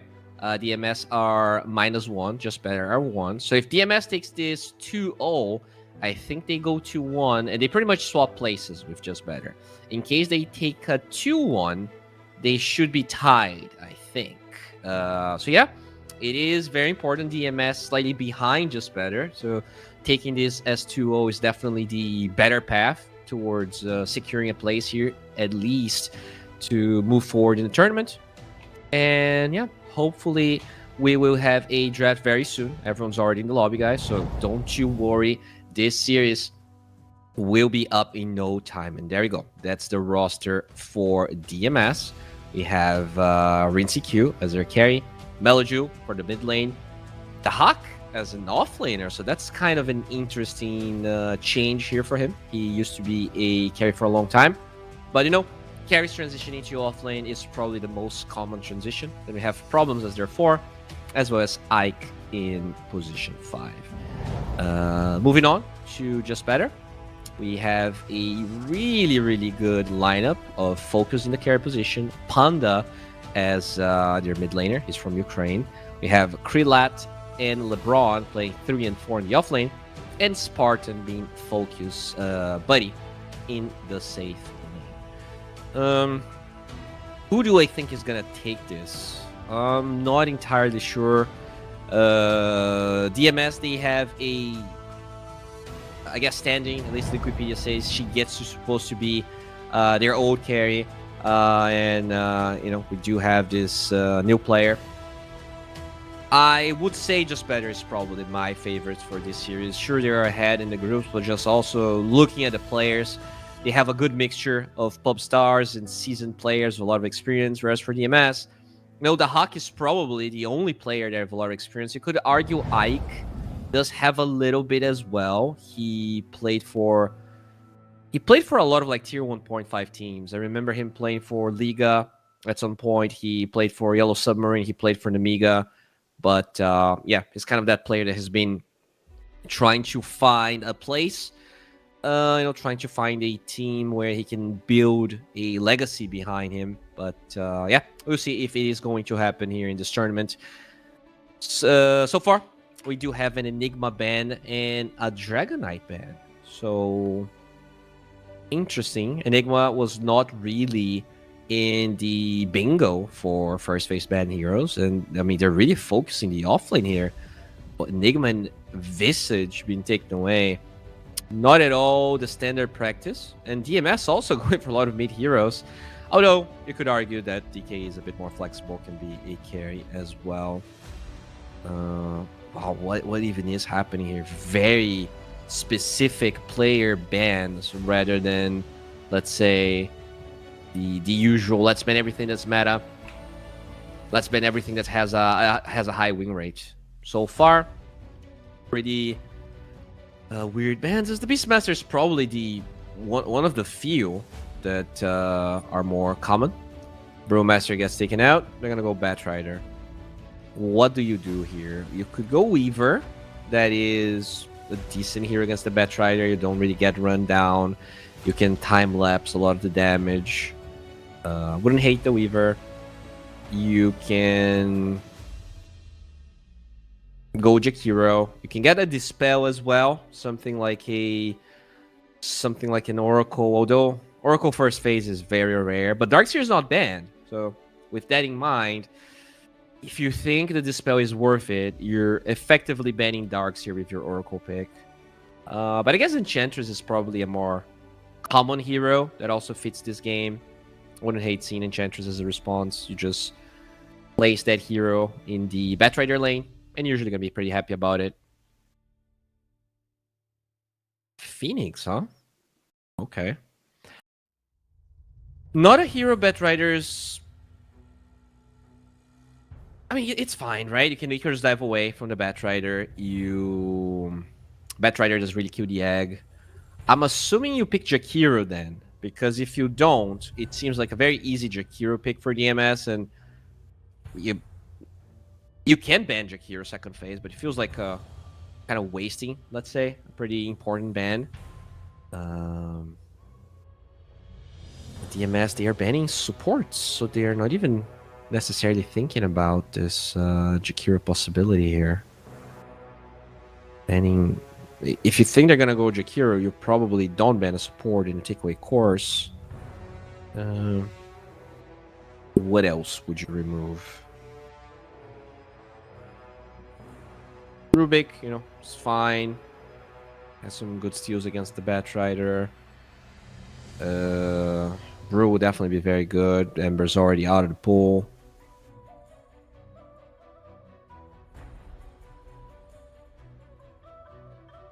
I wonder if they flex this Batrider to the mid lane as well, because if you're banning Ember, no, there's a chance. I think it was CCT. I've seen a core Batrider actually do pretty well in the lane, like against an Ember. There are some matchups that are very good for Batrider. Some matches are really bad. EMS banning 2 supports, and I'm still with the feeling that Just Better could literally either ban Jakiro or pick it. Be pretty happy about their duo. You know, double wings, double bird. I guess it's not that easy though. They are. You can ban Rubik, pick Jakiro. You can just ban Jakiro, pick something else. Or if you think DMS is not gonna, okay, they take the Ursa actually. Very good against Phoenix for sure. And DMS does have 18. They could potentially set up a really good Ursa game.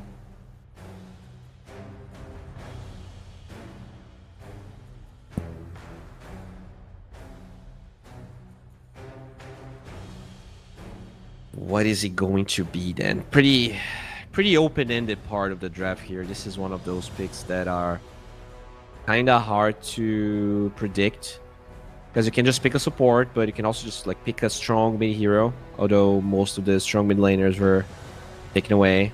Ember, DK, definitely the ones we see the most.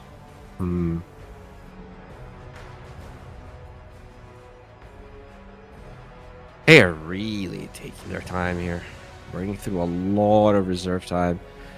And I mean, deservingly so. This is an important part of the draft. You go Darks here, huh? So that's an interesting choice. Because if they go Jakiro, now you don't have a Dispel for the Darkseer. But if you go Enchantress, now you don't have a double hit for the egg. And in general, the Phoenix actually handles the Enchantress creeps pretty well, because you just give them a lot of attack speeds low. They don't really do that much. In a way, you're forcing DMS to counter some of these heroes. I guess Netfire is another option. But, you know, counters Phoenix, but Darkseer goes Pipe. They will go for the Jakiro. And they're going to go for a Troll. So a lot of attack speed here. And now for Just Better. I mean, yeah, this is a great Troll pick. Now you have the Dispel. You have the attack speed to kill the egg. I wonder if this is going to be a Rush Eggs game, or he's just going to go for Standard Battle Fury. Now you need to find a good counter, like, hero-to-hero matchup here against Troll, which there are not that many. Let's actually double check what would be... What's actually the best carry-to-carry matchup on Troll right now? So, what's the worst? Alk is actually pretty bad. Wraith King is pretty bad. Okay. Alk and Wraith King are the better ones. I guess I like both. Wraith King is a kind of a shitty hero. I think I like Alk a little bit more. He benefits from the Iron Shell, benefits from the Surge. Really good Disruptor pick. Put it against Batrider, can break the lasso. Can just push the Troll away before he has BKB. Static Storm prevents him from casting his OT. Works well with the vacuum as well. You can vacuum people into the kinetic field with the static storm. I like it. What I want now is a melee carry and a melee mid hero. Well, that's neither one of those, but I guess it's a good counter to troll. Either offlane or safe lane, it's good. Draining his damage. He's a fast boy. Doesn't necessarily protect the Phoenix Egg or benefits from Iron Shell, but it's an alright pick. I want to say. I was not expecting the Razor though. Definitely, it's not in my top 20 options that they had here. As DMS, do you want to go something like a swap? You can hunt down the Disruptor. You can position yourself for the Phoenix Egg. You just blink out of the vacuum. Don't care about the Razor. Kind of like that. We saw a pretty good co-op game number 1 of the last series. They're gonna go Pango. Similar style. Does offer a stun. I guess cares less about Glimpse than the co-op. Okay. Now for DMS, you have to ban offlaners or carries. I would actually rather, but yeah, sorry, mid laners or carries, and they do feel like the Razor is going to be carry, huh?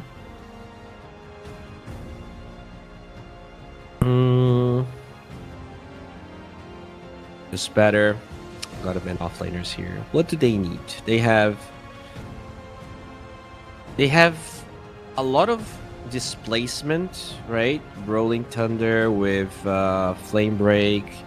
You have a lot of magic damage as well. So I think just better wants a pipe hero, which is why I guess Razor's gonna be... Darkseer can build pipe. Can you afford Mac into a pipe? Or do you need to rush it? That's question. It's probably why you're banning more burst damage heroes. Mars is a decent damage dealer. He's not highest possible. Guess who else would do like a lot of damage? We'll probably ban Primal Beast maybe. Primal was not banned here, but actually banned Puck. Expecting the Pango to maybe be in the off lane. Pango is very good against Disruptor, so see what they're doing. You just find the Disruptor, solo kill him with Witchblade. Very hard for him to really do anything about it. As they ban Void Spirit. Can you pick something that flexes here, where you don't really know where any of the heroes are gonna go? Like you can pick Wind Ranger, although I think she's been like very nerfed, totally ignored after the next patch.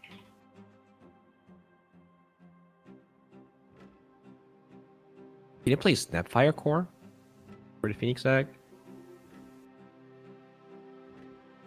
They don't really have good lockdown for the kisses though.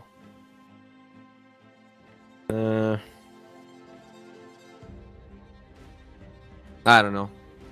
Kind of a hard pick for DMS. They did a lot of things, and most offlaners don't bring that. Maybe you should pick a mid hero then, instead.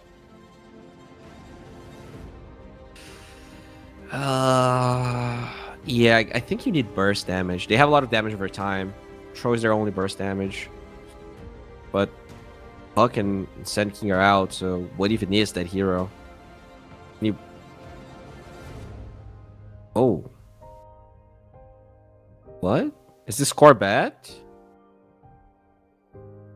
I think it is. I think this is core Batrider. You have a way to push the Razor away. Maybe that's their response to the Razor. You just can always keep your distance. Can even maybe potentially kill the Razor if he misplays.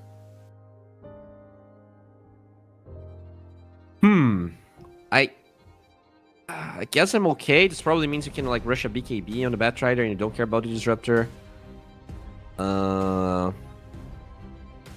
Sure. Nature's Prophet now gets to split push a little bit. You get a Solar Crest. It's easier to kill the egg. They go Void. Time Zone Void? Can we get a Time Zone Void? Chronosphere. Feels bad. Razor also with the normal facet, not the new one. I think the new one's very good against Panda. It's very good against Zoo. It goes numbers, but not at all what DMS has here. Thunderstorm for the Disruptor.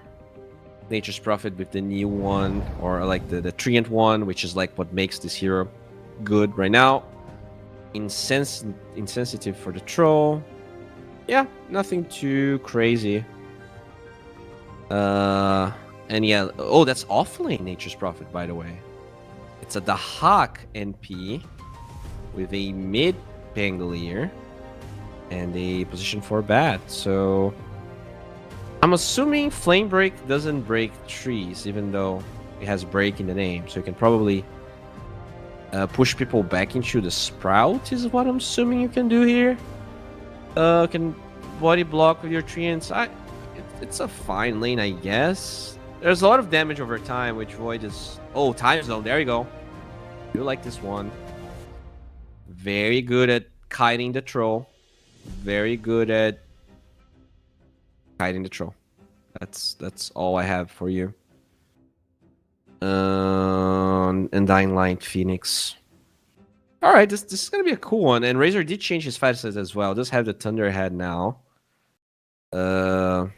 I haven't really seen that much Razor playing this one, so it's kind of a question mark for me. How good is it going to look like? Now, one thing I'm seeing a lot is this Arsonist Batrider support. In the past, when I've seen it, it was mostly support core bat. But now, like, Batrider is kind of a Pugna hero in a sense. Like, you're just farming side camps and, like, doing damage to towers. Do you go Meteor Hammer with this build? I'm not sure. This game is very creative. We're getting some very creative games, you know, with this new patch. In the first days that I was casting, it was literally just normal Dota, but played in a different patch. So, you know, Tiny was being first phase banned every game. Now, Tiny's ignored. No one cares about Tiny. We have not seen or heard of Tiny, and I don't think we will. As now the GL Have Fun gets called by LeBron Dota.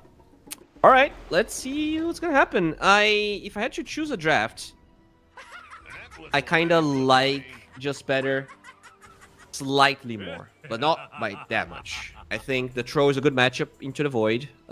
Yet to see Troll Time Zone. Troll into Time Zone, so that could change things a little bit. And I also have not seen any of this offlane NP. I saw a support one, which was fine.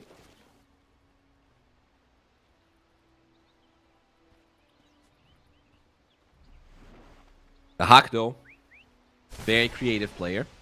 Has been known for his scary visage, for his scary slaughter. Anything that is wonky, he is and will be playing. Oh, I did hear a couple of spells being used. Looks like they're trying to chase for this Razor. A lot of damage being drained, and Ring CQ will fall. So it is going to be first blood for Just Better. And that is first blood for the Razor out of all heroes. They're trying to pressure Panda here, but I really don't think they have the damage. Way too short of a slow on the Jakiro. All right. So Pango into the Razor. I think that now, if you're like literally glued to the Pangolier and he swashbuckles away, you might still keep your static link going if you're chasing. That is maybe worth watching the mid lane. If somehow the Pango misplays, you can potentially maybe run him down. I guess, you know, he has to be low HP because in general, you're just not gonna have enough terrain to chase the Pango. But yeah, that's interesting. Now this Time Zone Void, I have not cast a single game out of this. I think the biggest aspect of the time zone is that the attack speed is low into the Phoenix Egg is interesting, right? But at the same time, like Chronosphere is 1,000% attack speed low because you cannot move, you cannot do anything. I wonder. I guess the range though is higher for the time zone. Yeah, I'm curious. I'm very curious to see how this is gonna pan out. Oh, I heard a glimpse on the bottom side. Problems gets a really good flame break, but unfortunately, no time dilation on focus, so he cannot chase down. Yeah.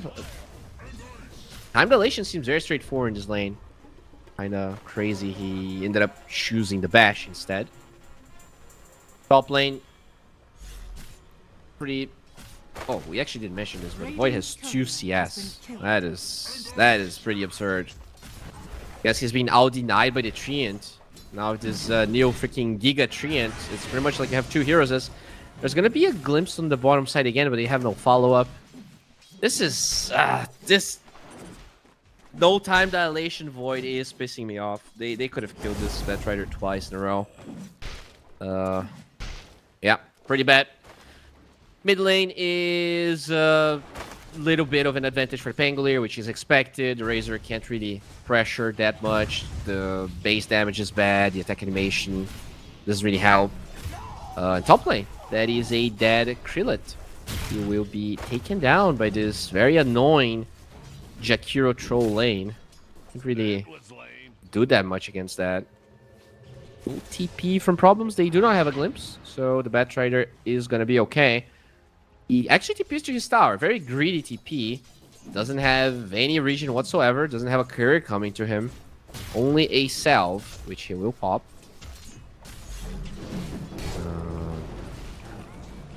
Okay. Aki being committed upon. Fire Spear's damage with the blood grenade. LeBron gets that kill. That dying light damage from the facet being the difference maker. Very nicely done. Okay. Not that much happening, to be honest. Mid lane. Now that you get level 2 static link, the Pangolier does struggle a little bit more. Oh, I heard a glimpse somewhere. That is going to be a chase onto this Ring CQ Troll, and he will be once again run down and killed. Despite the good CS, dies for the second time in 4 minutes. Great rotation from the Phoenix, and at the end of the day, like this, yes, the problem is you're killing the troll, but despite the kill, Void only has 9 CS. So is it even? Look at the size of that boy. Look at that tree and 46 base damage. The Void cannot lane. This doesn't have a way. All right, that's actually kind of bizarre.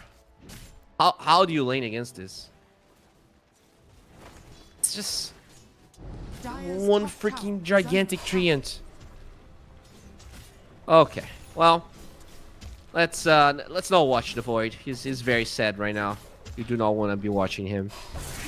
Now, one thing that I like in general, you want melee heroes with the Phoenix, but with the Darkseer. But the Phoenix kind of works like a melee hero. You want to initiate in close proximity because you get the slow off. And now that you also have the Dying Light damage alongside the Iron Shell, you can actually do a lot as Spartan. It's a tree. He's gonna be. Oh, doesn't get bashed by Roche. Pretty much perfect position there with the pixels. It's LeBron. Will be able to Icarus dive away.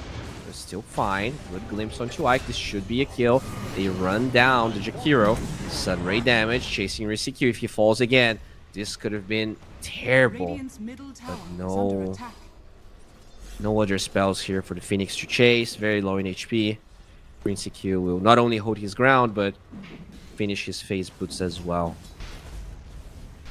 The Void still 13 CS, bro. They're gonna glyph the wave out of spite, and now they're back. They have to help focus. Where is the damage? Glimpse onto the Hawk. They need more. They need control. Time dilation is not available. Icarus dive, I think, is off the mark. The attack speed is low, not enough. The Hawk gets that kill as they keep on chasing Spartan. 3 stacks of Napalm, and he will be brought down. So they bring 3 heroes to this lane.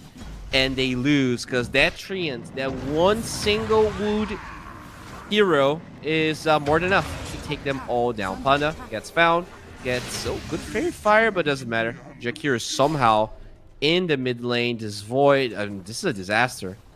Just better. They're being destroyed in this bottom lane. The Razor gets killed mid. The support rotations are alright. You killed the troll twice, but he's still getting farm. He can actually jungle. This Faceless Void cannot. When Void has this bad of a laning stage, his recovery just takes so much more long. Like, at least he is level 5. Like, experience-wise, he's doing okay. But I haven't seen a lot of time zone. I want to say it's harder to get kills with time zone than it is. Okay, they're going for the Hawk.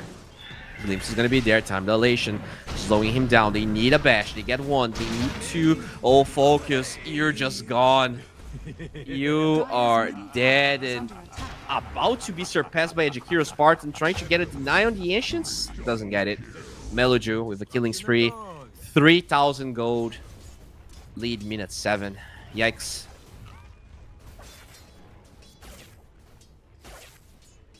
I guess the only good part about all of this was that they got both Wisdom Runes. So, oh, never mind. It was the Batrider to pick it up, so even that, they couldn't pick it up. The Hawk now, level 6, double Wraith Band, has this freaking 62 base damage treant. The Void, going for a play, doesn't have level 6, holding on to the Time Walk, still trying to look for a bash, gets 0. Eventually, they're going to show up with more heroes. The Nature's Prophet's still alive. One right click is what he needs, but doesn't really kill Spartan. Had a 1 charge. Very nice micro there. But the Razor died in the mid lane again. Radiant's middle tower is under attack. This Razor, pretty late pick into the draft, should not be dying like this. Just really good support rotations. Does love the Jakiro. They will find LeBron. He has the Fire Spirit's Blood Grenade, dying light damage. Can they kill the Batrider? They will. And LeBron, he gets level 6, pops the Fire Spirits with the egg, but they don't really have any protection for it, so he will be eventually taken down.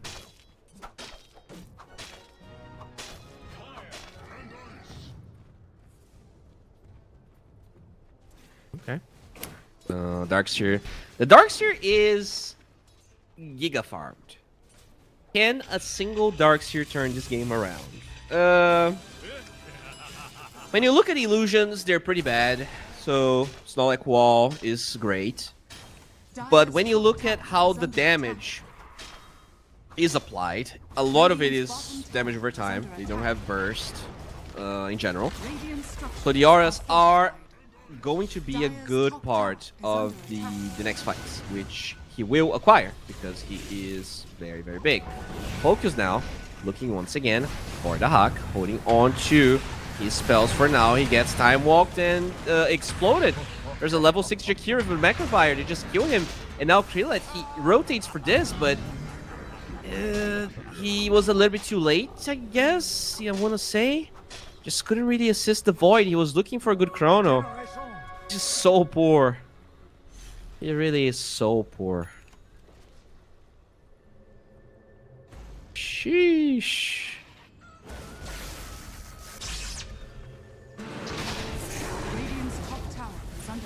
Alright, so another fight brewing. Focus.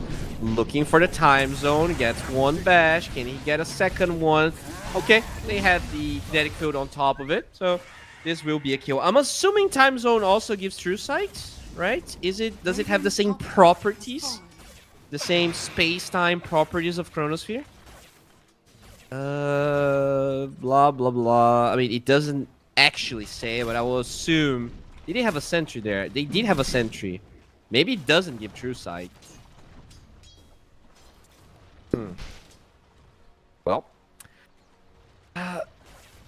How many games have you guys watched where a Faceless Void, minute 11, has 24 CS and he wins? In my experience, very few. Very little. But let's give him the benefit of the doubt and remember that there's a Darkseer here that is potentially gonna enable this void, and also it is a time zone void, so we are dealing with a different beast here, arguably.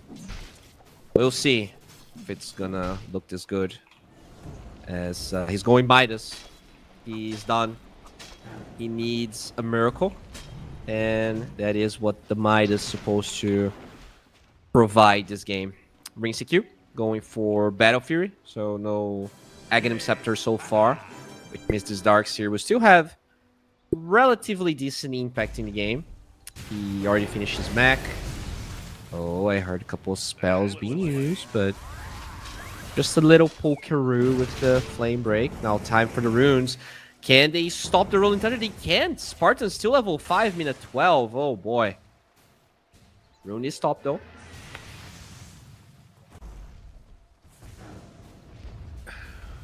Okay.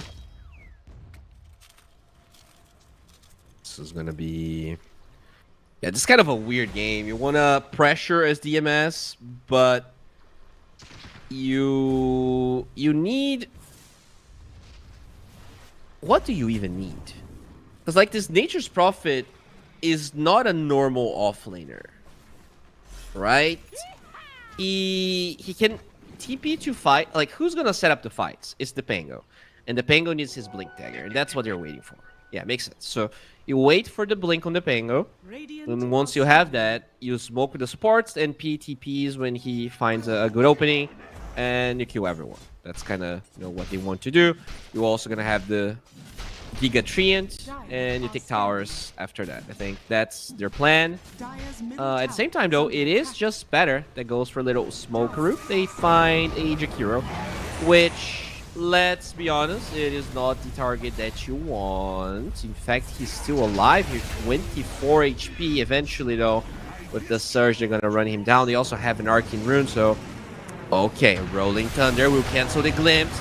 Good heals here. The mech keeping Spartan alive. The Sunray still buying some time. Can they get the Disruptor kill? They can. And they also force the Phoenix Egg without really giving anything away. I mean, you gave the Jakiro away, but that's just... doesn't really matter. Now, the Midas here for Focus finally done. So he will be recovering. 13-minute Midas, 52 CS, minute 14. That is an absolutely terrible game. No real way to... There's no horsing around here. It's just totally shut down. And in a game you get destroyed to this extent, you would definitely want to have the Chronosphere over the time zone. At least... That's how I feel. I haven't really played a lot of time zone. In fact, I have played 0 time zone games. Oh, Ike finds himself a courier. They do get a Batrider on the bottom side. Very nicely done. That was a wall usage. And I think that's a full Greaves flying. Oh, okay. We're gonna initiate onto Panda. Does have a good static link. Draining all of the damage from the throw. He eventually does leave the time zone as they try to re-engage, but that's going to be a dead Jakiro with this Razor surviving through it all. Darkseer does have all of those healing properties here to save the Razor from a bad fight, and that is a Maze Layer Razor as well. So yeah, they're going to be extremely tanky on the side of just better, at least against physical, against magical damage, as Spartan is being chased now.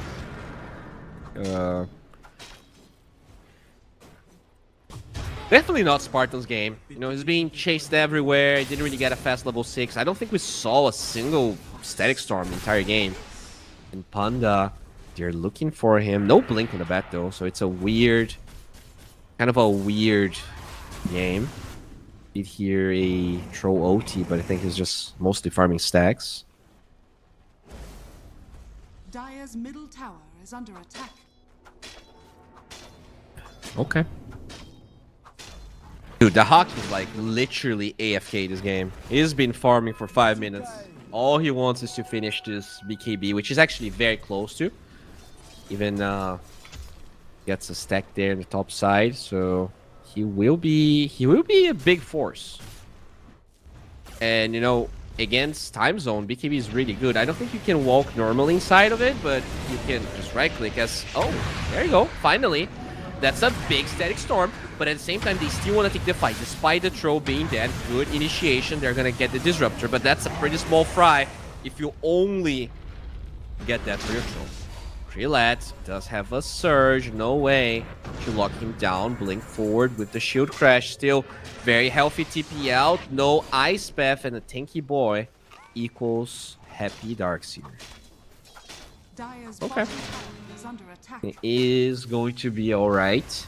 Radiant's bottom tower is under attack. Yep. Radiant Good structures are move from fortified. Just Better. You're pretty much slowing down the timings of DMS without really struggling too much. Lasso, though, will find Panda, and despite that Mage Layer, he will be taken down. Nicely done. Now, can you Dire's defend this top mid tower? is under attack. They did spend a lot of cooldowns here on DMS, so just hitting this tower is not easy. I heard a glimpse. No problems trying to get out. Kinetic field, very annoying. And this is going to be a TP from Focus. So far, holding on to time zone only gets the time dilation off, and this might suffice as they get both supports and they lose nothing for it. Krilat really carrying his team, being a part of a lot of fights, enabling the Void with the Iron Shell, with the Surge. They are slowly grinding this game back, and a game that looked so freaking dire. Still doesn't look easy, but... Oh, another glimpse. There's a great ward in the lane. They find this poor... Oh, they even used the time zone? Okay, I don't think that was necessary. I really don't think that was necessary, but sometimes we just do things we don't comprehend. And it's okay. We're all human. That was lame. Okay. No, LeBron being chased here by the Hawk. A good Icarus dive. Sunray TP. Classic move. And the bird will live another day.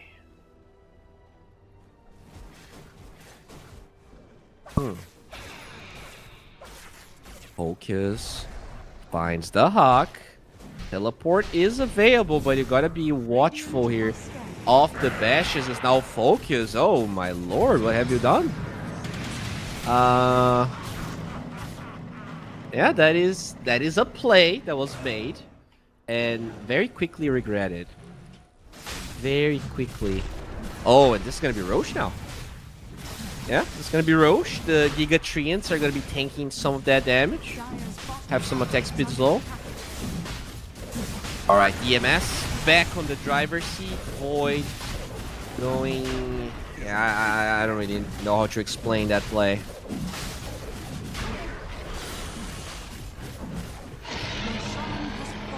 Oh, they give it to the Hawk, huh? I think he feels like he's the carry here.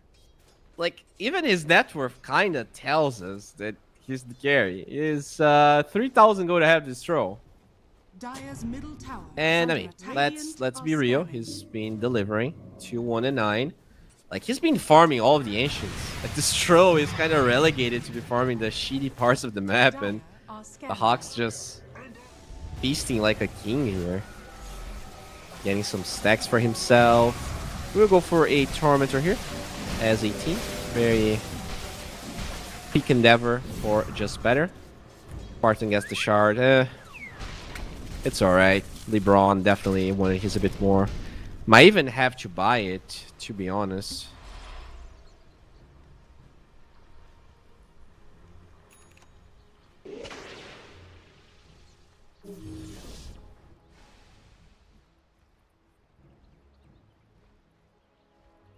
Honda getting close to his BKB, but DMS going for a smoke.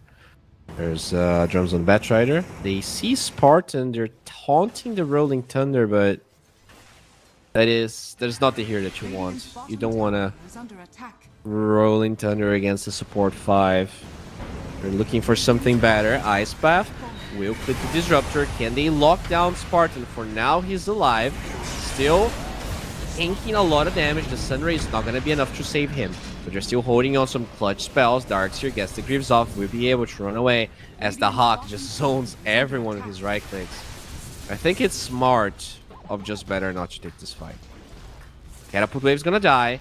EMS has very little to gain from being in the mid lane. So, Rolling Thunder, Macropyre, less so. They use some decent spells. Just better should be able to kind of punish this now. Yeah, I think they're going to instantly smoke with a TP from the Disruptor in the mid lane. There you go. That's definitely the play. You want to punish all of those cooldowns. Do they have a Blink Dagger? They do not. So it is kind of an awkward move, but Batrider doesn't have Blink. Pangolier can probably survive the smoke breaks at a perfect time, and it will. He blinks out, and they're only gonna feed the Batrider away. Definitely not what you want here. Is just better. You know, it's fine, but it's not ideal.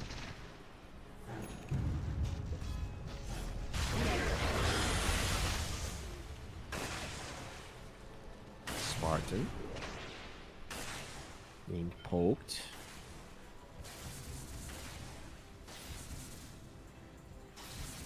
By the way, there's going to be a Nullifier here on the Hawk. He pretty much has it.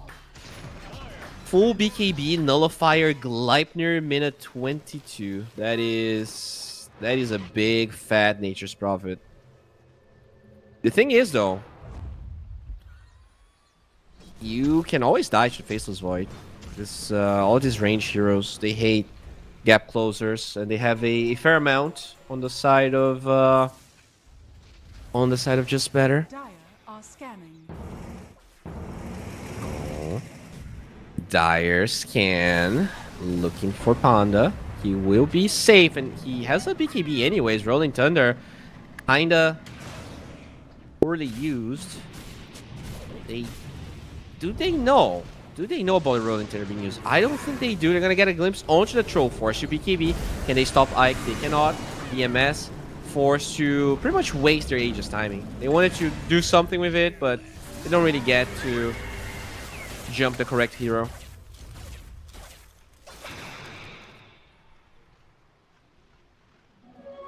Regeneration.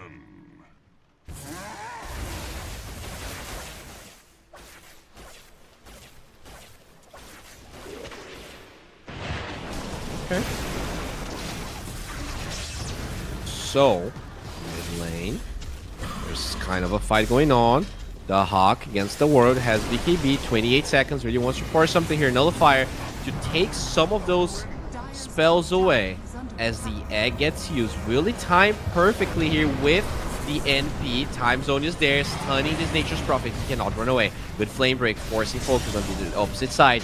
Good lasso finds the Faceless Void. He's gone. Static Storm a little bit too late. They don't get to find anyone besides the Hawk, and they're gonna lose LeBron.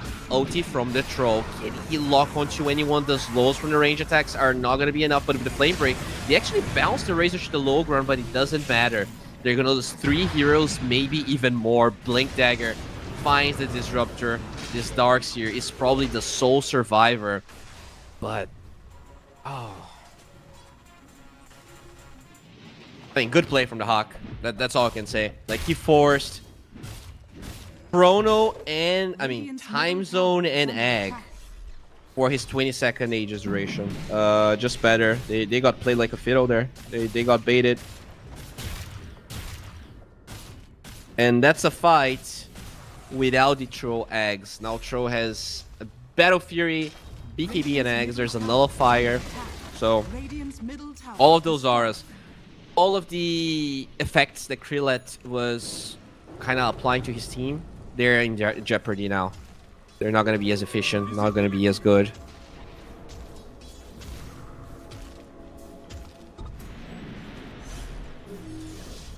Oh. Good ward, Spartan. He just walks. Okay, good. Vacuum to the high ground. 2 heroes being stuck. 4 staff to low ground as Hikes just dying to the wall here. But look at that freaking Troll. He just goes ham, kills the Void before he can do anything. It is Razor, despite sapping a lot of damage, it is not going to be enough to not kill anyone. Never mind. That's a double for Panda. But they're going to lose 4 heroes, and it's only the Darkseer alive. And I might have jinxed him here because they're going to dispel his surge and eventually run him down. DMS, they want to be 3rd place in this tournament. They don't want to be left out, and they are pretty close from taking M1. And I mean, there's even if they buy back heroes, there's no wall. There is a very low HP tower on the bottom side, so there's now 2 towers down. This Static Storm doesn't seem to be enough damage with the glimpse. Maybe it is. Will they kill Meloju? No. He gets a little bit of that barrier. Gets the Rolling Thunder out. Can he blink away the egg with the Sun Ray? He finally falls. All right. That's a good one. LeBron. Risky move, but the price of that play is losing 2 tier 3 towers as well as a range barracks. Not a safe position for Just Better.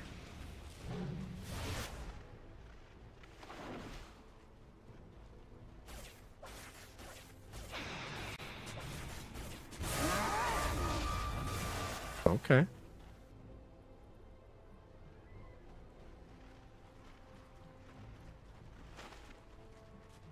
Oh, this Void.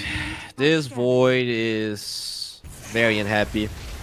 He needs a Manta, but he needs a BKB.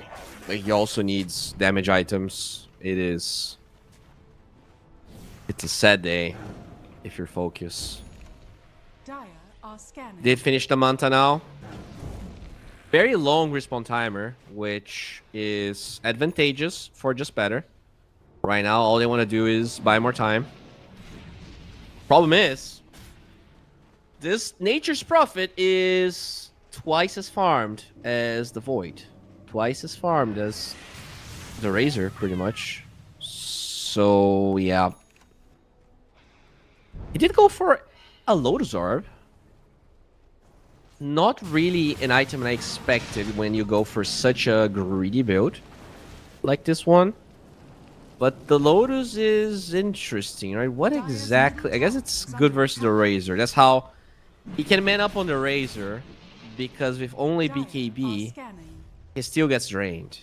I guess he could have gone Lincoln's, but yeah, interesting that he chose the Lotus instead. Smoke on smoke. Both teams seem to be aware of what's happening here. Just Better wanting to fight on the right side, and DMS wanting to fight on the left side. Darkseer will be able to run away. TP from the Hawk, gets Nullifier onto Razor. Sunray on the other side. Void just dies without doing anything. This is the terrible start for the fight. Razor with his BKB trying to man up. Sunray heals are there with the auras from the Darkseer. Good Static Storm, but that's a BKB throw. They will eventually die. I'm not sure. The throw will be run down. His BKB is not going to prevent the Fire Spirit's damage. I think he's somehow alive, 90 HP, and that's 4 heroes dead. Oh lord. I guess maybe the troll dies with this glimpse. Nope. 60 HP. Still alive. That's a 5 for 0. They got absolutely nothing out of this. Oh boy. Yeah, I mean this Void, he's a non-factor. He just dies without doing anything. He needed a BKB. He was way too greedy with his build. And now the Hawk can just like end the game by himself. Look at those treants go. Look at the NP.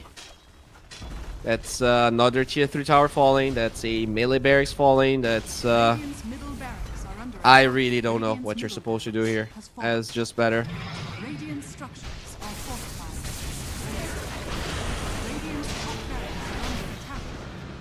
Focus. And walk out. They actually do keep both of their melee barracks. I thought that the right play was definitely just coming for one. I don't know why they separated like that, but that's still a very good spot to be in as Roshan spawns, and the troll will join the pit as he is alive. It is a Raiden Roshan, so will Just Better contest. I feel like if they don't, they pretty much just lose the game. But they are late. They are late. The minus arm of the Pango with this troll can't really stop it.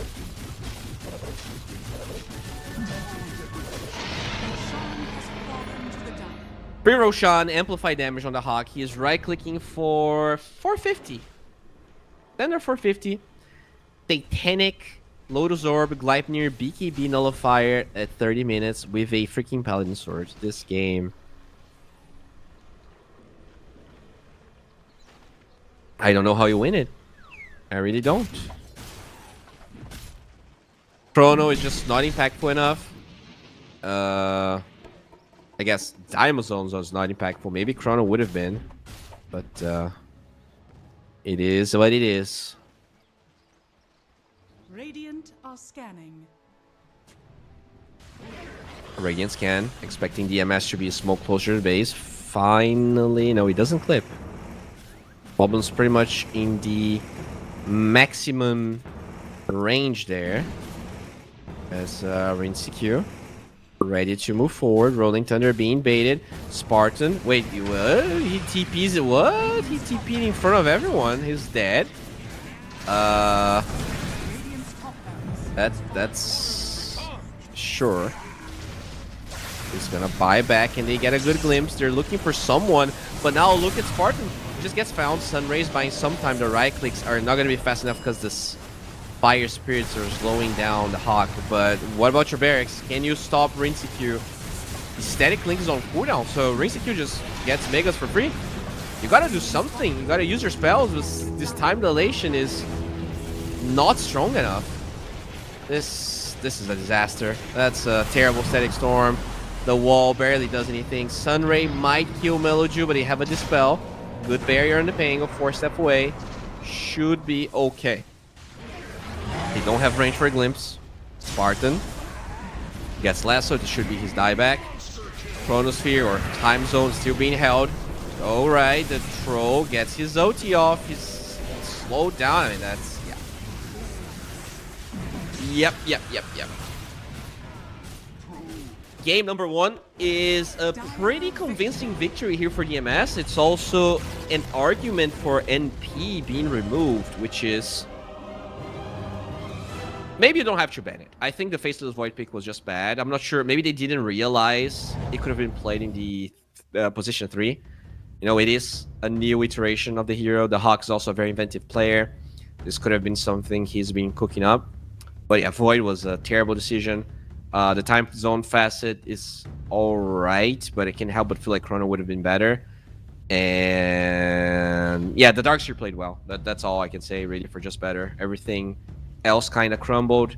The Razor got killed twice in a row. I really hated the Razor pick. You know, supposed to counter the throw, but we barely did anything. I feel like you just needed a melee hero that could play the Darkseer. That's all you need in the mid lane. Even if it's a tiny that got nerfed, even if it's like anything melee, Iron Shell, go for some plays, buy time for the Void to come back. Or something that can, you know, do damage in the Chronosphere, but they didn't have Chrono. Regardless, game number 1 is done. We're going to be back in about 10 minutes with game number 2. We'll just better lose this 2-all. That would be awful for them. We'll be right back. Is under attack.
middle tower.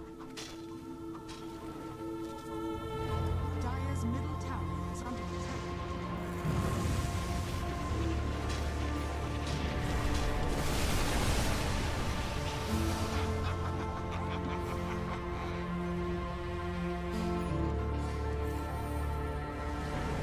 Radiant's bottom tower is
We are back with game number 2 between these two powerhouses, Just Better and DMS. And I'll be honest, I was expecting a little bit more of JB. They got handled in game number 1, but you know, this is why Dota is a BO3 game.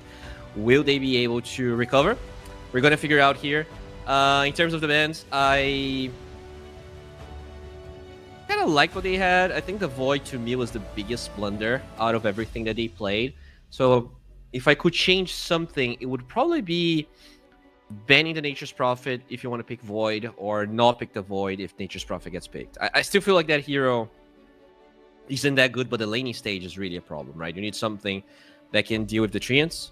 So maybe a Clinks that can just eat the Treant, just like you do against Beastmaster. What else? I guess Enchantress, right? You just take control of the Treant. I think that's what you do. You draft an early Enchantress, and then you're getting a lot out of it, because then NP is not an option, Darkseer is not an option. I don't think DMS is going to ban Enchantress necessarily. Do they have first pick is the question. They do, so maybe that's what they want to do. If they secure the Ench, that is a very easy way for them to counter. Lots of strategies here that we could see the Hawk play. I'm not sure if he's a Darkseer player though, but the NP, no, it looked good, and I think Enchantress is the safest, easiest way to deal with that.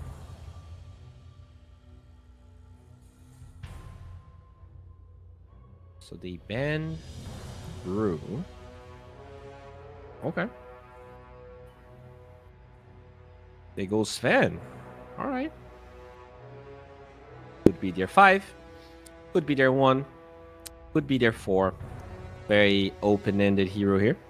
As now Just Better. I would still like to see the Ench. You have the early Dispel on the Warcry. It's a good, solid hero. Not sure they like playing it, but you know, it's one of the most meta heroes for a very long time. I feel like in at least the last 2 years, it has been one of the most popular heroes known to any Dota player at this level. I like it.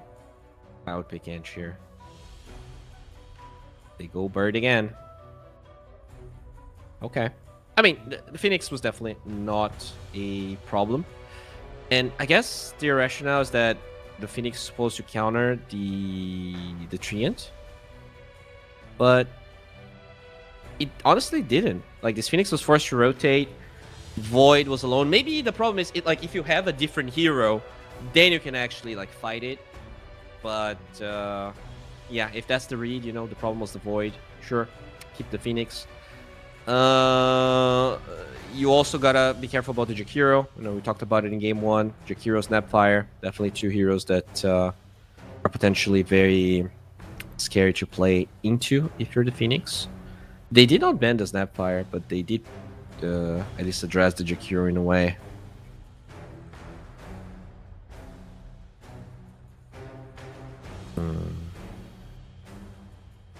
Now for DMS, what is the... I don't think you really have to worry about that much for DMS, because in the first game, Just Better,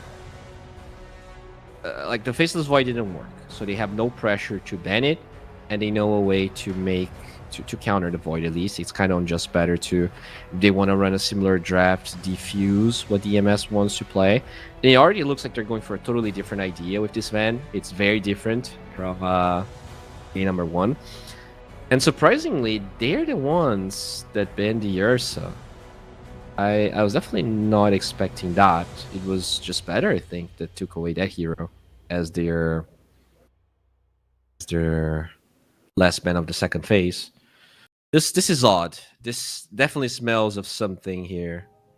The Hawk is gonna play something that gets that's not happy playing to an Ursa. I kind of have to figure that out. Doesn't really make sense to ban the Ursa here whatsoever.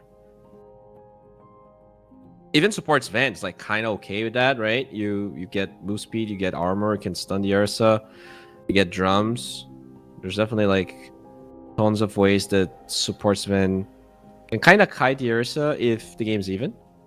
As they do a very similar thing here. Taking away the Jakiro, taking the Pango. Alright. They snatch the Pango away from DMS. Pango's good. It's protection for the Phoenix. It's could be an aura hero if you think you're gonna need it.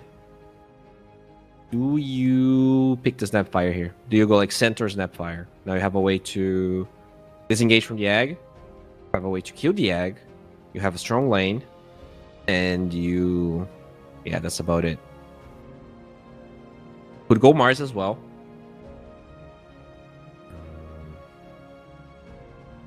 But I think if you're picking Mars, you're actually okay playing into Ursa.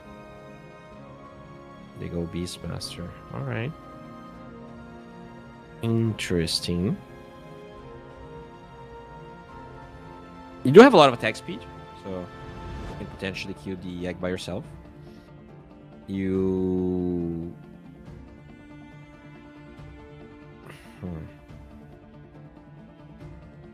Is Hoodwink? No, Hoodwink did get removed. You want something that can maybe stack for you. Your Dire can pick Shadow Demon. I think it's necessarily... Ooh, okay. This is either their mid or their carry or their 4 or their 5. A lot of flexing here. A lot of it. Huh. Can you counter Phoenix with Windranger's support going for the other the non-focus fire facet? I think you can, right? Like a lot of attacks until it goes on cooldown. Let me read it. So that facet, it's at 7 attacks per second for 9 attacks. Only hit the same enemy every 4 shots. What happens if there's one enemy though? Like for the duration of it, you can't attack it anymore? That's odd. Now just better. What is it going to be? They can still pick like an Enchantress. You can steal the Boar. You can dispel the Windranger. You can dispel the Warcry. I guess the problem is that this Phoenix is probably supposed to be their 5. If you have Phoenix Enchantress supports, you have pretty weird duo. You're gonna need like cores that have stuns and can jump back lines and do stuff for you. Can really play as greedy as they did game 1. Very good against Beastmaster. Stealing the War. Stealing the Warcry even. That's pretty clutch. And now for just better.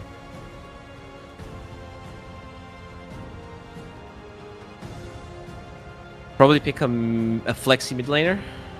No, they go for their carry. Knowing that the Beastmaster is 100% in the off lane. So that's a Troll Phoenix lane. Potentially a Pango Rubik lane as well.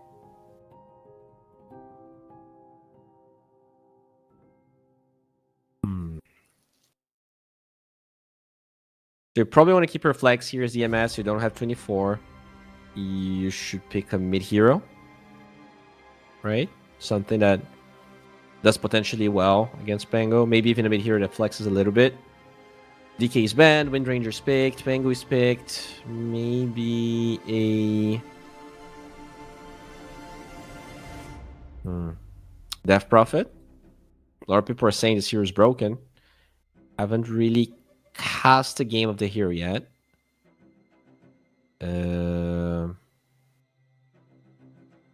Is Invoker bad for DMS? It is decent. Not great. Not bad.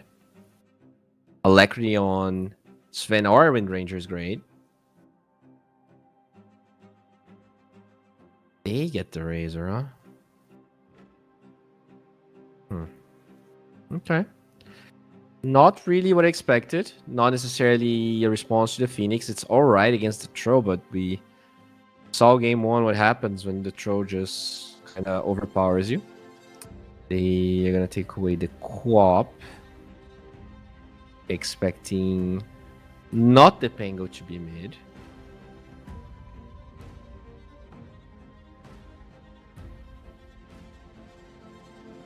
Just better. Hard to ban against them, because Razor could be mid and carry. Wind Ranger could be mid and carry. What do you even take out? Right now, I think they have okay lockdowns, not great, it's not bad. But, okay, they think it's... They're gonna pick Morphling. Alright.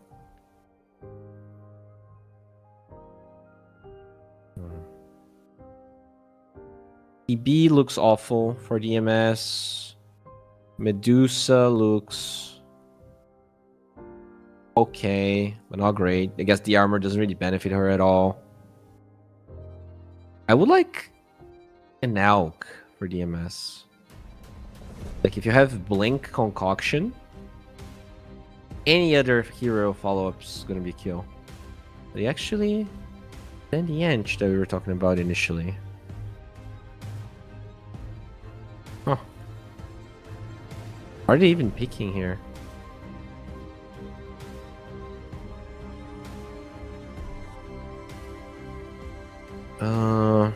Yeah, most likely lane configuration I think is Wind Ranger, carry Sven, support, then you pick a 4 here for the Beastmaster. A reliable stun would be good. There are not a lot of those available though. Batrider is an option. Not bad against Troll. Not bad against Pango. I'm gonna have a lot of BKB piercing disable. I actually like Bat if they want to go something like this. The lane is annoying. Can get like flame breaked into the boars, just die. Oh, but it is support Wind Ranger. They go for a Terror Blade. They don't have a lot of damage for him. Phoenix tempers off. Rubik doesn't have that much. Pangolier. A lot of it's physical, so the TV actually doesn't mind. Okay, is this mid-Earth Spirit then? Offlane Pango? Yeah, Panda on the mid-Earth Spirit against this Razor. So you can kick the Razor away, can roll out of the Static Link. I kind of like Just Better's draft a bit more this time. I feel like this Air Spirit is going to have a good time. You don't have any Dispels on DMS. You have Warcry, but that's not amazing. Focus is going to have a good game into this Beastmaster. And, you know, the Terrorblade, it's an okay Terrorblade game, but considering you picked it after the Troll, not an amazing matchup. It's kind of like, okay, you probably have to go Hurricane Pike. Can kite the Troll a little bit. You don't really, there's no BKB piercing disable on Just Better besides the Phoenix Zag, which is very unlikely to even hit the Terrorblade if at all. But yeah, I don't know. I like Just Better a bit more. We might be going to game number 3, but DMS, they played a very good game. They stole a lot of the DMS heroes, and it's on Just Better here to showcase better Dota. I do like their chances a bit more though. This Troll has the potential to look good. You just need to execute it. You just need to play a bit better than you did game 1. Can you do it just better? It is on you. It is on your heroes. Yeah, looking at facets here. Resonant on the Earth Spirit. Soul Fragment on the Terrorblade. That seems to be the more standard one nowadays. Thunderhead on the Razor. As well as Beast Moles for the Beastmaster. So nothing too crazy. Can the Hawk perform on a more traditional offlaner? On a more normal hero? That's another question. He is usually very good at the odd heroes, but what about the normal ones? Can he play at the same level? We're gonna get the answer as we are heading to game number 2. Potentially the last game, but not necessarily. Oh yeah, let's see what's going to unfold here.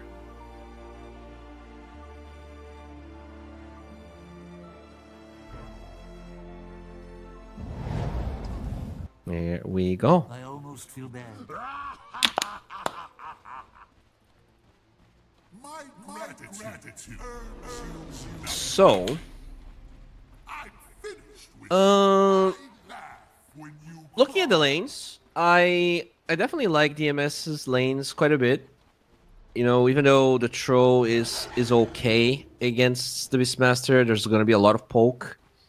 The axes, especially in the early levels, the mischance is not that good. There's going to be a lot of I almost feel bad. harass from the Beastmaster. They nerfed some of the mana costs on Tro as well. So I do like what they have there in the mid lane. It should be good for the Pango. 30 We saw it last seconds to game. battle. This Razor doesn't really get to punish the Pangolier as much as he would like, as you would think it would. But then we have the safe lane. EB Sven looks absolutely garbage. That safe lane has a big chance of losing. There's going to be a lot of poke, right? From Pangolier, from the Rubik. That is one lane I'm a bit scared of. Begins. All right. You get a little bit of a tip here. Focus. They do see you. All right. You have the Root of the Hawk, Blood Grenade. With some boar hits, the mischance doesn't find the boar though, so they keep on slowing him down. Body blocks with another blood grenade and the hawk. This is gonna be the hawk getting the first blood, and now Spartan also being poked a little bit here, but will eat his way through the trees. It should be fine. Yeah, pretty bad start here. DMS gonna be happy about this one as they're gonna push LeBron under tower.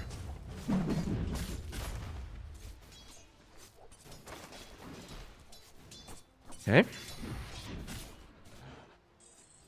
Mid lane, the Earth Spirit versus Razor. This lane is, yeah, top lane is okay-ish. You know, I don't think the Sven really synergizes with TB at all, right? You're giving him armor. He doesn't care about it. I guess the move speed's nice. Damage-wise, they're lacking. I don't even get what the Sven is supposed to bring in general.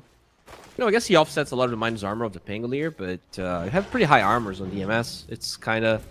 It seems redundant. You know, obviously, it is a very flexy hero. You want to keep your options open, and the hero's not bad by any means, but...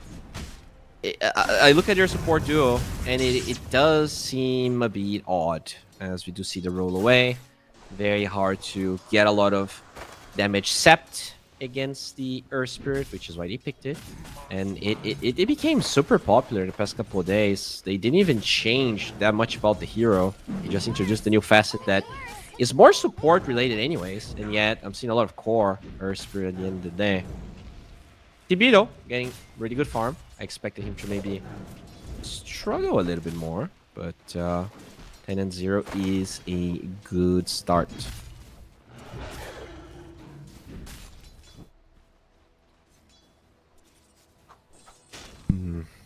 Pangolier getting equal farm as well. Bottom lane, yeah, this is another game that I think is going to be a bit boring in the beginning. There's not that much kill potential. Like, no way mid can ever become a potential kill unless, like, you kick the Razor under tower, which seems very unlikely to happen. You're probably not going to kill the Phoenix because she can dive away. You're not going to kill the Pango because he can dive away. And so, even though DMS has this, let's say, aggressive heroes, they don't really get to punish as much as they would have liked. But they get to farm because of it, so you know, it's not bad by any means.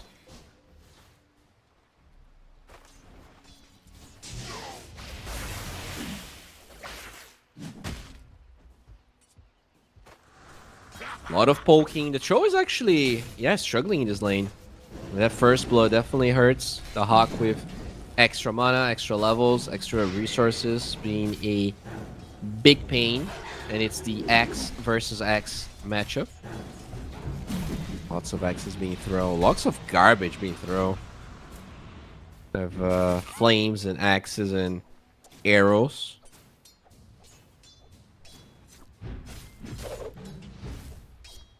Kill game. I would be surprised if we see a kill before like minute 5 or 6, which is when they're gonna rotate for the runes. Maybe if one of the supports rotates to side lanes, that could happen. The more likely hero to rotate, I think, is the Phoenix. It's just that the lane equilibrium is it's actually not in a bad spot. We'd probably just rotate minute 5 though. Some stacks being pulled off by the Wind Ranger.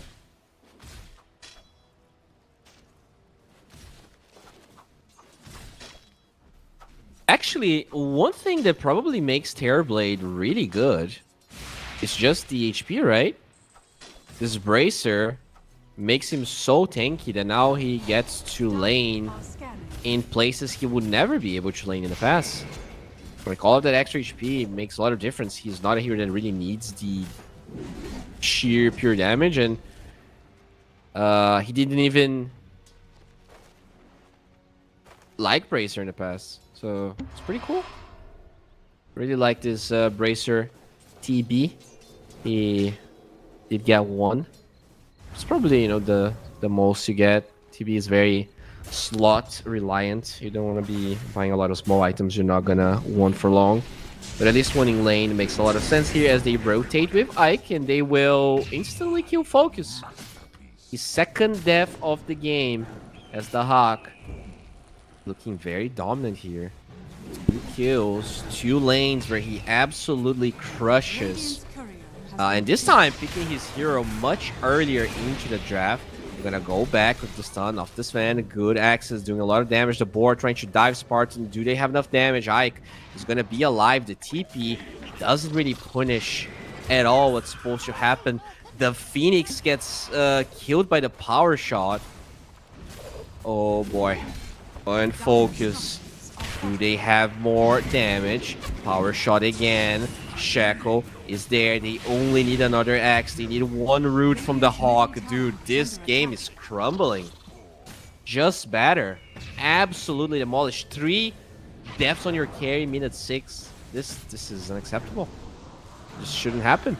And now Spartan TPs, but okay, they're gonna stack their stuns a little bit. They're holding on to the Icarus dive, and finally the Sven dies. I don't even know how he got so many stuns off. I feel like he stunned 4 or 5 times. And Sven's biggest problem is his lack of mana as a support.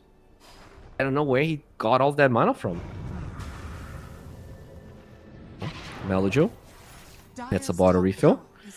Very good performance from the Razor. His CS looks good. Radiant are scanning.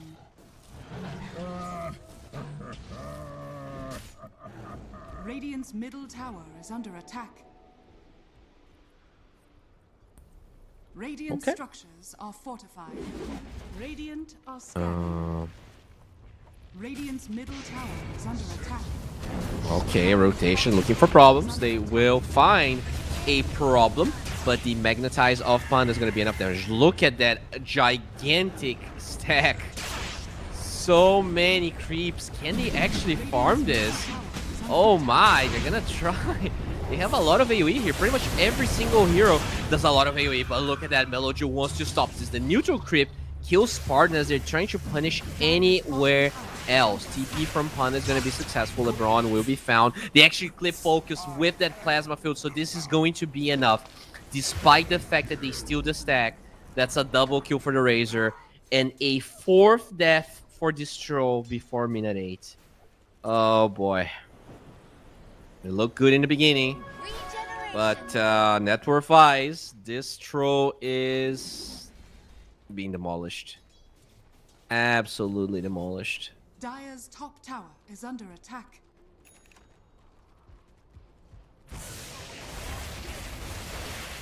Radiant's bottom tower is under attack. Yeah, I mean, I wanted to give the excuse of the pick in game 1. I don't think Troll should be... Oh, good cancel on the road there. And he's not gonna have it. The lift might buy enough time to right clicks. Oh my god. What even killed him there? What? I don't even know how he died, but LeBron now gets found, and I mean DMS, they're out of control. They are snowballing this really quickly.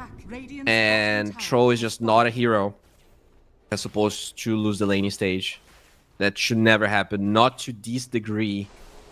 Not to this degree for sure. Dire's top tower is under attack. Radiant's middle tower is under attack. Alright, so Spartan is level 6. Despite all of those deaths, it means that this Phoenix gets to be very high level. Rolling Thunder with the Fire Spirits with the roll. This should be enough. Spartan on the killing spree.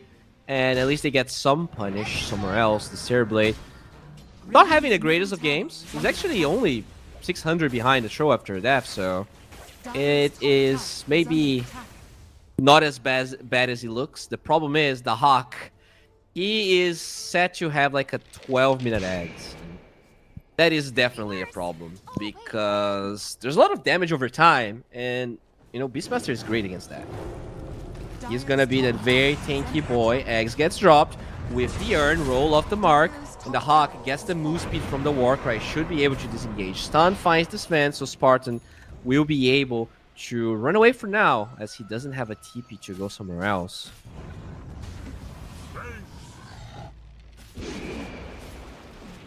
Okay. Power shot. Good kick. Alright, a roar. Just cancels the roll. Very nicely done. Meloju. Really good Razor performance. 4-0-1. Already with Ayasha on his way to a Manta. The Beastmaster getting closer and closer to that Eggs. Towers already down here on the bottom side. Really good game for DMS once again. Terrorblade. Going for a Manta as well. You see Creelite on the top side. He's actually going for a Crimson Guard. At the end of the day, it is a hefty counter to what DMS has. It is a lot of physical damage and a lot of small instances of said physical damage. Razor with the static link. Terrorblade with the illusions. Beastmaster with the units. Focus Fire with the Wind Ranger. So it might be the best Crimson Guard game ever, but he's a little bit behind schedule. He is like 2,000 gold away. I guess 1,500 gold away from the Crimson Guard. Scan from Just Better, trying to find an opening, but this mid-tier 1 tower up makes it kind of awkward here for Just Better. Oh, the rolls off the mark. Meloju running away. Stolen Plasma Field. Phoenix moves forward with the Icarus dive, but they will be able to disengage. Just Better eager to force something. They don't find anything.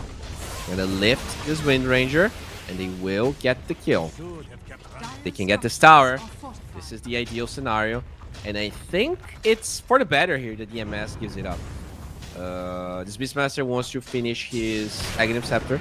He has gigantic stacks. You probably just let it go. That is probably the right course of action here.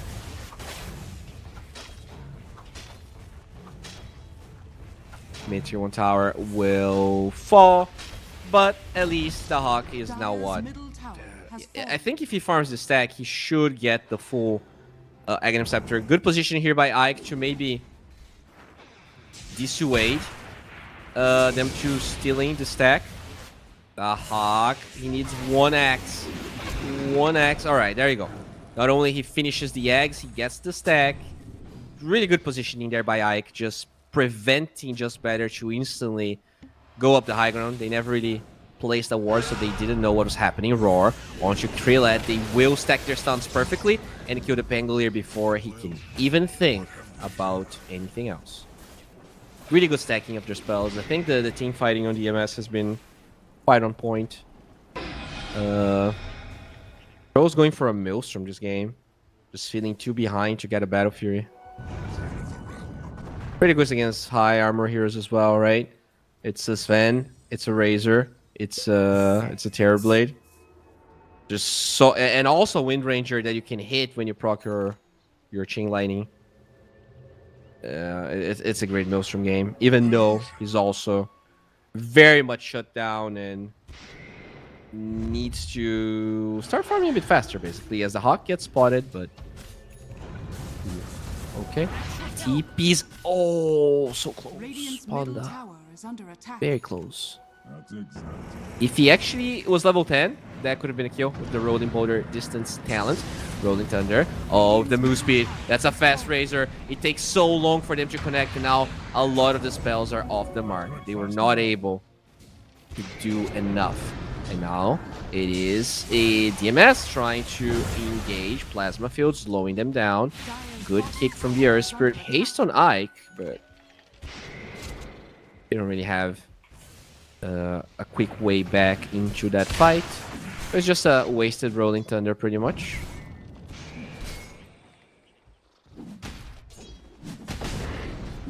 The Hawk now working towards straight up BKB.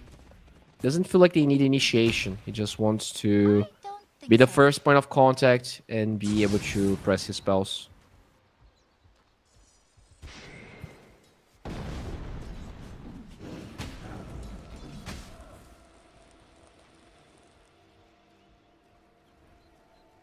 Good wards from Just Better.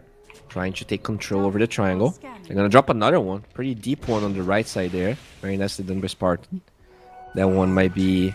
Oh, never mind. Instantly... Wait, what? Ike doesn't... I guess he was afraid someone will jump him? I guess that's the only explanation. Alright, now that he knows it's safe, he will take the ward down.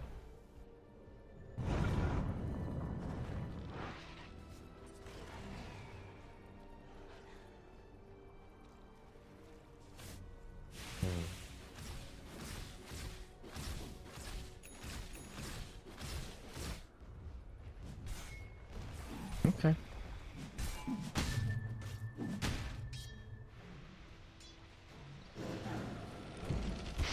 Terrorblade getting a lot of farm. He's recovering here. The troll, does have his own Maelstrom, but the thing is, this troll is still very easy to be killed, whereas the Terrorblade with the Manta, much harder. Can